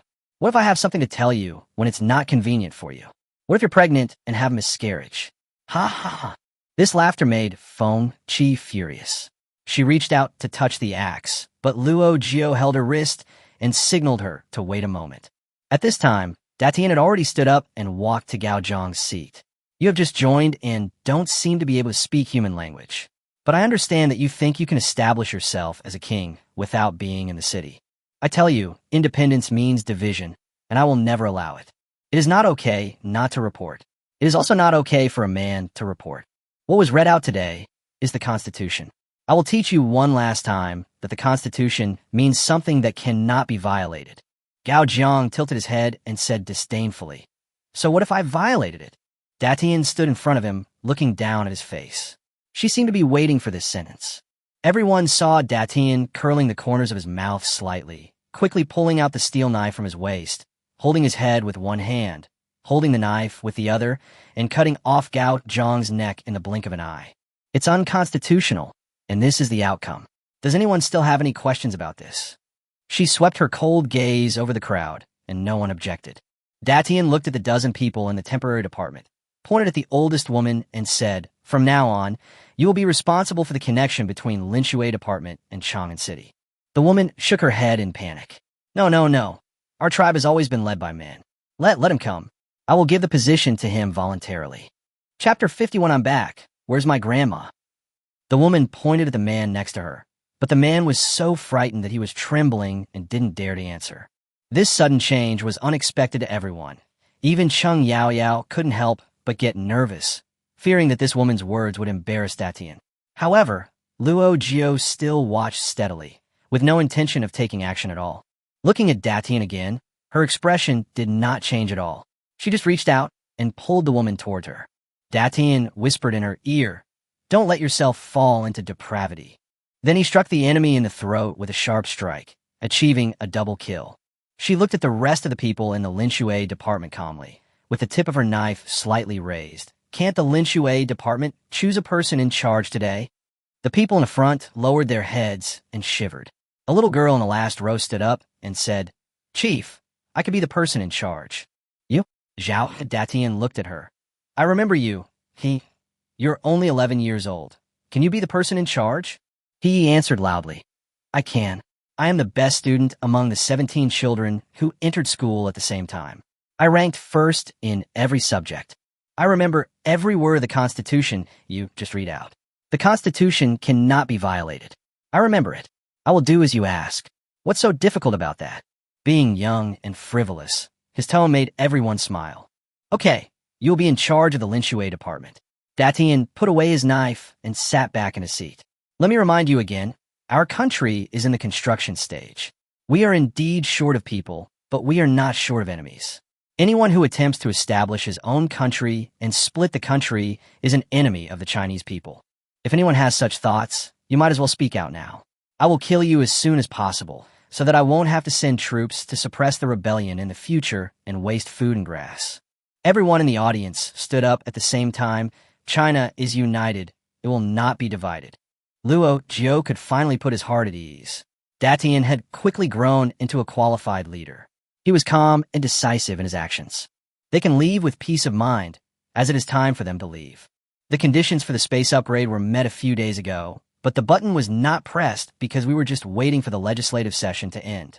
It was the day of the Little New Year, and there was a grand banquet in the city in the evening.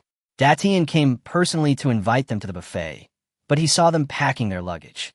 In fact, they didn't take many things away, but just some bottles and jars, which were all handmade by the people here and given to them, and they were all the best.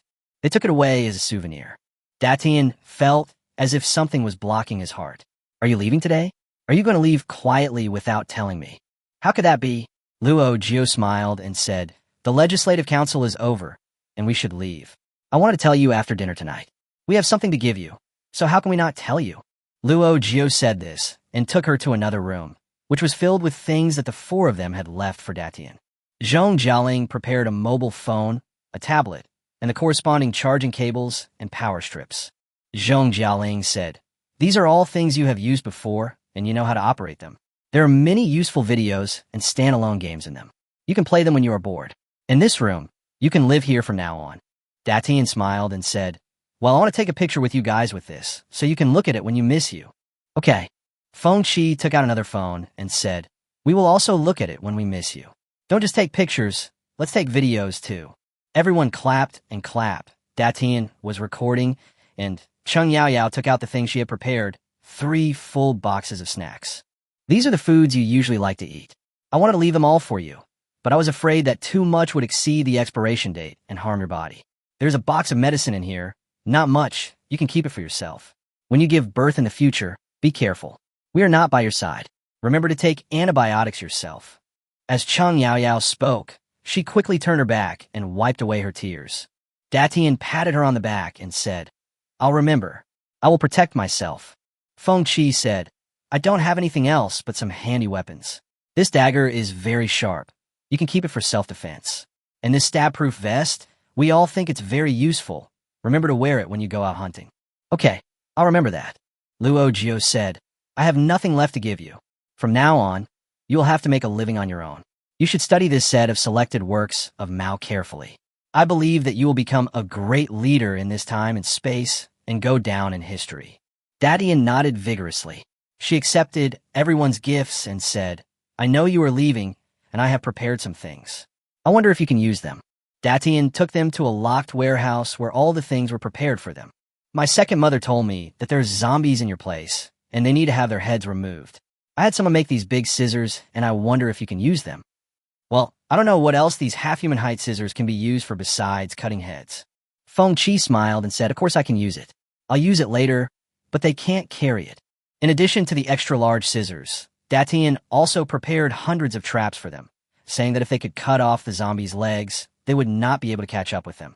In addition, there are several large boxes of leather jackets, various leather coats, and leather pants, all of which were hand-sewn by Datian, her mother, and her sister-in-law.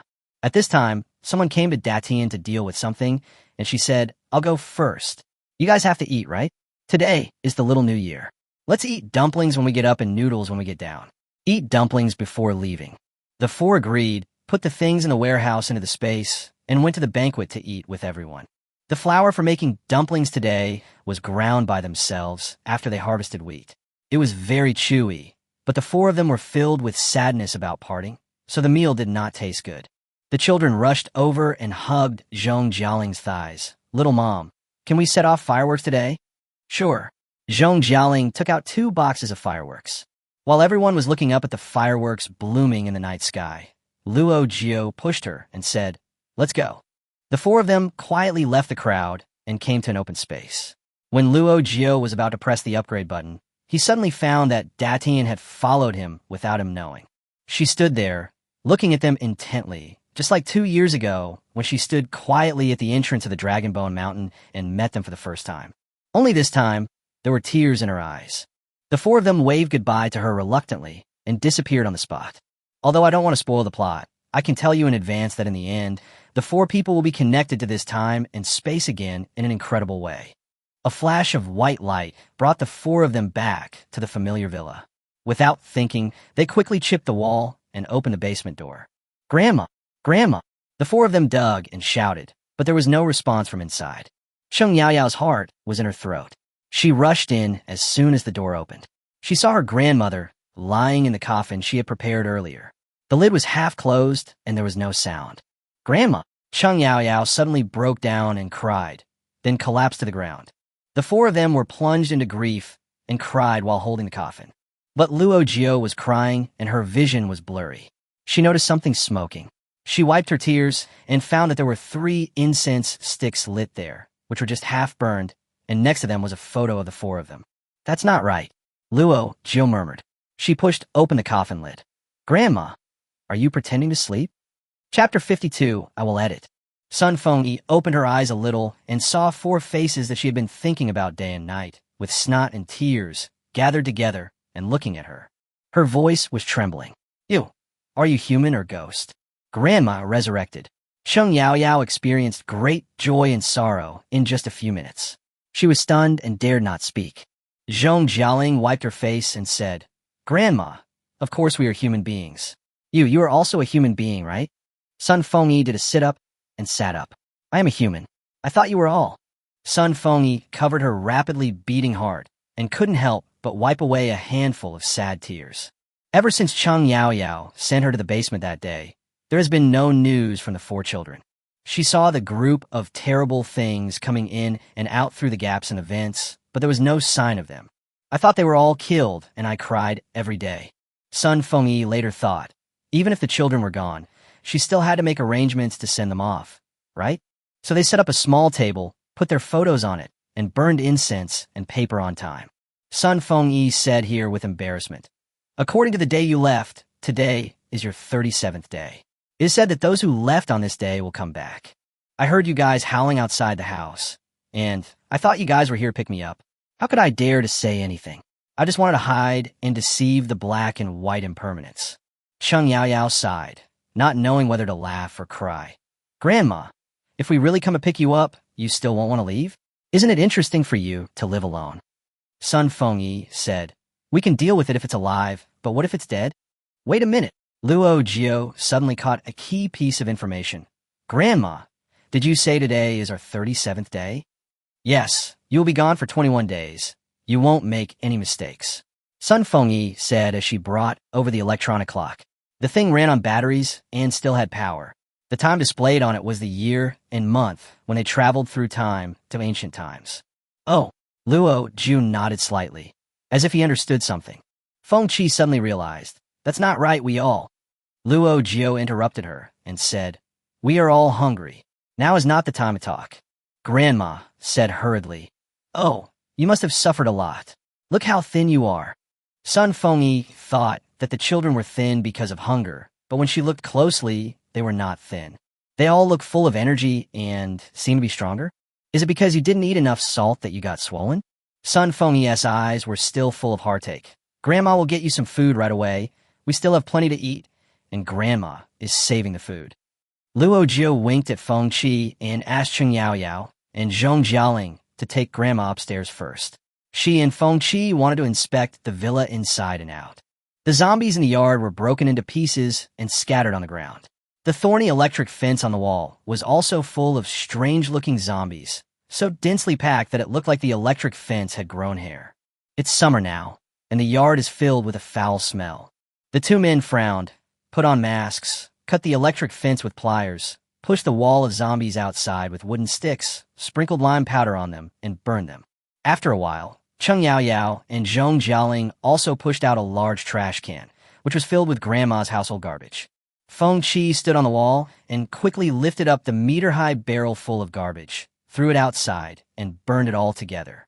Cheng Yaoyao took out disinfectant wipes, and the four of them gathered together to wipe their hands while holding a meeting. Cheng Yaoyao, it seems that no one else has been here since we left. Feng Qi couldn't help laughing. If others want to come, they have to be brave. There's a wall of zombies here. Who knows what's going on inside? Zhong Jialing said, fortunately, we came back quickly. Otherwise, we don't know what will happen in the future. But it's strange, we have been in the ancient times for almost 2 years. How can it be 21 days? Luo Jiu said, because the speed of time here is different from that of the other time and space. The speed of time here is about 1/30th of that of traveling through time and space. Therefore, we stayed in ancient times for 21 months, but only 21 days passed here. This time, when they upgraded, in addition to traveling back in time, the properties of the space changed again. The maximum number of people that the space can hold has been reduced to 3, and the space capacity has been expanded tenfold. Now, if they want to go from one corner of the space to another, they have to use transportation. Large areas of space are freed up, and many new things can be put in. Luo Jiu looked at the sky. It was already dusk. Let's eat first, and then settle Grandma into the space. Cheng Yaoyao was shocked. How can I tell her this? She will really think she has seen a ghost. Luo Jiu took a deep breath and said, just say it's high-tech. I'll make it up. Jiangcheng has been hit by a city-wide power outage, and judging by the corpses scattered all over the ground, the water source is probably not safe either. But Luo Jiu had a vague feeling that there should still be living people in the city. At this time, both humans and zombies are scary. The four men locked the security door tightly, stapled thick cardboard together with a stapler, stuck it to the window, and then pulled the thick curtains. In this way, even if the lights were on in the house, it would still look dark outside. Luo Jiu took out a small generator. Feng Qi moved out the water dispenser and brought 2 buckets of purified water. After doing all this, the smell of rice wafted over from the kitchen. The rice cooked with a mixture of rice and millet is fragrant and appetizing. Stir-fried broccoli, shredded potatoes with bacon, cabbage and tofu soup, and my grandma's specialty, stewed green peppers and eggs. Seeing that the food on the table was a bit plain, Cheng Yaoyao took out a ready-made cold salmon and old-style sweet and sour pork from the space to add to the dishes for everyone. The 4 of them held their bowls and started eating passionately. They really missed the taste of Grandma's food. Feng Qi finished a bowl of stewed egg with rice in just 2 minutes. Cheng Yaoyao added more rice to Feng Qi's plate while watching son Feng Yi sipping her soup. She hurriedly advised, "Grandma, please eat. We have plenty of rice. You don't have to worry." "Yes," Luo Jiu said. "We disappeared for such a long time just to get food. Now we have so much food that we can't finish it all." Son Feng Yi didn't believe it. "How can there be so much food? Where is it?" The 3 of them paused and looked at Luo Jiu at the same time to see how she would make up a story. Luo Jiu answered calmly, "Have you heard of VR technology? The full English name is virtual reality." Son Feng Yi shrank her neck and said, "How would I know? I don't understand bird language either." Luo Jiu nodded and thought, "That's easy. VR technology can create an illusion. A domestic company has used this technology to develop a virtual usable space. Simply put, it is a large warehouse that no one else can see. It can be used for people to live in and to store things. We put everything in it. I'll let Yao Yao take you inside to settle you down. You can stay inside tonight. It's not safe outside." Son Feng Yi was stunned. "Then why don't we all move in? What are we doing outside? This wave of epidemic is too serious. People have mutated like zombies. It's so scary." Luo Jiu smiled. "Grandma, we can't accommodate so many people right now. Besides, we have things to do outside." "What's the matter? Don't go out." Luo Jiu said, "If we don't go out, it's almost dark. Why should we go out?" Seeing that son Feng Yi couldn't eat anymore, Cheng Yaoyao simply put down her bowl and took her grandmother into the space to take a look. As soon as Grandma entered, Feng Qi hurriedly asked, "Are we really not going out? When you were downstairs, didn't you say you were going to buy a big batch at 0 yuan? Why are you going out when it's almost dark?" Luo Jiu looked at her in confusion. "Of course, wait until daybreak before going out." Chapter 53. The car hits the tree and you hit the pig. The next day, the 4 of them slept in. After getting up and eating and drinking, they went to the rooftop to check the situation. Only a few zombies were seen through the telescope, walking aimlessly on the street, and they didn't seem to have any attack power. Maybe the zombies have gone to a place with more people? But where could that be? Luo Jiu drew several route maps in his notebook and already had a plan in mind. Cheng Yaoyao handed over a handwritten list. "This is what I thought of last night. We need to replenish some things. There's enough food and water, but it is better to stock up on gasoline, cars, some maintenance tools, and daily necessities." Luo Jiu nodded. "Where's Grandma?" "She said she wanted to grow crops in the space, and she's out looking for seeds now, so she won't think of us for a while."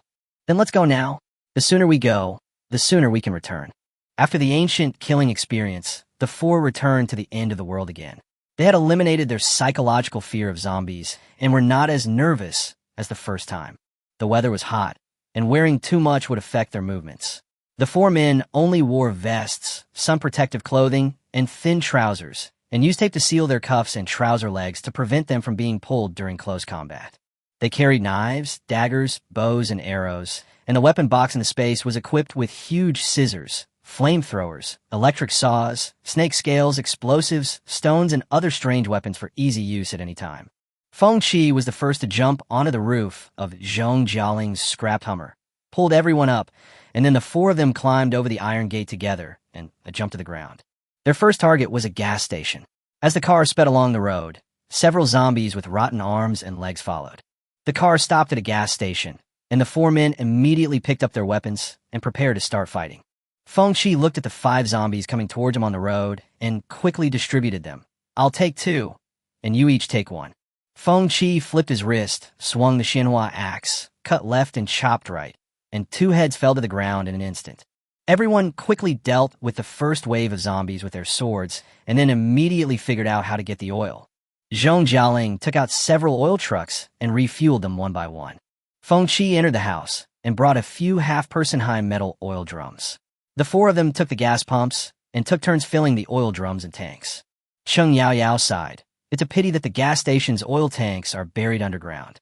We can't store them in space. Luo Jiu was helpless. There's nothing we can do. Let's just fill up these oil barrels. It will be enough for a while. Before he could finish his words, the machine began to emit a beeping alarm, indicating that it was out of oil. Fuck, we have encountered such a low probability event. Feng Qi couldn't believe it. Why is there so little gas at the gas station? Luo Jiu bit his lip and said, There's several possibilities. One is that someone has been here before us. The other is that this gas station ran out of gas before the end of the world and the tanker truck was on the way. Maybe it encountered an accident before it arrived. There was a tree by the roadside. Feng Qi quickly climbed up the tree and scanned with the telescope. At the intersection of another street, there was indeed a tanker truck parked diagonally. She jumped down from the tree excitedly. I saw the oil tanker. It's at the next intersection. I think it had an accident. It seems to have hit a tree, but the oil tanker should be fine. The four were overjoyed. They packed up their things and immediately rushed to the scene of the accident. This was an oversized 3-axle oil tanker, a heavy truck hauling 10 tons of gasoline, which collided with another truck at an intersection. Fortunately, the body of the car was intact, but the front of the car was deflated like a cake with its face on the ground, embedded in another truck and kissing each other with the tongue. Luo Jiu commanded, I'll move the oil truck backwards, and Jialing will move the other car to see if we can separate the two cars. As she spoke, she opened the truck door, and a zombie jumped out without warning.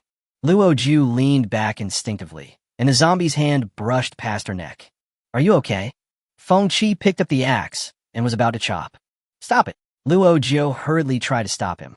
The zombie's upper body was hanging there, and he reached forward anxiously, but his body was stuck and he couldn't get out at all. Luo Jiu analyzed. It seems that he is the driver, and he was trapped in the car when the car accident happened, and he couldn't get out after the mutation. You cut off his head. How do you get the rest of his body out? You can't put his limbs into the space as well, right? Feng Qi. What should we do then? Luo Jiu. I'll go up and see if I can separate the front of the car. There was a ladder at the rear of the car. Luo Jiu climbed up to the oil tank using the ladder. Before she could crawl to the position where the front of the car was connected, she suddenly smelled a strong fishy odor. Luo Jiu had a bad feeling and stood carefully on the huge oil tank to look around. Oh my God, Luo Jiu exclaimed in his heart. The smell came from somewhere else but the other truck that collided with the tanker. It was a pig truck loaded with 100 or 200 pigs. Maybe the zombies couldn't find humans, so they didn't even let animals go. They were crowded on a pig truck, greedily gnawing on the dead pigs that had been dead for who knows how long. I wonder how many zombies there are, 50 or 80? Luo Jiu looked over and saw a truckload of zombies and pigs, all black and full of heads. One of the zombies tore open the pig's skin with his tough fangs and was gnawing at the foul-smelling internal organs. Luo Jiu resisted the urge to retch, squatted down silently, and quietly retreated while riding on the oil tank. At this moment, a buzzing sound came from under the car. The zombies that were concentrating on eating immediately stopped eating. Zhong Jialing put a sack over the driver zombie's head. Feng Qi got into the cab, turned on the chainsaw, and started sawing the zombie's legs. Hurry up! Luo Jiu jumped down from the ladder and quickly asked him to get in the car. Feng Qi was puzzled. I'm almost done sawing. Why are you so anxious? Before she finished her words, Zhong Jialing pointed outside the car window with wide eyes, and zombies with mouths full of pig blood got out of the cars next to her one by one. At this time, it was too late for the two to go down. Feng Qi cursed and quickly closed the car door. Luo Jiu and Cheng Yao had already boarded the car and used the loudspeaker to tell them, Hold on, we'll lead the zombies away first. Luo Jiu honked the horn and drove past the zombies. These things really seemed to have gone crazy. A dozen zombies immediately chased after him. Feng Qi and Zhong Jialing continued to deal with the zombie driver in the car. They didn't care about getting a car full of zombie blood. Feng Qi pulled out a long knife and chopped off the zombie's head. Just then, another zombie got down from the car next to them, opened its mouth wide, and tried to climb up. Fortunately, the truck's cab was high, so it was not easy for them to get up. Zhong Jialing picked up a sack filled with zombie heads and started beating them, breaking the necks of several zombies that came over.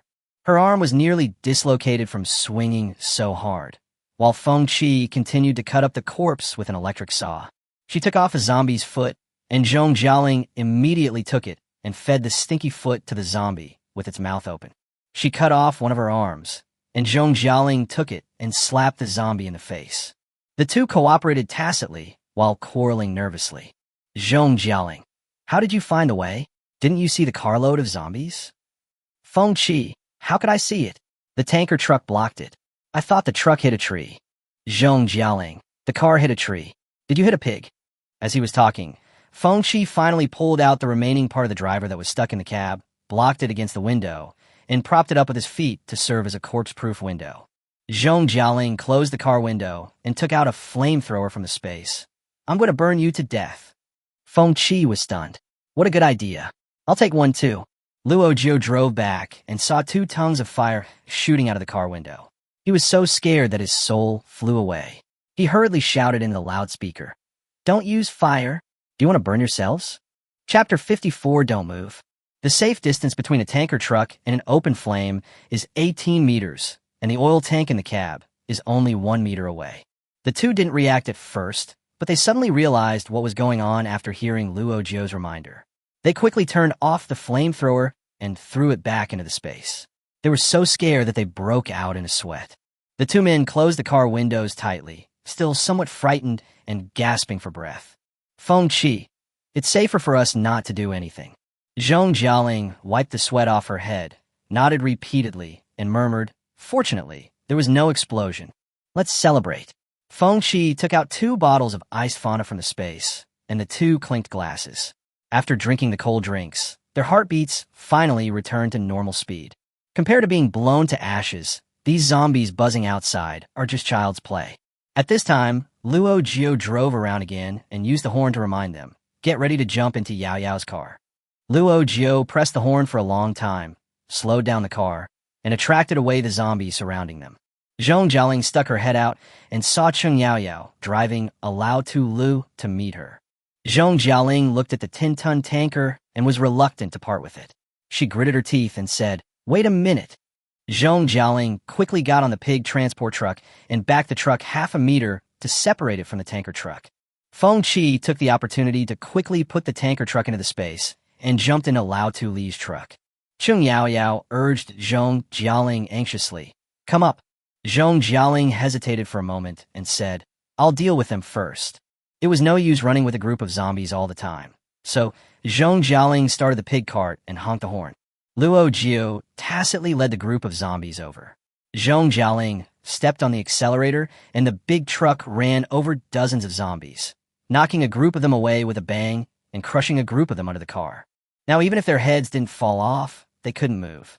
Zhong Jialing jumped down from the cab with a knife in hand and chopped off the heads of several struggling men.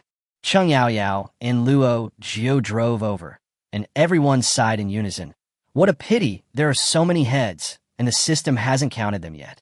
The 4 of them got together, Luo Jiu drove the car, took the old man Lu into the space, and the 4 of them got back in the car. Chung Yao Yao recalled the frightening scene just now and said quickly, "I'll go into the space and remind Grandma." Chung Yao Yao placed the tanker truck in the most remote corner of the space, then ran to the black soil and told her grandmother, "We have a tanker truck. You must not go near that place. It is very, very dangerous."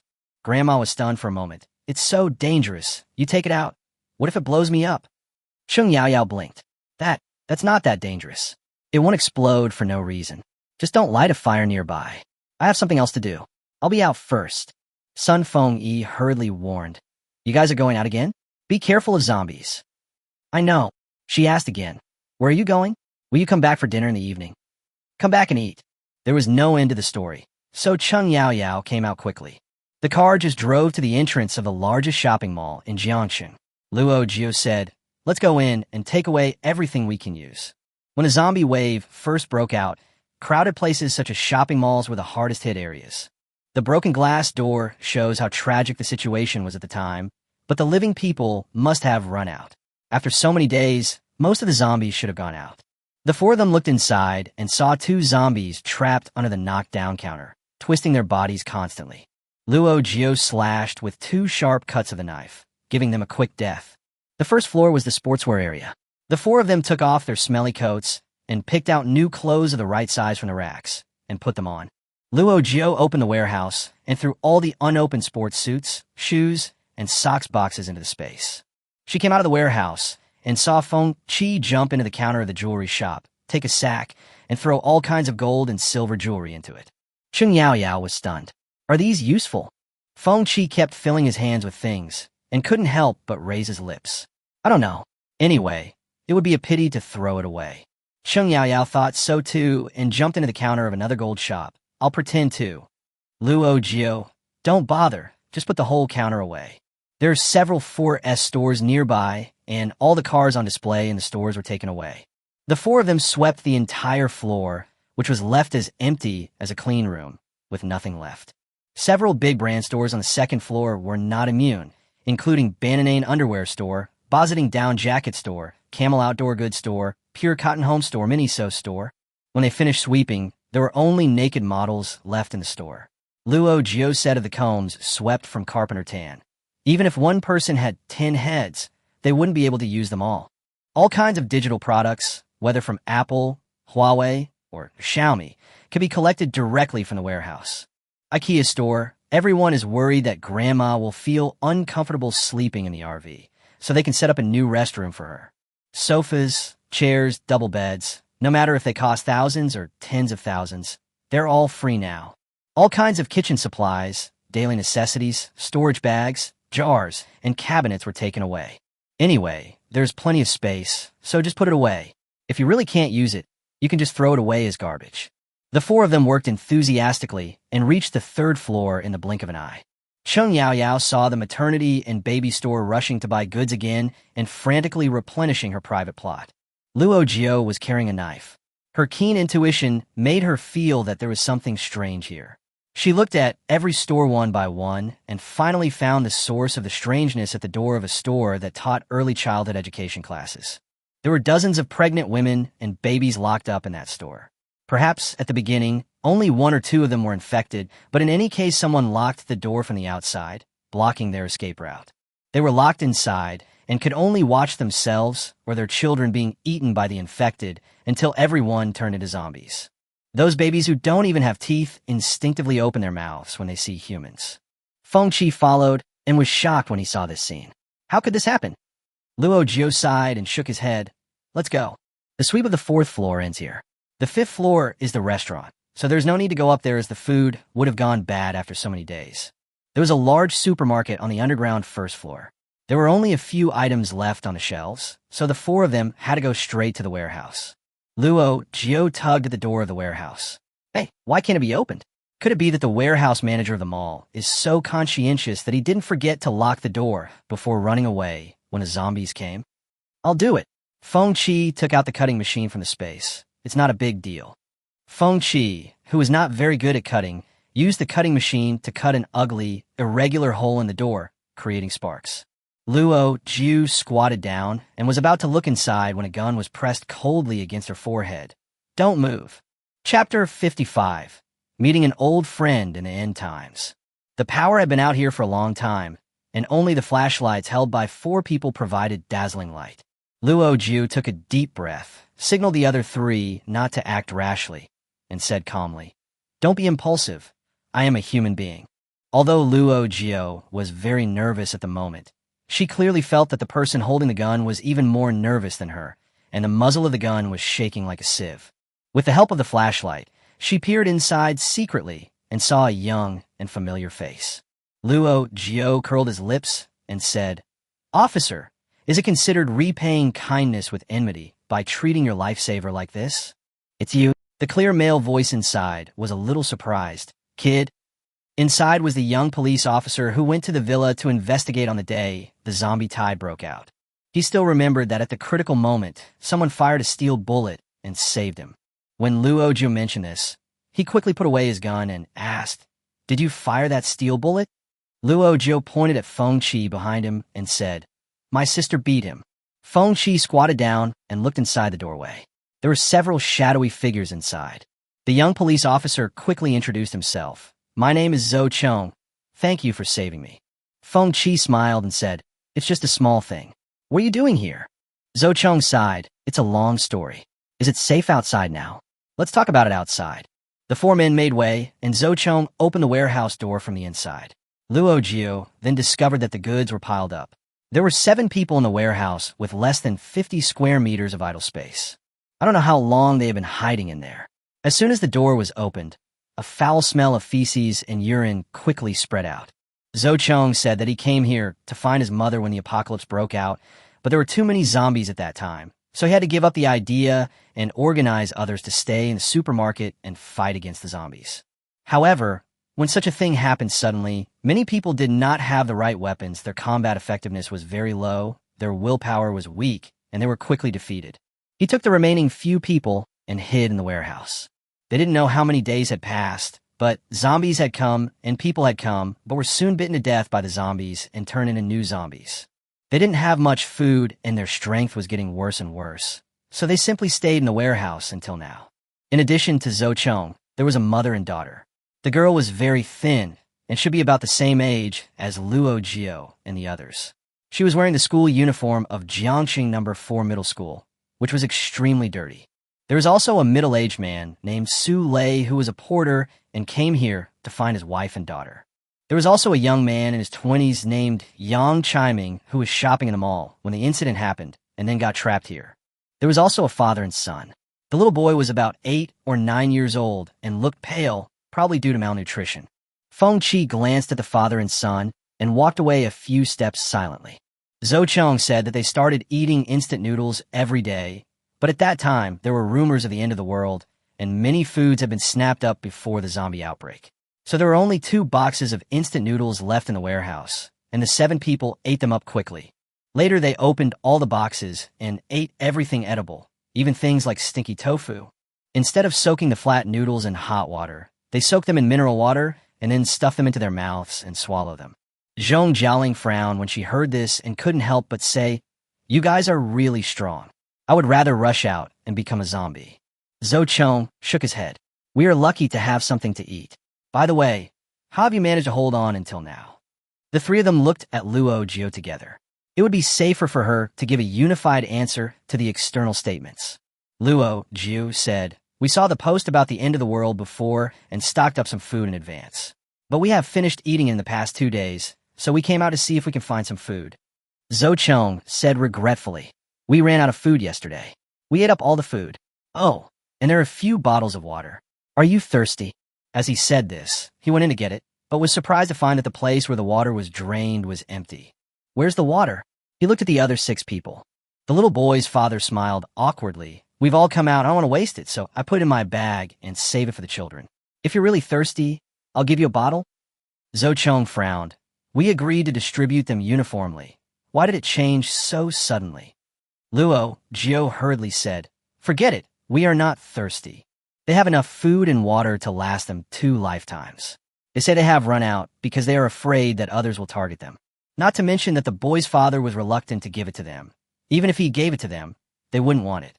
So many people eat, drink, defecate, and urinate in such a narrow warehouse. Even if it is a vault, they're unwilling to go in for fear of stepping on shit." Zhou Chong asked them, "Did you encounter any zombies when you came here?" "There are only a few of them. We have knives. We can just chop off their heads, and that'll be all." Zhou Chong looked at the blood-stained weapons in their hands and said, "This weapon is still too old. I have tried using guns. 2 or 3 shots to blow up their heads can also make them lose their mobility." He gestured at the location of the gunshot. Luo Jiu estimated that the bullet must have penetrated the left and right brains, severing all the brain nerves that controlled movement and causing their brains to explode, almost having the same effect as beheading. Zhou Chong looked at their strong fighting capacity and hoped that they would join him. "Come with us. I can take you to get guns and bullets. I have the key and password. Even if we separate, we don't have to be afraid of zombies if we have guns." Luo Jiu hesitated for a moment. They didn't need guns, but these people... She really didn't want to fight with someone she didn't know, but if she wanted to get the gun, she would need Zhou Chong's key and password. She looked at Cheng Yaoyao and Zhong Jialing, and they said, "You decide." She looked at Feng Qi, who had put on a mask at some point, and said to her, "Whatever, I'm fine with it." Luo Jiu said, "Okay, we'll go with you, get the guns, and then we'll go our separate ways." Zhou Chong said happily, "Don't worry, we are a strong alliance, and will definitely not delay you. We need to go up and take a look first. If we can't find anyone, we will find a car and then go to the police station immediately. Luo Jiu, looking for someone? Zhou said, yes, my mother used to work as a cleaner here. Zhou pointed at the middle-aged man and said, Brother Lei's wife and children may also be in the mall. At this time, the little boy suddenly said, my mother is also in the mall. His father quickly scolded him. Don't talk nonsense. It was so chaotic back then. Your mother might have run away a long time ago. No, I clearly saw. Before the little boy could say anything, his father slapped him in the face, making him cry loudly. Everyone couldn't help but frown. Luo Jiu said, the sound and smell will attract zombies. If you want to attract zombies, just hit him hard and make him cry louder. Haha, it's my fault, it's my fault. He picked up the child awkwardly and started to coax him again. Xin, don't cry. Daddy will find you something to eat later. Don't be angry with Dad. He loves you the most. Mom and your unborn brother may be gone. You are my only child, and I am your only child. So be good and listen to me. The little boy gradually calmed down, and Zhou led everyone upstairs. Luo Jiu walked at the end and glanced at Feng Qi, who was silent. What's wrong with you? Chapter 56. This is my mother. Feng Qi whispered in Luo Jiu's ear. I know this man. His name is Feng He. He is my biological father. Luo Jiu's eyes widened in surprise, and Feng Qi showed a teasing smile in his eyes. Amazing, isn't it? I haven't seen him since I was 6 years old. 10 years have passed, and I actually met him in the end times. I really hope I'm wrong. Look how much he behaves like a good father. How come he is nothing like the father I remember? Luo Jiu hugged her arm and said, I'll go tell them that we won't be leaving together. We can turn a blind eye to this. No need, I don't recognize him, so don't delay us from getting the guns. Feng Qi said and followed first. There was natural light on the first floor. For people turned off their flashlights, and the remaining 7 seemed to have been in the dark for too long and could not adapt to such light. They kept shielding their eyes with their hands. When they saw the scene on the first floor clearly, they were stunned. The ants stammered. Did the Japanese invade the village? Why? Why is everything gone? The 4 devils who had just finished a mop-up shook their heads guiltily and said in unison, I don't know. It was like this when we came here. Zhou walked to a zombie with its head chopped off and stared at it blankly. Zhong Jialing thought he was studying how to make zombies lose their mobility and enthusiastically explained to him, these old, weak, sick, and disabled zombies are very fragile. I chopped this one off without using too much force, and the head fell off with one cut. Zhou looked at her with red eyes and said softly, this is my mother. Everyone took a deep breath and turned their eyes to Zhong Jialing. Zhong Jialing blinked, looking confused. How did I suddenly become the enemy who murdered my mother? Luo Jiu quickly pulled her behind him and said, don't get excited. When we came in, she was already a zombie. She's dead, do you understand? Even if you stand in front of her, she won't recognize you. Understand. Zhou nodded helplessly. I'm not angry, I'm just sad. But knowing she's here is better than not knowing where she ran to. It looks like she was going to run away. She should want to go out to find me, and I came to find her too. It's a pity that we mother and son didn't get to see each other for the last time. Zhou choked up, put his mother's head and body together, and took off his coat to cover them. Is there a fire? He asked. Luo Jiu gave him a lighter. He lit the body, then stood up and said, let's go. The group continued to go upstairs, and the 4 of them looked at each other tacitly. Others might not know what was upstairs, but they knew. The 4 walked at the end, whispering, Cheng Yao.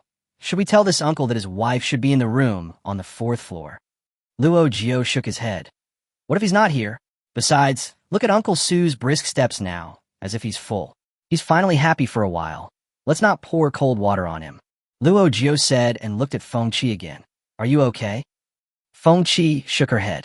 She held the knife in her hand, her eyes fixed on Feng He and Feng Xin. No one knew what she was thinking. At this time, a zombie came out from nowhere and pounced towards the mother and daughter with bared fangs and claws. The girl screamed, and Zhou and Su Lei hurriedly picked up the baseball bats at the door of the outdoor store and hit the zombie on the head. The zombie's head was deformed and it was knocked to the ground, but it was still crawling forward bit by bit. Feng Qi walked over, stepped on the zombie's back, took out a dagger, and stabbed it into the zombie's neck. He pulled it left and right and cut off the zombie's head.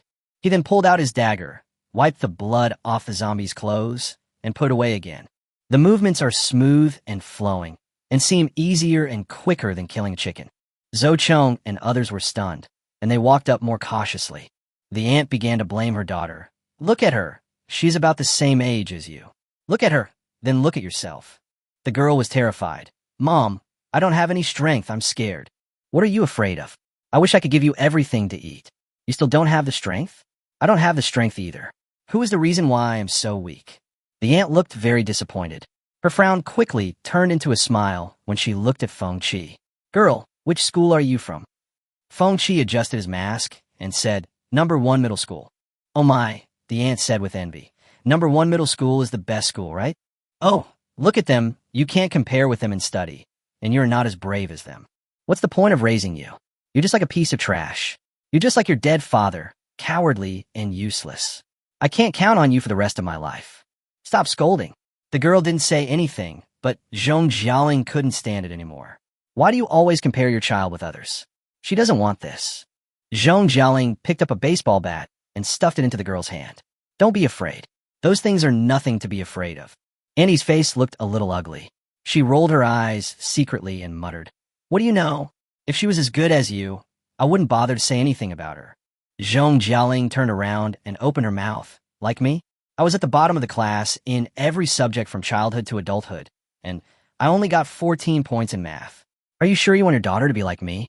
Zhong Jialing rolled her eyes back and said, I'm glad that my parents are not like you. No matter how disappointing I am, they have never called me a loser. They would just say I was just not good at studying. It was no big deal. They could support me forever. The aunt curled her lips and said, I don't believe it. You counted backwards? Then how did you get into number 1 middle school? You can go to school if you spend money. Zhong Jialing said unhappily, If you spend tens of millions to build a building for the school, your child can go to school too. The aunt was very angry, but she didn't dare to get angry when she saw Zhong Jialing was furious. After she walked away, she looked at Feng Qi and muttered, Look, these kids who pay to go number 1 middle school are different from you guys who got in. They have poor grades and don't know manners. Their quality is far behind yours. Feng Qi told her coldly, She is only the second to last. I am the last. The aunt's eyes widened in shock. Feng Qi walked a few steps and then turned back. By the way, please be polite to my friends because not only do I have poor grades, I also have a bad temper. The mother and daughter walked at the end, tremblingly. Zhong Jialing was still complaining to Cheng Yaoyao. I hate this kind of parents the most. They don't have the ability to provide good conditions, but they want their children to become successful. Is it that easy? My parents hired famous teachers to send me to famous schools since I was young, but I still got bad grades, so what? If you're not excellent, you're not worthy of being their child? If you use this standard, I will be thrown out of the kindergarten. Luo Jiu listened at the side and sneered. That can't be said. Even if you get first place in the exam, you will be thrown away. Zhong Jialing chuckled. I guess your parents don't know that you are a genius who always gets first place in the exam. Otherwise, they might not be willing to throw you away. Luo Jiu laughed. Yeah, they're not lucky. The four of them were chatting and laughing and telling jokes about hell when suddenly a loud roar came from upstairs, followed by Su Xinxin's crying and shouting in despair. Stop fighting. The four people's faces changed, and they quickly quickened their pace and ran to the 4th floor. Chapter 57, This is Really Bad Luck. When the four men rushed up, Su Lei and Feng, he had already fought each other and rolled to the ground. Zhou rushed forward to stop the fight, but was dragged in and was punched twice for no reason. Luo Jiu and Feng Qi looked at each other and pulled Zhou Chong out first. What's going on? Zhou Chong covered his bleeding mouth angrily. Because of that, Zhou Chong gestured for them to look at the morning classroom, which was filled with women and children. Sure enough, as soon as they came up, Su Lei saw his wife standing in the glass door, standing like a zombie with a group of strange women, baring her teeth at her former lover and making low growls.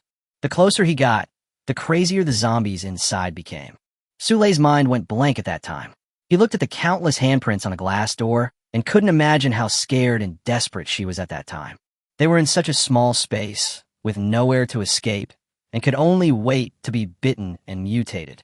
He pressed his rough palms against the cold glass door, tears in his eyes, but his throat seemed to be blocked by something and he couldn't utter a word. But at this moment, he heard Feng Qi crying too. Feng Qi stood in front of a pregnant woman through the glass door, crying and calling for her mother. Su Lei looked at the child with sympathy and pity, but then he heard Feng Qi crying and asking Feng He, Why did you lock Mom in? Why did you push her? She could run away. Feng He immediately frowned and scolded in a low voice. What do you know, a little kid? Your mother is pregnant. She can't run fast even if she runs out. If I don't push her over to hold down those people, the zombies will come after us. How can we have a chance to run downstairs? The father and son leaned against each other and talked in a low voice. Feng He thought Su Lei was in grief and heard nothing, but the next second Su Lei pulled Feng Xin out of his arms and grabbed Feng He by the collar. Did you lock the door? Su Lei asked through gritted teeth. Feng He sneered and spread his hands. Brother, this can't be blamed on me, right? I was just trying to escape at that time. What did I do wrong? Even if I didn't lock the door, they couldn't get far. Don't try to blame me for nothing. Without saying anything, Su Lei punched him in the face. In order to survive, can you take my wife's life in exchange for your own life? Bastard. Feng He immediately fought back, and the two started fighting. Feng Xin was crying loudly on the side. Zhou sat on the ground dejectedly, frowning and wiping the blood from the corner of his mouth. He said to Luo Jiu with a wry smile, I'm sorry to have embarrassed you. We have endured so many days together, but I didn't expect that this small group would become like this as soon as we left that warehouse. Luo Jiu looked at Jiangcheng, who was standing aside watching the fun, and the mother and daughter who followed behind, looking at a loss, and sighed helplessly. Zhong Jialing asked, Uncle Police, are we just going to let them keep fighting like this? Zhou looked down at his stained police uniform and said, It's the end of the world now. Everything is a mess. My clothes are useless. I'm sorry, kids. There's nothing the police can do. In fact, Zhou was only 8 or 9 years older than them.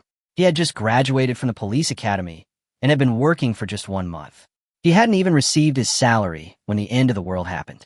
Luo Jiu said helplessly, It's okay. Let them fight. They will stop when they have no strength left. Before he finished speaking, there was a loud bang. Everyone looked over at the same time and saw the 2 ruffians crashing into the glass door of the morning classroom. The combined weight of 300 kilograms left a crack on the glass door. Su Lei and Feng He immediately let go of their hands and instinctively stepped back. Everyone quieted down. Even Feng Xin stopped crying and watched nervously. The zombies inside had just experienced the excitement and were banging their heads against the door frantically. The fine lines there expanded in radial patterns and spread rapidly. Luo Jiu clenched the knife in his hand and whispered, Run! Feng Qi picked up Zhou from the ground and shouted, Follow me, and ran toward the escalator. But the sounds of fighting and crying just now attracted the scattered zombies downstairs, and they were coming up the escalator. Feng Qi turned around and ran towards the stairs again. As soon as he opened the door at the stairs, a large group of zombies instantly rushed in from the fire escape. Fuck! Feng Qi kicked down the 2 zombies in front with 2 bangs, then turned around and ran back. Jiangcheng, who was following behind her, asked hurriedly, Where are we going? Feng Qi didn't expect her luck to be so bad. She just opened a door and a bunch of zombies came out. This luck is really unbelievable. A few seconds ago, she was still shouting with great ambition, Follow me. But now she was shouting, Don't follow me. I don't know where to go. The mother and daughter, Jiangcheng, Su Lei, Feng He, and Zhou who were running behind her were stunned for a moment, and suddenly heard Luo Jiu shouting from the other side, Come here. That was the escalator on the other side. Cheng Yaoyao was already holding Feng Xin's hand and walking up to the 3rd floor. But if you run over there, you'll have to pass by the morning classroom, and the glass door looks precarious. But the zombies chasing behind them did not give them time to make a choice. Feng Qi just rushed forward, and the others had no choice but to follow him again. But just as everyone passed by, bang, the glass door exploded completely. Dozens of zombies rushed out of the morning classroom, plus the zombies chasing them from behind. The 11 of them had to face enemies that were more than 10 times their number. The zombies in the morning classroom were not so bad. They were just pregnant women and children. They had little fighting power and moved slowly. But the zombies in the corridor are young and strong. Judging from their clothes, they're security guards and firefighters. When they go crazy, they run like crazy. It is not so easy to deal with them. The little girl who was at the end of the group held a baseball bat in one hand, supported her mother with the other, and kept looking back. The zombies stretched out their hands and chased her, coming so close to her that it seemed as if they were going to strangle her neck at any time. People will run slower and slower as their physical strength decreases, but zombies will not. The little girl's school uniform was suddenly grabbed by a zombie. She took a deep breath and felt all the hair on her body stand up. She turned her head, and in a flash, she saw a big knife falling from the sky and chopping off the zombie's hand that was holding her. "Run!" Feng Qi shouted, holding the knife. The rest of the people crawled forward, and Feng Qi decided to stop to buy them a moment. She dropped the machete to the ground with a clang. It was too light for her to use. He didn't care about anything else at this moment. He changed his left hand to the Xianhua axe and his right hand to the wolf-tooth hammer. He chopped off a neck with the axe and smashed a head with the hammer. Feng Qi gripped his weapon tightly with both hands and rushed towards a group of zombies. Zhong Jialing and Luo Jiu ran over with knives in hand to provide support. They originally wanted to wait for others to retreat to the third floor before retreating downstairs, but when they turned around, Zhou picked up the machete that Feng Qi threw on the ground and rushed over. Luo Jiu asked anxiously, "Why did you come back?" "Protect the people and protect the future of the motherland," Zhou said as he slashed a zombie's shoulder with a knife, and then the knife could not be pulled out. Chapter 58, I'll lead the way. This is a common mistake made by novices. If the knife is not accurate, it is easy to get stuck on the zombie skeleton. Luo Jiu quickly helped him finish off the zombie, chopped off its head, and shouted, "Use your gun." Zhou was so anxious that his forehead was sweating. The gun is already out of bullets. Oh my. Luo Jiu really didn't know what to say. He was convinced by these adults. Unfortunate news came one after another. The zombies in the escalator had already gone down to the third floor, and Cheng Yaoyao was leading the resistance. Some of the zombies on the fourth floor had already bypassed them and caught up with the mother and daughter on the escalator. There are zombies everywhere. It's a mess. The ant was grabbed by the zombie's arm, and the girl quickly hit the zombie's hand madly with a baseball bat. Seeing this, Su Lei held the handle of the escalator and kicked the zombie away. But then another zombie grabbed the ant's neck and pulled her up.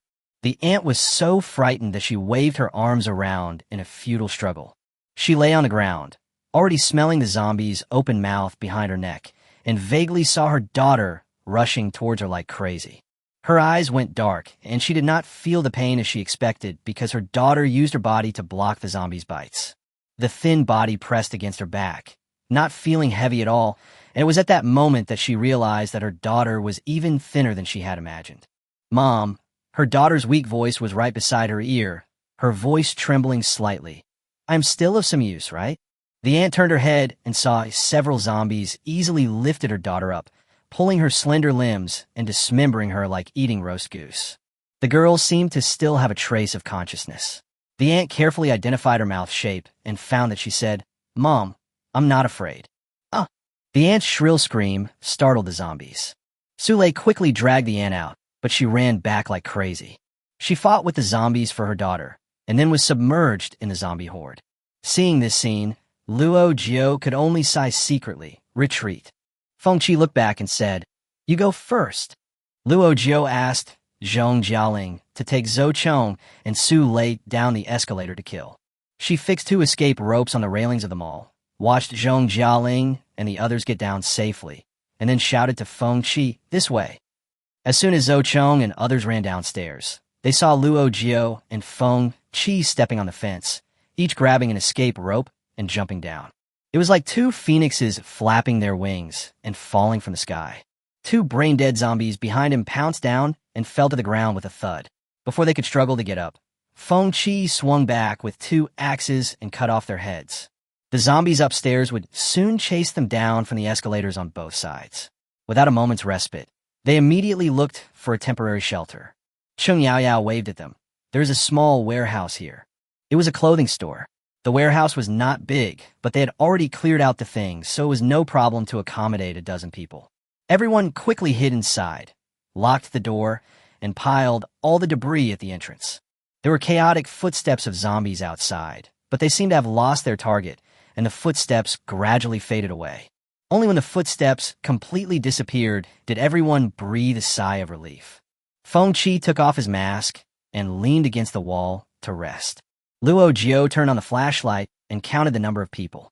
All 4 of them were there, along with Zhou, Su Lei, Yang Chiming, and Feng He. There were 11 people just now, but now there are only 8 left. Luo Jiu looked at Feng He's face and asked, "Where's your son?" "Who knows?" Feng He covered his face with his hands, looking impatient. It was so chaotic just now. Who knows where he ran off to? Feng Qi glanced at him and closed his eyes again. Su Lei taunted, "Did he get lost on his own? Or did you push him out to ward off disaster?" Feng He was furious. "If you keep talking nonsense, I will beat you up. Do you believe it?" A sharp steel knife was placed between the two of them. Luo Jiu warned them with a stern face. "If you want to fight, go out and fight. Don't get us involved." Feng He turned his head angrily and stopped talking. The warehouse fell silent. Zhou thought for a moment and said, "We have to find a way out. We can't hold out for long without food or water." Luo Jiu nodded. "Let's take a break. It shouldn't be a problem to sneak out before they find us." Luo Jiu touched Feng Qi's arm. "How are you?" Feng Qi, "No problem. Take a break for 20 minutes. I'll lead the way." The others looked at Feng Qi in surprise again. This little girl looked young, but she was very skilled and strong. Holding two big weapons, he fought his way in and out of the zombie horde several times and was able to escape unscathed, which made them feel ashamed of themselves. Feng Yi looked at the Xianhua axe next to Feng Qi and was about to touch it, but was met with her cold gaze, "Don't touch my things." Feng Yi smiled awkwardly and silently withdrew his hand, with a rather flattering look on his face. "Little sister, you are so strong. How did you train?" "Little sister?" Feng Qi sneered. She looked at her father, whom she had not seen for 10 years, and she was really puzzled. He didn't recognize her at all? It was a pity that she had wore a mask before, because he couldn't recognize her even after she took it off. He had completely forgotten that he had a daughter. He had completely forgotten about it. Luo Jiu didn't want Feng He to continue asking questions, so he interrupted him and said, "Stop chatting. Let's discuss the route to rush out later." 20 minutes later, the warehouse door opened a little. Feng Qi and Luo Jiu came out first to inspect the situation. There were not a large number of zombies in the circular corridor. There were only some zombie children and babies who could not keep up with a large group. They were either crawling on the ground or staggering in the corridor. They did not seem to have any attack power. There are a few pregnant zombies wandering in the distance. Maybe I can go down quietly without being discovered by them. Luo Jiu placed his palms down and pressed them down, asking everyone to squat down, hide under the fence, and climb out quietly. Luo Jiu led the way in front, and Feng Qi followed closely behind her, clearing obstacles. These little zombies didn't even have teeth, but when they saw them, they still crawled towards them on all fours, opening their mouths and making ah sounds. Feng Qi wanted to chop them to death with an axe, but when he saw how weak they were, he couldn't bring himself to do it. They still retained their baby appearance, fair and tender, except for their eyes, which had turned a bloodshot gray-red. There was only one wound on its body, with black blood flowing out, and the rest was no different from a normal baby. Feng Qi picked up a zombie baby by the back of its neck and watched the baby paddling in the air like a turtle. She poked Luo Jiu's butt and asked with her mouth, "What should I do?"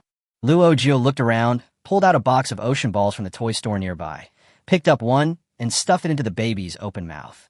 "Just crawl over and put in one by one. It is very useful." The group quietly moved to the escalator and continued to climb down. Since the power outage in the mall, the escalator has stopped working. But whether it is in electric state or in stationary state, it will make a sound when people step on it. Luo Jiu landed carefully, bent down, and hid himself under the escalator guardrail, and whispered to everyone, "Be careful." Soon all 8 people moved onto the escalator. Just when they were about to reach the end, Feng Xinxin suddenly appeared at the escalator entrance, staring at them with his gray-red eyes. Chapter 59, Escalator Battle.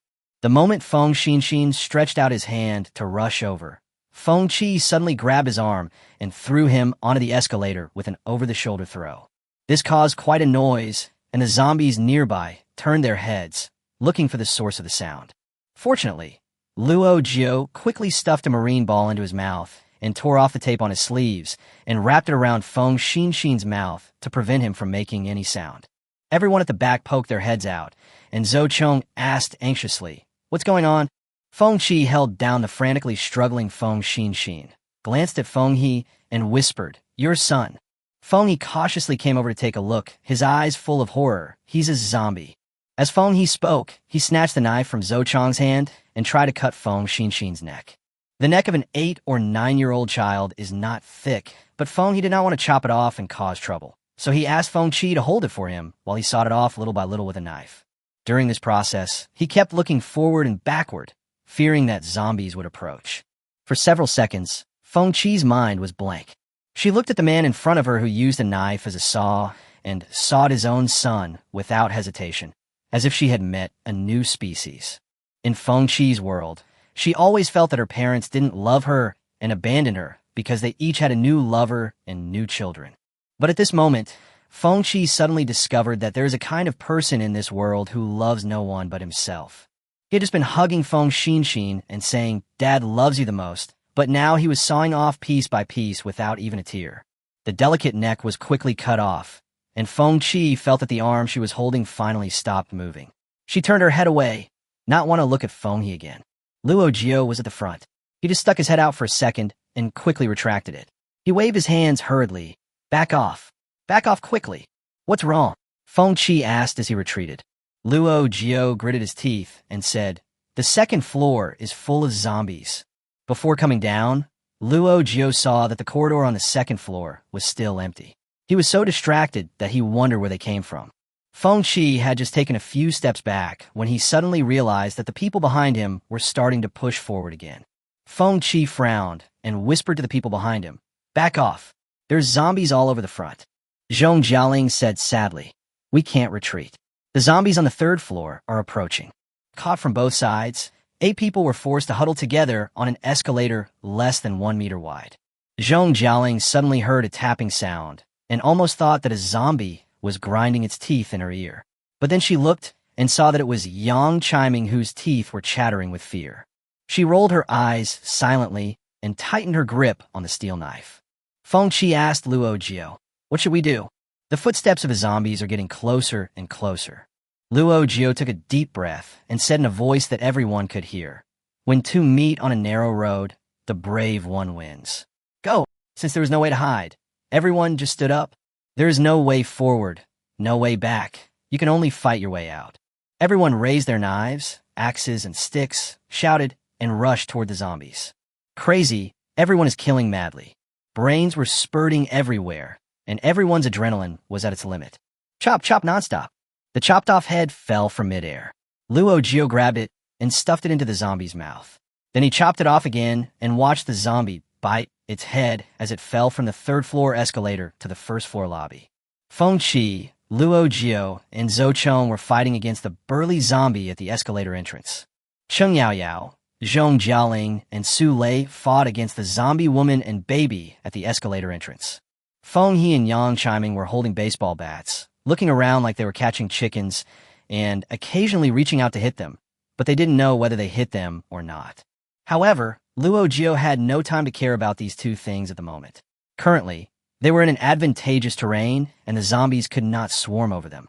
As long as they could hold on with the physical strength, they could just kill these nearly 100 zombies. But at this moment, a zombie with a broken leg fell at Feng Qi's feet. He grabbed Feng Qi's ankle and was about to bite him.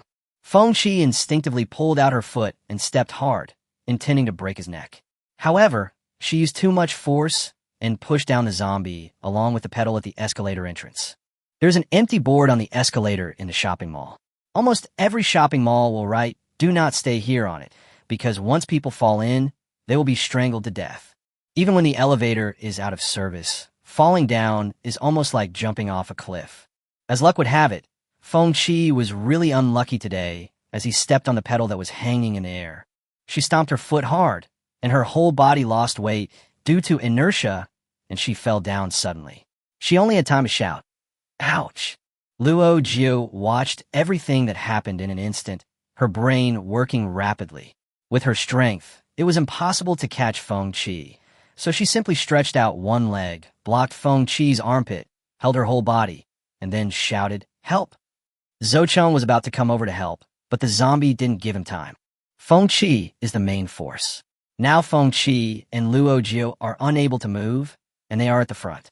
Zhou Chong will not be able to resist if he is distracted for a moment. Even if he tries his best, he can only resist for a few minutes and cannot get away at all. Luo Jiu saw that Zhou Chong was about to collapse. Feng Qi was stuck here, so they wouldn't die for the time being, but if the zombies rushed in, everyone would die. Luo Jiu pointed the knife at Feng He and Yang Chiming. "Go ahead." The two of them looked at each other, hesitant. At this time, Zhong Jialing and Cheng Yaoyao ran down from above. Cheng Yaoyao kicked them each without saying a word and kicked them to the front line with Zhou Chong. Love or not, I don't care about that anymore. The three of them worked together to pull Feng Qi up. Feng Qi looked at Luo Jiu's frown and asked, "Is your leg okay?" "It's not a big problem." Luo Jiu has always been optimistic.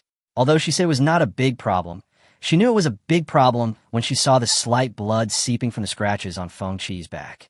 Both she and Feng Qi were injured, and their overall combat effectiveness was reduced by at least half. They couldn't continue fighting like this. Luo Jiu looked up and then down, and a new tactic immediately came to his mind. Feng He and Yang Chiming were forced to fight alongside Zhou Chong, and at this moment they had already cursed tens of thousands of times in their hearts. Their physical strength was obviously insufficient. In the beginning, they could smash a zombie's head with a few hits, but after a few minutes their physical strength dropped rapidly. They didn't kill many zombies, but they were sweating all over. They all knew that continuing to fight would only delay time and was useless, and they had already begun to feel like retreating.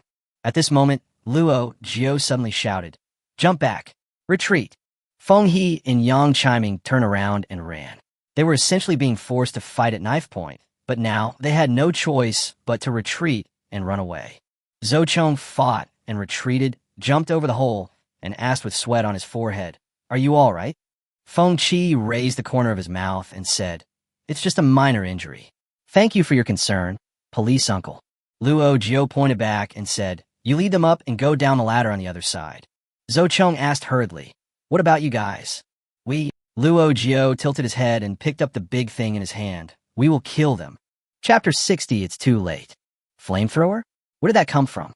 This question flashed through Zhou Chong's mind, but the situation was critical and he had no time to ask more questions. He quickly broke through upwards with Su Lei. The zombies on the second floor tried desperately to squeeze onto the escalator, wishing they could pile up on top of each other and rush upwards. Luo Jiu and the other three retreated to the stairs, and Zhong Jialing poured a bucket of gasoline over their heads. Before the zombies could react, Luo Jiu had already turned on the flamethrower. With a whoosh, the zombies on the escalator were instantly ignited. With the help of gasoline, the fire spread to the entire zombie group in the blink of an eye. Zhou Chong and others had just run to the escalator on the other side when their peripheral vision suddenly lit up. They turned around and saw flames shooting up into the sky on the escalator. There were so many zombies crowded together that the entire escalator was on fire. From a distance, it looked like a burning train, struggling forward towards Luo Jiu and the others. Cheng Yaoyao and Zhong Jialing pushed a large iron cabinet over and blocked the escalator entrance. These zombies will be trapped on the escalator until they burn out. The four of them retreated downwards immediately, and when they reached the second floor, Zhou Chong and others were fighting with scattered zombies. The four of them went up and chopped down a few people, then led everyone to continue running down. At this moment, Luo Jiu suddenly discovered that Su Lei was holding a little zombie in his arms. "Why are you holding her?" "This is my daughter." Su Lei smiled and turned the little zombie's face to show her. "Isn't she cute?" The little zombie had an ocean ball stuffed in her mouth, and her pink skirt was so dirty that you couldn't tell its color. But you could see that the little girl had delicate features and big eyes, and was a pretty, fair, and chubby little girl. Luo Jiu's voice was slightly hoarse, and he said while running, "Cute, what next? Where are you taking her?" "I don't know." Su Lei held the child in his arms and fought for a long time. He was already a little out of breath, but he kept laughing. It was unknown whether he was too happy or a little crazy. He muttered to himself, "I came here to look for them and their mother. I found them all this time. Not one was left behind." Luo Jiu responded, Okay, let's go out first and talk about it." There were still 20 or 30 zombies chasing behind them. Everyone ran quickly, with Yang Chiming running in the front. "There's a staircase here." "Don't." Feng Qi just opened his mouth when Yang Chiming had already opened the door. Another batch of new zombies poured in. Everyone took a deep breath at the same time and quickly turned around and ran in another direction. Luo Jiu's leg was supported by Feng Qi, and now it feels like a sprained muscle, and he can't use any strength at all. Feng Qi pulled her onto his back and ran with her on his back. Su Lei was holding the little zombie. Feng Qi was carrying Luo Jiu on his back, and the group of people, along with their families, were being chased by a group of zombies. Luo Jiu took out an ancient explosive pack from his backpack. "Everyone hold on. Run out of the door ahead. I'll blow them up." Cheng Yaoyao quickly reminded her. We are too close, and it is dangerous for us. It would be better if we could increase the distance. Feng Qi said, You go out first, I will stop them. No, the three of them objected at the same time. Feng Qi was already injured, and she had consumed a lot of physical strength after fighting for so long. It was too dangerous to let her fight alone against a large group of zombies. At this time, Su Lei suddenly snatched the explosive pack from Luo Jiu's hand. Give it to me, I'll go stop them. I won't leave. He said, I won't leave. He meant he decided to die here. The whole family will die here together. He threw the explosive pack at the zombies with all his strength. Everyone was dumbfounded. Zhou Cheng raised his lighter to remind him, We didn't light it. I know, I'll order it after you guys get out. As Su Lei spoke, he snatched the lighter, put the little zombie on his back, picked up the extra-long clothesline on the ground, and rushed forward against the tide of zombies. He laid the clothesline flat to block the zombies' steps, but this would bring him and the zombies very close. Like the security guards stopping fans at the airport, almost face to face. A zombie bit his arm. Su Lei yelled and turned back to urge them, Go. Luo Jiu was helpless. Let's go. 7 people escaped from the mall through the broken glass door. When they turned around, Su Lei's sturdy body had fallen in the tide of zombies, with only a little pink exposed. That was his daughter's little skirt. Zhou Cheng was a little worried. Can he still light the explosive pack? Luo Jiu was not sure either. She was thinking about whether to use a rocket when she suddenly noticed a bloody hand reaching out from the pink, just like a parent taking his child out and encountering sandstorms and habitually using his hand to protect the child's head. Luo Jiu suddenly realized something. Get down. Almost instantly, with a bang, the explosive pack exploded. The huge explosion made everyone dizzy for a few seconds, and their ears buzzed. Luo Jiu turned around and saw that the zombie group was gone. There were corpses everywhere, and the sticky fluid on the ground should be the shredded human tissue. Of course, Su Lei and his children also ceased to exist. Everyone struggled to get up from the ground. There was no time to feel sad. Luo Jiu pointed in the direction of the parking lot and said, The explosion will attract other zombies nearby. Go and drive. With outsiders present, it was not convenient for them to take the car out directly from space, so they had to go to the parking lot and drive someone else's car. Zhong Jialing killed a zombie trapped in the car and took out the car keys from the headless zombie's pocket. When she was moving the zombie downstairs, Yang Chiming ran over and said, I'll help you. The two of them got the zombie down together. Zhong Jialing looked at him and said, I can do it. Go get another one. Zhou Cheng also came over at this time and got a Wuling van to deliver vegetables. He cleared the things in the car and saw Feng Qi helping Luo Jiu over. He said hurriedly, Thanks to you guys today. Feng Qi, you're also injured. Can you hold on? Feng he was walking alone behind, and when he heard the name Feng Qi, he was suddenly struck by lightning. No wonder he always felt that there was something wrong with the way this little girl looked at him. Upon closer inspection, she really did look a bit like a member of his Feng family. Feng Qi. Feng he was overjoyed and walked quickly to stand behind Feng Qi. Don't you recognize me? I'm your father. Feng Qi was cleaning up his things. When he heard this, he said without turning his head, You got the wrong person. My father died when I was 6 years old. Feng He's face flashed with embarrassment. Is it really you? You've grown so big, so tall, and so skilled I didn't recognize you. Really? Feng Qi's face darkened, and he turned around and looked straight into his eyes. In fact, Feng Qi was a little taller than Feng He. She leaned over and looked at him. But I recognized you at first sight. Feng Qi said, In fact, you have many opportunities to recognize me. I remember that when I was in the first grade of junior high school, I was invited to compete in the capital. My teacher took several photos of me.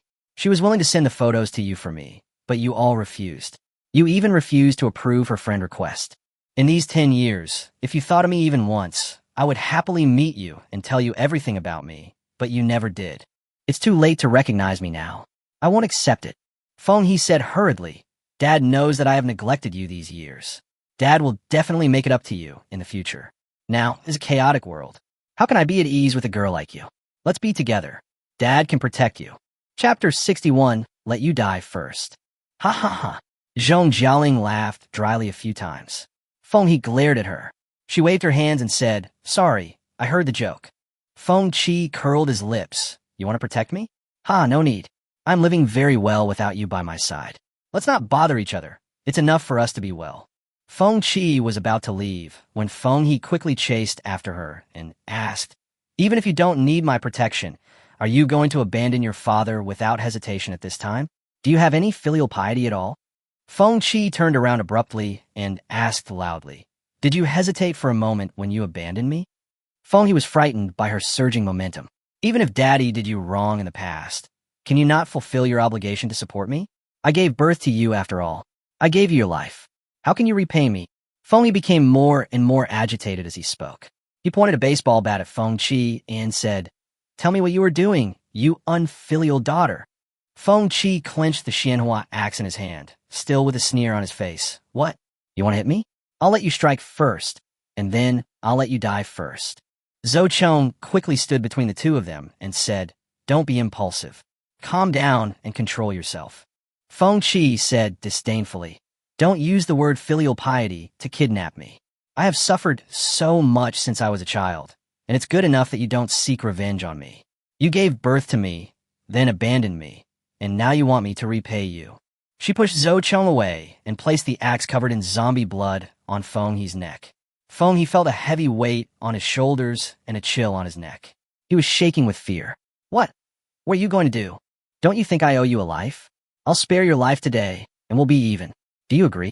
With the axe on my neck, how can I say no? Feng He nodded repeatedly. Okay, I agree. Feng Qi put away the axe and got into the car. She knew that Feng He behind her was looking at her with hatred, but she didn't care. She was no longer the little girl who longed for her parents' love. Hate if you want, so what? Who cares? Feng He was frustrated and furious. He asked Zhou Cheng sternly, "When are we going to get the guns?" Yang Chiming was also a little anxious. "Get in the car. Let's go to the police station now." "Yeah." Zhou Cheng agreed and walked towards the car while touching his pocket. Suddenly, he stopped abruptly. "Oh no. What's wrong?" Luo Jiu asked hurriedly. "My keys are missing." Zhou Cheng frowned and patted his empty pockets. "I think I lost them in the mall." Luo Jiu sighed softly. "It doesn't matter. We can break the door lock." Zhou Cheng denied it. "It's impossible.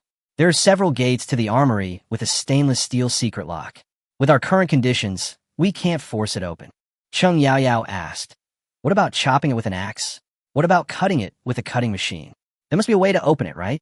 Zhou Cheng seemed a little impatient and suddenly lost his temper and yelled, "I said it can't be opened, so it can't be opened. Is it that easy to get into the police station? You kids shouldn't always think things are so simple." Zhong Jialing said unhappily, "If you can't open it, then you can't open it. Why are you yelling?"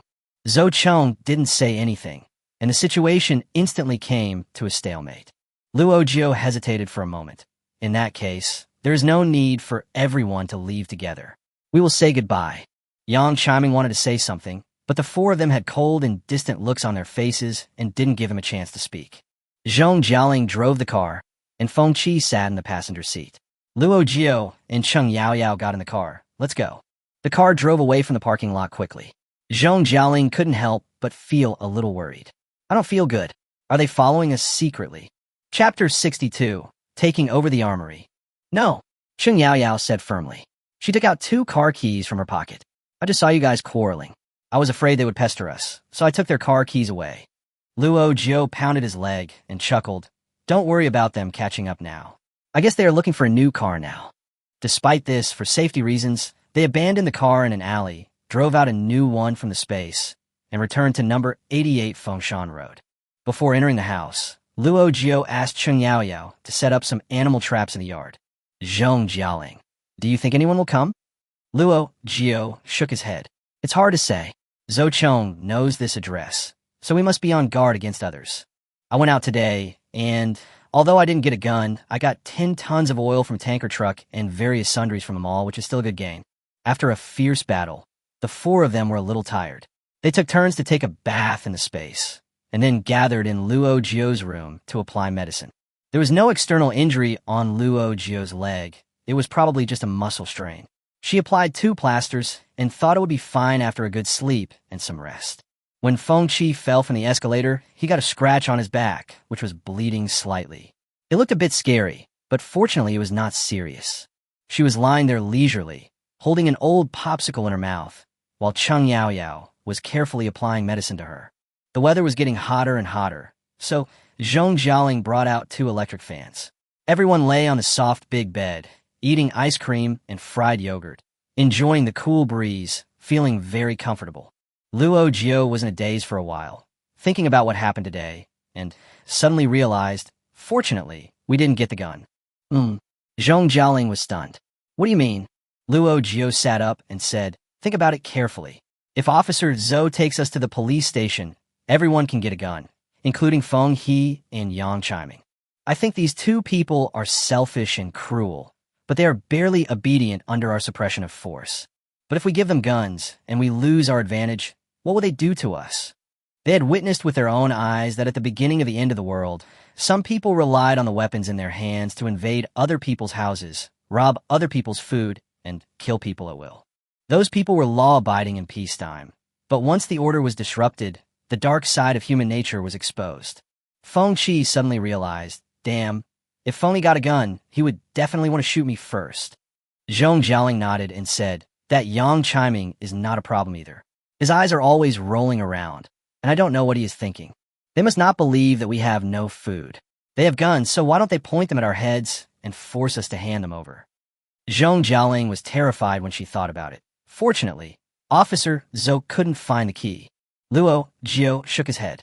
Maybe he didn't really lose the key, but he saw the potential danger before us. Zombies are easy to deal with, but human hearts are hard to predict. Cheng Yaoyao asked, what should we do then? Luo Jiu pondered for a moment. Let's make preparations for both situations. Go to the police station and the hospital early tomorrow morning. Weapons and medicine, this time they want to have everything in their own hands. Early the next morning, Grandma had breakfast with the four of them. Because the weather was getting hotter and hotter, it was already 35 degrees before 8 o'clock. Grandma was afraid that they would have no appetite, so she made some appetizers. The marinated pig head in the sauce jar is not dry or greasy, and is full of the flavor of the sauce. Even if you only pick up a little bit with chopsticks and mix it with porridge, it is delicious. Today, Grandma cooked barley porridge, a coarse grain porridge that is both nourishing to the stomach and light in taste. There were a lot of prey in the space that they had stored in ancient times, but they had never had time to deal with them, so they just left them there. When my grandma had nothing to do, she found a few wild pigeons, cleaned them and chopped them into small pieces, fried them in oil until golden brown, and then stir-fried them with diced cucumbers with pickled mustard. It was delicious. Big steamed buns with fried pigeons and salted cucumbers, corn porridge mixed with braised pork. Everyone couldn't stop eating. After Luo Jiu finished eating, he turned on the ice maker, made 2 large basins of ice, and put them in front of the fan to blow. Grandma, let's go out for a while. If the ice melts, you can go into the space. It's too hot outside. Don't get heat stroke. Grandma asked worriedly. Are you going out again? Cheng Yaoyao said, come back before it gets dark. Don't worry about it, Grandma. Lock the door after we leave and don't go outside. The 4 of them settled Grandma down, went out, and headed straight for the police station. Zhou Cheng said that the police station was not so easy to enter, but Luo Jiu didn't believe it. With the cutting machine and explosives in hand, he could blow up not only the door of the police station, but even the bank's vault. The police station remained in the chaotic state of the early apocalypse, with the door open and countless police cars parked crookedly nearby. The front of the car is facing outward, and most of them are people who received emergency calls and had accidents on the way to work. The 4 of them rushed into the courtyard of the municipal bureau, dealt with several approaching zombies, and immediately entered the building. To facilitate operations, the police station's armory is located on the first floor. They worked in pairs to explore the situation on the first floor. Except for a conference room with more than 20 zombies, other places were relatively clean. Luo Jiu and Zhong Jialing gently lifted a few tables and blocked the door of the conference room to prevent the zombies from coming out. They came here with guns today, not to kill zombies, and the principle was to avoid violence as much as possible. When they arrived at the door of the armory, Feng Qi was responsible for operating the cutting machine, while the other 3 were on full alert and kept watch. Feng Qi sawed several large, irregular holes on door after door, and the 4 people went in. The last door was not so simple. The steel door has a steel plate embedded inside. Once you check the thickness, you will know that the cutting machine is powerless. Feng Qi wiped the sweat off his face and asked, what should I do? Luo Jiu was helpless. Use explosives. The explosives she researched in ancient times were not powerful enough to be detonated remotely, so she could only take 2 explosive packs with longer fuses. The 4 of them retreated to the farthest distance, and after lighting the explosives, they still had to run for a distance. There were 2 bangs and explosions. The zombies in the conference room immediately went crazy and banged on the door of the conference room frantically. The 4 of them ignored them and hurried over to check the situation in the armory. The door was indeed solid and completely intact, but there were small gaps in the walls on both sides and a large hole in the ceiling. There was a crack where the door met the wall. Feng Qi pushed it and the whole door shook slightly. Feng Qi, you guys step back. The 3 of them were standing against the wall. Feng Qi took a running start and pushed hard against the door, causing it to fall down. Wow, Sister Qi is the god of war. Zhong Jialing waved away the dust in the air and praised her repeatedly. Luo Jiu and Cheng Yaoyao also gave her thumbs up. The 4 of them were overjoyed. Luo Jiu said, "Quick, go in and get your guns." The City Bureau's armory is not particularly large, about 100 square meters, and once you enter, you can see all kinds of equipment neatly arranged inside. There are about 200 bulletproof helmets and bulletproof vests each. There are about 500 to 1,000 blast shields, batons, and police walkie-talkies each. Without saying a word, the 4 of them put all the cabinets into the space. Smoke bombs, tear gas bombs, stun bombs, 5 boxes each. Grenades, 300. 30 submachine guns and shotguns, 5 sniper rifles, 10 scopes, and various types of silencers. The 4 of them were happily counting the items when Luo Jiu suddenly let out an "Ah." "Feng Qi, what's wrong?" "Luo Jiu, have you seen a pistol and bullets?" Chapter 63. Get a gun. Everyone suddenly remembered. Yes, why are there no pistols and bullets? They originally thought it was in the cabinet at the back, but after searching all the cabinets and boxes, they didn't find a single bullet. On the display case marked with pistols, there was nothing there, and all 5 bullet safes were empty. Luo Jiu's heart skipped a beat. Someone got there before us. Cheng Yaoyao. Could it be Officer Zhou? If it's just him, it's okay. Luo Jiu was afraid that if Zhou Cheng, Feng He, and Yang Chiming were together, then there would be only 4 of them left without guns. Bad news came one after another. There was chaos outside, and zombies rushed out of the conference room. Feng Qi and Zhong Jialing rushed outside to intercept them. Luo Jiu and Cheng Yaoyao quickly put all the remaining things into the space, and then looked for a way to escape. The entrance passage was blocked by zombies. Feng Qi and Zhong Jialing took out the giant scissors that Datian had prepared for them. The scissors were placed on the hole cut by the cutting machine, and as soon as a zombie popped out, it was cut to death just like a guillotine. 2 people worked together on an assembly line. The armory is not facing the street and has no windows. Even the room next door has no windows. Luo Jiu quickly picked up a small pack of explosives and planned to blow up the next room. Feng Qi shouted, "Don't we have grenades? Let's just blow up the zombies and get out of here."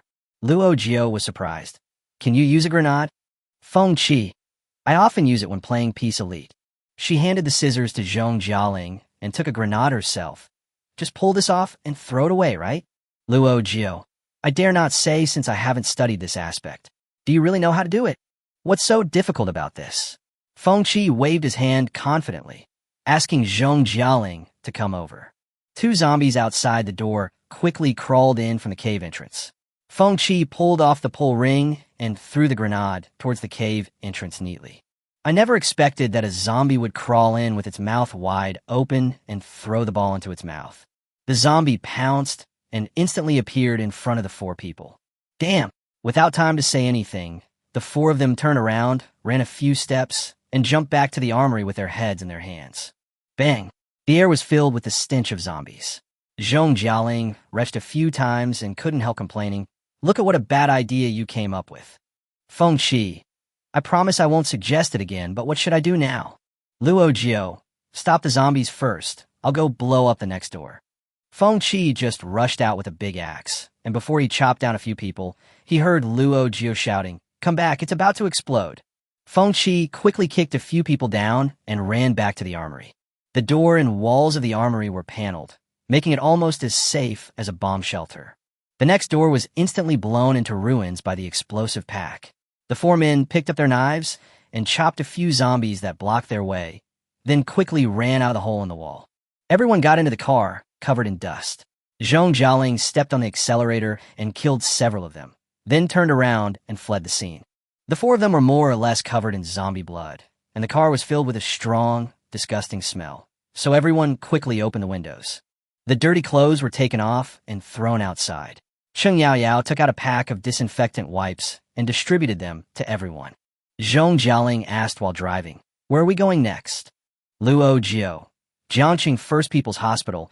We can set up a sterile emergency room in case of emergency. Cheng Yaoyao, even if we take all the equipment into the space, we won't be able to use it. Learn. Luo Jiu thought this was not a problem. Let's go and raid the city library and move all the medical books to the space, and then study slowly. Oh, and there are also gun maintenance and weapon repair services. I don't know if the library has them. The vehicle was driving on the road when a car whizzed past at the intersection, scaring Zhong Jialing.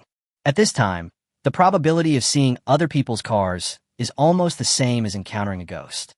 Another car followed closely behind, and the two cars sped along in the empty city. Luo Jiu, follow quietly and take a look. It's said to be quiet, but there's no one on the street. How can it be quiet? Zhong Jialing slowed down and followed the two cars stealthily. Luo Jiu took a look through the telescope and said, Zhou Chong is in front, and Feng Qi and Yang Chiming are behind. As he was speaking, Yang Chiming had already caught up with Zhou Chong in his car and rammed him hard. Feng Qi stretched out his arm from the passenger seat and threw a stone hard at Zhou Chong's car, instantly smashing the front windshield. The four of them were caught off guard by this unexpected turn of events. Cheng Yaoyao, why are they fighting? Aren't they in the same group? Zhong Jialing, Officer Zhou's direction seems to be heading to our home. Luo Jiu, follow them and stop them. Feng Qi looked anxious. Their guns had no bullets, so she could only take out her bow and arrow and shot the tire of Yang Chiming's car with one arrow. But at this moment, Zhou Chong's car seemed to have lost control and crashed into a stone pillar with a bang. Zhong Jialing drove the car over, and Luo Jiu got out to see that Zhou Chong's face was covered with broken glass and his head was covered in blood. Officer Zhou, wake up! Zhou Chong opened his eyes dazedly. There was a piece of glass stuck in his throat, making it extremely difficult for him to speak. Be careful, they want to harm you. Luo Jiu turned around and saw that Yang Chiming and Feng, he did not stop when they saw them and continued to drive the car at an accelerated speed and ram into them. Feng Qi shot an arrow at the driver's seat. Yang Chiming was hit in the throat, blood gushed out, and the car lost control instantly. Feng Qi grabbed the steering wheel, but it was of no use. The car rushed into the guardrail on the side of the road and got stuck there precariously with a steep mountain below. Luo Jiu and Zhong Jialing dragged Zhou Chong out of the car. It's okay. We'll take you to the hospital. No need, it's too late. Zhou Chong was bleeding a lot, and he felt that he would soon lose consciousness, but he still had something important to tell. He stretched out his bloody hand and tightly grasped Luo Jiu's arm. The gun. I want to take it out quietly while they were asleep and send it to you, but I was discovered by them. The bullets and guns are in the car. Hurry up. Luo Jiu pressed his wound, trying to stop the bleeding, but the blood kept flowing out from between her fingers and refused to stop for even a moment. Luo Jiu responded with a sour look in his eyes. I understand. Thank you, Officer Zhou. Zhou Chong closed his eyes tiredly and said weakly, No, don't worry. It doesn't matter if they get other guns. The bullets are all here. Zhong Jialing sniffed and said, Uncle Policeman, don't worry. We have already got the other guns. Zhou Chong opened his eyes with great effort. Okay, you're great, but the police uncle is not that powerful anymore. He can no longer protect you. Kids, you are the future of the motherland, the hope of the nation. You must be well. He widened his eyes anxiously and grabbed Luo Jiu's arm tightly with his hands, but he couldn't make a sound. When a person dies, the last thing to disappear is hearing. Luo Jiu knew that he could still hear at this moment, so he told him, Don't worry. We will definitely live well. After she finished speaking, he suddenly let go of her hand and left with peace of mind. Luo Jiu looked at the eye-catching bloody handprint on his arm, wiped his tears, and there was unprecedented anger in his eyes. Get in the car. Take the gun. Chapter 64 Weird Weather Changes.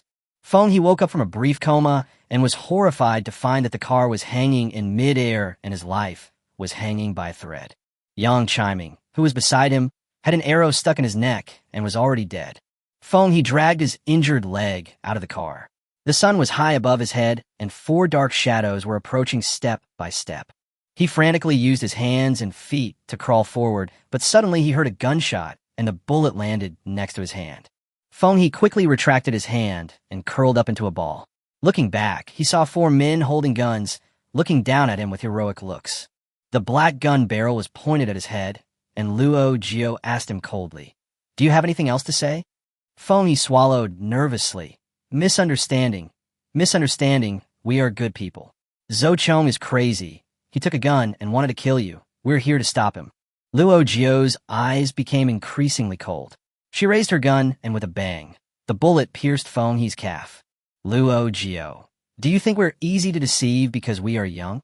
Feng Qi, really 3 gunshots rang out, and Zhong Jialing hit his wrist and foot. She was already very impatient. If you make up a word, I will shoot you. Just make it up if you're not afraid of the pain. Feng Qi screamed, holding his bleeding wound, trembling with fear. Stop hitting me. I'm telling you the truth. Last night we planned to come to you together to get some food. Officer Zhou. He didn't agree, and he took the gun and ran away without telling us. We wanted to kill him, and then Feng Qi didn't dare to say anything more and knelt down crying, "Please, let me go. I was wrong. I won't dare to do it again. I beg you."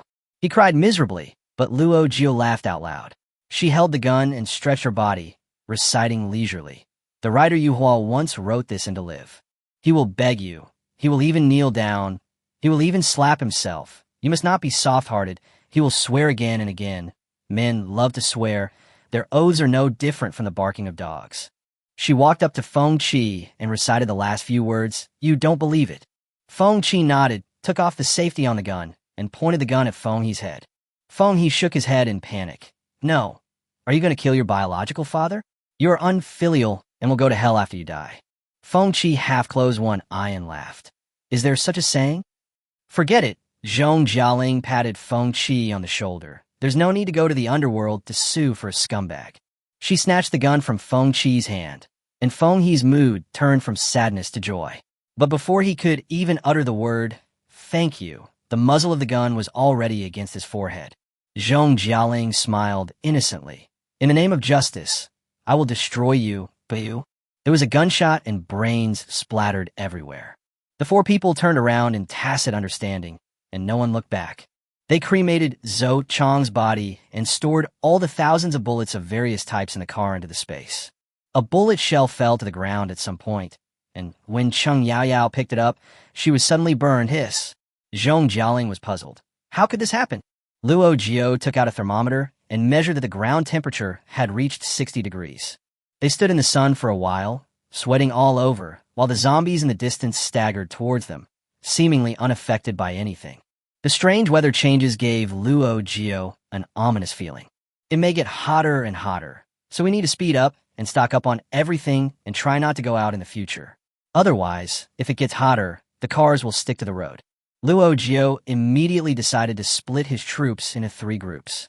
Cheng Yaoyao and Zhong Jialing went to the hospital to get various medicines and medical equipment. Feng Qi went to major factories around the city to sweep up heavy machinery, and Luo Jiu went straight to the city library to collect all the professional books. The hospital is mostly filled with patients, the elderly, the weak, the sick, and the disabled, and they have little offensive power. Cheng Yaoyao and Zhong Jialing dealt with a few zombies that were in the way and successfully cleared out the pharmacy. All the prescription drugs and rare drugs that were previously unavailable were successfully acquired. In addition, all kinds of medical equipment, including the ICU, the laboratory tools, the MRI machine, the color Doppler ultrasound machine, and various inspection equipment, were all taken away. Jiangcheng First People's Hospital is a Class 3A general hospital, and its medical level ranks among the top 10 in the country. Many medical equipment worth millions or tens of millions were purchased by them at 0 yuan. As Luo Jiu said, if you don't know how to use it, you can learn. If you don't take good things, it will be a waste. Luo Jiu's progress in the library was also very smooth. There were not many people in the library to begin with, and no one went to the library after the apocalypse. She went in and dealt with the zombie security guards who had only a few teeth and quickly put all the rows of bookshelves into the space. The library was poorly ventilated, and the hot and humid weather soon made her feel short breath. Luo Jiu drank a bottle of Jiangcheng water, put an ice pack on his forehead, and gritted his teeth to persevere. He collected about 80,000 to 90,000 books and only went out with peace of mind after he had collected all the important ones. They agreed to go home directly after the meeting, meet at home, and fire their guns if there was any danger. But just as Luo Jiu was about to leave the library, a leaflet on the ground caught her attention. Container mobile house. Luo Jiu's eyes lit up. She was worried that the space was messy and difficult to organize. This was a good thing. Placing this container-style mobile house in a space can easily divide the space into various functional areas. Residential area, medical area, hazardous materials area, test area, etc. Luo Jiu looked at the address and found it was in the outskirts of the city. If she rushed there now, she might be able to meet Feng Qi. Luo Jiu rushed to the mobile house factory. In the empty factory, dozens of mobile houses were displayed. There are 1-bedroom and 1-living-room apartments, or 2-bedroom and 1-living-room apartments, all with kitchens and bathrooms. This type of house is sold for tens of thousands of yuan in the market. Many people think that this type of house is not well protected against cold and heat, so its sales are average. But it is just right for Luo Jiu and the others, because the space will not be too cold or too hot, and always maintains a suitable temperature. Isn't this just right? Luo Jiu collected one house after another as he saw them, thinking that with all these houses, a small town could be built in the space. In addition to mobile bungalows, there are also modular 2-story and 3-story mobile homes. At the back, there is a mobile home on the 4th floor, which looks grand and majestic. Luo Jiu wiped the sweat off his forehead, happily drank another bottle of Jiangcheng water, and quickly put them all away. Just as he was about to leave after collecting them, a cool breeze suddenly blew. Luo Jiu sniffed and smelled a strong odor of zombies. It smells like there are quite a lot of them. Luo Jiu quickly climbed up the wall and saw a large truck speeding towards her in the distance, with its tail swaying and shaking its head. Behind it was a long line of zombies. This was the largest group of zombies she had seen since the end of the world. Oh my god, which idiot attracted so many zombies? Luo Jiu muttered to himself. He took a look through the telescope and saw that the person driving the truck was none other than Feng Qi. At that time, Feng Qi was about 10 kilometers away from her, and the walkie-talkie could receive messages. Luo Jiu quickly turned on the intercom. Dashikin, what do you want to do? Chapter 65, do you want to wear again? The intercom beeped twice, and Feng Qi's frantic voice came. Don't ask yet. They're chasing me like crazy, and they are running. I'm like trained to Busan now, and this car is running out of gas. You have to find a way, or I will die. Luo Jiu frowned and looked at the surrounding geographical location. Put on the gas mask now, jump out of the passenger seat after 2 more intersections, and let them chase the truck and continue forward. Leave the rest to me. Feng Qi nervously stared at the oil gauge that was about to drop to the bottom, quickly put on a gas mask, and took out a brick from the space. After passing 2 intersections, she saw Luo Jiu waiting at the fork in the road with the car door open. She immediately pressed the brick on the accelerator and jumped out of the passenger window quickly. At the same time, Luo Jiu threw out 2 smoke bombs. Under the cover of the smoke bombs, the 2 men drove the tram away at a high speed. The group of zombies followed the sound of the truck and moved forward. Luo Jiu drove the car to the villa and met Zhong Jialing and Cheng Yaoyao, who were also driving back. Seeing the gas masks in their hands, Zhong Jialing couldn't help but be curious. What happened? Luo Jiu pointed at Feng Qi and said, Ask Sister Qi. She attracted a large group of zombies from somewhere, and they're chasing her. If you didn't know, you might have thought you found a part-time job as a tour guide for zombies, leading more than 10 tour groups. Feng Qi picked at his gas mask with his fingers and said hesitantly, I was thinking, we have so much space now, I'll go get the whole thing. An idea suddenly occurred to me. There are so many things in our space. Wouldn't it be great to use a train to transport them all? I just want to get a train, but when I opened the train station, it was full of zombies. Cheng Yaoyao was shocked when she heard this. During the May Day holiday, the train station was crowded like ants. How dare you get a train by yourself? If you take us with you, you have to get a plane too. Feng Qi said honestly, I have thought about a plane, but I realize that we don't know how to fly one, so it would be useless even if we got one, and it would just take up space. Zhong Jialing coughed lightly. You didn't ask me. How do you know I can't drive? The 3 of them looked at him in shock. You can fly a plane? Zhong Jialing spread her hands and said, oh. Then we rich people do have quite a rich variety of leisure activities. During the summer vacation of my first year in junior high school, I took a 3-month pilot training course in Los Angeles. Each course cost $10,000. My instructor was Johnson, a retired U.S. Air Force pilot. Anyway, I graduated from one-on-one teaching by professionals and finally got a pilot's license, so you can sit back and relax. Luo Jiu wiped the sweat off his forehead and said, "Come into the house first. We'll study the plane carefully later." It was so hot outside that my skin was burned after standing in the sun and talking for 2 minutes. Everyone entered the house and took turns going into the space to take a shower, taking out cold drinks and ice cubes to cool down. As soon as Feng Qi came out, she saw 4 people wearing vests and shorts, lazily slumped on the sofa, each with a red face holding a popsicle in their mouth. Like a dog that is wilting in the summer heat, it is just about to stick out its tongue and pant. "Oh," Feng Qi looked at them with concern. "Look how hot you are. Don't go out. I'll be worried if you go out, and I won't be able to sleep." Cheng Yaoyao drank a sip of ice soda and said seriously, "Grandma, you don't sleep much at your age, otherwise you wouldn't be able to sleep. Go." Grandma gritted her teeth and glared at her. "You little heartless person, I have nothing to do all day if I don't think about you. Who else can I think about?" Feng Qi sighed helplessly. "The child is grown up and there is no way to take care of him. Well, I'll go make you a bowl of mung bean soup to relieve your internal heat." As soon as Grandma left, the 4 of them began to report to each other what they had obtained after they separated. In addition to raiding the hospital, Cheng Yaoyao and Zhong Jialing also went to the CDC and obtained various vaccines. Everyone decided to take a break and go back into the space. They first arranged the mobile modular houses into a hospital, then sorted out the guns and set up several weapons rooms. The space is now limited to 3 people. The place is so big that you can't see the end of it. To move around inside, you have to ride an electric bike. They brought in a lot of big items today, including the mobile homes and a large number of books collected by Luo Jiu, the excavators, trucks, refrigerated trucks, transport trucks, etc. collected by Feng Qi, and they also used all the small electric vehicles in the entire Emma Electric Vehicle Exhibition Hall as means of transportation. After putting so many things in there, there's still a lot of space left. With each upgrade being tenfold, Luo Jiu estimated that with one more upgrade, he would be able to bring in an aircraft carrier fleet. Plane? You can definitely consider it. Luo Jiu took a pen and listed a series of things that needed to be replenished. As the hot weather had just begun, many things were not broken yet and had to be quickly put into the space.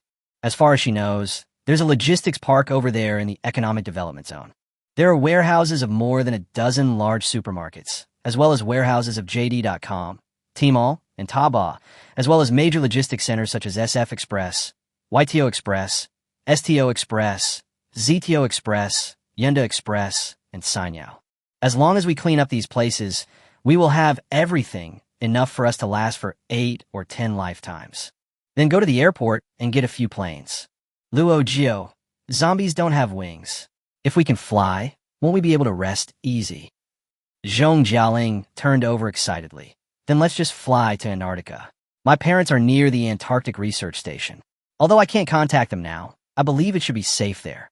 Luo Jiu said, "Okay, let's get ready." With the anticipation of flying to Antarctica to start a new life, the 4 of them swept away the fatigue caused by the weather and became refreshed. However, ideals are full and reality is skinny. The next day, they spent the whole day sweeping the entire logistics park with great vigor and enthusiasm. The plan was to sweep the airport on the 3rd day, but that night they all suffered from heat stroke due to continuous work and high temperature and had a rest. The 4 people were in the villa, giving each other intravenous drips to replenish saline solution and glucose. Feng Qi lay straight on the sofa. "I feel like a shark stranded on the shore. I can only breathe."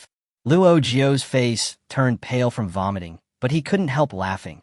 "What's wrong, Sister Qi? Can't you hold a knife anymore?" Cheng Yaoyao, "Forget about holding a knife. I'm so exhausted that I don't even want to hold a cup when drinking water. Thanks to the invention of the straw." Zhong Jialing, "Why don't we not go to Antarctica? I'm afraid we'll get closer to the sun if we fly. I'll see the black and white impermanence before I see my parents." Cheng Yaoyao sighed.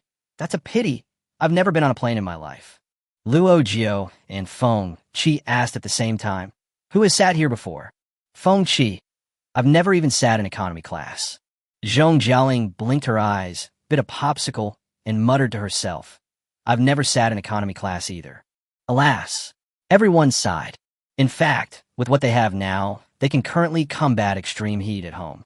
As long as you don't go out, make a lot of ice every day, use fans, air conditioners, and cold drinks, and then take turns hiding in the space, there will be no problem at all. But the problem is that the arrival of extreme heat means that natural disasters have begun. You can stay indoors during extreme heat, but what if other natural disasters occur next? What if it's an unprecedented earthquake? A tornado? A flood? Go to Antarctica is one way, but they actually have another option. Luo Jiu asked for everyone's opinion. Do you want to wear it again? Chapter 66, Human or Zombie? Wear it again. Feng Qi thought for a moment. Okay, anyway, it's never as hot as it is now. Jiangcheng thought for a moment and said, that's fine. Anyway, we can't leave now and can't get a plane. Let's go to another time and space to see if there are planes there. Cheng Yao, I can do it, but what about Grandma? Luo Jiu, let Grandma stay in the space and take her with you through it. When it is confirmed to be safe, she can move freely outside. The four of them discussed it and decided there was no problem. So when Grandma came to deliver the mung bean soup, they began to work on her ideological work. Sun Fengyi pondered for a long time. I don't understand whether it's time travel or not, but I understand what you mean. You guys are busy outside. I stay in here alone. Luo Jiu said, we will go in to see you often. If it is safe outside, you can come out at any time. Sun Fengyi nodded. Okay. But you said that usually the four of you kids surround me and make a lot of noise. When you're not around, you avoid me for a while, and I feel empty inside. Cheng Yao held her grandmother's arm affectionately and said, don't worry, if conditions permit, we will go to see you every day. We are afraid that you will find us annoying. Besides, there are so many express deliveries in our space. You can open them for fun when you are bored, just treat them as blind boxes. Just like that, the general direction of the next course of action was determined. Within 2 days, the system updated the upgrade conditions, requiring the killing of 3,000 zombies. When Luo Jiu saw this upgrade condition, his first reaction was, where can I find so many zombies? Zhong Jialing, it would be better if we counted all those we killed a few days ago. Feng Qi, how about I go out again and look for the zombies that chased me last time? I don't know where they ran off to. Luo Jiu turned the pen and said, don't worry, let's take a long-term view. Before going out, you have to solve the problem of high temperature first. Luo Jiu designed it, and Cheng Yao took action. Sew ice packs onto raincoats to turn them into ice suits, add small fans to sun hats, and sew popsicles into scarves, striving to achieve 360-degree surround cooling. After the ice armor was ready, they planned to go out to look for zombies early the next morning before the sun became less strong. Time is tight this time, so we have to cut the Gordian knot and use explosives directly to pierce the zombie's nest. Killing a few nests will probably be enough. Everyone had a good sleep the night before, and Luo Jiu was woken up by the alarm clock at 6 o'clock the next morning. It was just dawn outside, so she quickly woke everyone up and got ready to go out with all the equipment. Just when everyone was putting on their ice coats in a daze, Luo Jiu was suddenly shocked to find that the outdoor thermometer showed 32 degrees Celsius. Strange, she murmured. Usually the temperature is at least 50 degrees Celsius at this time. What happened today? Cheng Yao looked at the sky and asked, could it be because it's a little cloudy today? If the temperature can be kept at this level, it will be God's help for us. Luo Jiu said, we don't need to wear ice jackets for now. It's not that hot. Don't catch a cold. Let's go kill some meat while it's still cool. The four of them settled Grandma in the space, locked the doors and windows of the villa, and got into the car with submachine guns on their backs. While Feng Qi was putting a silencer on his gun, he asked Luo Jiu, shall we go to the train station? Luo Jiu, no, let's go to the airport and kill 2 birds with 1 stone. You can not only get a few planes, but also kill 3,000 zombies. Along the way, they encountered many scattered corpses in groups of 3 or 5, and the 4 of them looked down upon them. All they want now is to rush into the huddled pile of zombies, throw their explosive packs and grenades, and complete the mission efficiently. However, when the car passed Hepping Street, a small group of zombies swarmed into the residential area on the roadside, causing Luo Jiu to look back frequently. Cheng Yao, this group of zombies seemed to be attracted by something. What are you looking at? Luo Jiu held his chin up and said, Hepping Street Sentry Garden Community. Why do I seem to have seen it somewhere before, but I can't remember where it is for the moment? Feng Qi turned around and asked, have you been here before? No, I just felt like I've seen this address somewhere. Luo Jiu's brain was working rapidly, and he muttered, Hepping Street Century Garden. Century Garden Building 8. She suddenly remembered, 101, Unit 3, Building 8, World Garden, is my old classmate's address.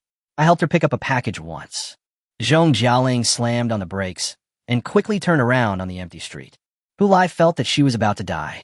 The zombies outside the door were banging on the door like the god of death. Her water broke, and she started bleeding for no apparent reason before the baby was born. She gritted her teeth, stuffed the towel in her mouth, and tied it tightly behind her head. She was now soaked all over with sweat, amniotic fluid, blood, and all kinds of liquids intertwined together. Along with the arrival of the zombies, it announced the end of her apocalyptic life. Hulai was unwilling to give up. She got the news of the end of the world in advance from 4 students. She used all her savings to store enough supplies for half a year. She just wanted to give birth to the child and raise him. Unexpectedly, things didn't go as planned. No, Hulai's will became stronger in confusion. Perhaps it was a last burst of energy. She suddenly had more strength, grabbed the scissors used for delivery, gritted her teeth, and pointed the sharp blade at her belly. Cesarean section. This is the position, right? She gritted her teeth and paddled forward. As soon as the 4 got off the car, they heard a shrill scream. Sergeant! Luo Jiu pulled out a grenade and threw it at the group of zombies. Bang! Blood and flesh flew everywhere in the corridor.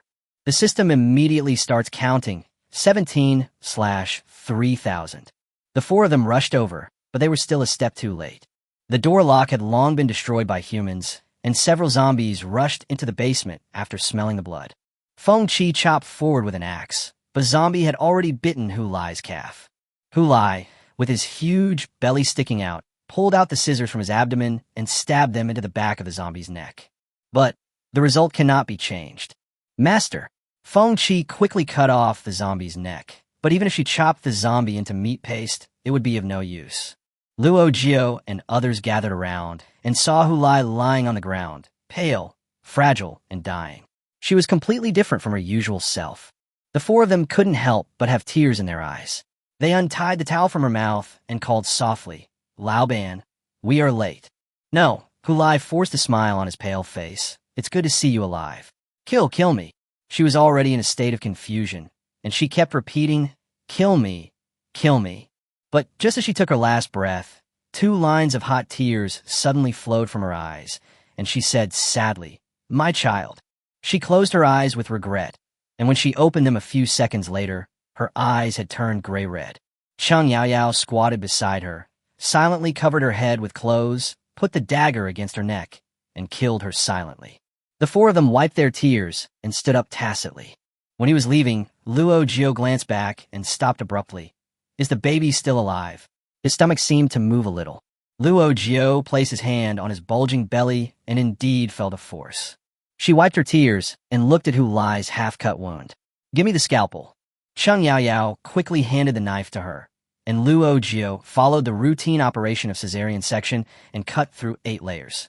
Skin layer, subcutaneous fat, anterior abdominal muscle, rectus abdominis muscle, peritoneum, uterine serosa layer, uterine muscle layer, and finally you could see the fetus moving inside the amniotic membrane.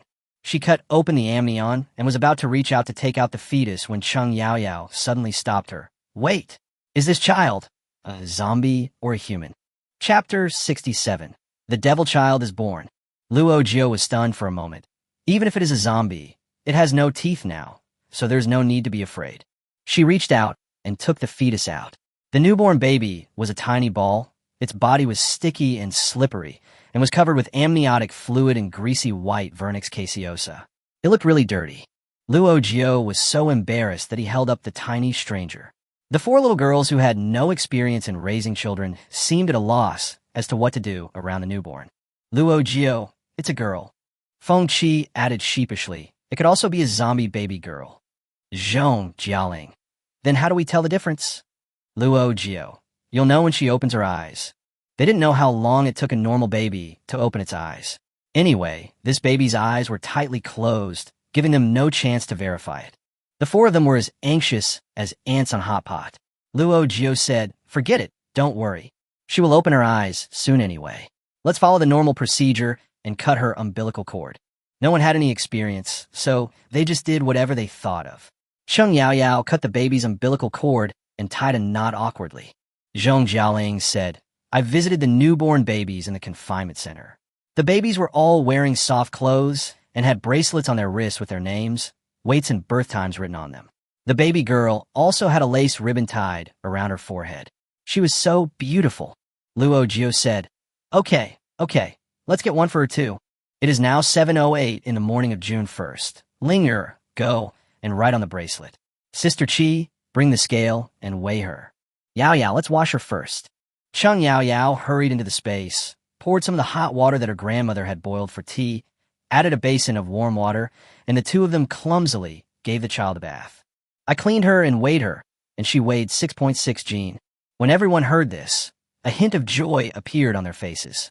Cheng Yao, what an auspicious number. Jiu, you can give her a name. Luo Jiu thought for a moment and said, May live 1,000 years and enjoy eternal blessings. Hu Fu means infinite blessings. I hope her misfortune will end here, and she will have good fortune and luck in the future. Let's call her Fu Bao. Okay.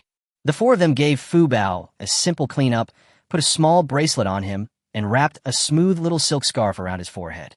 The maternal and child supplies that Cheng Yao had stockpiled came in handy again. She quickly dug out a swaddle and wrapped the baby in it. Zhong Jialing took the child and held her in her arms. Looking at the clean and tender little baby, she couldn't help but praise. She is so well-behaved. She doesn't cry or make a fuss. Luo Jiu, who was washing his hands, took a deep breath and said, She didn't cry. Oh my God. Cheng Yao also reacted. No wonder she felt like something was wrong. The child didn't say a word. They were busy doing all sorts of things, bathing the child and weighing him, but they didn't remember that the child wasn't crying. Feng Qi looked horrified. Quickly feel it, is Fu Bao cold? Zhong Jialing sniffed and found that he was not breathing. Feng Qi touched the child's feet and said, It's not too cold, so it should be possible to save him, right? Luo Jiu flipped through the book frantically. Found it. She took a quick glance, then immediately snatched the child away, grabbed her ankles, and started spanking the child's little feet. Cheng Yao took the page and continued reading. Spanking, it says spanking is also effective. Luo Jiu hit him twice, but there was still no response. Everyone's heart sank. What should we do? Luo Jiu, who was always calm, was at a loss. We can't put an electric shock device on the baby, right? Cheng Yao shook her head. That won't work. She'll be electrocuted to death. I'm gonna go see if there's any life-saving equipment that babies can use. Wait for me. Cheng Yao went into the space. Luo Jiu laid Fu Bao flat, pressed her chest gently with 2 fingers, and tried to perform cardiopulmonary resuscitation on her. Feng Qi looked at her cautious look and said disapprovingly, Can you do it this way? Let me do it. Zhong Jialing hurriedly said, Please stop. CPR can easily break ribs. Babies are so soft. Can they withstand your pressure? Feng Qi rolled his eyes and said, I think you guys are just too gentle. That's why it's not effective. Come on, let me do it. Feng Qi grabbed the child without thinking, and just like what Luo Jiu did just now, he picked up Fu Bao and slapped him on the butt. This was a heavy blow, and Luo Jiu was shocked. Are you crazy? Feng Qi's hands were so strong that when she was playing with them, just a casual pat on her shoulder would make them sore for 2 or 3 days, let alone a newborn baby. A big, bright, red handprint instantly appeared on Fu Bao's butt. Just as Zhong Jialing was about to snatch the child away, suddenly there was a wow sound, and the child started crying. Feng Qi chuckled. How is it? Just tell me if it works. This time, the child was really hurt. Fu Bao cried loudly, and the loud cry could attract zombies. Cheng Yao just came out with the oxygen bag and was very surprised to see that the child was alive. Luo Jiu said, Send her to Grandma. We still have to go to the airport. Son Feng Yi moved into the mobile villa and was cleaning upstairs and downstairs, humming a crosstalk leisurely while decorating the room. Cheng Yao suddenly came and holding a child. Grandma, don't you say you're bored and have nothing to do? I'll give you a child to play with. Son Feng Yi stared blankly at the child that was stuffed into her arms. Actually, I just said that. I can live alone. I just raised you for a few years. Whose child is this? Cheng Yao was in a hurry to leave and said hurriedly, You can treat our teacher's child as your own. Help me take care of it for a while. I'm going to leave first. If you need anything, go to the maternal and child care area. After leaving the child with his grandmother, the four of them hurried to the airport. Although it took more than half an hour, Huli's child was saved at least. Today's weather has returned to normal. Although there are no normal humans on the streets except for scattered zombies, it still gives them a glimmer of new expectations. The car quietly drove into the airport and quickly hid under a row of planes at the parking lot. If you want to get the plane in, you have to at least make sure there are no people or zombies in the plane. Otherwise, the elderly and children in the space will suffer. The four people divided the work, 2 people in a group, and found a ladder to check the situation inside the plane. After collecting 3 large civil airliners, Feng Qi climbed onto a transport plane with its door open, grabbed the zombies inside, and threw them out one by one, excitedly calling everyone to get on board. Everyone went up to check things out, chattering happily. Feng Qi, let's go to Antarctica. I think the extreme heat is over. Jiangcheng, I'll leave Fubao to my parents and treat it as a second child for the family. Luo Jiu was thinking about the feasibility of this proposal when suddenly a loud bang was heard in the sky. Luo Jiu stood at the door of the cabin and looked out. Zhong Jialing had already entered the cockpit and called out to her, "What do you think of going to Antarctica?" Luo Jiu calmly retracted his head and said, "It depends on you whether you can take off in extreme weather." Zhong Jialing smiled. "What's there to be afraid of with thunder? It's just a little rain. My coach flies a fighter jet." Before he could finish his words, there was a crisp sound and a hailstone as big as an egg fell on the windshield. "Fuck." Zhong Jialing quickly unbuckled her seatbelt. "Run." The four of them quickly jumped down, put the transport plane into the space, and drove into the terminal. In the blink of an eye, cold hail mixed with rain fell randomly. The car was parked there, and before it could be put away, it was smashed beyond repair. The glass was all shattered and the hood was full of holes, looking uglier than the surface of the moon. Fortunately, the four people put on explosion-proof helmets when they got off the car, and only their arms were hit a few times, leaving a few red marks. The huge hail left the four people with no other choice. They leaned in a corner to organize their equipment and resolutely entered the waiting hall. The moment the four people pushed open the door, they immediately attracted the attention of countless zombies. No kidding, there are at least 10,000 zombies in the terminal hall. The moment they appeared, the zombies' attack functions were immediately awakened, and they chased them from all directions. Feng Qi held a bag of lit explosives and threw it at a group of zombies. The four men stood on the nearest airport service counter. Looking down from above, each pulled out a grenade, lit the explosive pack, and stood back to back, throwing the explosive weapons in their hands in all directions. Bang! Bang! Bang! There were explosions everywhere. The sound of hail outside mixed with the explosions inside the house formed an exciting symphony. The air was filled with the stench of zombies. Black and red zombie blood was everywhere, and body parts were scattered all over the ground. The numbers in the system statistics are increasing rapidly. 1,500/3,000, 1,800/3,000, 2,200/3,000. The continuous explosions attracted more zombies, who rushed to die. After Luo Jiu threw the 6-pack of explosives, ding, 3,000/3,000, the system upgrade conditions have been met. Luo Jiu called up the upgrade button and glanced at the zombies rushing towards her. "I'll leave first. Bye." With a flash of white light, the four people disappeared from the spot again. The zombies swarmed over, surrounded the service counter, sniffed here and there, and finally left with a sense of loss. Chapter 68, Second Time Traveling. Is the Qing Dynasty about to fall? Ding! Upgrade successful. The space has been expanded tenfold, and the maximum number of passengers has been increased to 4. Luo Jiu received the latest notification from the system in a daze. She supported herself on the wooden floor and sat up. She opened her eyes and saw that it was pitch black all around her. However, there was definitely someone there, as she could hear many shallow breathing sounds. The heat, the stuffy humidity, made her suddenly feel like she was still in the end of the world. In the darkness, she heard someone sobbing. "Who is it?" Luo Jiu lowered his voice and asked, "Is that Yao Yao?" "Jialing, Sister Qi, where are you?" She tried to feel around and felt a hand. Just as she was about to pull the person over to take a closer look, she found that the person's hand was cold and stiff. She didn't know how long he had been dead. Luo Jiu stepped back suddenly and bumped into a sturdy body. The other party was also startled and asked hurriedly, "Who?" The other person's voice sounded even more nervous than hers, but Luo Jiu breathed a sigh of relief. "Sister Qi, it's me." The two held each other's hands in the dark, and soon Zhong Jialing and Cheng Yaoyao also came over following the sound. The four of them huddled together and whispered, Zhong Jialing, where is this? Why is it so dark? Luo Jiu, don't be afraid. I'll take a picture. Everyone take a quick look. Luo Jiu took out a mini flashlight, turned on quickly, scanned around, and quickly turned off. It lasted less than 2 seconds. The people around him didn't seem to react, and the four of them felt disappointed. This should be a cabin, densely packed with people, estimated to be 400 or 500. Some people seemed to be dead, while others looked almost dead. Most of them were men, with pale faces and thin bodies, wearing dirty coarse linen clothes and having long braids. Judging from the attire, it should be the Qing dynasty, as expected. Oh my god!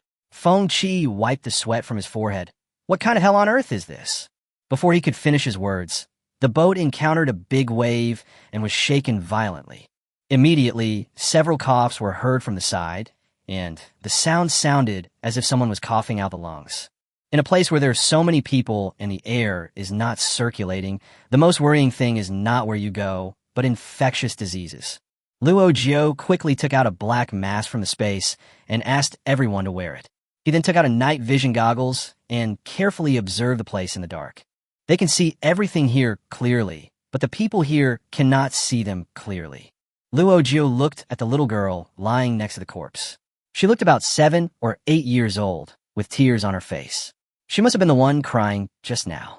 Luo Jiu quietly leaned over. Little sister, can you understand what I am saying? The girl's eyelids were so swollen that she could hardly open them. Her lips were cracked, and she nodded weakly, not even having the strength to speak.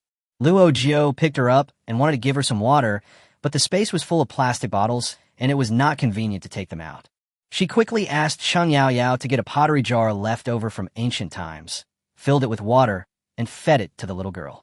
I don't know how long she had been thirsty, but as soon as she smelled the water, she immediately came over and drank several big gulps. Slow down, don't choke. For people surrounded her and whispered to her.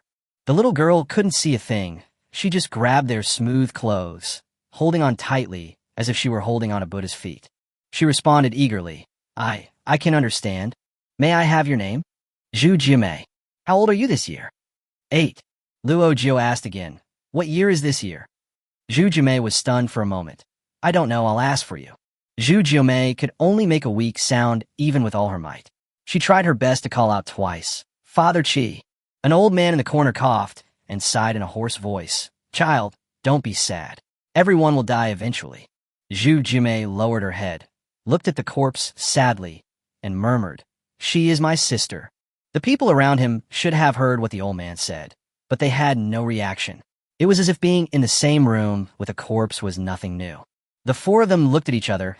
Feng Qi held Zhu Jimei in his arms, and the four of them stumbled over to the old man.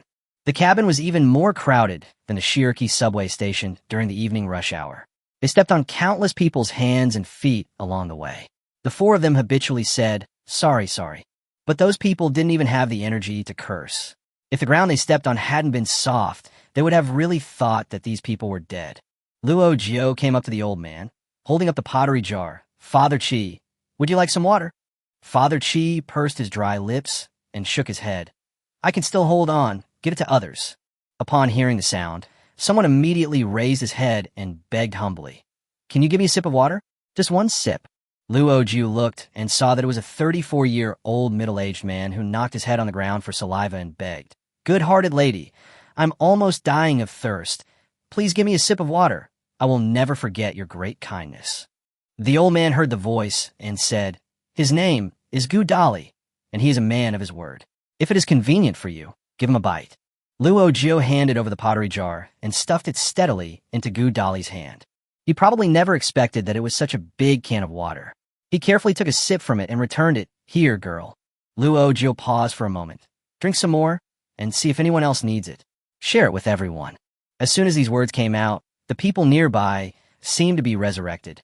They moved one by one and whispered, Thank you. Thank you, young lady. Thank you so much. They were so thirsty that they came over using their hands and feet just to ask for a drink of water. Even water that was accidentally spilled on the ground was drunk up by people. Father Qi sighed and said, You have divided up all the water. What are you going to do? Luo Jiu said, "We are not thirsty." She quietly put a small can of water into Father Qi's hand and said, "I want to ask you what time it is now. We have been in a daze these past few days." Old man Qi took a sip of water from the jar and calculated in his mind for a while. August 7th. Oh, August 7th. What year was it? It's the 7th day of the 8th month in the 33rd year of the reign of Emperor Guangxu, the Dingwei year. Father Qi sighed again. There are still 8 days until the Mid-Autumn Festival. This one sentence brought back the crying in the cabin. Luo Jiu had no intention of comforting everyone. She just wanted to cry. In the 33rd year of the Guangxu period, she reviewed the historical time. In the 26th year of the reign of Emperor Guangxu, the Eight-Nation Alliance invaded China in 1900. Western powers invaded Beijing and committed all kinds of atrocities, including burning, killing, looting, and so on. They stole a large amount of gold, silver, and jewelry, and destroyed the old summer palace, the Garden of Gardens. Luo Jiu has never been to the old summer palace, but Zhong Jialing said that the ruins of the old summer palace are exactly the same as the pictures in the textbooks. She once stared at that page of history book for a long time, as if she were placing herself in front of the pile of broken ruins, but she was so angry that she could not speak. She couldn't imagine how those people could do such a thing in such a barbaric way. How could they wantonly trample on the land of other countries, wantonly kill the people of this land, wantonly rob the treasures, and destroy everything so cruelly? Returning to this time and space, I never expected that I was still a step late. Luo Jiu subconsciously clenched his fists. The 33rd year of the Guangxu period, 1907.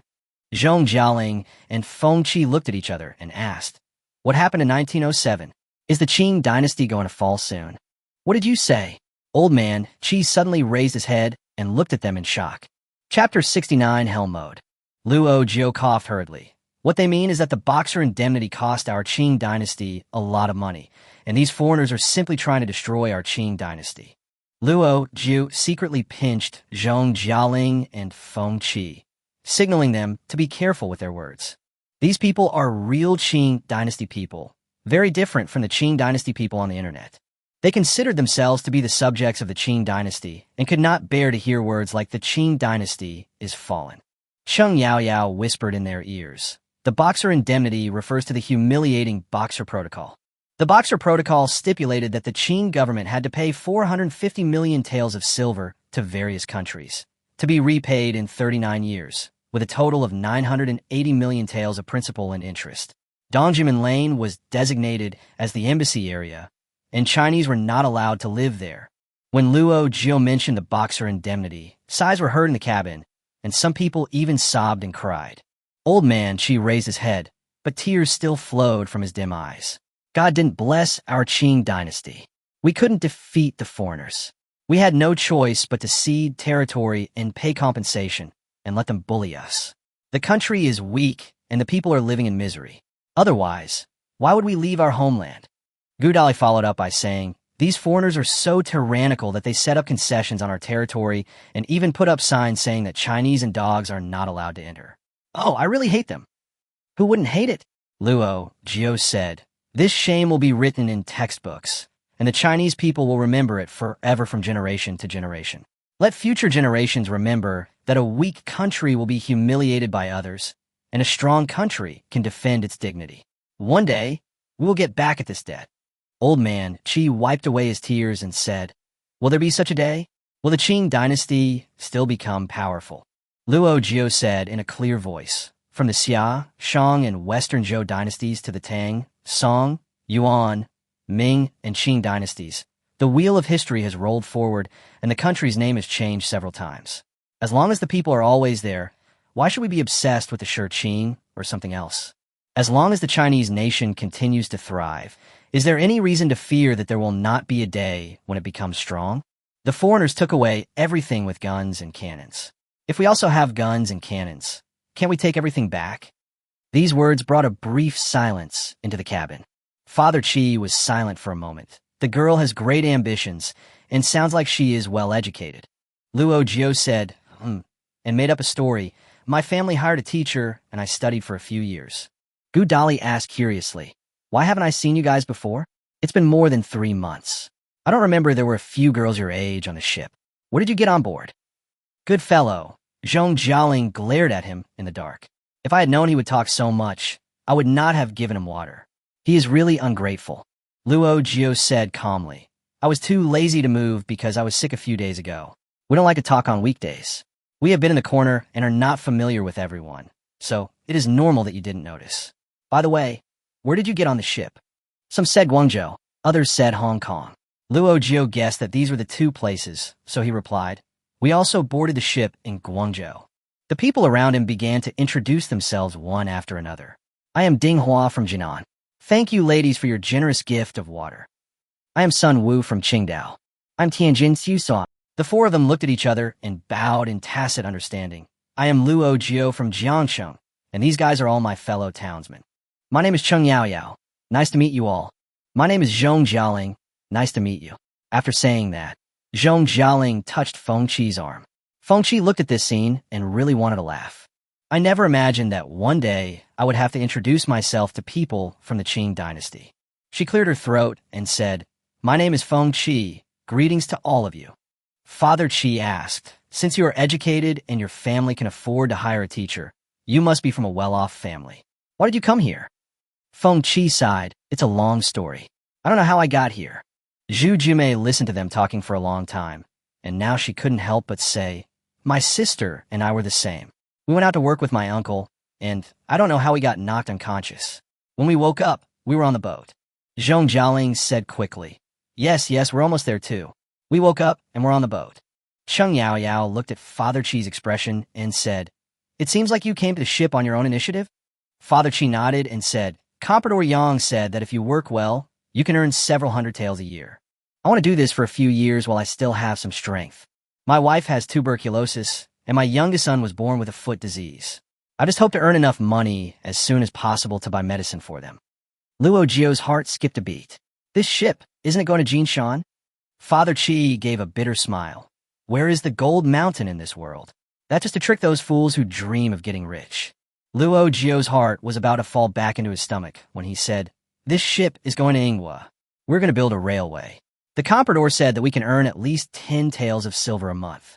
Old man Qi looked to be about 60 years old. When he said this, the wrinkles on his face relaxed, and he was full of expectations for the future. Luo Jiu remained silent, just buried his head in his palms, and escaped for a short while. Finally figured out that this ship was a labor ship. It was not enough for the imperialists to rob gold, silver, treasures, and land. They also took away hundreds of thousands of laborers from the country. Those so-called compradors are notorious in history. They are pure liars, cheating and deceiving people, taking advantage of their compatriots' eagerness to find jobs and tricking them into boarding a ship with no return. The so-called gold everywhere and high rewards were all fake. Once on the ship, you became prey under the guns of the foreigners. You couldn't escape even if you wanted to, and you had no money even if you wanted to make money. They'll be whipped and forced to do the hardest work, thinking they will be paid? No, someone will soon tell them that their wages need to be used to pay for the boat fare, meal fee, and head fee first. Under various pretexts, honest Chinese workers were trapped in a foreign land and could not return to their homeland until their death. What should I do? In just a short while, Luo Jiu felt like he had suffered 10,000 blows. They traveled through time to a hellish dynasty, the late Qing dynasty, which had completely become a semi-feudal and semi-colonial society. The geographical location is a foreign country, and I am unfamiliar with the place. Luo Jiu pushed the body of Zhu Jumei's sister to the side and said, Excuse me, please make way. She lay down on the spot. The corpse was no longer scary to her. What was about to happen was scary. Zhong Jialing carefully lay down next to her and comforted her softly. Don't worry, I've been to Ying country before, and it's actually okay except that the food there is unpalatable. Luo Jiu smiled helplessly. This ship is not for us to travel. There is still racial discrimination in the 21st century. They don't treat us as human beings at this time. They will call us piglets and treat us as slaves. Zhong Jialing bit her tongue and said, What should we do? Should we run? Where can we go in this vast ocean? Wait until we reach the shore. Luo Jiu whispered something in Cheng Yaoyao's ear. Cheng Yaoyao disappeared for a while and soon came out with some worn Chinese clothes. It's pitch dark now, and no one could see it anyway.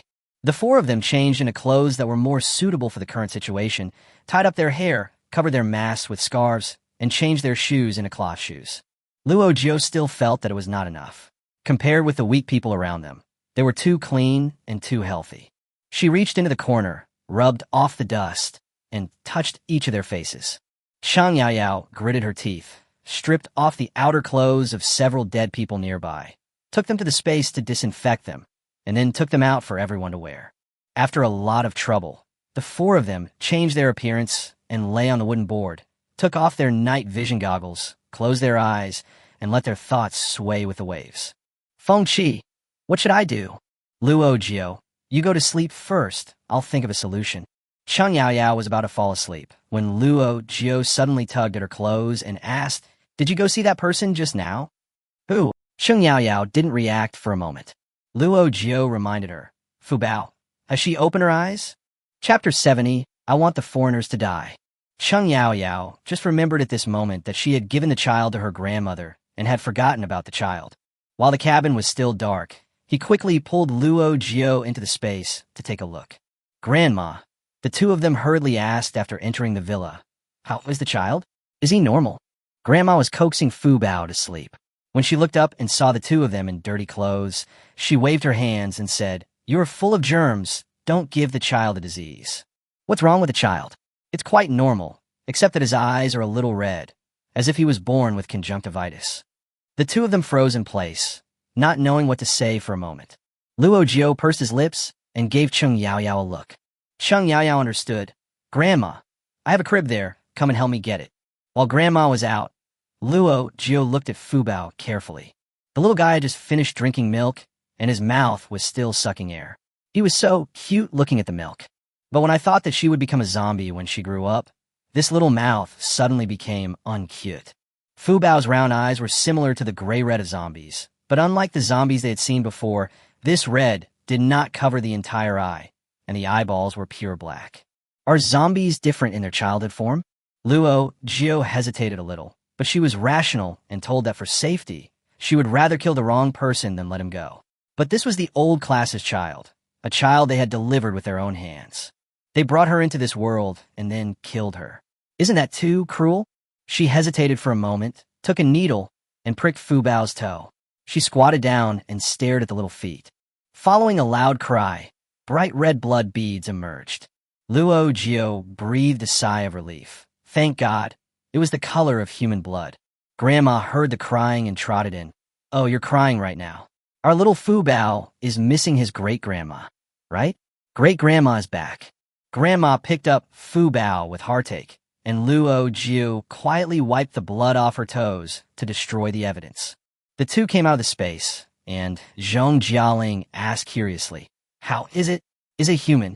Luo Jiu responded vaguely, "It's hard to say. It's probably a human." Feng Qi immediately stood up and asked, "What do you mean?" Luo Jiu, "The blood is human blood, but the eyes are a little red." "Then what should we do?" Feng Qi suddenly had an idea. "Didn't we get a lot of machines from the hospital? Let's use the blue light box to shine on her and see if it works." Feng Qi's thoughts always made Luo Jiu's eyes go dark. "Sister, the blue light is for jaundice. She doesn't have jaundice, so why should we use it? Anyway, the child is still young. It's okay. We'll wait until he grows teeth." Seeing how much the grandmother loved the child, even if he grew up to be a zombie, they couldn't bring themselves to do it. Luo Jiu thought silently, if it really doesn't work, just release Fu Bao to Ingmi, Defa, Eri, Iao, and other countries that participated in the invasion of China. Let them experience the end of the world 100 years in advance and welcome the consequences of their evil deeds. She thought about it for a while and finally fell asleep on the rolling waves. I don't know how long it was before everyone was awakened by a sharp whistle. The four of them quickly came to their senses and huddled together to plot quietly. Chang Yaoyao, it looks like we are about to reach the shore. What should we do? Luo Jiu, I hope they won't question us specifically. The journey from the boat to the shore may be an opportunity to escape. Get your guns ready and act accordingly. The four men hid grenades and pistols in their baggy clothes. The cabin door was wide open and dazzling white light shone in. People unconsciously raised their hands to cover their eyes. The white soldier with blonde hair and blue eyes slammed the hatch hard and pointed his gun at everyone in a bad tone. Get out. The people living spoke English, which was great news for the four of them. The four of them stood up and walked out with the crowd. Cheng Yaoyao glanced back and saw Zhu Jumei guarding her sister's body reluctantly. She turned back and carried her out. Yes, the ship reached the shore, but there was no chance of escape. There were hundreds of soldiers standing on the shore, holding their guns and on high alert, and the muzzles of the guns on the high watchtowers were also aimed at the bow of the ship. If we resist at this time, there will be great risks, and it will definitely implicate our compatriots on this ship. The four of them held Zhu Jiumei's hands and mixed in the team, following everyone forward. For the Chinese workers, this voyage was a life-or-death experience. Countless people died of disease, starvation, and thirst along the way. The foreigners escorted the living people onto the vehicles and threw the dead bodies into the sea to feed the sharks. The appearance of the four of them did not arouse anyone's suspicion. Everyone was busy with their own business. They didn't understand English, and faced with the foreigners' guns and harsh commands, they all looked panic-stricken and as frightened as a frightened bird. Father Qi followed them and saw the comprador who was recruiting workers standing on the deck and talking to the foreign officer. He couldn't help but stop and shouted, "Comprador Yang!" Comprador Yang glanced over but pretended not to see it. Father Qi was anxious and raised his voice. "Comprador Yang, I signed a 5-year contract. Don't forget to arrange for us to go home when the time comes." Comprador Yang waved his hand impatiently, and 2 foreign soldiers stepped forward quickly, raised their rifle butts, and hit Old Man Qi viciously, once, twice, 3 times. They are not trying to maintain order, but to vent their anger. It's like hitting a sandbag. The more they hit, the happier they are. Father Qi fell to the ground in pain, unable to cry out. Feng Qi could no longer bear it and pushed them away. "What are you doing?" One of the soldiers was pushed to the ground by her. He was so angry that he immediately raised his gun. The incident happened suddenly. Luo Jiu and others had no time to think and immediately reached for their weapons. A fierce battle was about to break out. At this moment, the officer in charge of the escort blew a whistle and said to the 2 soldiers in English, "Don't waste time. Send these piglets over quickly, and don't let Major Jones wait anxiously." "Yes." The 2 soldiers stared at Feng Qi unwillingly and spat fiercely, "Bah, piglet." Feng Qi stared at their faces until Luo Jiu dragged her away. "Feng Qi, what are they talking about?" Luo Jiu sighed. "You are not taught to attend classes properly, so you can't even hear people calling you a piglet." Feng Qi was furious. "Fuck their ancestors. How dare they scold me? I will fight them." Luo Jiu and Zhong Jialing hugged her tightly together. "Let's go. A true hero can bend and stretch, and we will get revenge someday." Gu Dali also came over to persuade her. "Sister Feng, when you're under someone's roof, you have to bow your head. Just bear with it." Everyone lifted Old Man Qi into the car and, under the escort of armed white soldiers, headed for the Chinese labor camp. Luo Jiu gently touched Cheng Yaoyao's arm and reminded her in a low voice, "Remember the way." The 2 of them looked left and right in tacit understanding, silently memorizing the landmark buildings along the way. The truck drove through a large estate, past farmland, mountains, and rivers, and after about 2 hours, it finally arrived at the camp. Zhong Jialing got out of the car and looked at the walls and electric fences that were comparable to those of Class A prison. She sighed softly. It's really not easy to escape from this place. Feng Qi was still as angry as a pufferfish and said angrily, "I don't want to run away now." Zhong Jialing glanced at her and asked, "What do you want to do?" Feng Qi gritted his teeth and said, "I want the foreigners to die." Chapter 71, Liverpool Slaughterhouse. Liverpool Labor Camp was a perfect combination of a sweatshop and a prison. There were soldiers patrolling the square, sentries on high ground, and even searchlights. The rows of simple houses were dormitories for Chinese workers. The doors were made of iron, with iron windows for the guards to check on the situation. There were more than 400 people in this group. Among them were more than 300 male laborers who had signed contracts with compradors and more than 40 girls who were sold by their relatives or abducted by human traffickers. The oldest of these girls was only 12 years old, and the youngest was 7 years old, and most of them were 8 or 9 years old. Luo Jiu and his 4 companions seemed out of place in the team. Cheng Yaoyao instinctively went to line up with the girls. Luo Jiu shook his head. "They're going to be sold to a brothel. They are young and can still work in a brothel for 2 years. If we go there, I'm afraid we won't be able to escape tonight." Cheng Yaoyao looked with pity at the group of children who knew nothing about their future and sighed helplessly. The 4 hid among the men, secretly praying that they could get away with it. Everyone was pushed forward by the soldiers and lined up in the square to receive clothes and register their numbers. Next to the registration office, there was a pot of burning charcoal, glowing red. It is just mid-September, and the weather in early autumn is not cold. Zhong Jialing couldn't help but mutter, "Are foreigners so afraid of the cold? Lighting up the stove so early?" Before he finished speaking, a sharp wail suddenly came from the front row. "Ah!" The crowd was in an uproar, and everyone looked over, only to see the person in the front falling to the ground in pain, holding his bleeding arm. The soldier next to him cursed, kicked him twice, and gestured to him to go back to the dormitory. Everyone was terrified and didn't know what was going on. Some information flashed through Luo Jiu's mind, and he said in a deep voice, "It's a branding iron.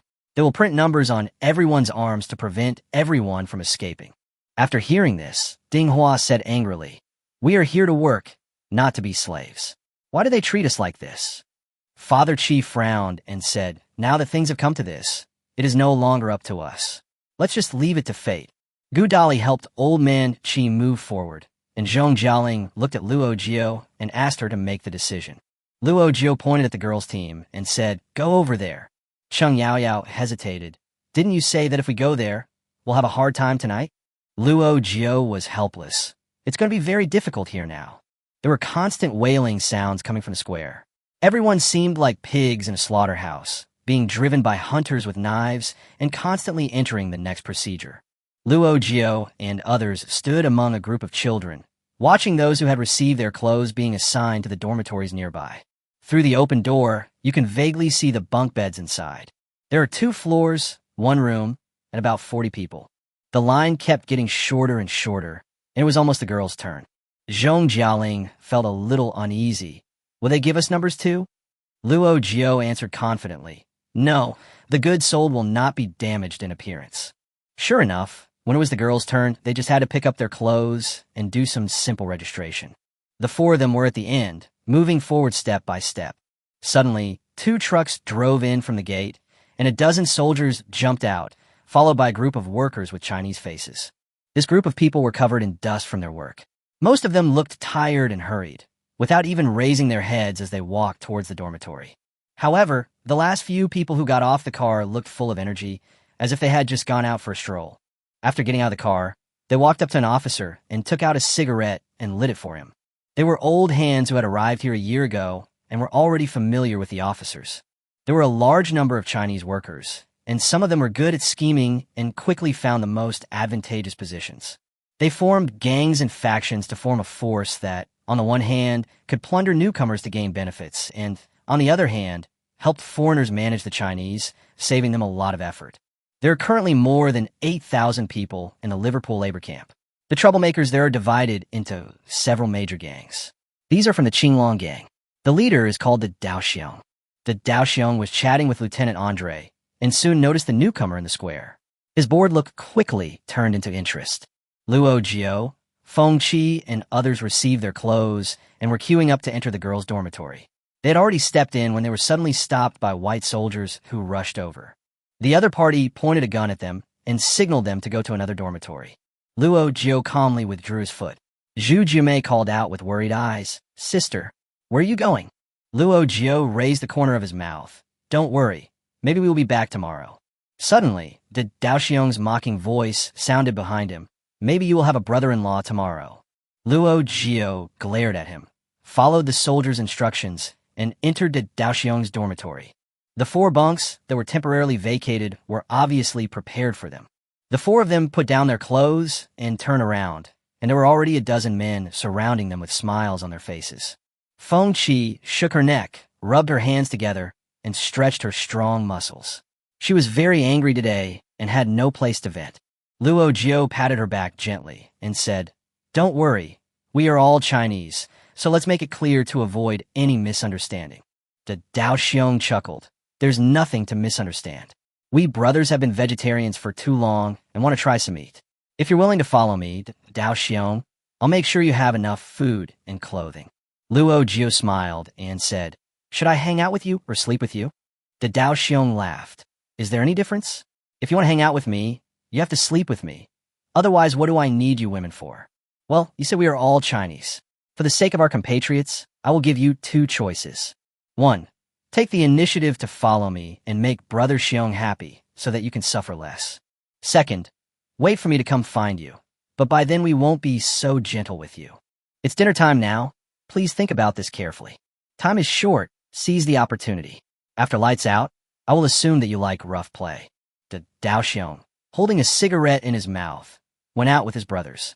Luo Jiu's cold eyes swept over the rest of the people. Are you also from the Qinglong gang? Everyone lowered their heads, avoiding her gaze. Someone lamented, we are nobody. Girl, please don't force us to take sides. We really can't afford to offend these people. They're the living devils here. No one dares to help you. You're on your own. Luo Jiu sneered and said, it's best if you don't take sides. If there is any disturbance tonight, I hope you will all remain silent like you are now. The four of them left the dormitory and lined up in the square to get food. Each person had a bowl, and several black women were responsible for distributing the food. They would use a large spoon to scoop a spoonful of sticky food and then give out 2 slices of dry bread. The four of them looked at the food in their hands and lost their appetite. Chapter 72, Bloody First Night. Feng Qi was the least picky eater. After taking a sip of something, she didn't know what it was called. It felt like a mouthful of sand. Her eyebrows were twisted into a knot, and she quickly spat it out. The four of them sat down in an open space nearby, put their food aside, and complained in low voices. Feng Qi, these fucking foreign devils, they want to grab everything, but they didn't even think to grab 2 cookbooks. The food they cooked tastes worse than pig food. They couldn't eat much, but the others were swallowing in big mouthfuls like hungry wolves.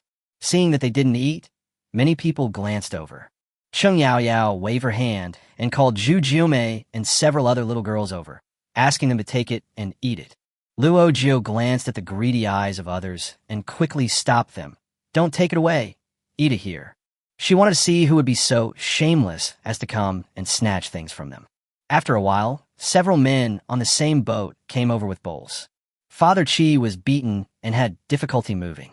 He sat down with great effort and asked in a low voice, I heard that the Qinglong gang is targeting you?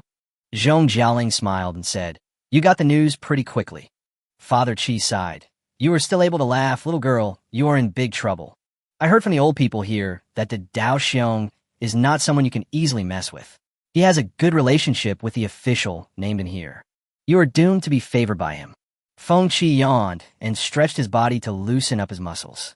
Don't worry, Father Qi. It's still unclear who will be doomed. Father Qi shook his head. I know you are educated, but when a scholar meets a soldier, it is hard to explain the reason. Feng Qi shook his fist. If he wants to reason, we will reason with him. If he wants to use force, we also know a little bit of boxing. Seeing that they did not take it seriously, not only did old man Qi shake his head, but even Gu Dali and others could not help but speak up to persuade them. 2 fists can't beat 4 hands, not to mention you are girls. If you confront them head on, you'll probably suffer. Gu Dali sighed. I should have died to repay you for your kindness on the boat. But they're so numerous and powerful that even if I stand in front of you, they will be able to step over my body and pass by. Luo Jiu smiled and waved his hands. Brother Dali, we are touched by your kindness, but we don't need you to do this. The Qinglong gang is just a small bunch of rats, and you really think they are dragons? Everyone please listen carefully tonight and see who is the one begging for mercy. Everyone thought they were just being stubborn and became even more worried. Gu Dali asked them helplessly, if anything unexpected happens, do you have any last wishes? Do you have any messages for your families? Luo Jiu looked around. Our family members are all here. If anything unexpected happens, my last wish is that we don't kill all the invaders. Old man Shi took out a half pair of scissors from his pocket without telling anyone and surreptitiously put them into Luo Jiu's hand. This is what my wife gave me when I went out. If it really comes to a critical moment, you can use it to protect your innocence by dying. Luo Jiu looked at the half of the rusty scissors, which was still warm, and felt mixed emotions. In the eyes of people in the Qing dynasty, a woman's life was not as important as her innocence. Innocence? Damn your innocence. Luo Jiu returned the scissors to him and said, Father Qi, we are educated female students, and we will not give up our lives for some bullshit chastity arch. If innocence is really that important, then there are so many impeccable men in the world. Why don't we see them die? If you lose your virginity, you will die, and there won't be enough trees in the forest for you to hang yourself. I know you mean well, but we don't need it, so keep it for self-defense." The four of them got up and returned to the dormitory early. Everyone looked at their backs and shook their heads. When the Daoxiong returned to the dormitory, it was already dark. I found that four women were lying on the innermost bunk beds, seemingly resting with their eyes closed. He smiled smugly. "Girls, have you made up your mind?" Luo Jiu lazily replied. "Isn't the light still on? You won't go back on your word, will you?" The Daoxiong tilted his head and unbuttoned his work clothes one by one. "As the leader of the Qinglong gang, I keep my word. But tell me, what's the point of you delaying for so long? It's only a matter of time." The four of them ignored him. The others came back one after another and dusk fell. At 8 o'clock in the evening, the lights in the house were turned off by the guards outside. The big iron door was locked, and the house suddenly became extremely quiet.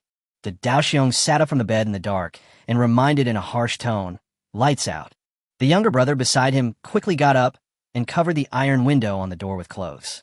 There was not even a trace of moonlight in the room, which was completely plunged into darkness. More than a dozen people from the Qinglong gang stood up one after another, and the iron bed made a creaking sound. Others wanted to curl up into a ball, close their eyes tightly, and remain silent for fear that they would accidentally fart and lose their lives. "Girls, here I come." Daoxiong whistled lightly and kept walking towards the innermost part. The younger brothers followed him with brisk steps, groping their way along, waiting to get a piece of the pie later. But at this moment, the whistle stopped abruptly and there was no sound at all. The Daoxiong's men realized something was wrong and asked tentatively, "Boss, is there anything wrong?" At this moment, Luo Jiu's dagger was against the Daoxiong's neck. She covered his mouth and nose with one hand, held the sharp dagger with the other hand, and whispered softly in his ear, "Brother Xiong, do you want me to give you two choices?" The Daoxiong was so frightened that he dared not breathe and shook his head weakly. "Oh, I see. You like it rough, huh?" Luo Jiu sneered, and his warm breath hit his ears. The Daoxiong only felt a chill on his neck, and his throat was cut instantly, so he couldn't even scream. "Brother Xiong." Two men came forward to look for someone, but they ran into the Daoxiong who was dead. They reached out and touched it. It was all warm blood. Someone shouted, "Fuck! These women have knives, grab some weapons." Labor camps were not allowed to carry weapons, and their weapons were just a few steel pipes picked up from the construction site. They groped in the dark, rushing forward tremblingly. Little did they know that the four men had already put on night vision goggles and were watching them teasingly in the dark. Luo Jiu's voice came quietly in the panic, penetrating all the noise. "Sisters, don't sleep tonight. We will wipe out the Qinglong gang tonight." In the darkness, the quiet female voice made the group of people feel their scalps tingling. A brave man gripped the steel pipe tightly and hit it hard toward the place where the sound came from. Ding! The steel pipe hit the iron bed with a harsh sound. Then with a whoosh sound, a steel knife pierced his stomach. "Don't be afraid. There are only four of them. Charge." Relying on their superior numbers, the dozen or so people rushed over fiercely, and the battle quickly became fierce. Feng Qi stood calmly in a corner, and when the moment was right, he shot all 5 arrows in his hand. They only heard a few whooshing sounds, and immediately someone beside them fell down. The accomplices were shocked, frightened, and unable to see, so they could only shout to increase their momentum while smashing and hitting things in an attempt to hit the target. Feng Qi came over unnoticed and broke the necks of the two men.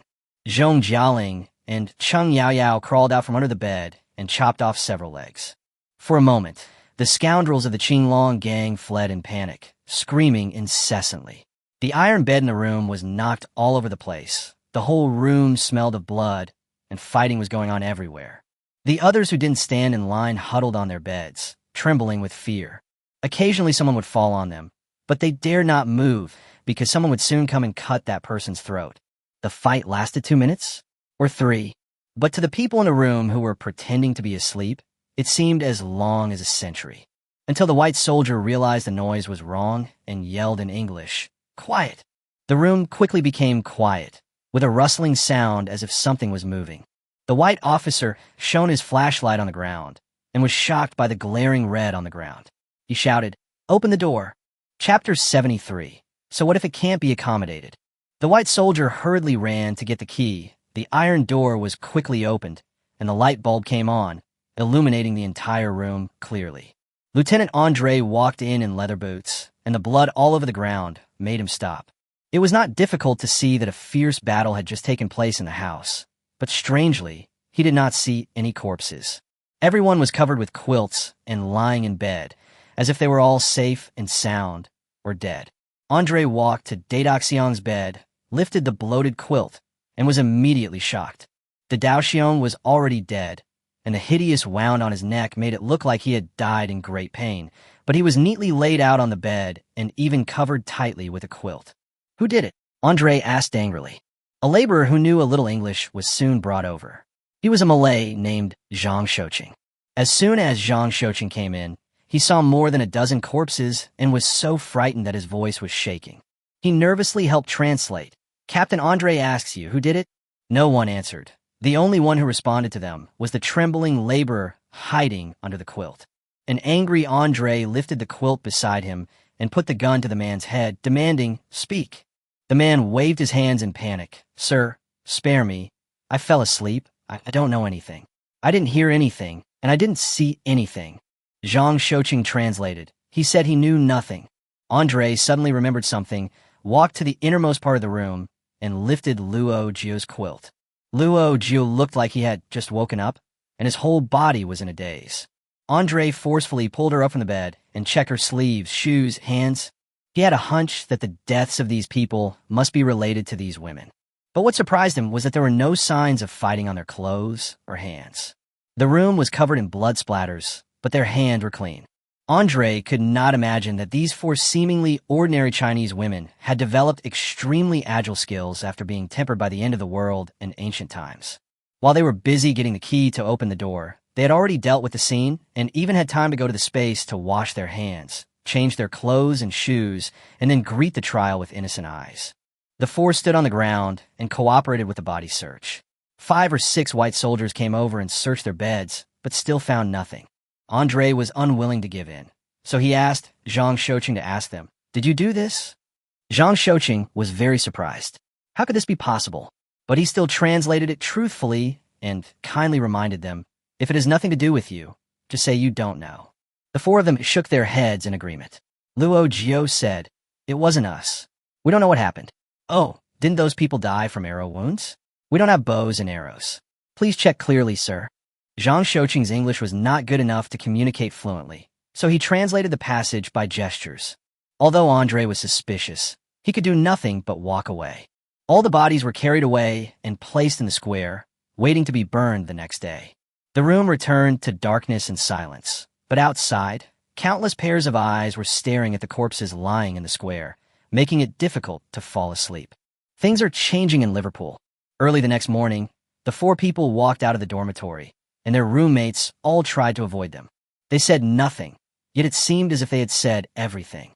The Qinglong gang, which dominated the labor camp, was destroyed overnight, and everyone's eyes on Luo Jiu and others gradually became complicated. Here, any newcomer who emerges will inevitably become the public enemy of all the major gangs. Everyone tacitly believed that whoever could subdue these 4 troublemakers would be able to replace the Qinglong gang and become the undisputed #1 gang. As the 4 of them walked on the road, they could always feel that someone was secretly watching them. They handed the breakfast to the group of little girls and went aside to discuss the matter. Cheng Yao Yao. "Although this place is heavily guarded, I heard them say that the leader here is Colonel Jones. If we could tie him up, we should be able to get out." Luo Jiu shook his head. "It's not difficult to go out, but I don't want to go out now." Zhong Jialing was stunned. "Why?"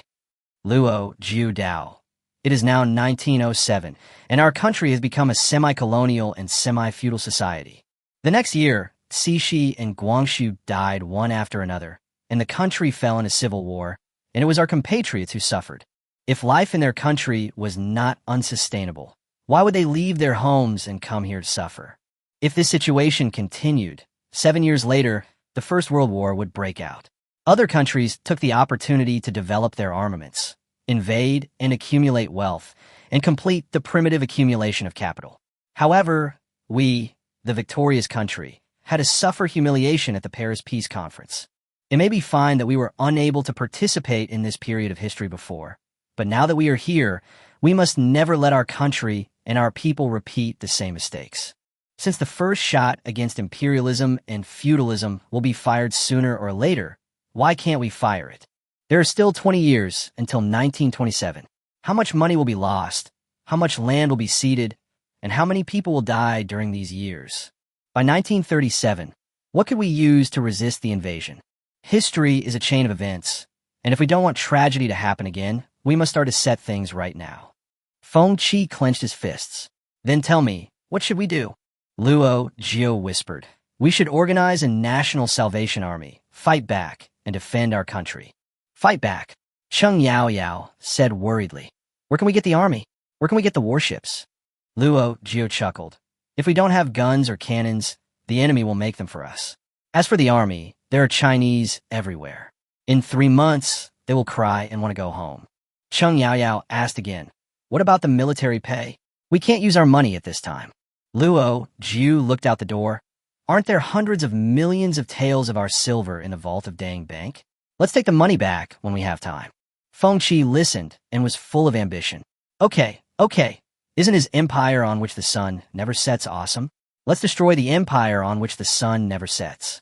Luo Jiu. We let the sunset come earlier, awaken the sleeping lion of the east earlier, and reshape a brand new world pattern. Zhong Jialing couldn't help but rub his hands. Tell me, how should we do it? Luo Jiu raised a finger and said, the first step is to defeat the people here. The second step is to conquer them. The third step is to complete the first 2 steps first. Cheng Yao looked around and said, I think the first step will be difficult. They can't accommodate us at all. The tiger gang, the sea shark gang, the wild wolf gang, they stared at them as if they were a piece of fresh, fat meat, wishing they could devour it in one bite. Luo Jiu snorted coldly. So what if they can't accommodate me? Let's see what tricks they can play. When it was time to go to work, the white soldiers urged everyone to get on the bus with guns pointed. The 4 people were originally going to work with the men, but unexpectedly someone in the car reported them. Lieutenant Andre quickly came over and asked them to get off the car. He said in English, I didn't buy you here to work. Women should be in the kitchen or bedroom. Get out of the car. Just get off the truck, Zhong Jialing muttered. Just as the 4 of them were about to jump off the truck, a man wearing Buddhist beads on the truck suddenly stopped Feng Qi and said, Sir, let this guy work with us.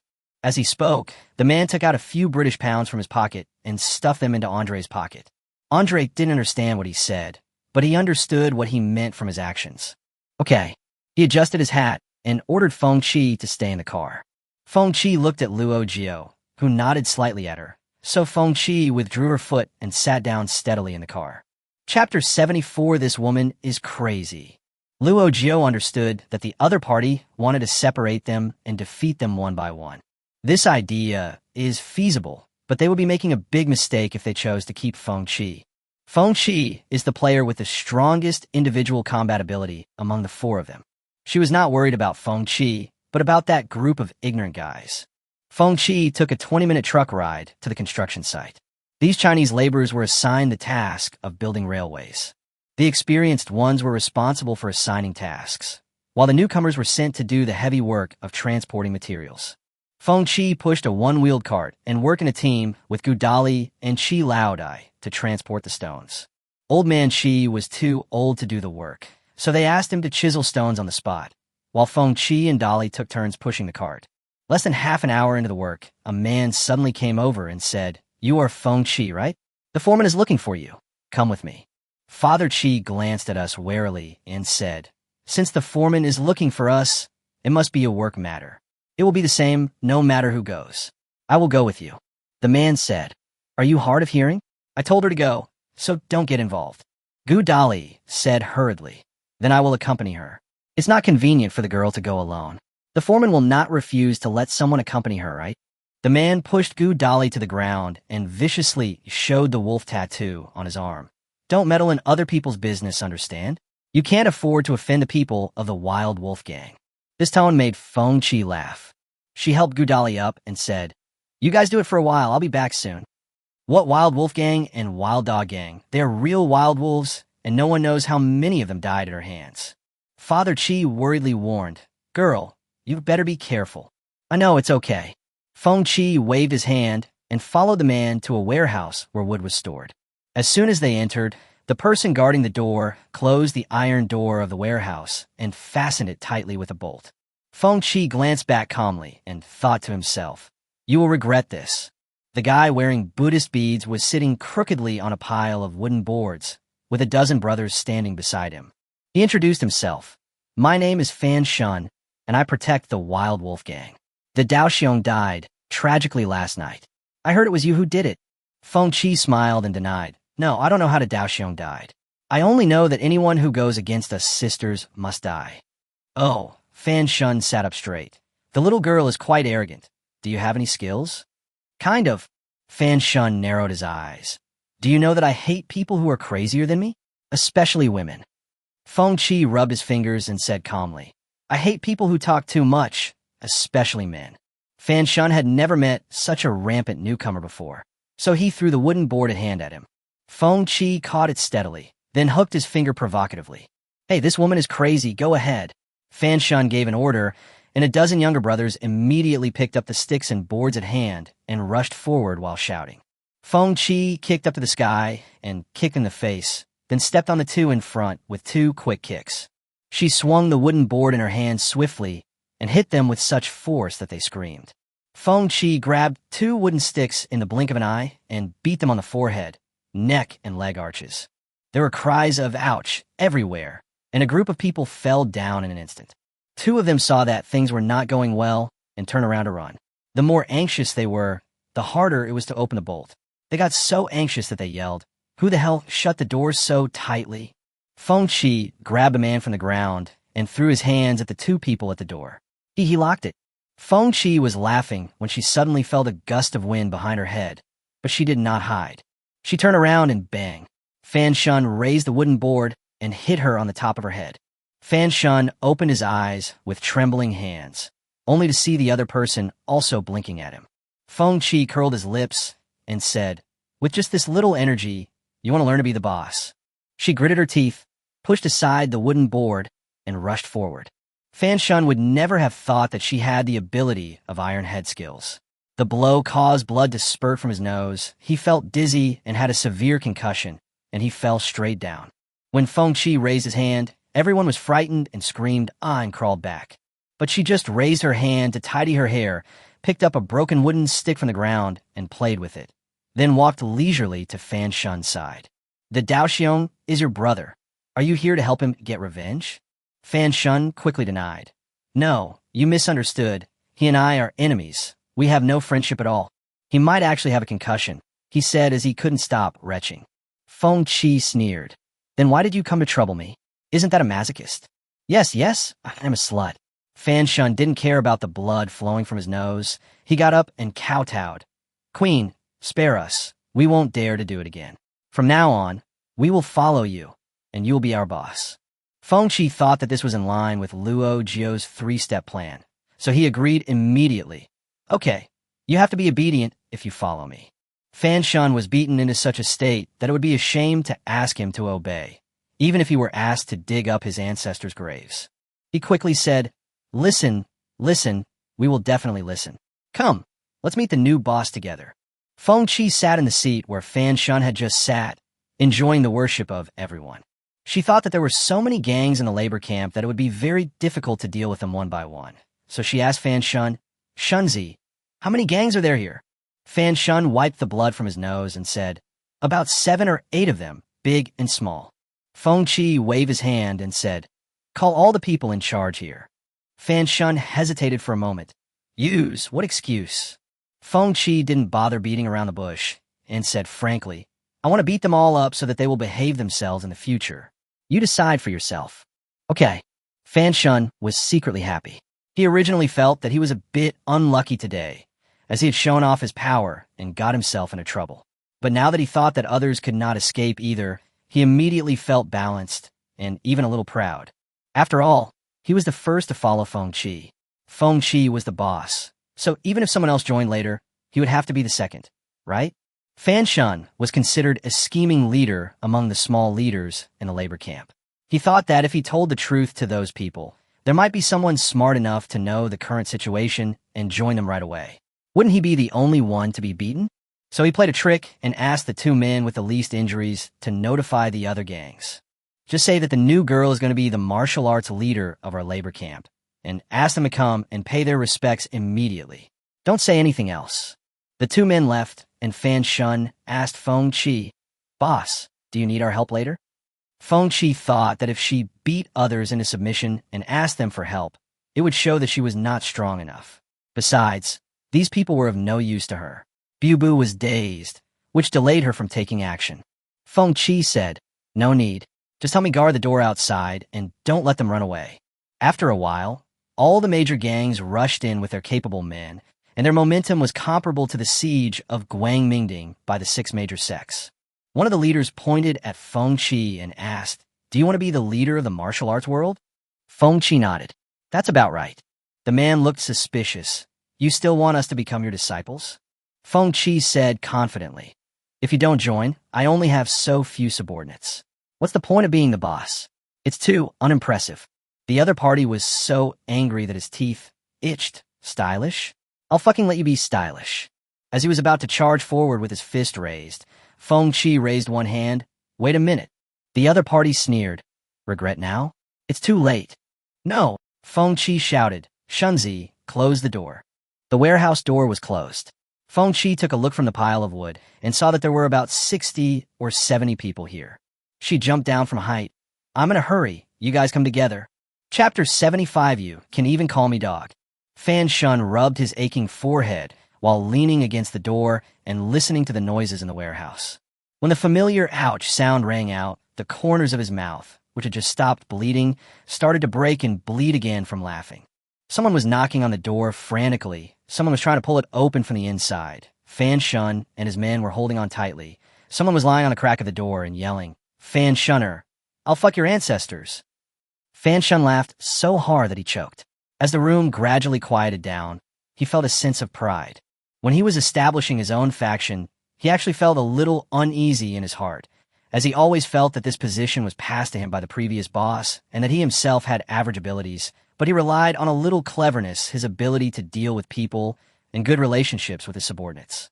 Now, a boss with real skills has arrived. Fan Shun was very good at comforting himself. He felt from the bottom of his heart that the beating he received today was a good one, and it made him feel more at ease. About a cup of tea later, Feng Qi called out from inside, "Everyone, get up, Shunzi. Open the door." "Hey," Fan Shun thought, "I'll just call him Shunzi. He's not my grandson. Besides, as long as the boss is reliable, you can call me Guzzi." Fan Shun rolled in like a servile person, glanced at the people with bruised faces and noses, and smiled to smooth things over. "Everyone, don't be so gloomy. From now on, we are all one family. So, boss, do we have to divide into 2, 3, and 4? Do you think I could be the second in command?" Feng Qi said, "You are the 5th one." "Ah." Fan Shun was stunned for a moment. Feng Qi said, "I have 3 sisters, so you're the 5th. You will be in line for the rest, and register a list for me later." Feng Qi patted his shoulder as he spoke, and Fan Shun felt a heaviness on his shoulder, as if he were being pressed down by 100 pounds. He thought about it, and decided to let Lao Wu be Lao Wu. The main reason was that he was afraid that if he disagreed, he would be beaten again. Feng Qi's side made smooth progress.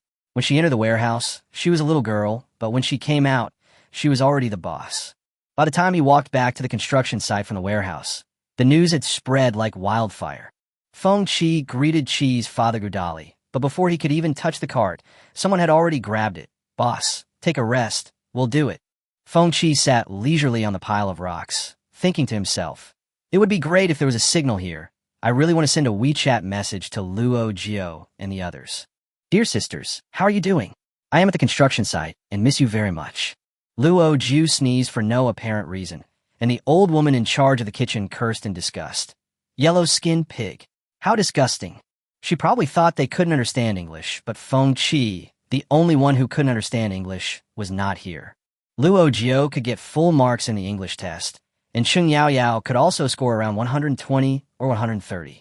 Although Zhong Jialing was a poor student, English was the only subject she could pass. When she was 3 years old, her family hired a foreign tutor to teach her oral English and spelling at home, so as to develop her sense of language. She can speak with an authentic London accent, but this old white lady's accent is from a village in the suburbs of England. Zhong Jialing rolled her eyes in anger and complained in Chinese, "White-skinned pig, she is disgusting." The three of them communicated in low voices in Chinese, which had a built-in encryption effect. Cheng Yao Yao. I didn't expect racial discrimination to be so serious at that time. The people in charge here are white people, and the people who cook the food are black people. The work of grinding beans and sweeping the floor is left to us. I can't imagine what kind of life our compatriots lived back then. Luo Jiu sighed. What is this? Look at those small countries that were bombed during the war. They had no power to fight back. There were ruins and corpses everywhere, and there were children who could not live to grow up. Our country is now caught in the vortex of war and is living in such a day. If we don't find a way to turn the tide, our compatriots will have to survive in the flames of war until the establishment of New China. Luo Jiu said, glancing at the children cleaning the square. The future of a nation depends on the children. We have to find a way to protect them. Stop talking. The white old lady got angry again. Just as she was about to continue cursing, Colonel Jones's wife Marion hurried downstairs. The white old lady immediately changed her attitude to a respectful one. Oh, ma'am, this is not the place for you to come. Be careful that the oil here will stain your elegant skirt. Marion's face was pale, and she coughed twice in pain. I came to see if there is any food for her, Anne. She is in so much pain. She coughed all night and couldn't sleep. She even coughed until she bled. Dr. Hoffman has no way to help her. Oh my God, she is only 8 years old, and she is suffering like this. Someone please save my daughter. The white old lady quickly made the sign of the cross on her chest and said, God will surely bless Miss and to get better. Marion looked worried. I hope so, and has a high fever now, but she is too weak. Can you make a bowl of hot soup quickly? Of course, ma'am. You look a little haggard. Please go upstairs and rest. The soup is ready. I'll send it to Miss N's room. Luo Jiu glanced at Marion quickly and listened to their conversation thoughtfully. In the evening, the workers who had worked for nearly 12 hours came back from outside. Luo Jiu and others had just finished their work in the kitchen and distributing food. The white old lady didn't allow them to get involved, so they were happy to have some free time and hurried out to greet the guests. From a distance, they could only see Feng Qi standing on the car, waving at them in a childish manner, imitating the leader's behavior. The car stopped, and the three men ran up to it, only to find that all the people in the car looked like rotten potatoes, some green and some red. Feng Qi somersaulted off the car and gestured, This is the second in command, the third in command, the fourth in command, call for help. Bad Potato quickly got out of the car and bowed respectfully. Greetings to the second, third, and fourth boss. Fan Shunner smiled and cupped his hands. I'm the fifth brother, and I hope you will tolerate me in the future. The three of them bowed in return and said a few polite words, like how we are a family from now on and will share the good and the bad together, which are the outlaw language often used in TV dramas. The four of them returned to the dormitory, and the others' attitude towards them changed again, and they were all extremely respectful to them. Some people even collected the donations from everyone and presented them to them with a smile. Luo Jiu looked at the pile of filial tribute money consisting of small change, pennies and banknotes, and felt extremely sad. She felt quite sympathetic towards these poor people at the bottom of society. You can't blame them for being fence-sitters because their lives are worthless and they are trying their best to live. They were born in a feudal society and no one taught them to have a rebellious spirit. They are the weakest of the weak in the society. They cannot afford to offend anyone. They try to please everyone, and they hate everyone to squeeze the last drop of blood out of them. They are countless camel xiangzi, looking forward to a better future and working hard. But where is the future? Luo Jiu pushed the pile of money back. The group of people were shocked. Boss, we only have these. We really. Chapter 76, The Army of Justice. Luo Jiu waved his hand. That's not what I meant. We don't want filial piety. We pull up the mountaintops in order to level them. We fight for this position not to oppress our compatriots, but to have no oppression. You will understand later. Everyone was stunned for a moment, and an old man couldn't help but remind them. But boss, even if you don't accept our tribute, the foreigners will still ask you to pay tribute. This has always been the rule in Liverpool, so you'd better accept it. Luo Jiu said in a loud voice. What rules? We are here to change the rules. That's right. Feng Qi also said, this is your money, take it back. We won't take it, and I won't let my men take it. From today on, whoever takes your money, come and tell me, and I'll punish him. Everyone was delighted and bowed to express their gratitude. Thank you, first boss. Thank you, second boss. And thank you, the female bodhisattvas. The four of them looked at each other and felt sorry for this group of people. Others shouldn't exploit them, but in their opinion, those who didn't exploit them were equal to bodhisattvas. Everyone was waiting in the dormitory for dinner when Fan Shunner came in with a smile on her face. Boss, guys, I've talked to the officers here, and you can move to the girls' dormitory. You don't have to do anything. The 6th and 7th brothers, and I will help you move. Feng Qi glanced at the bed and said, There's nothing there. We could just go over there. Lao Wu, I have something to tell you. Feng Qi told him the latest rules, and Fan Shunner was stunned for a moment.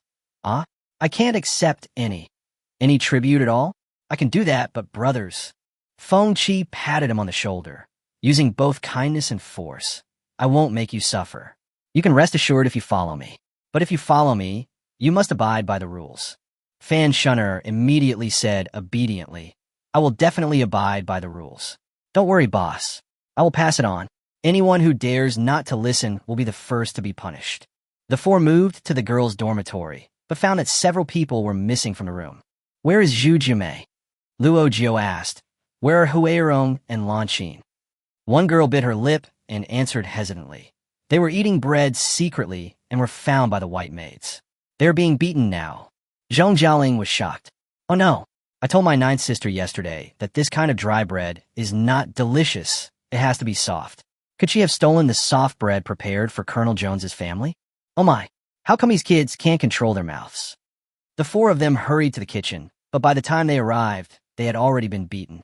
After beating the 3 children, the old white woman was exhausted and panting, so she turned around and went back to the house. Only the 3 little girls were left lying on the ground, dying, their bodies covered with blood from the whip. 9th sister, Huirong, Lanqin. After the 4 of them called them for a long time, they finally opened their eyes. They carried them back to the dormitory, fed them some water, and the children finally woke up. Luo Jiu frowned and couldn't help but scolded. I know you are hungry, but we are under someone's roof now and have to bow our heads. If you steal their food, you will be beaten to death if you are found. Zhu Jiumei nodded weakly. I know. Cheng Yao Yao said angrily. You knew it and still stole it? You were lucky this time.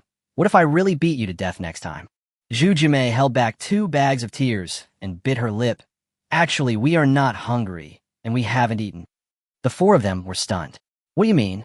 Zhu Jiumei unbuttoned her clothes and took out 2 flattened loaves of bread from her collar. We gave them to you. If you don't eat, you'll starve to death. My sister died because she didn't eat, and I don't want you to die too. Huirong and Lanqin also took out the bread they had hidden close to their bodies. They didn't know that this thing couldn't be pressed, but they were afraid that it would be snatched away, so they held it tightly in their arms. No matter how hard he was beaten, he pretended to have finished eating, and finally he got through it.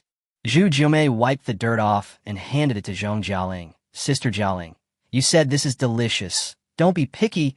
Eat it quickly, otherwise you will really starve to death. Zhong Jialing took the bread hesitantly, tears flowing uncontrollably. She took a light bite and realized that she had never eaten such disgusting bread. However, she felt that it was the most precious and unique bread in the world. The children stuffed the bread into their hands, and Luo Jiu realized that the bread was still hot. The freshly baked bread was hidden close to their bodies. Luo Jiu pulled open their lapels and found that a piece of it was indeed burned red. Luo Jiu didn't know what to say for a moment.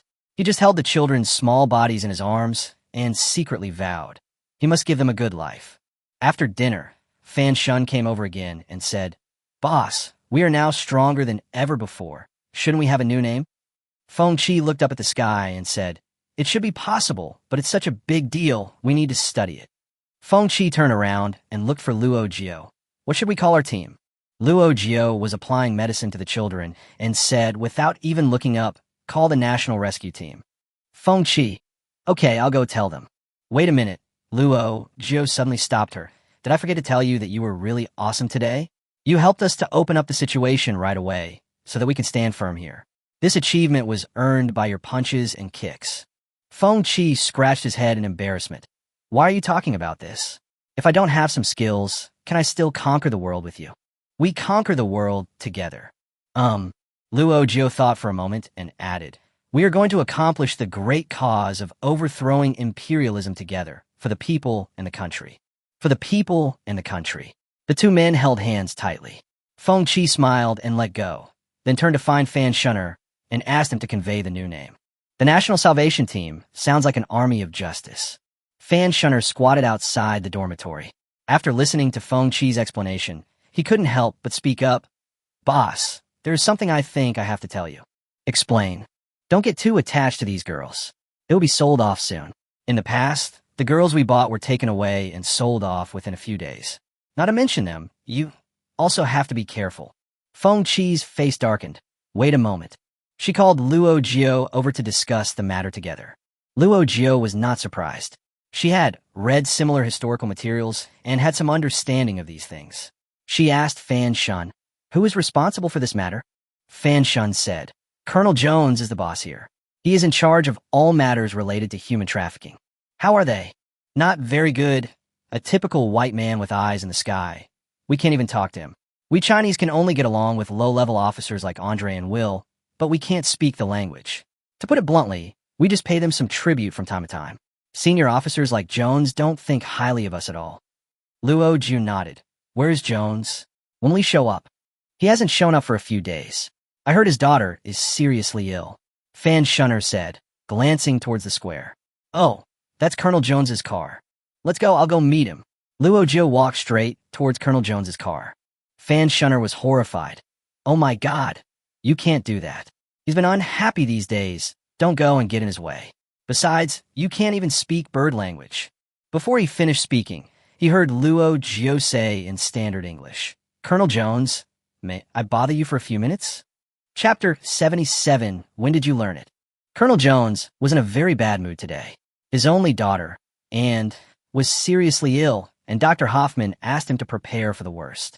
He got some medicine from the hospital that he knew would not work and drove back in frustration. As soon as he got out of the car, he was stopped by a strange woman. Colonel Jones, could you excuse me for a few minutes? Colonel Jones glanced at her coldly. Who are you? Luo Jiu. My name is Luo Jiu.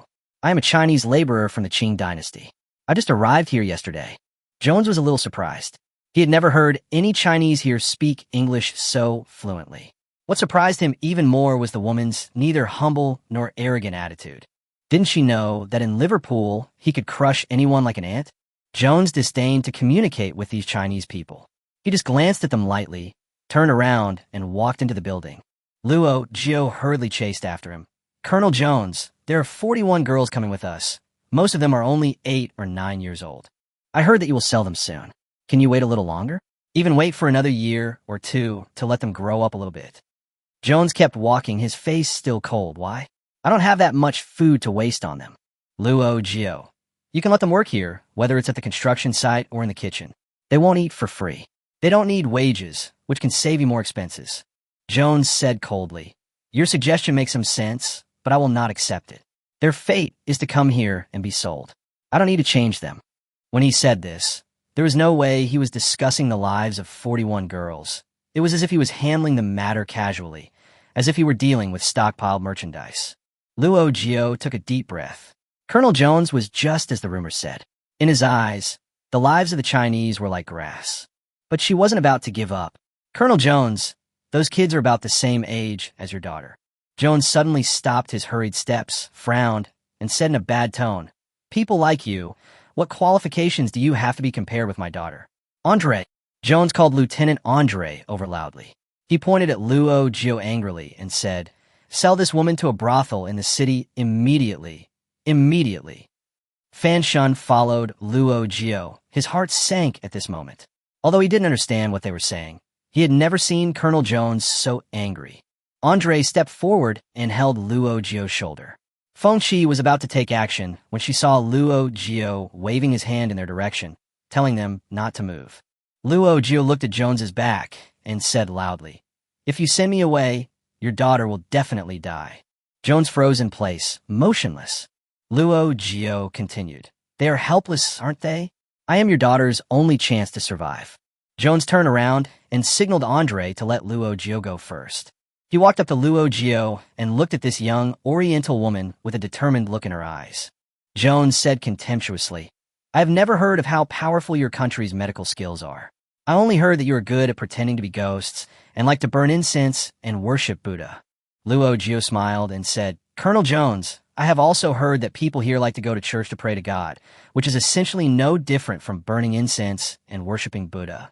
Our country's medical skills have been passed down for thousands of years, and the population has prospered from generation to generation. If they didn't have real skills, how did they survive? You have lived in Liverpool for a long time, and your knowledge of Chinese medicine is probably limited to hearsay. There is no point in talking anymore. Since Western medicine has no cure, why don't you let me take a look at your daughter? Jones was somewhat persuaded.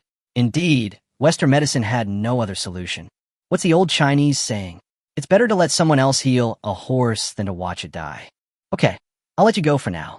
When can you treat my daughter? Wait a minute. I'll go back and get some tools and be right back. Luo Jiu turned around and called Feng Qi and others to go back to the dormitory.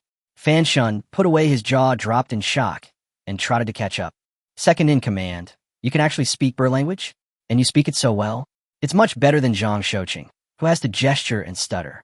What did you say to Jones? Why is he suddenly not angry anymore? Luo Jiu said helplessly. It's not that he is not angry anymore. If I can't save his daughter, he will be even angrier and may even kill me directly. Feng Qi's eyes widened with worry. She grabbed Luo Jiu's arm and asked her quietly, When did you learn how to heal illnesses? Luo Jiu calmly replied, Now. After entering the dormitory, Luo Jiu asked Fan Shun to wait outside and close the door immediately. He asked Cheng Yaoyao and Zhong Jialing to use bedsheets to pull up the curtains on their bunks. Luo Jiu hid behind the curtains and immediately entered the space. The situation was urgent, and she couldn't tell Jones that she, a Qing dynasty person, had mastered more advanced Western medical technology. She had to use the name of traditional Chinese medicine to scare him first. She took out silver needles from the medicine box, opened the acupuncture point map, and quickly memorized a few acupuncture points that would not kill people even if the needles were not inserted accurately. Then, immediately go and look up the medical book. These books were all collected by her from the library herself, and she would occasionally flip through them when she had nothing to do. However, medical books are so thick that they can kill people, and they're all very healthy, so Luo Jiu did not take studying medicine as an urgent matter, but just had a rough understanding of it. Today, I heard the conversation between the white nanny in the kitchen and Mrs. Marion Jones. From their description, it seems that Miss symptoms are very similar to tuberculosis. At that time, the medical community had not yet developed a specific drug to treat tuberculosis. If and really had tuberculosis, they certainly could not cure it. But it is possible in the 21st century.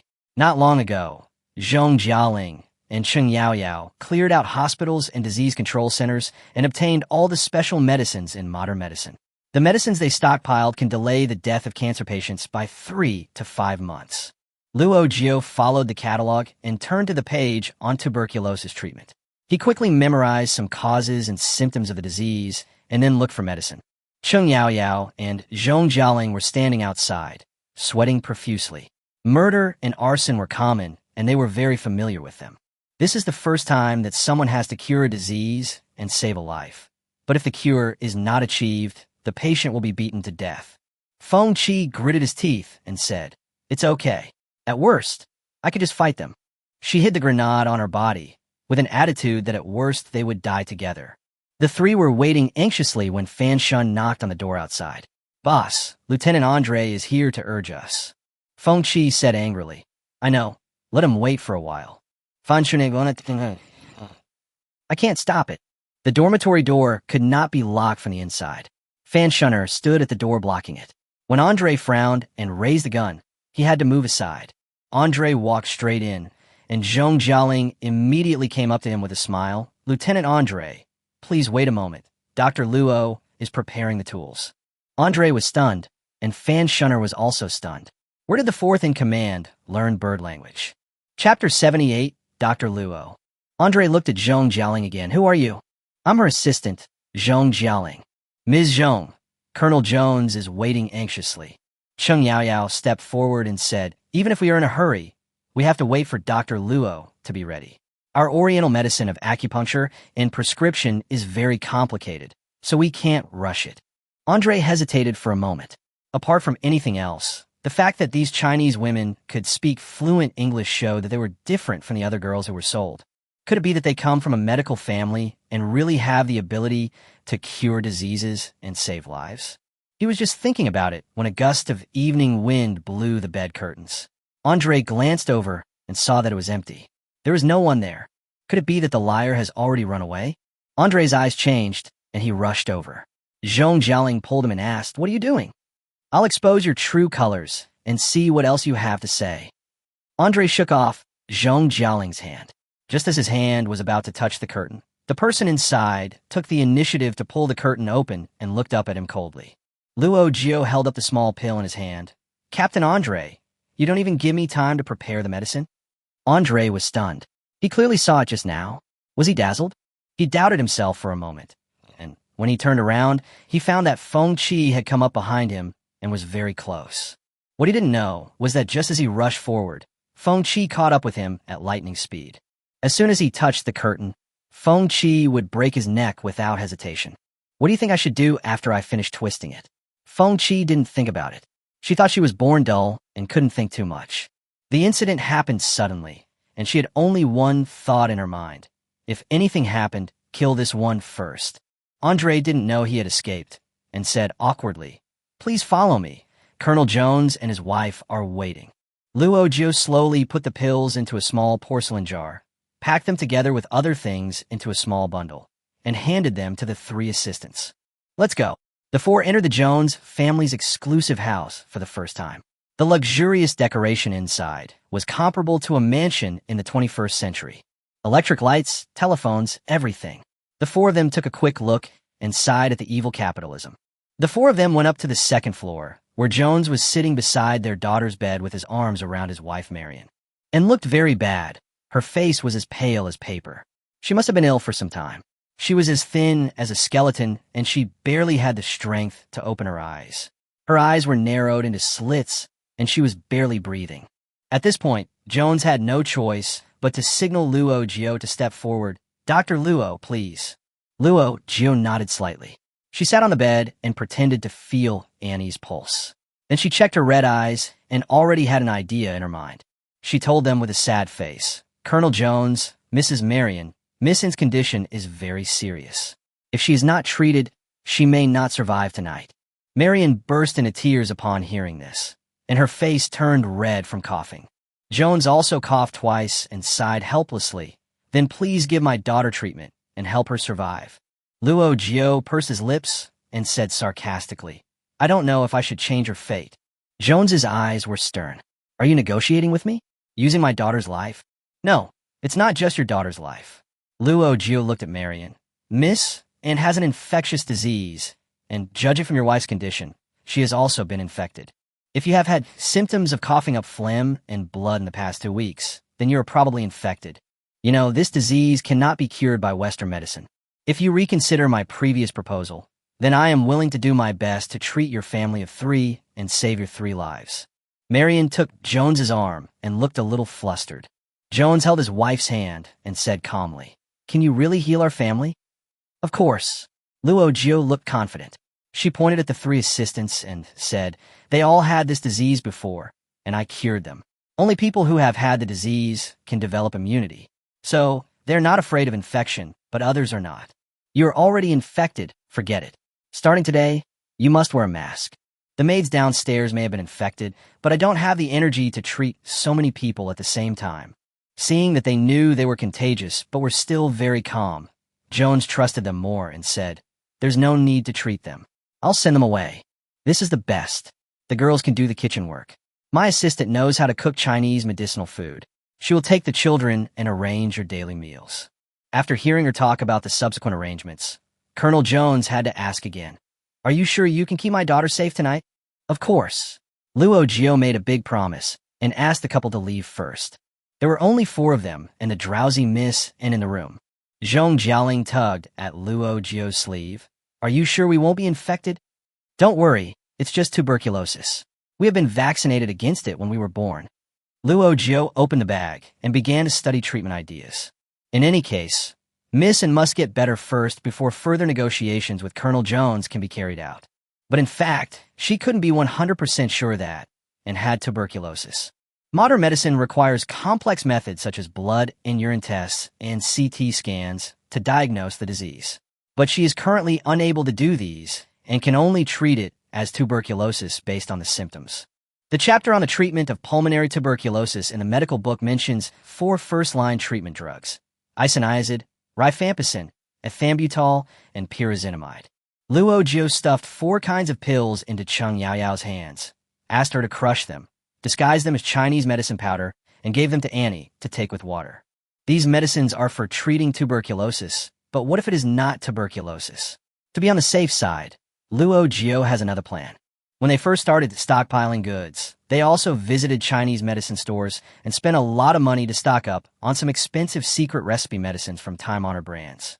One of them is Tongrentang's Anong Yohuang pills, also known as Baoming pills, which cost more than 3,000 yuan per pill. It is said that during the epidemic, a wealthy man's mother, who was over 90 years old, became impotent, and it was with the help of this thing that she safely passed the critical period. Some people say that this thing is magical. Even if the king of hell wants a person to die at 3 o'clock in the morning, taking 1 pill can delay it until 5 o'clock. Luo Jiu hasn't tried it, but he hopes that this thing is as effective as the rumors say. She broke the pill into small pieces, stuffed them into Anne's mouth, and watched her swallow them. The life of this little ancestor is related to the situation of their 4 and 41 children. No matter what, Luo Jiu sincerely hopes that Annie can survive. Zhong Jialing and Cheng Yaoyao held Annie's arms and gently massaged her. Since they were pretending to be assistants, it would be bad if they did nothing. After everyone was busy for a while, Annie suddenly opened her eyes and looked around. Luo Jiu wiped the sweat off the child's forehead and said, "Go to sleep," and shook her head weakly. "I fell asleep and died." Luo Jiu thought, "Then we were finished too." She comforted him, "No, you will get better faster after a good night's sleep," and quickly closed her eyes, and it was unclear whether she fainted or fell asleep. Everyone worked as hard as a tiger and did everything they could. Jones knocked on the door and came in. "How's it going?" Luo Jiu answered without showing any fear. "She will be better tomorrow morning." Jones seemed to be relieved. "Then please ask Dr. Luo and your assistant to rest in the guest room downstairs. I will inform you in time if there is any situation." "Okay." The 4 of them went downstairs and suddenly found that there were 4 new guards at the door of the guest room. Luo Jiu felt dark in his heart. Although Jones, the old fox, was being polite, he was still afraid that they would run away. But it was a good thing to have a room to sleep in. The 4 of them went into the room and closed the door. Feng Qi asked, "If something happened to his daughter, he wouldn't let us be buried with her, right?" Luo Jiu smiled and said, "Go to sleep and be optimistic. If his daughter gets better, he will thank us." "What if?" Feng Qi touched the grenade on her body. She felt that she had to sleep with one eye open tonight. Chapter 79, Secret Medicinal Diet. That night, no one slept well, except Feng Qi. In the last second, Feng Qi said solemnly, "You guys go to sleep first, I'll watch over you." The next second, she sighed, "This bed is so soft."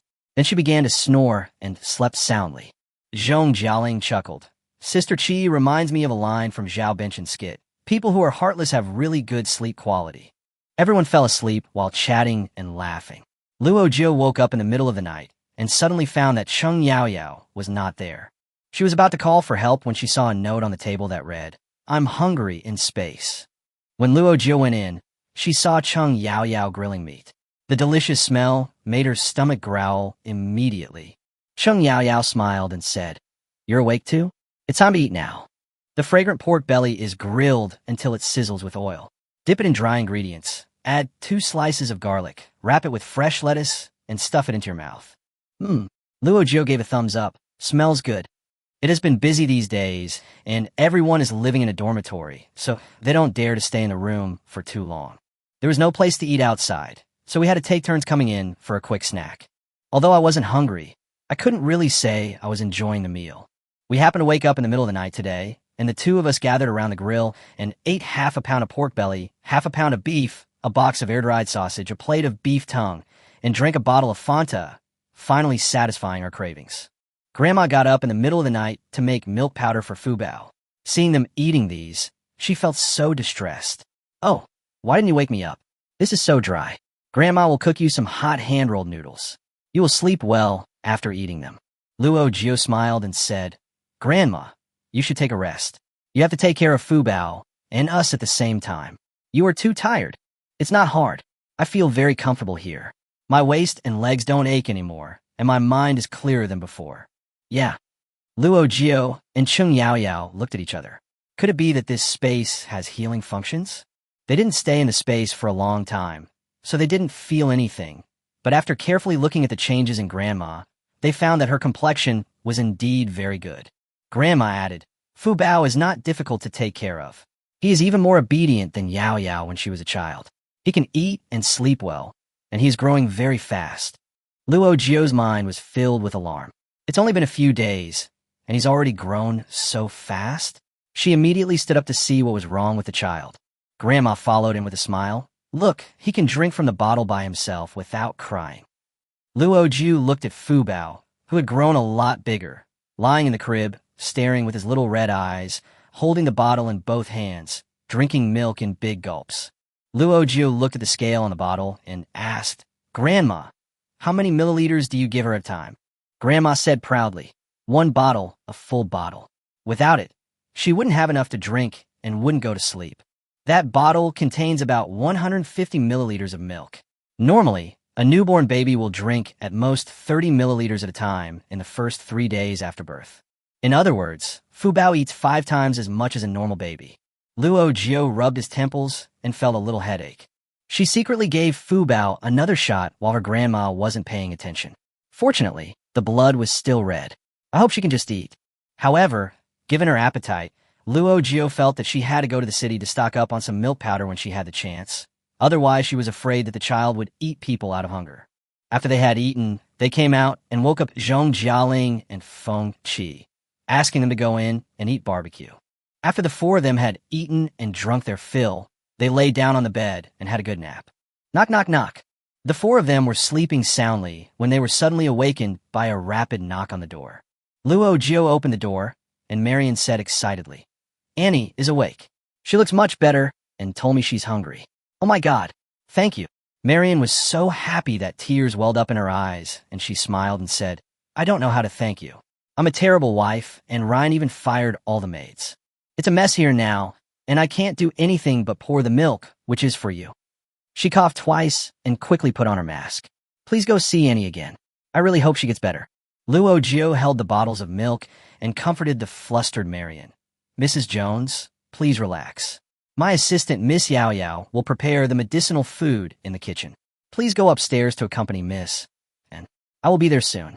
After seeing Marian off, Luo Jiu closed the door. The 4 of them excitedly grabbed each other's hands and screamed silently. The medicine worked. We are safe for now. The children can stay too. That's great. Cheng Yaoyao finally put her mind at ease. But what should I do next? I don't know how to make medicinal food. Luo Jiu said, just cook normally and add some harmless Chinese medicinal herbs, such as tangerine peel. Isn't that just orange peel? It's okay to give her some. By the way, add a cup of Isida's root water and call it a Chinese medicine soup. Luo Jiu quickly sorted out his thoughts. Today, we will split into 4 groups. Sister Qi, you are the boss now, and you have to continue going to the construction site to consolidate your power. Yao Yao, the kitchen is our world now. You and the children are responsible for everyone's meals. There must be no trouble, otherwise Jones may change his mind. Jialing, you should try to spend time with the children and teach them English starting today. Maybe one day these children can change the world like us. Everyone worked separately. Luo Jiu took out the pills for treating tuberculosis, ground them into powder, wrapped them in paper, and made them look like Chinese medicine. She took the medicine upstairs and looked much better. She could sit on the bed and talk, and she was conscious. Luo Jiu pretended to take her pulse again and told the Joneses that and had passed the most dangerous time, but she still couldn't relax. She must take the secret medicine she prepared herself and take medicated food to get better slowly. Of course, the Joneses had no doubts and had great trust in this miraculous Oriental doctor who had come from nowhere. After a while, Cheng Yaoyao brought up the medicinal meal. A bowl of spicy noodle soup with a poached egg and a piece of tangerine peel floating on the soup. A cup of water boiled with Isatis root has a strong taste. Luo Jiu told them that this was carefully prepared according to Annie's condition. Although the taste might be a bit strong, it could cure her illness. Annie was a very sensible child. She took a sip of the Isida's root water right away, then dry-heaved for a long time, forced herself not to spit it out, and continued to drink the whole cup. She almost thought the noodles would taste terrible, but she didn't expect that after taking a mouthful of noodles, her wrinkled face would relax immediately, and her dull eyes would light up. It tastes great. Cheng Yaoyao smiled and said, eat all the noodles. You'll have the strength to get out of bed soon. Annie rolled up a few noodles with her fork, nodded her head, and finally ate the whole bowl of noodles, chewing up the tangerine peel and swallowing it. Luo Jiu gave her some medicine and asked her to rest for a while. Marion cried with joy again. Jones also looked very happy. He quietly called Luo Jiu aside and asked, when can you treat my wife? Luo Jiu rolled his eyes and said, it's possible now, but Colonel Jones, you need to know that I'm far away from home and I don't have much medicine with me. I know. Jones interrupted her and lowered his voice. If there is only enough to treat 2 people, you only need to treat Anne and Marianne. Luo Jiu hesitated for a moment and suddenly realized that the guy in front of him who treated human life as worthless was actually a human being at times. She quickly calculated the amount of stockpiled medicine in her mind. The treatment period for tuberculosis is not short and usually requires taking the medicine for 6 to 9 months. If it is fed to 3 people, 3 meals a day for each person, it is enough. Luo Jiu smiled and said, what I mean is, can I go to the city to buy some medicine? Chapter 80, aren't you afraid? Of course. Jones agreed, but I will send soldiers to go with you. I hope you understand. Please come back. The lives of our family of 3 are entrusted to you. If you have any requests, please let me know. I will try my best to meet them. Things went more smoothly than expected, and Luo Jiu went downstairs with brisk steps. The kitchen was bustling with activity. Cheng Yaoyao was preparing medicinal food for the Joneses, while Zhong Jialing was in the next room, bringing her children to make breakfast for the soldiers and workers. Although these girls are young, they are all from poor families and basically know how to cook. No one was used to the white food cooked by the maids before. In fact, even with the same ingredients, you can make it taste good through Chinese cooking. Although they are still potatoes, foreigners add a lot of inexplicable ingredients and cook them to make them taste like gansoi. One can't help but wonder, was it intentional or accidental? How could it be so unpalatable? Before, no one could intervene, but now the pot and spatula are in their own hands, and they immediately changed to shredded potato soup. Everyone was peeling the skin or shredding the fruits, and everyone was very skillful. The staple food is usually dry bread, which is a waste of flour. Zhong Jialing was worrying about how to make dough when a few children raised their hands and said they knew how to make steamed buns. Zhong Jialing said in surprise, then I'll leave it to you. Sister Jialing is not good at this, so you can do it yourselves. As for me, I will teach you some daily expressions while you are cooking. Everyone can play to their strengths. Seeing that they were proceeding in an orderly manner, Luo Jiu came over to Cheng Yaoyao and asked, is there anything I can help you with? Yes. Cheng Yaoyao was worried.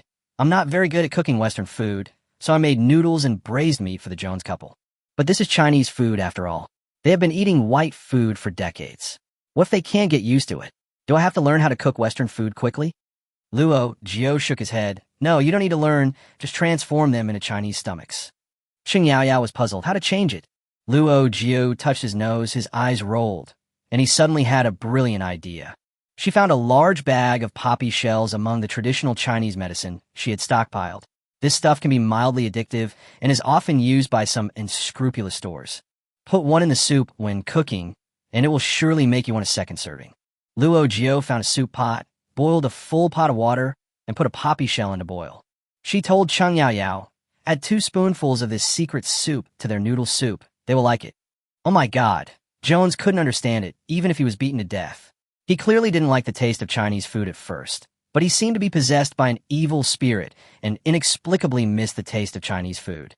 Now, the Chinese people in the labor camp are very happy. As soon as I saw the plump white steamed buns and the shredded potato soup stir-fried with onions and garlic, tears flowed from the corners of my mouth. Last night, they were still worried that the second-in-command and Colonel Jones would have a conflict and that everyone's situation would become even more difficult in the future. Unexpectedly, after one night, things developed in a direction that no one dared to imagine. Feng Qi brought the little girls to distribute food to everyone, and Cheng Yaoyao pushed Miss Annie out to bask in the sun. Jones and Marion personally escorted Luo Jiu and Zhong Jialing to Jones's car and gave them a stack of pounds. Everyone who witnessed this was stunned. They had always been the ones paying tribute to the foreigners, and they had never seen anyone get any money back from them. Fan Shun looked up at the position of the sun and asked, "Am I dreaming?" Snap! He slapped himself hard and grimaced in pain. Feng Qi raised his chin and said, "How is it? It's right to follow me, right? I'll let you eat steamed buns the next day." Fan Shun sincerely said, "Boss, I'm very lucky to work with you and the other bosses. We will definitely follow you and never back down." Jones sent a small team of soldiers led by Andre to escort Luo Jiu and Zhong Jialing to the largest city nearby to purchase medicines. Wuching, the capital of Ingwa. After driving for 3 hours, we finally arrived. There was no Chinatown at that time. Andre asked many people and finally found the address of a Chinese medicine store. Hechintang. The owner is an old man with gray hair and beard. Old Man Wei, wearing a melon-shaped hat and a Chinese gown, was taking a lady's pulse when he was startled when he saw soldiers with guns coming in. Luo Jiu hurriedly said, "We are here to buy medicine. There is no need to panic, old man." Hearing the familiar Chinese, Old Man Wei breathed a sigh of relief. He quickly asked the waiter to pour tea and invited them to sit down. Several soldiers were standing at the door. Andre did not sit down either. He looked at the jars of Chinese medicine on the shelf and opened them one by one to take a look. The old man didn't dare to say anything. He wiped his sweat and said to Luo Jiu, "Tell him that I am operating legally and have a license issued by the Ying government." Luo Jiu smiled and said, "He just looked around and didn't care about that." The old man looked at the lady before and said, "Boss Lu, look at this." The lady said, "You show it to them first." "I'm not in a hurry." Luo Jiu said, "We don't need to see a doctor. Just weigh out 1 pound of each of the herbs in your medicine jars. If you have a prescription for clearing the lungs and relieving coughs, give me a few of them, and I'll take them away." Old Man Wei has been practicing medicine for most of his life, but he has never seen anyone buy medicine in this way. But he didn't ask any more questions and went to the back with his assistant to weigh and pack the medicine. Luo Jiu and Zhong Jialing sat down and waited, when they suddenly felt the lady quietly move closer and whispered to them, "Do you want me to help you escape?" Luo Jiu raised his eyes in surprise. "Aren't you afraid?" The woman looked at the labor camp uniforms they were wearing and said calmly, "I've been here for more than 2 years and have made a name for myself. It shouldn't be a problem for me to hide 2 girls who escaped from the labor camp. We are all compatriots, and I understand the hardships of drifting overseas." When the woman said this, there was a look of relief in her eyes. Although she was dressed simply, she was wearing gold and silver jewelry, so she looked like she was in good circumstances. Luo Jiu was touched and said, "Thank you for your kindness, sister, but we can't leave now." "Okay, I live nearby. If you need anything, you can contact me. I will definitely help if I can." The woman took out a business card, and just as she was about to hand it to Luo Jiu, Andre suddenly shouted, "What are you doing? Colonel Jones only agreed to let you come out to buy medicine, but he did not agree to you colluding with the Chinese. You," he pointed at the lady, "get out." Luo Jiu gently patted the back of the lady's hand and said, "Take care, sister. It's not convenient for us to talk this time because Mad Dog is here. Let's talk next time." The lady nodded, glared at Andre, and walked away quickly. Old Man Wei and his assistant quickly took out the large and small packages of medicinal herbs. Luo Jiu paid for them, and Zhong Jialing threw the medicine package to Andre. "This is Miss Annie's life-saving medicine. One thing is missing. You go and explain it to Colonel Jones yourself." "You." Andre dared not say anything, gritted his teeth, and threw it to the soldier. "Load all these into the car." After buying these, Luo Jiu and Zhong Jialing went into a Chinese seasoning shop. Andre said dissatisfiedly, "You should go back. What are you doing here again?" Luo Jiu smiled contemptuously. "Of course I'm buying ingredients for cooking medicinal food, but you wouldn't understand even if I told you." "Lieutenant Andre, must it be annoying for you to go shopping with 2 Oriental women like us? However, we not only needed to buy seasonings, but also chopsticks. Mrs. Jones also told us to buy a few more clothes. You don't accept it." Luo Jiu frowned, looked him straight in the eyes, and coldly said 2 words, "Bear with it." Chapter 81. First time robbing, no experience? Andre felt humiliated. He angrily punched the wall and then walked outside the mall to smoke. Those damn Oriental women. He would make them pay the price. Little did he know that during his period of impotent rage, Luo Jiu and Zhong Jialing had already escaped. After finishing a cigarette, Andre turned around and suddenly found that the two men had disappeared. Shit! Andre stamped out his cigarette, rushed into the store, pointed a gun at the salesperson and asked, "Where are the people? What did they say just now?" The salesperson was shaking with fear. "They just asked us where the back door was, and then went to the fitting room to try on clothes." Andre rushed into the fitting room, which was empty, with nothing in it. He cursed a few words, ran to the back door with his soldiers, and split into two groups to look for her. Unfortunately, he was destined not to find it. Because Luo Jiu and Zhong Jialing did enter the fitting room, they did not go out, but went directly into the space. Asking about the location of the back door was intended to make him think they ran away through the back door. In fact, the two of them went into the space to have lunch and coax the child for a while. Grandma cooked white rice and made a delicious chicken soup with matsutake mushrooms. Zhong Jialing also got some ready-made sweet and sour pork and stir-fried salmon. After the two of them had a hearty meal, they changed into fashionable Ing-style dresses and wore hats with large brims. It was estimated that by this time, Andre had already chased for several blocks, and the two of them finally went out calmly to pay. Then I quickly went to a milk powder store and cleared out all the more than 200 cans of milk powder in the store. I also replenished the milk bottles and some baby toys, clothes, etc. The two asked the store clerk to help them move the things outside the store, and then quickly threw the things into the space when no one was paying attention. The money Jones gave them was almost gone. For the first time, Zhong Jialing felt the embarrassment of not having enough money. What should we do? We haven't brought gifts for Sister Qi and Yao Yao yet. Luo Jiu stroked his chin and looked at the various shops around him. Don't worry, just make some money. There's always a bank near Commercial Street. The two were lucky. After waiting for 20 minutes, a money-for-hire truck came to collect the money. Luo Jiu patted Zhong Jialing on the shoulder and said, "Let's go and get ready." Zhong Jialing suddenly became a little nervous. "I have no experience. Can we do it?" Luo Jiu was amused. "Who has experience? Everyone is born wearing a mask and born to be a robber. But think about it from another perspective. Cixi gave so much money, so it's not too much for us to take back some of it, right?" Zhong Jialing nodded. That was indeed the case. Luo Jiu added, "Don't the foreigners always say the word deserved? This is what we deserve." Zhong Jialing nodded frantically. "Yes. Rob him." The two men put on black jackets, put on gas masks, and threw 4 smoke bombs at the money entertainment vehicle. The guard who was putting money into the car had no time to react before he was shot with a tranquilizer gun and quickly fell down. Zhong Jialing snatched the purse from his hand and threw it into the car, then immediately closed the door. Luo Jiu knocked the driver in the front seat unconscious and threw him out of the car. The two men got into the car immediately and drove out at the accelerator. There was a bang behind him. Zhong Jialing looked back in panic. Damn, it's my first robbery, and I have no experience. I left a guard behind. It doesn't matter. He can't hit me.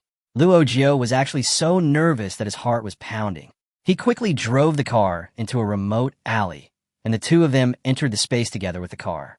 When we opened the money transport truck, we saw a whole compartment full of money, and every bag was filled to the brim. A rough estimate is that there are more than 300,000 British pounds, which is a deposit amount of several nearby banks in a week. Luo Jiu, see what I said? If we don't have guns or cannons, the enemy will make them for us. If we don't have military pay, we will steal it from the enemy. The two took some banknotes, grabbed a handful of change, and changed into their newly bought clothes. When they appeared in the alley, all they heard was the sound of sirens fading away. The police have searched the area thoroughly, but they can't figure out how a money-embargoed vehicle could have disappeared. Not long after, the two fashionable girls returned to the mall entrance. They stood by Jones's car, waiting quietly, until Lieutenant Andre came back angrily with his soldiers. The moment he saw the two, Andre couldn't help but quicken his pace. Just when he was about to ask for accusations, Luo Jiu took the initiative to greet him and asked first, "Where have you been?" Andre was stunned. "You still come and ask me?" Luo Jiu raised her eyebrows. "If not you, who should I ask? Colonel Jones asked you to protect our safety. Is this how you protect us? We are waiting here until our legs are sore, but you don't know where to go to have fun. Commander Andre, I will report this to Colonel Jones. You are going too far." God, Andre was mad with rage. God knows that he searched almost all the nearby streets and shops, was so tired that he didn't even have time to drink a sip of water, and his throat was almost smoking, but he was accused of dereliction of duty. He tried to open his mouth several times, but because he was too angry, his mind went blank.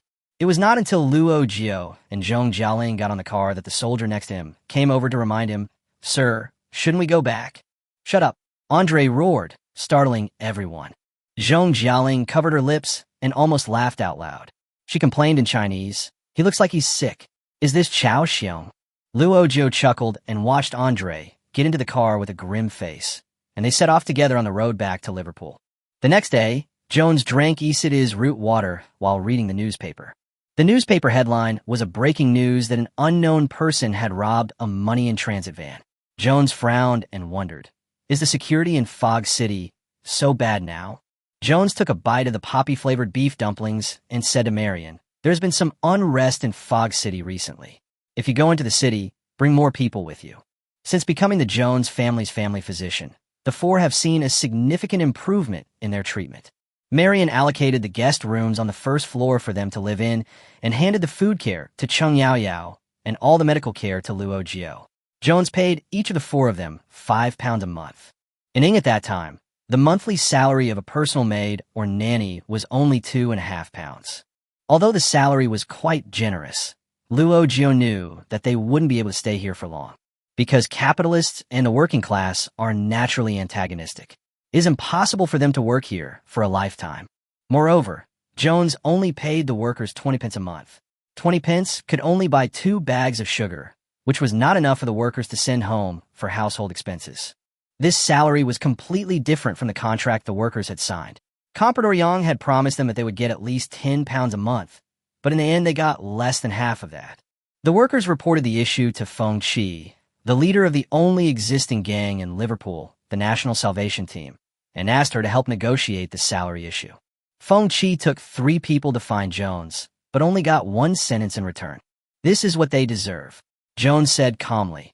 "In England, 90% of the labor camps do not pay wages. I gave them 20 pence for your sake. You should thank me."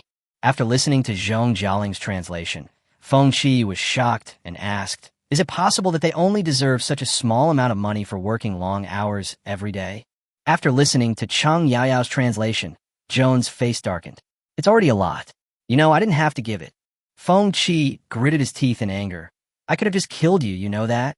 Chapter 82, Life-Saving Straw. "What did you say?" Although Jones didn't understand Chinese, he could feel the murderous intent in Feng Qi's eyes. Luo Jiu coughed lightly and translated. She said that with such a small amount of money, the workers would die. They work long hours every day and suffer from major and minor injuries. 20 pence is not enough to buy medicine. Jones spread his hands. "That's their own problem. Maybe they can't even make 20 pence in your country. Otherwise, why would they come here across the ocean?" Jones leaned back in his seat and lit a cigar. "Young ladies, I know what you want to say. Fairness or justice are things that people are qualified to talk about when countries are equal. Now, the British Empire is #1 in the world, and the Qing dynasty is #1. When the emperor of the Qing dynasty can sit at the same table with our king as an equal, then you can make demands on behalf of those workers. How could the emperor of the Qing dynasty have the chance to sit at the same table with the king of the British Empire? Besides, the emperor of the Qing dynasty would soon die. If the next emperor was unlucky, the Qing dynasty would fall soon after he took office." Well, the 4 of them sat in the square, feeling quite depressed. It turned out that if you lag behind, you will be beaten, and the people of a weak country cannot get a fair income. Fan Shun and others came over and saw their expressions. They knew the result of the negotiation without asking. He had expected this and comforted them instead. "It doesn't matter if it doesn't work out. Once we enter the labor camp, it's like entering a noble family, and from now on, they will make the decisions for us." Luo Jiu sighed and looked up at the foreign sky. "Are you just going to accept your fate and be exploited here for the rest of your life?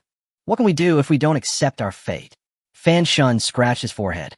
"Second boss, look at the high walls and guards here. If you want to escape, you may lose your life. You bosses all have your own abilities, and the rest of us can only be shot." Luo Jiu shook his head. "No. If we can solve the security problem, will you come with us?" Fan Shun said, "Follow." "Of course." Even if we go back to the countryside to farm, it's better than being subjected to these evil spirits here. But how can we go back? Yes, so many people have escaped secretly without legal identity, and the road back home is thousands of miles away. How can they go back? The business card flashed through Luo Jiu's mind. Although the business card was not handed to her, she took a glance at it at that time. I think I'm remembering it correctly. Jones was out for work that day and would not be back until the next day. When Zhong Jialing gave Marian medicine, she added some sleeping pills, and everyone in the room fell asleep quickly. Cheng Yaoyao stood at Annie's door and made an okay gesture downwards. Luo Jiu walked quickly to the living room and picked up the Jones family's phone for the first time. At this time, the phone still needs to dial the number pad, and in the quiet night, the sound is particularly harsh. Luo Jiu's heart was pounding with nervousness.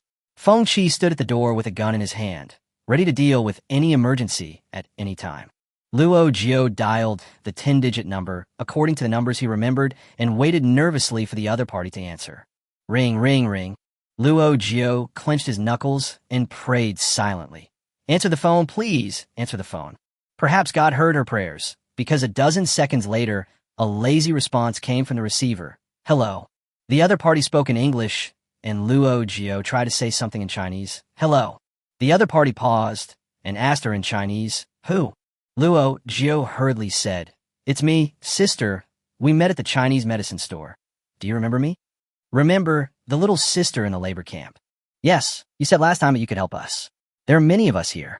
If we escape, if we get out, can you take us in temporarily? The other party was silent for a moment. A lot, how much? Luo Jiu, 8,000 to 20,000. I'm not sure the exact number right now. The other party smiled and said, Sister, you think too highly of me. I am just a small businessman who was forced to leave my hometown and do a little cargo business. If I could hide so many people, I would have returned to my hometown long ago. Why would I be here in this hellhole? Luo Jiu pursed his lips. Then, 45 people will be okay? We are 4 sisters and 41 children. Sure. The other party answered without hesitation. Luo Jiu could hardly believe his ears. It was just like a person falling into the sea and grabbing a life-saving straw with just his hand. She had to confirm, What did you say? The other party smiled heartily and said, I agree. I can still afford to support this number of people. Great. Thank you, sister. Your name is Lulu. Hey, how come you remember my phone number, but not my name? Luo Jiu was helpless. Your finger happened to be on the name at that time. The other party laughed again. My name is Lu Fengshun, but I have to tell you that my reputation in the Chinese community is not very good. I don't want to hide this from you. Luo Jiu said disdainfully. What is reputation? It's just someone's upper lip touching their lower lip and spitting out some saliva. Sister Lu has extraordinary courage, so why should she care about these things? Lu Fengshun was silent for a few seconds, then nodded secretly. Okay, when will you come? I'll be ready to pick you up. Luo Jiu hurriedly said, We don't have a specific plan yet. I think if you don't take us in, we don't have to make a plan. I'll take you in. You can make plans now. Okay, I'll contact you when things are finalized. Luo Jiu hung up the phone excitedly, waved his hand to withdraw the 3 people who were standing guard upstairs and downstairs, and went back to the room to discuss this big plan together. At this time, it has been a month since they traveled to this time and space. The system released the upgrade conditions a few days ago, killing 8,000 enemies. When Feng Qi saw the upgrade conditions, he immediately said, The total number of foreign devils here is less than 8,000. We can't be so cruel as to kill all our brothers to make up the number, right? Zhong Jialing was lying on the bed, laughing until tears came out. We won't kill those old, weak, sick, and disabled people. Luo Jiu said, The international situation is not peaceful, and sooner or later we will have a war. 16 million people died in the first war. Are you still worried that we can't spare 8,000? When the time comes, we can just find a place to hide, and when they start fighting, we can throw a few grenades at them. There is no rush for upgrading. What is urgent is ideological education. Judging from Jones's attitude, as long as they leave, these children will be sold the next day. They must take the children away, and it is important to have a unified mind at this time. The next day, after confirming that Lu Fengshun could take over, Luo Jiu began to take time to give ideological and political lessons to the children. From my country's ancient history to the Opium War, from the current international situation to the great rejuvenation of the Chinese nation. Every day, the children would quietly run to the utility room and listen quietly to Sister Luo Jiu telling stories. Sometimes they were excited, sometimes they cried bitterly, sometimes they were proud, and sometimes they sighed. After 1 month of ideological and political classes, Luo Jiu has a much better understanding of each child, because when talking about modern history, they can always use their personal experiences to supplement some content that will not be written in history books. Ordinary people are like duckweed in the tide of times. Life and death are all determined by fate and are not under any control of human beings. These children are living people, but they were sold here for a few dollars. If these 4 people hadn't appeared, I'm afraid the children would be living an unimaginable, miserable life now. When talking about the last lesson, Luo Jiu raised a question for us to think about. What should we do in the face of such a chaotic world? There's a child in the class named Meng who is a little dull, but has a good character. It's just that she learns things a little slowly. This time she was the first to raise her hand. Luo Jiu was quite surprised. Xiaohu said. Meng said seriously, "We should kill Jones." Luo Jiu was dumbfounded for a few seconds. How? How did you come to this conclusion? Chapter 83. No regrets, even if you die 9 times. Meng said, "The foreign devils are bad, and the more powerful the foreign devils are, the worse they are. Jones is the leader of the foreign devils. Who else should we kill if not him?" Feng Qi stood up from the corner, quickly called Meng over, pinched her arm, and looked at her body. Feng Qi said, "Your brain is a bit strained by studying, but your muscles are fine. Come back and practice boxing with me." Luo Jiu once again felt the powerlessness of being a teacher. The quality of these students was so uneven. You talk about the city gate tower, she thinks about the hip axis. If killing Jones would solve the problem, they would have done it long ago. They have connected with Jones, and at least the situation is stable and relatively controllable. Kill Jones, immediately replace him with someone else, and then what? How? Luo Jiu silently remembered Meng this big tiger girl. He could not let her act alone in the future. She must be equipped with an external brain. Fortunately, most of these children have good qualifications, are smart, learn languages quickly, and can understand ideological and political courses very well. Zhu Jimei said, "I think that now that the chaos has begun, it will continue until a major war occurs, which will cause everyone to be severely injured and dare not act rashly. The strong countries become stronger, and the weak countries become weaker. If the strong countries want to become stronger, they will not stop their pace of annexation. Everyone regards the Qing dynasty as a piece of fat meat, and they wish they could share it and eat it. We should learn some skills, wait for the opportunity, serve the country, and protect the people." Luo Jiu nodded repeatedly. Thank God that finally someone could understand the lesson. Huerong raised her hand and applied, "Sister Luo Jiu, I want to join the National Salvation Team, follow you, and do great things together."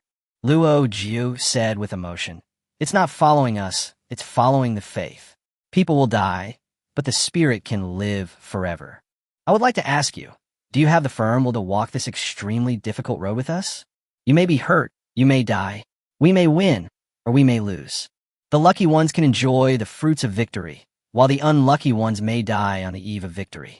This road is not paved with flowers, but with the blood of countless people. It could be my blood, or it could be your blood. The National Salvation Team will one day become the National Salvation Army." From here, he traveled thousands of miles back home to save his country. At this moment, our country is extremely weak, and our compatriots are living in hell. Surrounded by powerful enemies, it is not easy to turn the tide. This road is destined to be cruel. If you follow us, you will have to fight, battle, and risk your life. There is no peace at all. You may even die at any time, and there is no turning back. I'll give you 3 days to think carefully about whether you want to join us." Before he finished speaking, Huirong immediately said, "It won't take 3 days. I will join you now. I'm not afraid of death. Didn't Sima Qian say that death can be lighter than a feather or heavier than Mount Tai? Rather than living a mediocre life, it is better to do something spectacular and be willing to die." "Yes, we are willing to die." Everyone said the same thing, their blood boiling. Zhu Jumei said excitedly, "We have been taking history lessons for so long that we have long known that there is no victory that can be achieved without bloodshed. We are not afraid of difficulties, nor are we afraid of failure. and we will never retreat because of difficulties. I would rather die on a battlefield, die in the ruins of a battle, than die in a kitchen, being a slave to foreigners all my life. Serving the country and the people, I will never regret it even if I die 9 times. They put their fists together and whispered firmly, for the country and the people, even if we die 9 times, we will never regret it. Luo Jiu and the other 3 put their hands on the children's hands and held them tightly. These were the first batch of like-minded comrades they had gained in this world. They quickly devised an escape plan to take place on Christmas Eve. Because Jones will hold a banquet on this day, most of the soldiers and officers will get drunk at the banquet, and their vigilance will be relatively lax. Cheng Yao took the children to the kitchen, in charge of all the food preparation. She had prepared sleeping pill powder early and was ready to add it to the wine and food. Luo Jiu had already contacted Lu Fengqi in advance and agreed on a meeting place. At 12 o'clock that night, Lu Fengqi would arrange 2 trucks at the fork in the road from Liverpool to Wuchang to take them to the warehouse for temporary shelter. All they had to do was leave Liverpool and drive the 30 kilometers in their truck to be free. Feng Qi only told Fan Shun about this matter in advance. After they left, he asked Fan Shun to continue to preside over all affairs of the National Salvation Team and retain this vital force. Fan Shun was stunned for a long time after hearing this plan, and his nose was inexplicably sour. Boss, you don't want us anymore? It's not that I don't want to, I also want to take you with me. Let's fight our way back together, wouldn't it be fun? But there are too many of us. This is a foreign country with British troops all around. Where can we hide? We need several large ships to return home. We can't swim all the way back, right? Fan Shun nodded. But you and the other bosses have left, and I'm afraid I can't control them. What if new people come in a few days and we can't defeat them? Feng Qi said, the second in command has already discussed this with me. We will not go far. Every other month, I will come to give you money and help you solve your problems. All registered members of the National Salvation Corps receive 80 pence per month. You tell them that as long as they loyally support our leadership, they will get more money when they leave. You and the remaining 6 leaders must do a good job in everyone's ideological work, constantly recruit new people, and expand your strength. We raise our troops for 1,000 days, just to wait for their great use in the future. Fan Shun took a deep breath. 80 pence? More than what Jones gave. There's so many of us, and new people are constantly joining us. Where can you get so much money? Then don't worry about it. Feng Qi patted his head. Shunzi, work hard, and I'll bring you something delicious next time I come back to see you. Suddenly, it was Christmas Eve. After the children finished their last meal, they went downstairs to receive their weapons. Luo Jiu prepared a pistol and a dagger for each of them, and each gun was equipped with a silencer. At that time, silencers had not yet been invented, and those foreign devils would never have imagined that there was a shooting in the world that was almost silent. The 4 of them were ready to go, and everyone closed the door and made final preparations. Knock, knock, knock. Luo Jiu, are you guys asleep? Marion's anxious voice. Luo Jiu frowned, waved his hand, and asked the children to hide. She opened the door a crack and said, You're still awake. What happened? Annie suddenly feels unwell. Can you guys come upstairs and take a look? Okay, you go up first. We'll take the medicine box and go right over. After Marion left, Cheng Yao suddenly had a bad feeling. She said nervously, Annie's condition has been very stable recently, and she is almost recovered. Why is she not feeling well? Did they find out something? Are they trying to lure us in? Luo Jiu looked at his watch. It was not yet the time he had agreed with Lu Fengqi. If he ran out early with so many children, he would definitely not be able to escape the pursuit. There's no other way. We can only delay it. Jialing, come with me. You guys stay here with the children, just in case. Zhong Jialing carried the medicine box, and the 2 of them quickly walked to Annie's room. Luo Jiu knocked on the door, but no one answered. He pushed it gently, and the room was dark. Miss in? Mrs. Jones. The 2 of them walked in tentatively, and the door behind them was suddenly closed with a bang. Chapter 84, I Only Want Your Life. Luo Jiu instinctively reached for the gun on her body, but at that second, a small body threw herself into her arms and hugged her tightly. Merry Christmas. Dr. Luo. Annie threw away the firework tube in her hand, hugged Luo Jiu's neck, and kissed her cheek. Merry Christmas. Miss Zhong. Annie turned around and kissed Zhong Jialing. The dim candlelight lit up, and Marianne came over with a smile on her face, holding a cake with candles on it. Surprise, Marianne said with a smile. I heard from Miss Chang that you like desserts very much, but you are not very good at making them. I went to the city to attend a banquet yesterday and happened to come across a newly opened dessert shop, so I brought them back for you. Zhong Jialing took the cake, and Marian went to get 4 more boxes. Christmas gifts. I hope you like them. Oh, thank you very much. Luo Jiu took the gift. This was really beyond her expectations. Especially at this critical moment, she felt even more helpless. In Jones's house, their identity has always been service staff. Jones's arrogant attitude often makes people feel that he is the emperor here and everyone else is a slave. Who would give Christmas gifts to slaves? Lady Marian, Luo Jiu was overwhelmed with emotions. She didn't want to call her Mrs. Jones. She just wanted to call her Ms. Marian. I really don't know what to say. Oh, I understand. Marian has always been an emotional little woman. She is gentle and kind, has strong empathy, and is very sensitive. Luo Jiu was just a little sad, but Marian's tears were already welling up in her eyes. She hugged Luo Jiu while saying, I know. Marian choked up and said, I know Liverpool is very unfair to you Chinese. I know you are such outstanding girls, and you shouldn't be locked up here doing these menial jobs. You guys saved our family, and I'm really, really grateful. But it's all I can do. Sorry, girls. Luo Jiu patted her on the back. Don't be sorry. We have never resented you or Annie. We were too hasty when we first met. In fact, we should have said at that time that we were glad to meet you. She wiped the tears from Marianne's face. Nice to meet you, Ms. Marianne. Marianne smiled and wiped away her tears. I'm glad to meet you too, and all of you. Luo Jiu held the heavy gift and said meaningfully, We are leaving. Okay, see you tomorrow, Marianne said with a smile. But I won't see you tomorrow. Luo Jiu forced a smile. Good night, go to bed early. Zhong Jialing carried Annie to the bed and covered her with a quilt. The two returned downstairs, divided the cake among the children, and put the gifts in the space. Let Qing Yaoyao go upstairs and give Marian and milk mixed with sleeping pills. It would be best if they knew nothing tonight. Everyone waited in agony for another half an hour, and the time is finally up. A few children pretended to go up to collect the plates and quickly ran back to tell them. Those foreign devils have fallen asleep. Luo Jiu nodded. Action. Feng Qi and Luo Jiu were the first to go out. Holding tranquilizer guns, they quickly and neatly dealt with the 2 soldiers standing guard at the door. The children swiftly carried the people in and threw them into the dark. The reason they used tranquilizer guns was not because they were afraid of killing people, but because there were still tens of thousands of Chinese people imprisoned in Liverpool. They could just kill indiscriminately and leave, but they were afraid that these foreigners would go crazy and massacre the Chinese in revenge. Therefore, Luo Jiu's plan was to kill as few people as possible or not kill any people. Their main purpose this time was to escape, not to massacre. They had already searched during the day, and today, apart from the 2 guards at the entrance of the building and the 4 guards at the main gate, there were only 2 guards on duty at the searchlight platform lookout.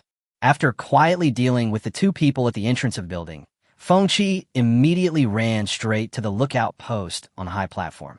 The 2 soldiers only saw a dark shadow rushing up to them, and before they could react, they were knocked unconscious by an elbow. Feng Qi fired 2 more shots with the tranquilizer gun, and they wouldn't wake up until at least 2 hours later. After dealing with the soldiers, Feng Qi turned the searchlight around, which was the signal they had agreed on. Seeing the searchlight move, Zhong Jialing led the children around the wide square and quickly moved towards the parking lot. Qing Yaoyao followed behind, and Luo Jiu went to the gate from the front at the shortest distance. Feng Qi adjusted the direction of the searchlight again and shone it on the face of the soldier standing guard at the gate. The blinding white light blinded the guards at the gate. They waved their hands and yelled, Hey, what's wrong with you? In the blur, they saw 2 women walking towards them and pointing tranquilizer guns at them. The 4 men fell to the ground immediately without any sound. Feng Qi dragged the man aside, and Luo Jiu gestured in the direction of the parking lot. Everything went very smoothly. Zhong Jialing started the truck immediately after seeing the gesture. Just as the headlights came on, Luo Jiu made an emergency stop gesture. Zhong Jialing quickly turned off the engine and saw Feng Qi standing against the wall inside the gate. Luo Jiuza was facing the gate, waiting for someone unknown. Luo Jiu didn't know who it was, but she heard the sound of a car horn. Liverpool is far from the hustle and bustle, and it's late at night, so why would a car pass by? The only explanation is that someone is coming. Luo Jiu quickly formed a plan in her mind. She asked Feng Qi to ambush at the door, and after hearing the knocking on the door, she opened the corner door on one side. Andre outside the gate was very surprised. "Why is it you?" Luo Jiu was also surprised because 2 days ago, Andre's family passed away and he took leave to return to his hometown. Why would he come back at this time? Luo Jiu suppressed his surprise and answered calmly, "Today is Christmas Eve.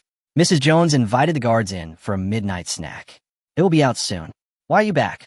Andre said unhappily, "Come back if you want." Luo Jiu curled his lips and deliberately provoked him. "Lieutenant Andre, are you trying to take advantage of the holiday to get more money?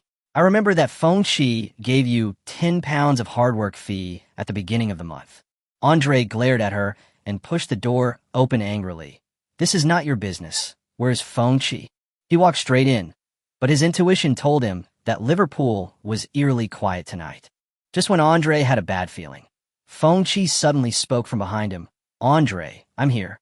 Andre turned his head suddenly and saw Feng Qi and the unconscious soldier at her feet. Just as he was about to reach for his gun, Luo Jiu had already raised his pistol. "Don't move." Feng Qi sneered. "You bastard Andre, I have tolerated you for a long time. Don't you want to know how to Dao Xiong and the others died?" Andre looked up in surprise, only to see that Feng Qi had a bow, an arrow in his hand out of thin air, pointing it at his forehead. Andre stepped back again and again. "No, don't kill me. I will return all the money I paid you before." Feng Qi shook his head. "I don't want money. I just want your life." "No, listen to me." Andre glanced and slammed the button on the signal tower.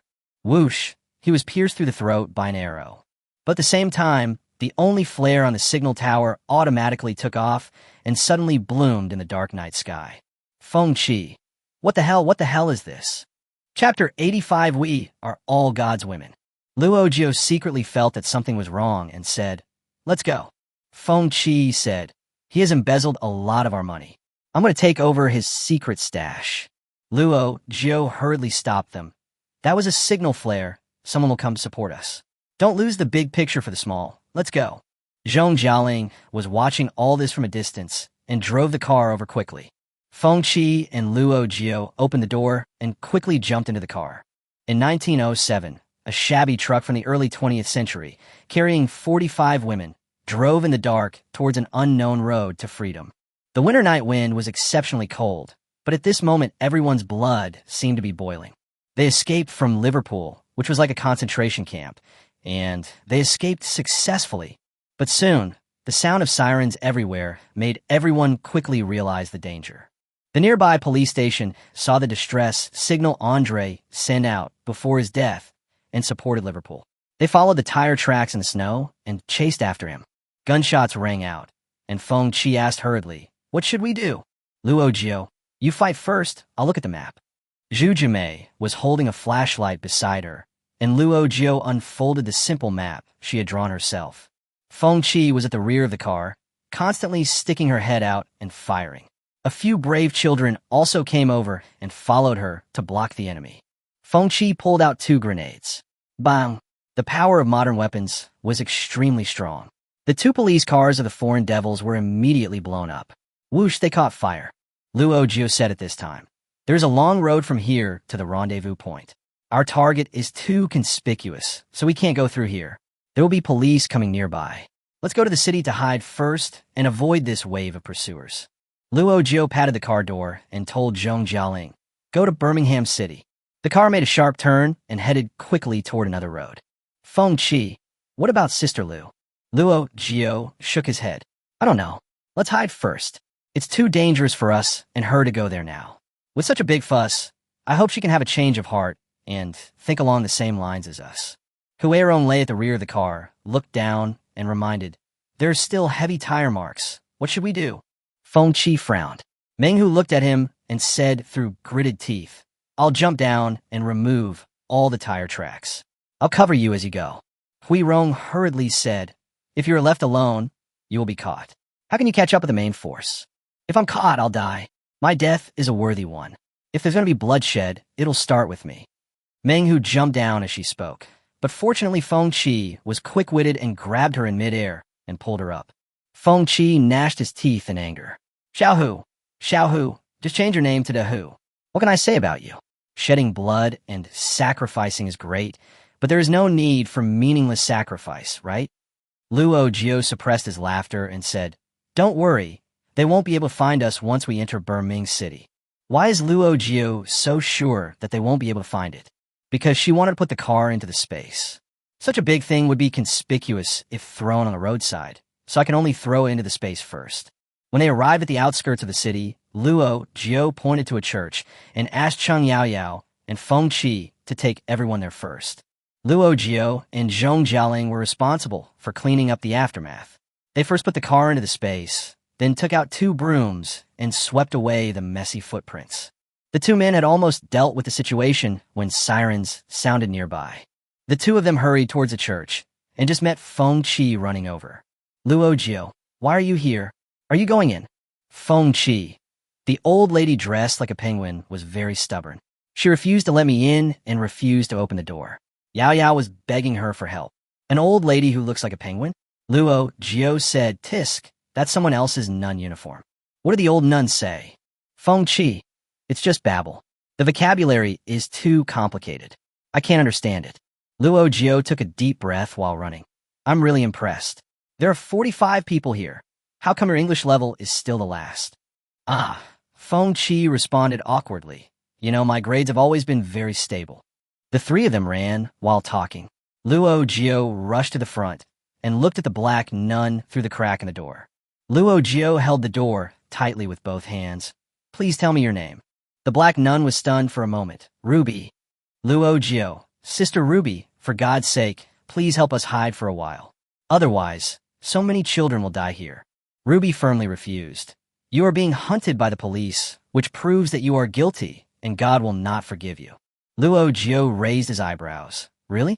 Ruby, your people were forced at gunpoint by white people in North America to be slaves picking cotton. Are they also guilty? If they dare to run, there will be police cars chasing them, just like now." Ruby's eyes flickered, and she seemed a little shaken. Luo Jiu quickly struck while the iron was hot and said, "We came here because God guided us. The gospel says that when you feel frustrated or helpless, please seek God's help. He will guide you and provide you with strength. We just prayed to God, and He let us discover this church. Thank God, today it happened to be none other than you. Kind Ruby, you will definitely obey God's will." In the book of Amos, the Lord says, "I will stretch out my hand over this place and its people, and save you from all your troubles and from all your oppression. I will make you live in it in safety, and you will no longer be afraid." Ruby, you are our Jehovah right now. Ruby's heart trembled. "You look like an Oriental girl. Are you also a follower of Jesus?" Comrade Luo Jiu, a staunch materialist and communist, lied without blinking at this moment. "Of course, I'm the most devout believer of the Lord, just like you." Luo Jiu said as he turned around and glanced at the girls. "Them too." Everyone nodded in agreement. Ruby exclaimed, "Oh my God, you are so charming." Then the door was immediately opened, and Ruby waved her hand to guide them forward. "Come on, girls. Hide in the arms of God. He will protect you." The back door of the church leads to the monastery dormitory. Ruby said, "There are usually dozens of children staying here, but they have gone home for Christmas today. Come change your clothes and lie down on their beds." She opened the wardrobe and threw white nightgowns to the children one by one. She also found 4 sets of nun uniforms and asked the 4 to change into them. "Ruby, I'm the only one here today. You guys can stay here tonight. There's some food in the kitchen. You can eat it." As she was explaining, there was a fierce knock on the door, and everyone was startled. "They are here to search. Don't be afraid. Leave it to me." Ruby patted the back of Luo Jiu's hand. "You can just sleep here." Luo Jiu quickly made the sign of a cross on his forehead and chest, clasped his hands together, and said, "Thank you for your help." Ruby held her hand down. "We are all women of God. There is no need to say this," Ruby said as she turned back to the church and opened the door. Chapter 86, Crazy Moral Kidnapping. The white police officer pushed the door open rudely, looked at the old black nun standing there, and asked, "Why are you opening the door so slowly?" Ruby rolled her eyes at them. "I was praying. You interrupted my communication with God." After she finished speaking, she knelt down in front of the statue of Jesus. Several police officers followed her and looked around. "Did you see any Chinese women wearing labor camp uniforms?" Ruby clasped her hands together. "I didn't see anything. I just saw a few rude men." The police officer was about to argue with her, But Ruby suddenly put her fists on her chest and said devoutly, "Lord, please bless these ignorant policemen. They didn't mean to destroy your peace. When they're judged, don't send them to hell immediately." The police officers were helpless. They knew she was being sarcastic, but they couldn't do anything about it. After all, in Western society, clergy are respected. Priests are called fathers, and nuns are called mothers, which is the same word as dad and mom. A police officer muttered to his companion, "They disappeared after following us. I don't know where else those Orientals can hide except here. Should we search inside?" Another person said, "They must have left. If they were not around here, how could there be no car? How could such a big car disappear out of thin air? Besides, didn't the nun say that she didn't see anyone come in? She's a nun. Can she lie?" The man snorted disdainfully. "It's hard to say. These women who never get married and claim to be married to God are all weird. God knows whether what she said is true or false. Robert, go in and search." Poor Robert. Ruby prayed devoutly again. "My God, please forgive Robert for his intrusion. He is not a person who disrespects the nuns. He was just driven by his companions to do something very rude."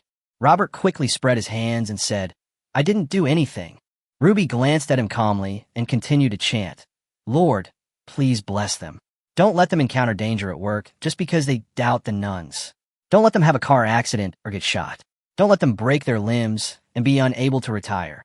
Several police officers felt their scalps tingle when they heard this, and quickly raised their hands in surrender. All right. Let's search somewhere else. Let's go." Ruby secretly breathed a sigh of relief.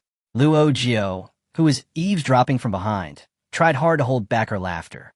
She thought that only the nuns in Hollywood movies were good at moral blackmail, but she didn't expect Ruby could do it too. She was stunned by these white police officers. Ruby stood up to close the door, and just as it was about to close, Robert suddenly came back. Ruby was startled. "What are you going to do?" Robert clasped his hands together and said, "I just forgot to say sorry to you. I am sorry, Mom."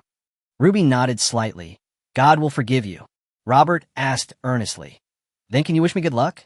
Ruby made the sign of the cross on her forehead and chest. "God bless Robert and give you good luck." Thank you, Mom." Robert left happily. Ruby closed the door, and Luo Jiu came out from the back. "Ruby, thank you for everything you have done for us. I really hope we can do something for you." Ruby looked around and said, "To be honest, I'm currently trying to raise funds for a new roof for the church, and it will cost about 2,000 pounds. If you were rich, I would definitely ask you to help me do this. But my goodness, poor girls, I feel it is more urgent to raise some money for you than to renovate the church roof." "Oh, Ruby," Luo Jiu couldn't help but hug her fat body. "Don't worry about us. Lend me the phone, okay?" Luo Jiu used the church's phone to contact Lu Fengshun and told her that something unexpected had happened and that they were now in a church in Birmingham. There were still police officers investigating nearby, so he suggested that she come back to pick them up at daybreak. So, everyone took a dramatic nap in the monastery. At about 5 in the morning, when the sky was just getting light, Ruby came and knocked on the door. "There's an Oriental woman at the door. I think she should be your friend." Luo Jiu ran out in a hurry and saw a woman leaning against a pillar at the church door, standing in the cold wind and smoking a cigarette. She was wearing a brown dress and a round-brimmed hat and looked like a graceful lady.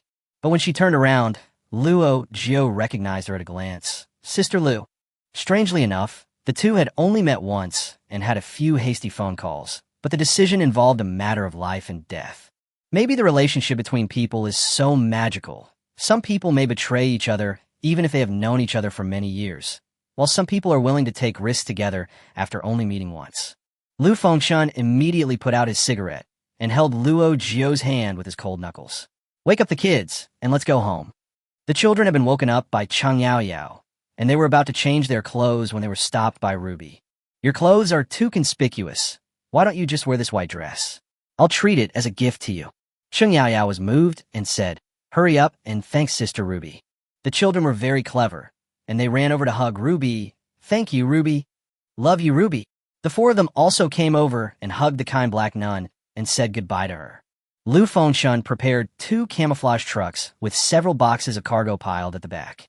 There was a large space in the carriage and a shed on top, so nothing could be seen from the outside. One car is used to carry everyone to a safe place, and one is a spare. In case of dangerous situations, the other car can help them lure away the enemy and avoid crisis. Ruby watched them go away, then returned to the church, preparing to start a new day with a melancholy mood. But when she passed by the statue, she suddenly felt something strange. Upon closer inspection, the statue of God saw an extra stack of British pounds in its outstretched hand, a thick stack of 10,000 British pounds. There was also a note hastily left by Luo Jiu, which read, "Thank God. Thank Ruby." Ruby looked at the words and smiled, revealing 2 rows of white teeth. As Christmas Eve came to an end, Liverpool was hit by a storm. When Marianne woke up, she heard Jones yelling furiously downstairs. Officers above the rank of Liverpool lieutenant stood in a row, bowing their heads and listening to the scolding.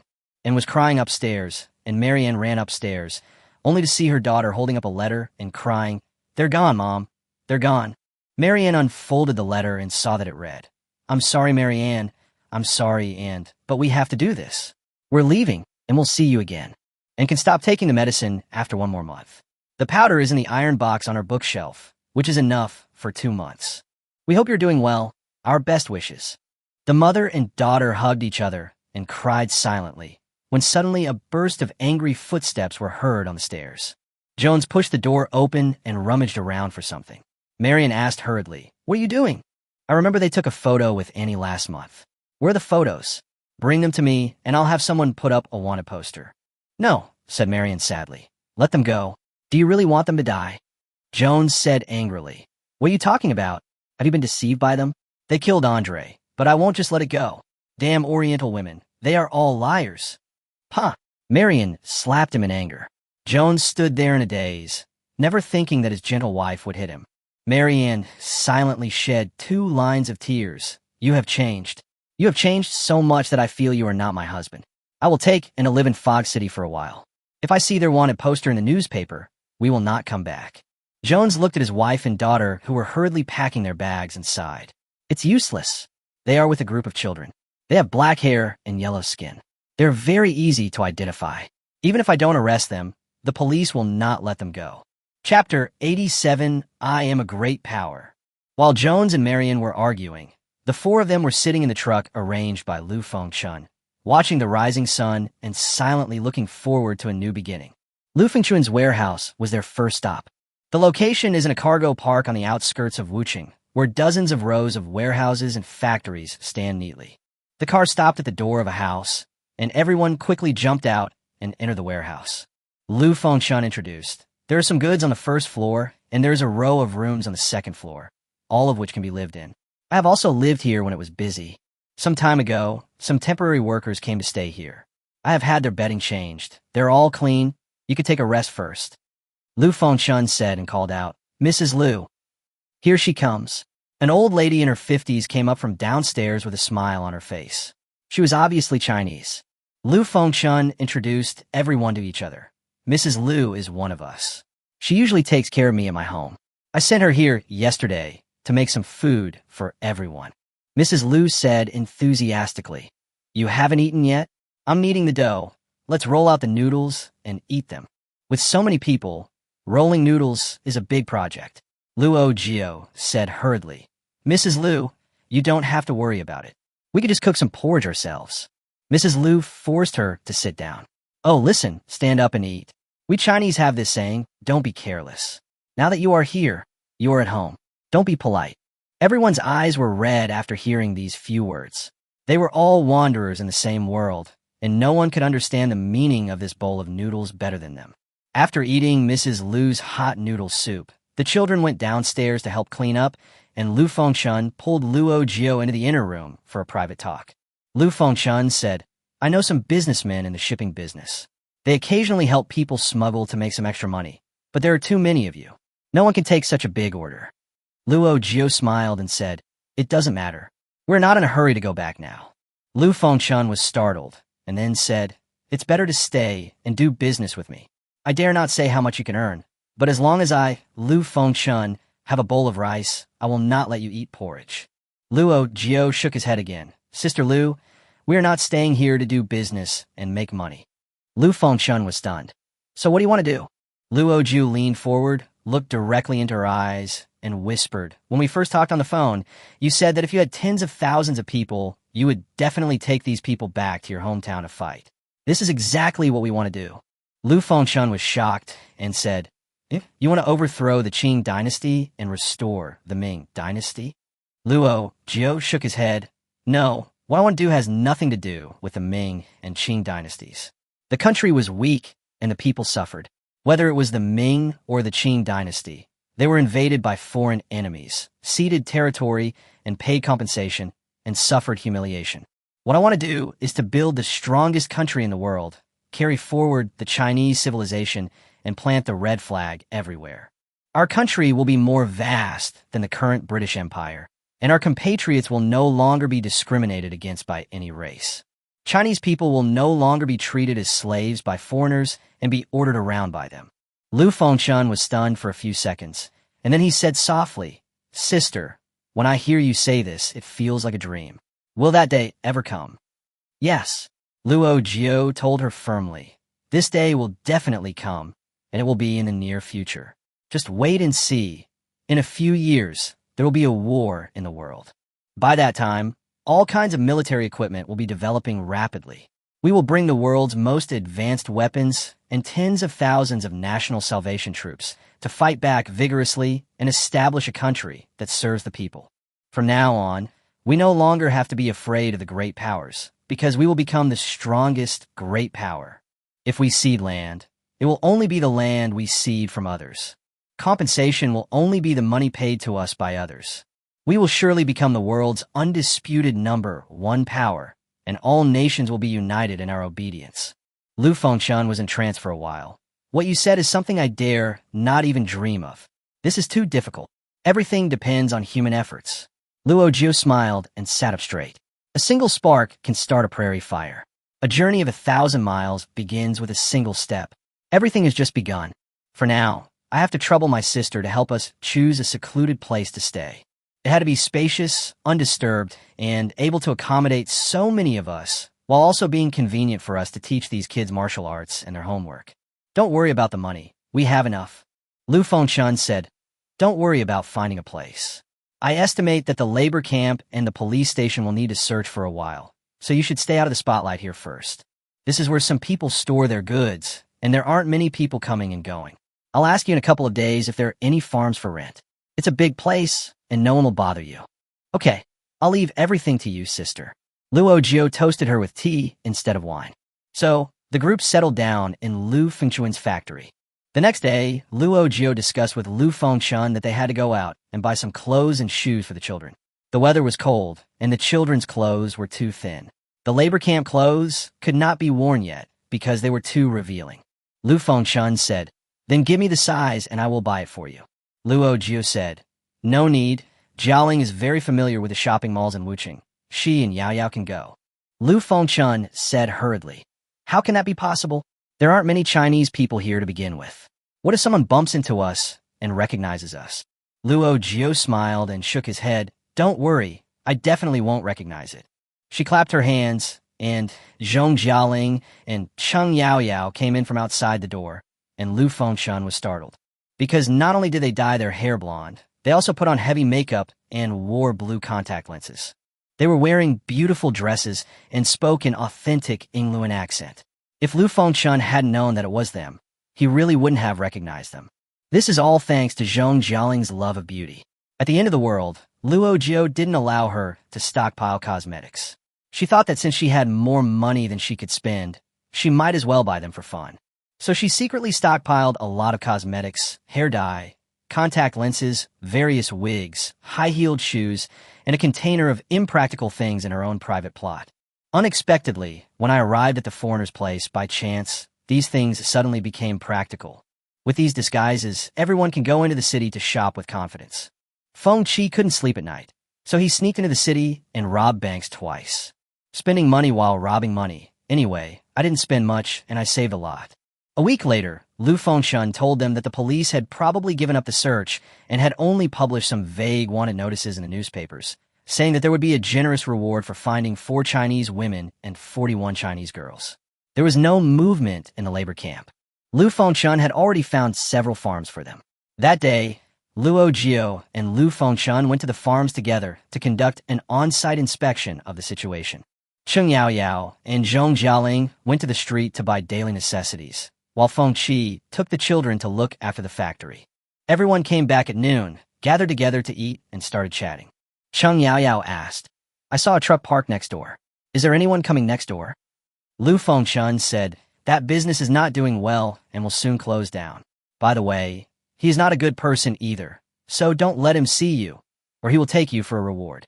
Feng Qi was biting half a cucumber when he suddenly froze, but he has seen me today. Feng Qi was helping to move goods at the door at the time. She scratched her head and said, I even said hello to him at the time. Should it be okay? We are all Chinese. Lu Fengchun bit his tongue and told her the cruel reality. No, he is a Japanese. Fuck. What? Feng Qi stood up excitedly. Fuck him. I said the guy next door was short and servile, and I thought he was shy. Luo Jiu quickly put down his chopsticks, his expression solemn. Sister Qi, go to the next room and see if anyone is still there. Feng Qi jumped directly from the balcony to the next door, and soon she shouted, that grandson ran away. Luo Jiu immediately decided, kids, pack up and prepare to evacuate. Chapter 88, Betting 200. Evacuate, but where to? Lu Fengchun urgently found a car and asked the driver to take them to the pier dozens of miles away.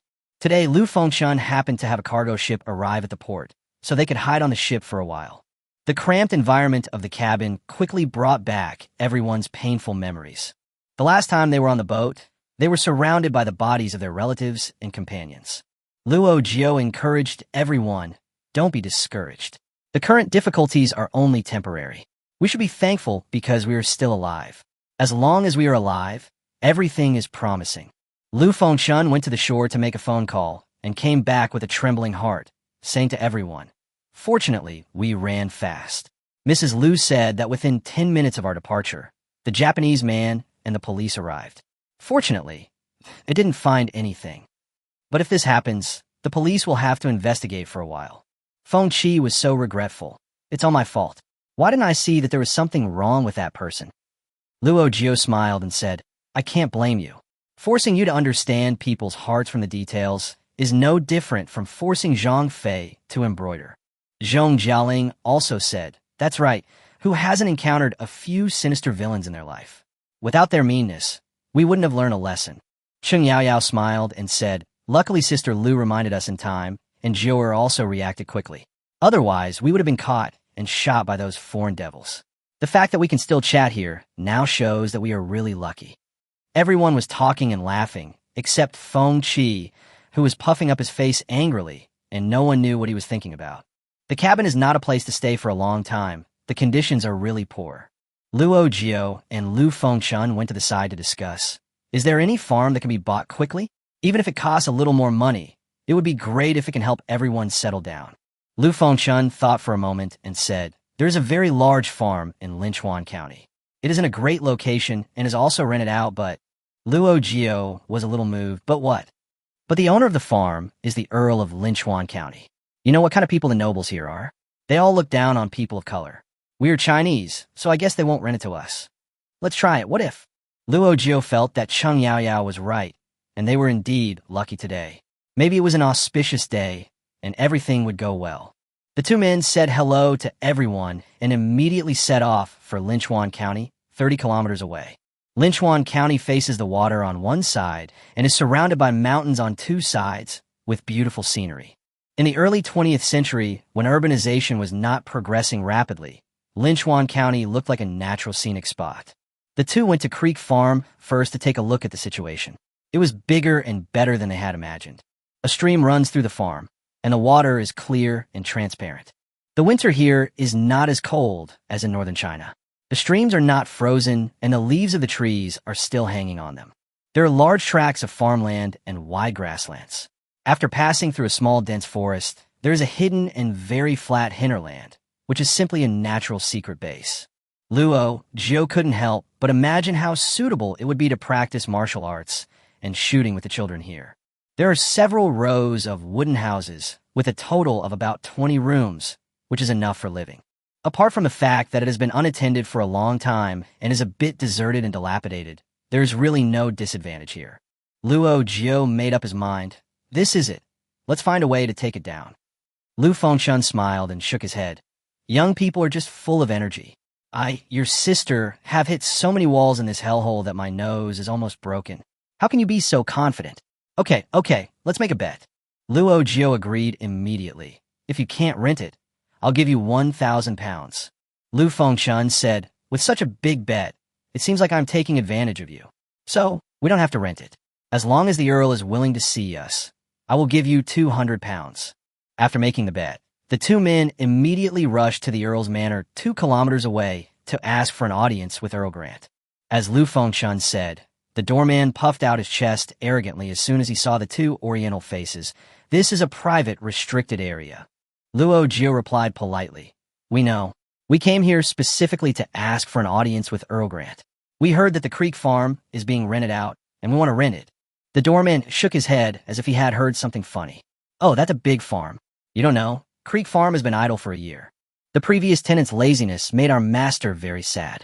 He will not rent the village to lazy and incompetent people again, and the rent is not cheap. The implication was that they couldn't afford it. Luo Jiu gritted his teeth secretly and sneered. I know, so I brought enough cash. She pulled out a wad of pounds from her handbag and shook it. 10,000. I wonder if it's enough. If not, I have more. The doorman was startled and stammered. I don't need so much. Earl Grant's annual income was only about 50,000 pounds, which made him an enviable aristocratic tycoon. The rent of most farms is around 2,000 or 3,000 pounds. If the Earl could receive 10,000 pounds in rent, he would probably jump for joy. Luo Jiu raised an eyebrow at the doorman. Why don't you go in and inform us? The doorman reacted belatedly and trotted into the castle. Luo Jiu looked inside through the big black iron gate. The vast manor and the magnificent castle-like building once again gave him a concrete sense of the luxurious, aristocratic life. After a while, the doorman came out and said, The master is taking a nap. The housekeeper suggests that you come back another day. Luo Jiu and Lu Fengchun looked at each other and refused together. We are not in a hurry. Let's wait here. The two found a rock, sat down back to back, and waited for 2 hours. Luo Jiu rubbed his numb calf, took out 2 pounds of tip, and handed it to the doorman. Please go check again to see if the Earl has woken up. The doorman was willing to do the job and actually went there, but he didn't come back for a long time. Luo Jiu cursed in his heart. What efficiency. You deserve the decline of the British Empire. An hour later, the doorman finally came back. The master is awake, but he said it's winter now. It's foolish to come and rent a farm at this time. He suggested you wait until spring. Luo Jiu couldn't hold it in any longer and spread his hands. What does it matter if we are stupid? Just treat us as stupid people with a lot of money and make this deal with us. Isn't that good? The doorman said unhappily. That's what the master said. Maybe he doesn't want to deal with fools like you. Go away. You are not welcome here. Luo Jiu wanted to argue with him, but Lu Fengchun pulled her arm and said, Forget it. Luo Jiu stood at the gate of the manor, feeling very unwilling. She was rejected by someone and thought she was incompetent, but she didn't even give him a chance to meet her. What was going on? But now that things have come to this, she had no choice but to think of other ways.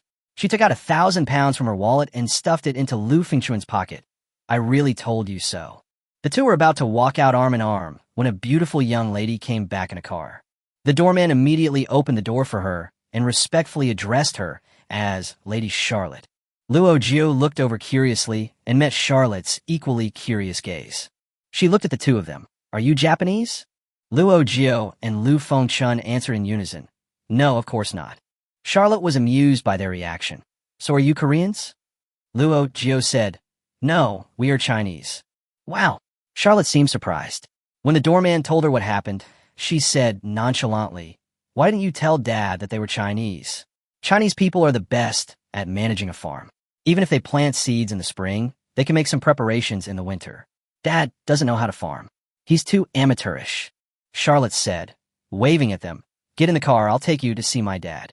What is the difference between Chapter 89 and surrendering? The situation took a turn for the better, and Luo Jiu's eyes sparkled with excitement. Lu Fengchun returned the 1,000 yuan to her and took out an extra 200 yuan, happily losing the bet. What luck they had it that they happened to catch Miss Charlotte coming back from outside. Charlotte is the only daughter of Earl Grant, and according to herself, she likes Chinese culture very much. When I was young, my father hired a Chinese master to teach me martial arts.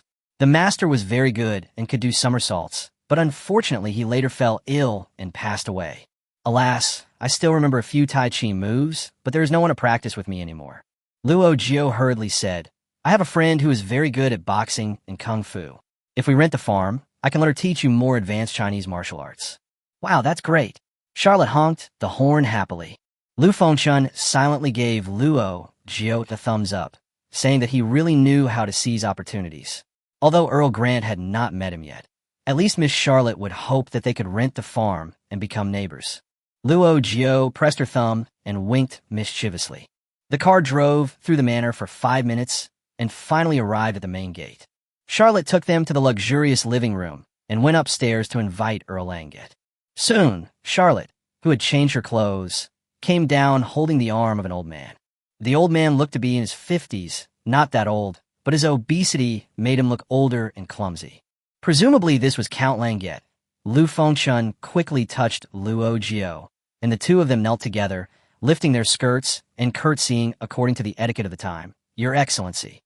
Earl Grant smiled and nodded, then sat down on the sofa. He did not rush to talk about the rental, but first asked, I heard you are Chinese. Why are you here? Well, the first question is difficult. Luo Jiu's brain was working rapidly. He didn't want to lie nor speak too directly, so he played Tai Chi and said, My Lord Earl, no one wants to leave their homeland, but some people have to leave. As Shakespeare wrote, life is like a journey, with its sorrows and joys, coming and going, sometimes meeting and sometimes parting, and there are always many things that cannot be helped. Grant narrowed his eyes slightly and looked at Luo Jiu again. The temperament of this Oriental girl was very dignified, and her conversation was elegant, which was very different from the Oriental people he had met before. He had to look at her differently. Charlotte shook Grant's arm. Dad, Luo Jiu has a friend who knows Chinese kung fu. You can rent it to them. I will have a martial arts master in the future, so rent it to them. Grant gave her a look that asked her to keep quiet. Charlotte curled her lips and quietly spread her hands towards Luo Jiu, indicating that she had tried her best. Grant was silent for a moment. The rent of Creek Farm is more expensive than most farms. For £1,000. Do you accept it? When Luo Jiu heard that there was a chance, he hurriedly said, Accept it. It is indeed a great farm and worth the price. Don't even mention £4,000. £40,000 will do. I have the money, but if it's not enough, I can rob others. Their experience in robbery has become more and more rich, and they are very skilled. Anyway, it's all the foreigner's money, just transferring it from one hand to the other. Just when Luo Jiu was secretly happy, Grant suddenly said, £5,000. Do you accept it? Luo Jiu was stunned for a moment, not understanding why he suddenly raised the price. She glanced at Lu Fengchun. Lu Fengchun said, Stream Farm is the best farm nearby, and £5,000 is worth it. Grant suddenly laughed out loud. So, £6,000 is also possible. Luo Jiu nodded. Okay, but I don't understand why. Grant suppressed his smile and said, I see you don't care about the price. You were just eager to rent my farm. Luo Jiu was struck by what he said, pursed his lips, and said nothing. Grant asked again, Do you have many companions? Luo Jiu replied, Some. Grant's expression was intriguing. Some? About 40 or so. Luo Jiu's heart skipped a beat, and he secretly clenched the grenade in his handbag. He tried to keep a smile on his face, and fortunately confessed, Yes, we are 4 women and a group of children. We are exactly what the newspaper is looking for, so I am eager to rent this place. Lord Earl, are you so wise as to hand us over to the police? The shrewd Grant held his chin, seeming to be thinking hard. Charlotte, what do you think we should do? The old man suddenly gave a test, and young Charlotte obviously had no experience. Things developed rapidly and were completely beyond her expectations. I think Charlotte's eyes moved back and forth between Luo Jiu and Grant. I think a man who embarrasses women and children is not a gentleman. Dad, they're wanted by the police because they were former slaves in labor camps. But who is born to be a slave? Shouldn't they have the right to escape? If you are afraid of trouble, just let them go and pretend they have never been here. Okay? Charlotte blinked her big eyes and asked seriously. Grant took a deep breath and said no. Luo Jiu silently reached into her handbag to grab the gun. She was confident that she could lead Lu Fengchun to fight their way out. Although she was not as brave as Feng Qi, it was still easy for her to deal with the several male servants in the manor. Just as she quietly opened the insurance, she heard Grant say, If we let them go, who will rent our manor. Luo Jiu breathed a sigh of relief, looked at the old man who was laughing, and complained secretly. Old man, don't breathe so heavily when you talk. If you were a few seconds later, I would have pulled out my gun. Grant laughed until his face turned red. Are you scared? To be honest, you really found the right place. No police dare to enter my farm easily. Linchuan County is the territory under my jurisdiction. You can stay here without worry. As for the rent, according to the market price, 3,000 pounds will be enough. Luo Jiu could hardly believe it. My Lord Earl, is this true? What? Grant smiled and said, First of all, you are very honest and brave. I can't imagine how you dare to come in. What's the difference between coming here and turning yourself in? Luo Jiu smiled awkwardly. She really didn't know that the Earl paid so much attention to the newspaper news. Otherwise, why would he come to die? And bring Lu Fengqi with him. Grant added, Brave Chinese woman, you remind me of my grandmother, who is also a Chinese. What? Charlotte asked in surprise. You never told me that. Grant shook his head. She died very early. And of course you never met your great-grandmother, so I never mentioned it to you. But I clearly remember when I was a kid, my grandmother took me to play in the mountains. A snake chased me, and she caught the snake with her bare hands and smashed it against a rock until it was motionless. Grant seemed to be lost in distant memories. She once sang a Chinese lullaby to me, but I can't remember it clearly. Hum. It was probably something like this. Grant came back to his senses and said, I've strayed off topic. Wait a moment. I'll ask the butler to prepare the contract. The signing went smoothly. Luo Jiu paid 5 years' rent in one go and decided to treat this place as Wulonggang, where he would settle down and wait for his chance. Soon it was dinner time. Charlotte was very happy, and Grant sincerely invited them to have dinner together. Luo Jiu wanted to refuse, but Lu Fengqi reminded her, I have never heard of a noble entertaining a Chinese. It's rare that they give us face, and if we keep refusing, it would seem that we don't know how to appreciate it. Anyway, it's late today, and we can move at the earliest tomorrow. Let's finish the meal before leaving. Luo Jiu thought so too and agreed.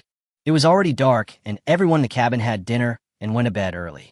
Feng Qi tossed and turned and couldn't sleep, so he went up to the deck, looked in the direction of the fog city for a long time, and then entered the space. She picked out a long knife that looked like the kind used for cesarean sections in TV dramas. Chapter 90, The Cold-Blooded Killer and the Fat Girl. Feng Qi prepared his weapons and suddenly felt a little hungry. It was dozens of miles from the dock to the factory, so she decided to eat before leaving. When I entered the kitchen of the mobile home, I saw half a pot of chicken soup in the pot. It was obviously cooked by my grandma herself, and it was golden yellow. She reheated it, took 4 big white and plump steam buns, and put them on top. After a while, it was steaming hot. He took another plate of crispy and deep-fried pork tenderloin, and 8 steamed buns soaked in chicken broth with a fried pork tenderloin. Feng Qi ate with relish and finished the whole bowl in no time. She was packing up and was about to leave when she opened the door and found Fu Bao lying at the door, staring at her with red eyes. She didn't know how long he had been there. After raising it for half a year, Fu Bao has grown into a very big one. Grandma raised her child like a pig, always saying that it was better for him to be fatter so that he would be stronger and less likely to get sick. She gave her as much milk as she wanted, saying that she didn't want to make the child suffer. As a result, Fu Bao became so fat that she looked like a gas tank. He is not even 1 year old yet, but he already weighs 50 kilograms. Grandma can hardly hold her anymore. She has to communicate with her every day before she goes to bed, and she has to climb up voluntarily. Otherwise, she will crawl around the room and she can't be caught. Feng Qi held Fu Bao in his arms and was about to take his grandma back to the room. When he pushed the door open, he saw his grandma sleeping soundly. Before, Grandma said that she couldn't sleep at night. But now, she has a child, which is like finding a night shift, and she sleeps soundly and never suffers from insomnia again. Feng Qi put Fu Bao on the bed and whispered to her, Just go to sleep. Your aunt is going to do something important. Don't follow me. Fu Bao's sharp ears caught the word out, and his chubby little hands immediately went to the bedside to pull the baby's strap over and stuffed it into Feng Qi's hands, saying that she wanted to go with her. Will this work? Feng Qi was really troubled. She was going to be a cold-blooded killer tonight. So how could she bring a fat girl with her? Fu Bao hugged her neck and wouldn't let her go. The two of them were in a stalemate for a long time, and finally Feng Qi compromised. A few minutes later, a luxurious modern motorcycle appeared on the dock. a tall figure with a long knife tied around his waist and a large group of children on his back, rode off on a motorcycle in the cold night wind. Ichiro Tojo felt that he was extremely unlucky.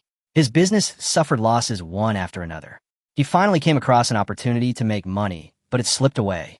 The police found nothing and instead accused him of reporting the false news and reprimanded him.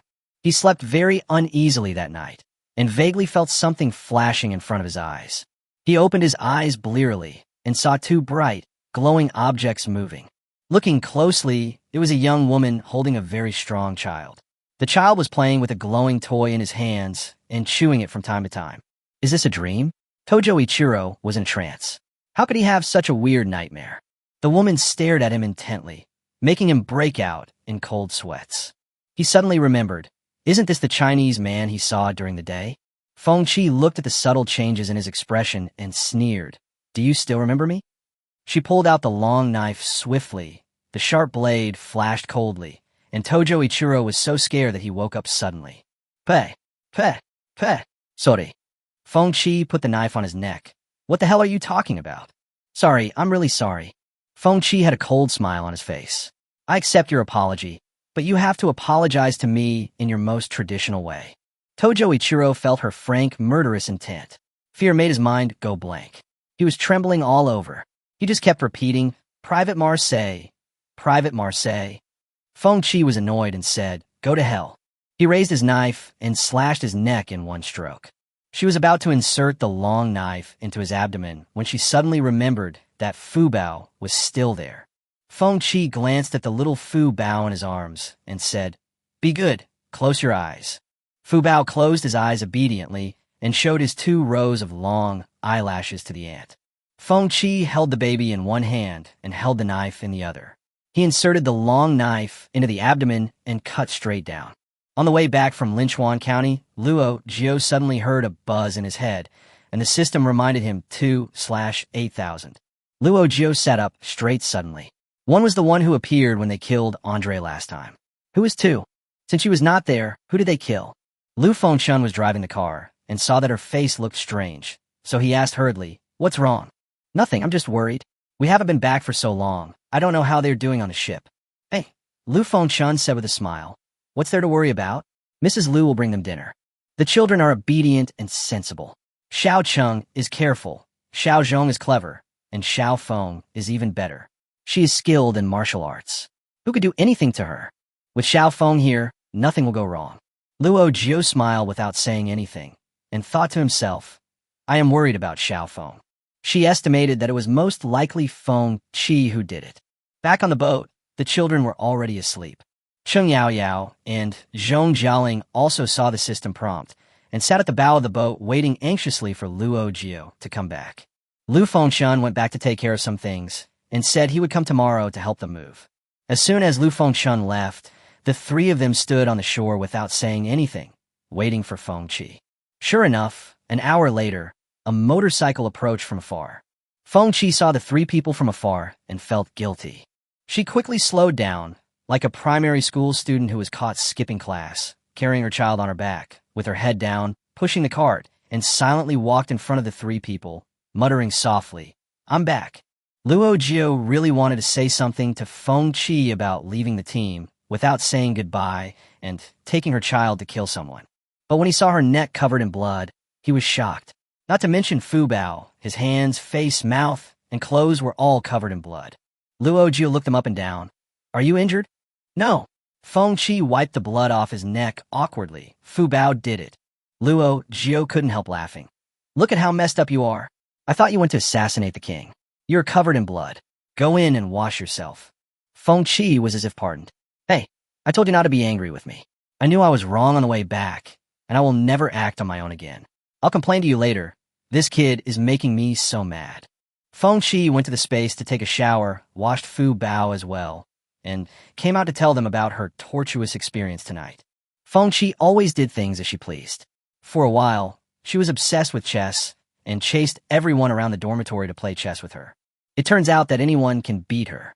Luo Jiu can even play with her while doing math problems. He even asked her, how long do you want to play? Feng Qi said unconvincedly, of course it's time to decide the winner. So Luo Jiu gently put down a piece and said, "You lose." Feng Qi froze on the spot, his whole body frozen. Luo Jiu looked at her silly look, smiled, and patted her head.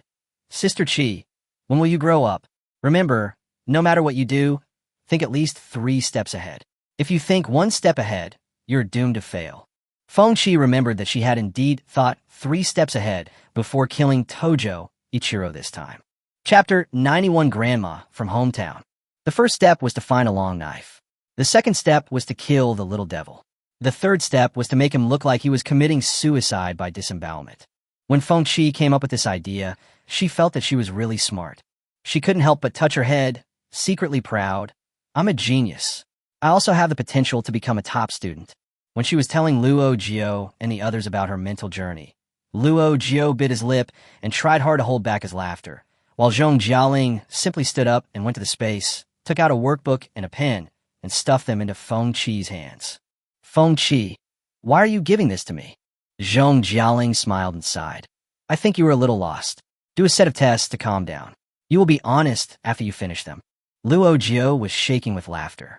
Feng Qi gritted his teeth and said, "Don't look at me with old eyes. My kung fu has improved, and my IQ has improved as well. Didn't Lu Bu say that? A man who hasn't been away for 3 days will be looked at with new eyes." Luo Jiu finally couldn't help laughing out loud. A man's separation lasts for 3 days was said by Lu Meng, not Lu Bu. Feng Qi tilted his head. "No matter who said it, just tell me if my idea is brilliant or not. I have thought it through carefully. You see, Japanese people here don't have much status. If I disguise it as suicide, the police probably won't care and won't suspect us at all." Thoughtful? The 3 of them had to cover their mouths with their fists to stop themselves from laughing. Feng Qi said angrily, "Don't laugh at me. If you think about it, can you think of a better way?" Zhong Jialing immediately raised her hand. "Don't we have a lot of ancient giant snake scales in our space? If you use these to chop off his head, the police won't think of us. They will only speculate whether it was some ancient curse that killed him." Cheng Yaoyao said, "We still have a lot of dangerous drugs. If we inject any of them into his body, he will die of heart failure. With the current forensic technology, we can't find out what's wrong." Luo Jiu smiled and said, "In fact, the safest way is not to make a person's death look like it has nothing to do with you, but to not let others find out that he is dead at all. You can throw him into space, use a machine to beat him into a pulp, and throw him into any river.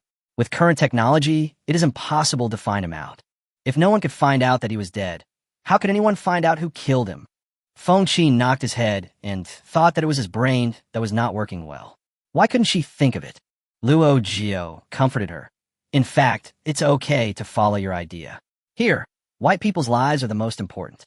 They don't care about the lives of outsiders at all." Feng Qi said awkwardly, "It would be great if it was carried out exactly as I thought, but didn't Fu Bao insist on going with me?" Then something unexpected happened. At that time, she dissected the body, thinking of faking a suicide scene. It was inconvenient to hold the child, so she put Fu Bao aside. She was concentrating on posing for the devil, and she felt that Fu Bao was very well behaved and didn't disturb her at all. Little do people know that there is an iron rule in the world of child rearing. If a child is quiet, he must be catching monsters. When she finished her work and got out of bed, she found that Fu Bao had already crawled under the bed. She turned on the light and saw Ichiro Tojo's blood flowing down the cracks of the bed. Fu Bao was sitting in a pool of blood, with blood all over his hands and mouth. You ate it?" Feng Qi quickly dragged her out. Fu Bao giggled, thinking that the ant was playing with her, and crawled away using her hands and feet, leaving a room full of bloody handprints. Oh my God! Even Feng Qi felt horrified when he saw this, so he quickly grabbed her, tied her up on his back, and brought her back.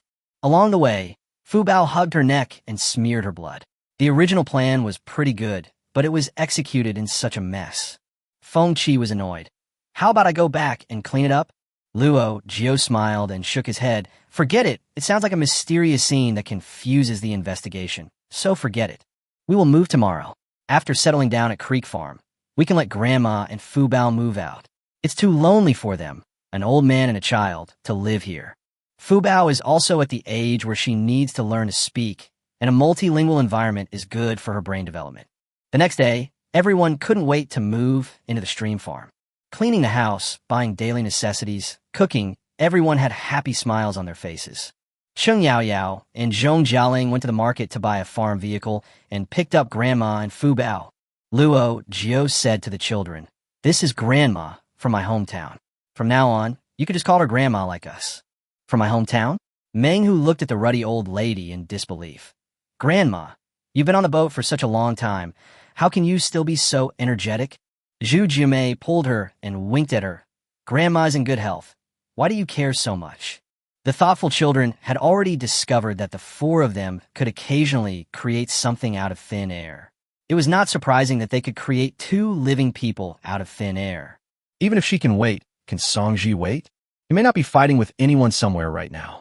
Even if she could continue to transmit energy to him, he was still immortal after all, and it would not work if she continued like this. And there were Robert and Eugene. She couldn't wait to meet her old friends. Qin Xian was thinking quickly in his mind how to sneak out and find someone. Just then, someone at the door called out, "The queen is here." Qin Xian suddenly felt a strange energy approaching her. She looked over alertly and saw a young and noble middle-aged woman wearing a violet satin cheongsam walking towards her. Her temperament is graceful and elegant, like a fairy from heaven. There was a girl with a ponytail following him. She was also pretty and cute, about 17 or 18 years old, and as pretty as a little snowball.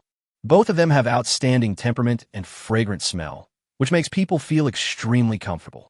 Qin Xian couldn't help but stare in amazement, and couldn't help being attracted by their aura. The people around her bowed down, and she almost followed suit. Just as she was stunned, the ring on her ring finger suddenly felt hot. The heat made Qin Xian gasp, and she suddenly felt as if she had just woken up from a dream. When he looked up again, the scene before him had undergone a shocking change. The young, beautiful woman suddenly turned into an old lady with a pear-shaped figure and rough, dark skin. You could take it to the vegetable market and sell vegetables directly at the stall. The little girl also became a very ordinary girl, the kind that you couldn't find even if you threw her into a crowd of people and searched for a long time. Qin Xian then realized that she had been tricked silently. A psychic controlled her brain and made her see what he wanted her to see. Fortunately, the slave ring pulled her out of the illusion in time. However, Qin Xian herself is also a psychic. As long as she can realize that something is wrong, she will wake up quickly. This kind of mind control ability, if it is of a high level, can be very difficult to deal with. However, this person's rank is so low that Qin Xian doesn't even want to abuse her. "What are you fussing about? You can't even have dinner." The girl who looked like a maid shouted angrily, and everyone lowered their heads instantly, not daring to speak. The maid turned to look at Qin Xian, and the queen also noticed her. In the eyes of outsiders, they still look like perfect fairies. The queen tried to appear dignified and elegant and looked at Qin Xian. It made Qin Xian feel creepy. I don't know what's the point of their tricks. Suddenly, the queen narrowed her crow's feet eyes and revealed a gentle smile. "It's really beautiful. The king will definitely like it." She walked over and took Qin Xian's hand. "The king knows you're coming and is very happy. He has already said that he will summon you to the bedchamber immediately. Come with me."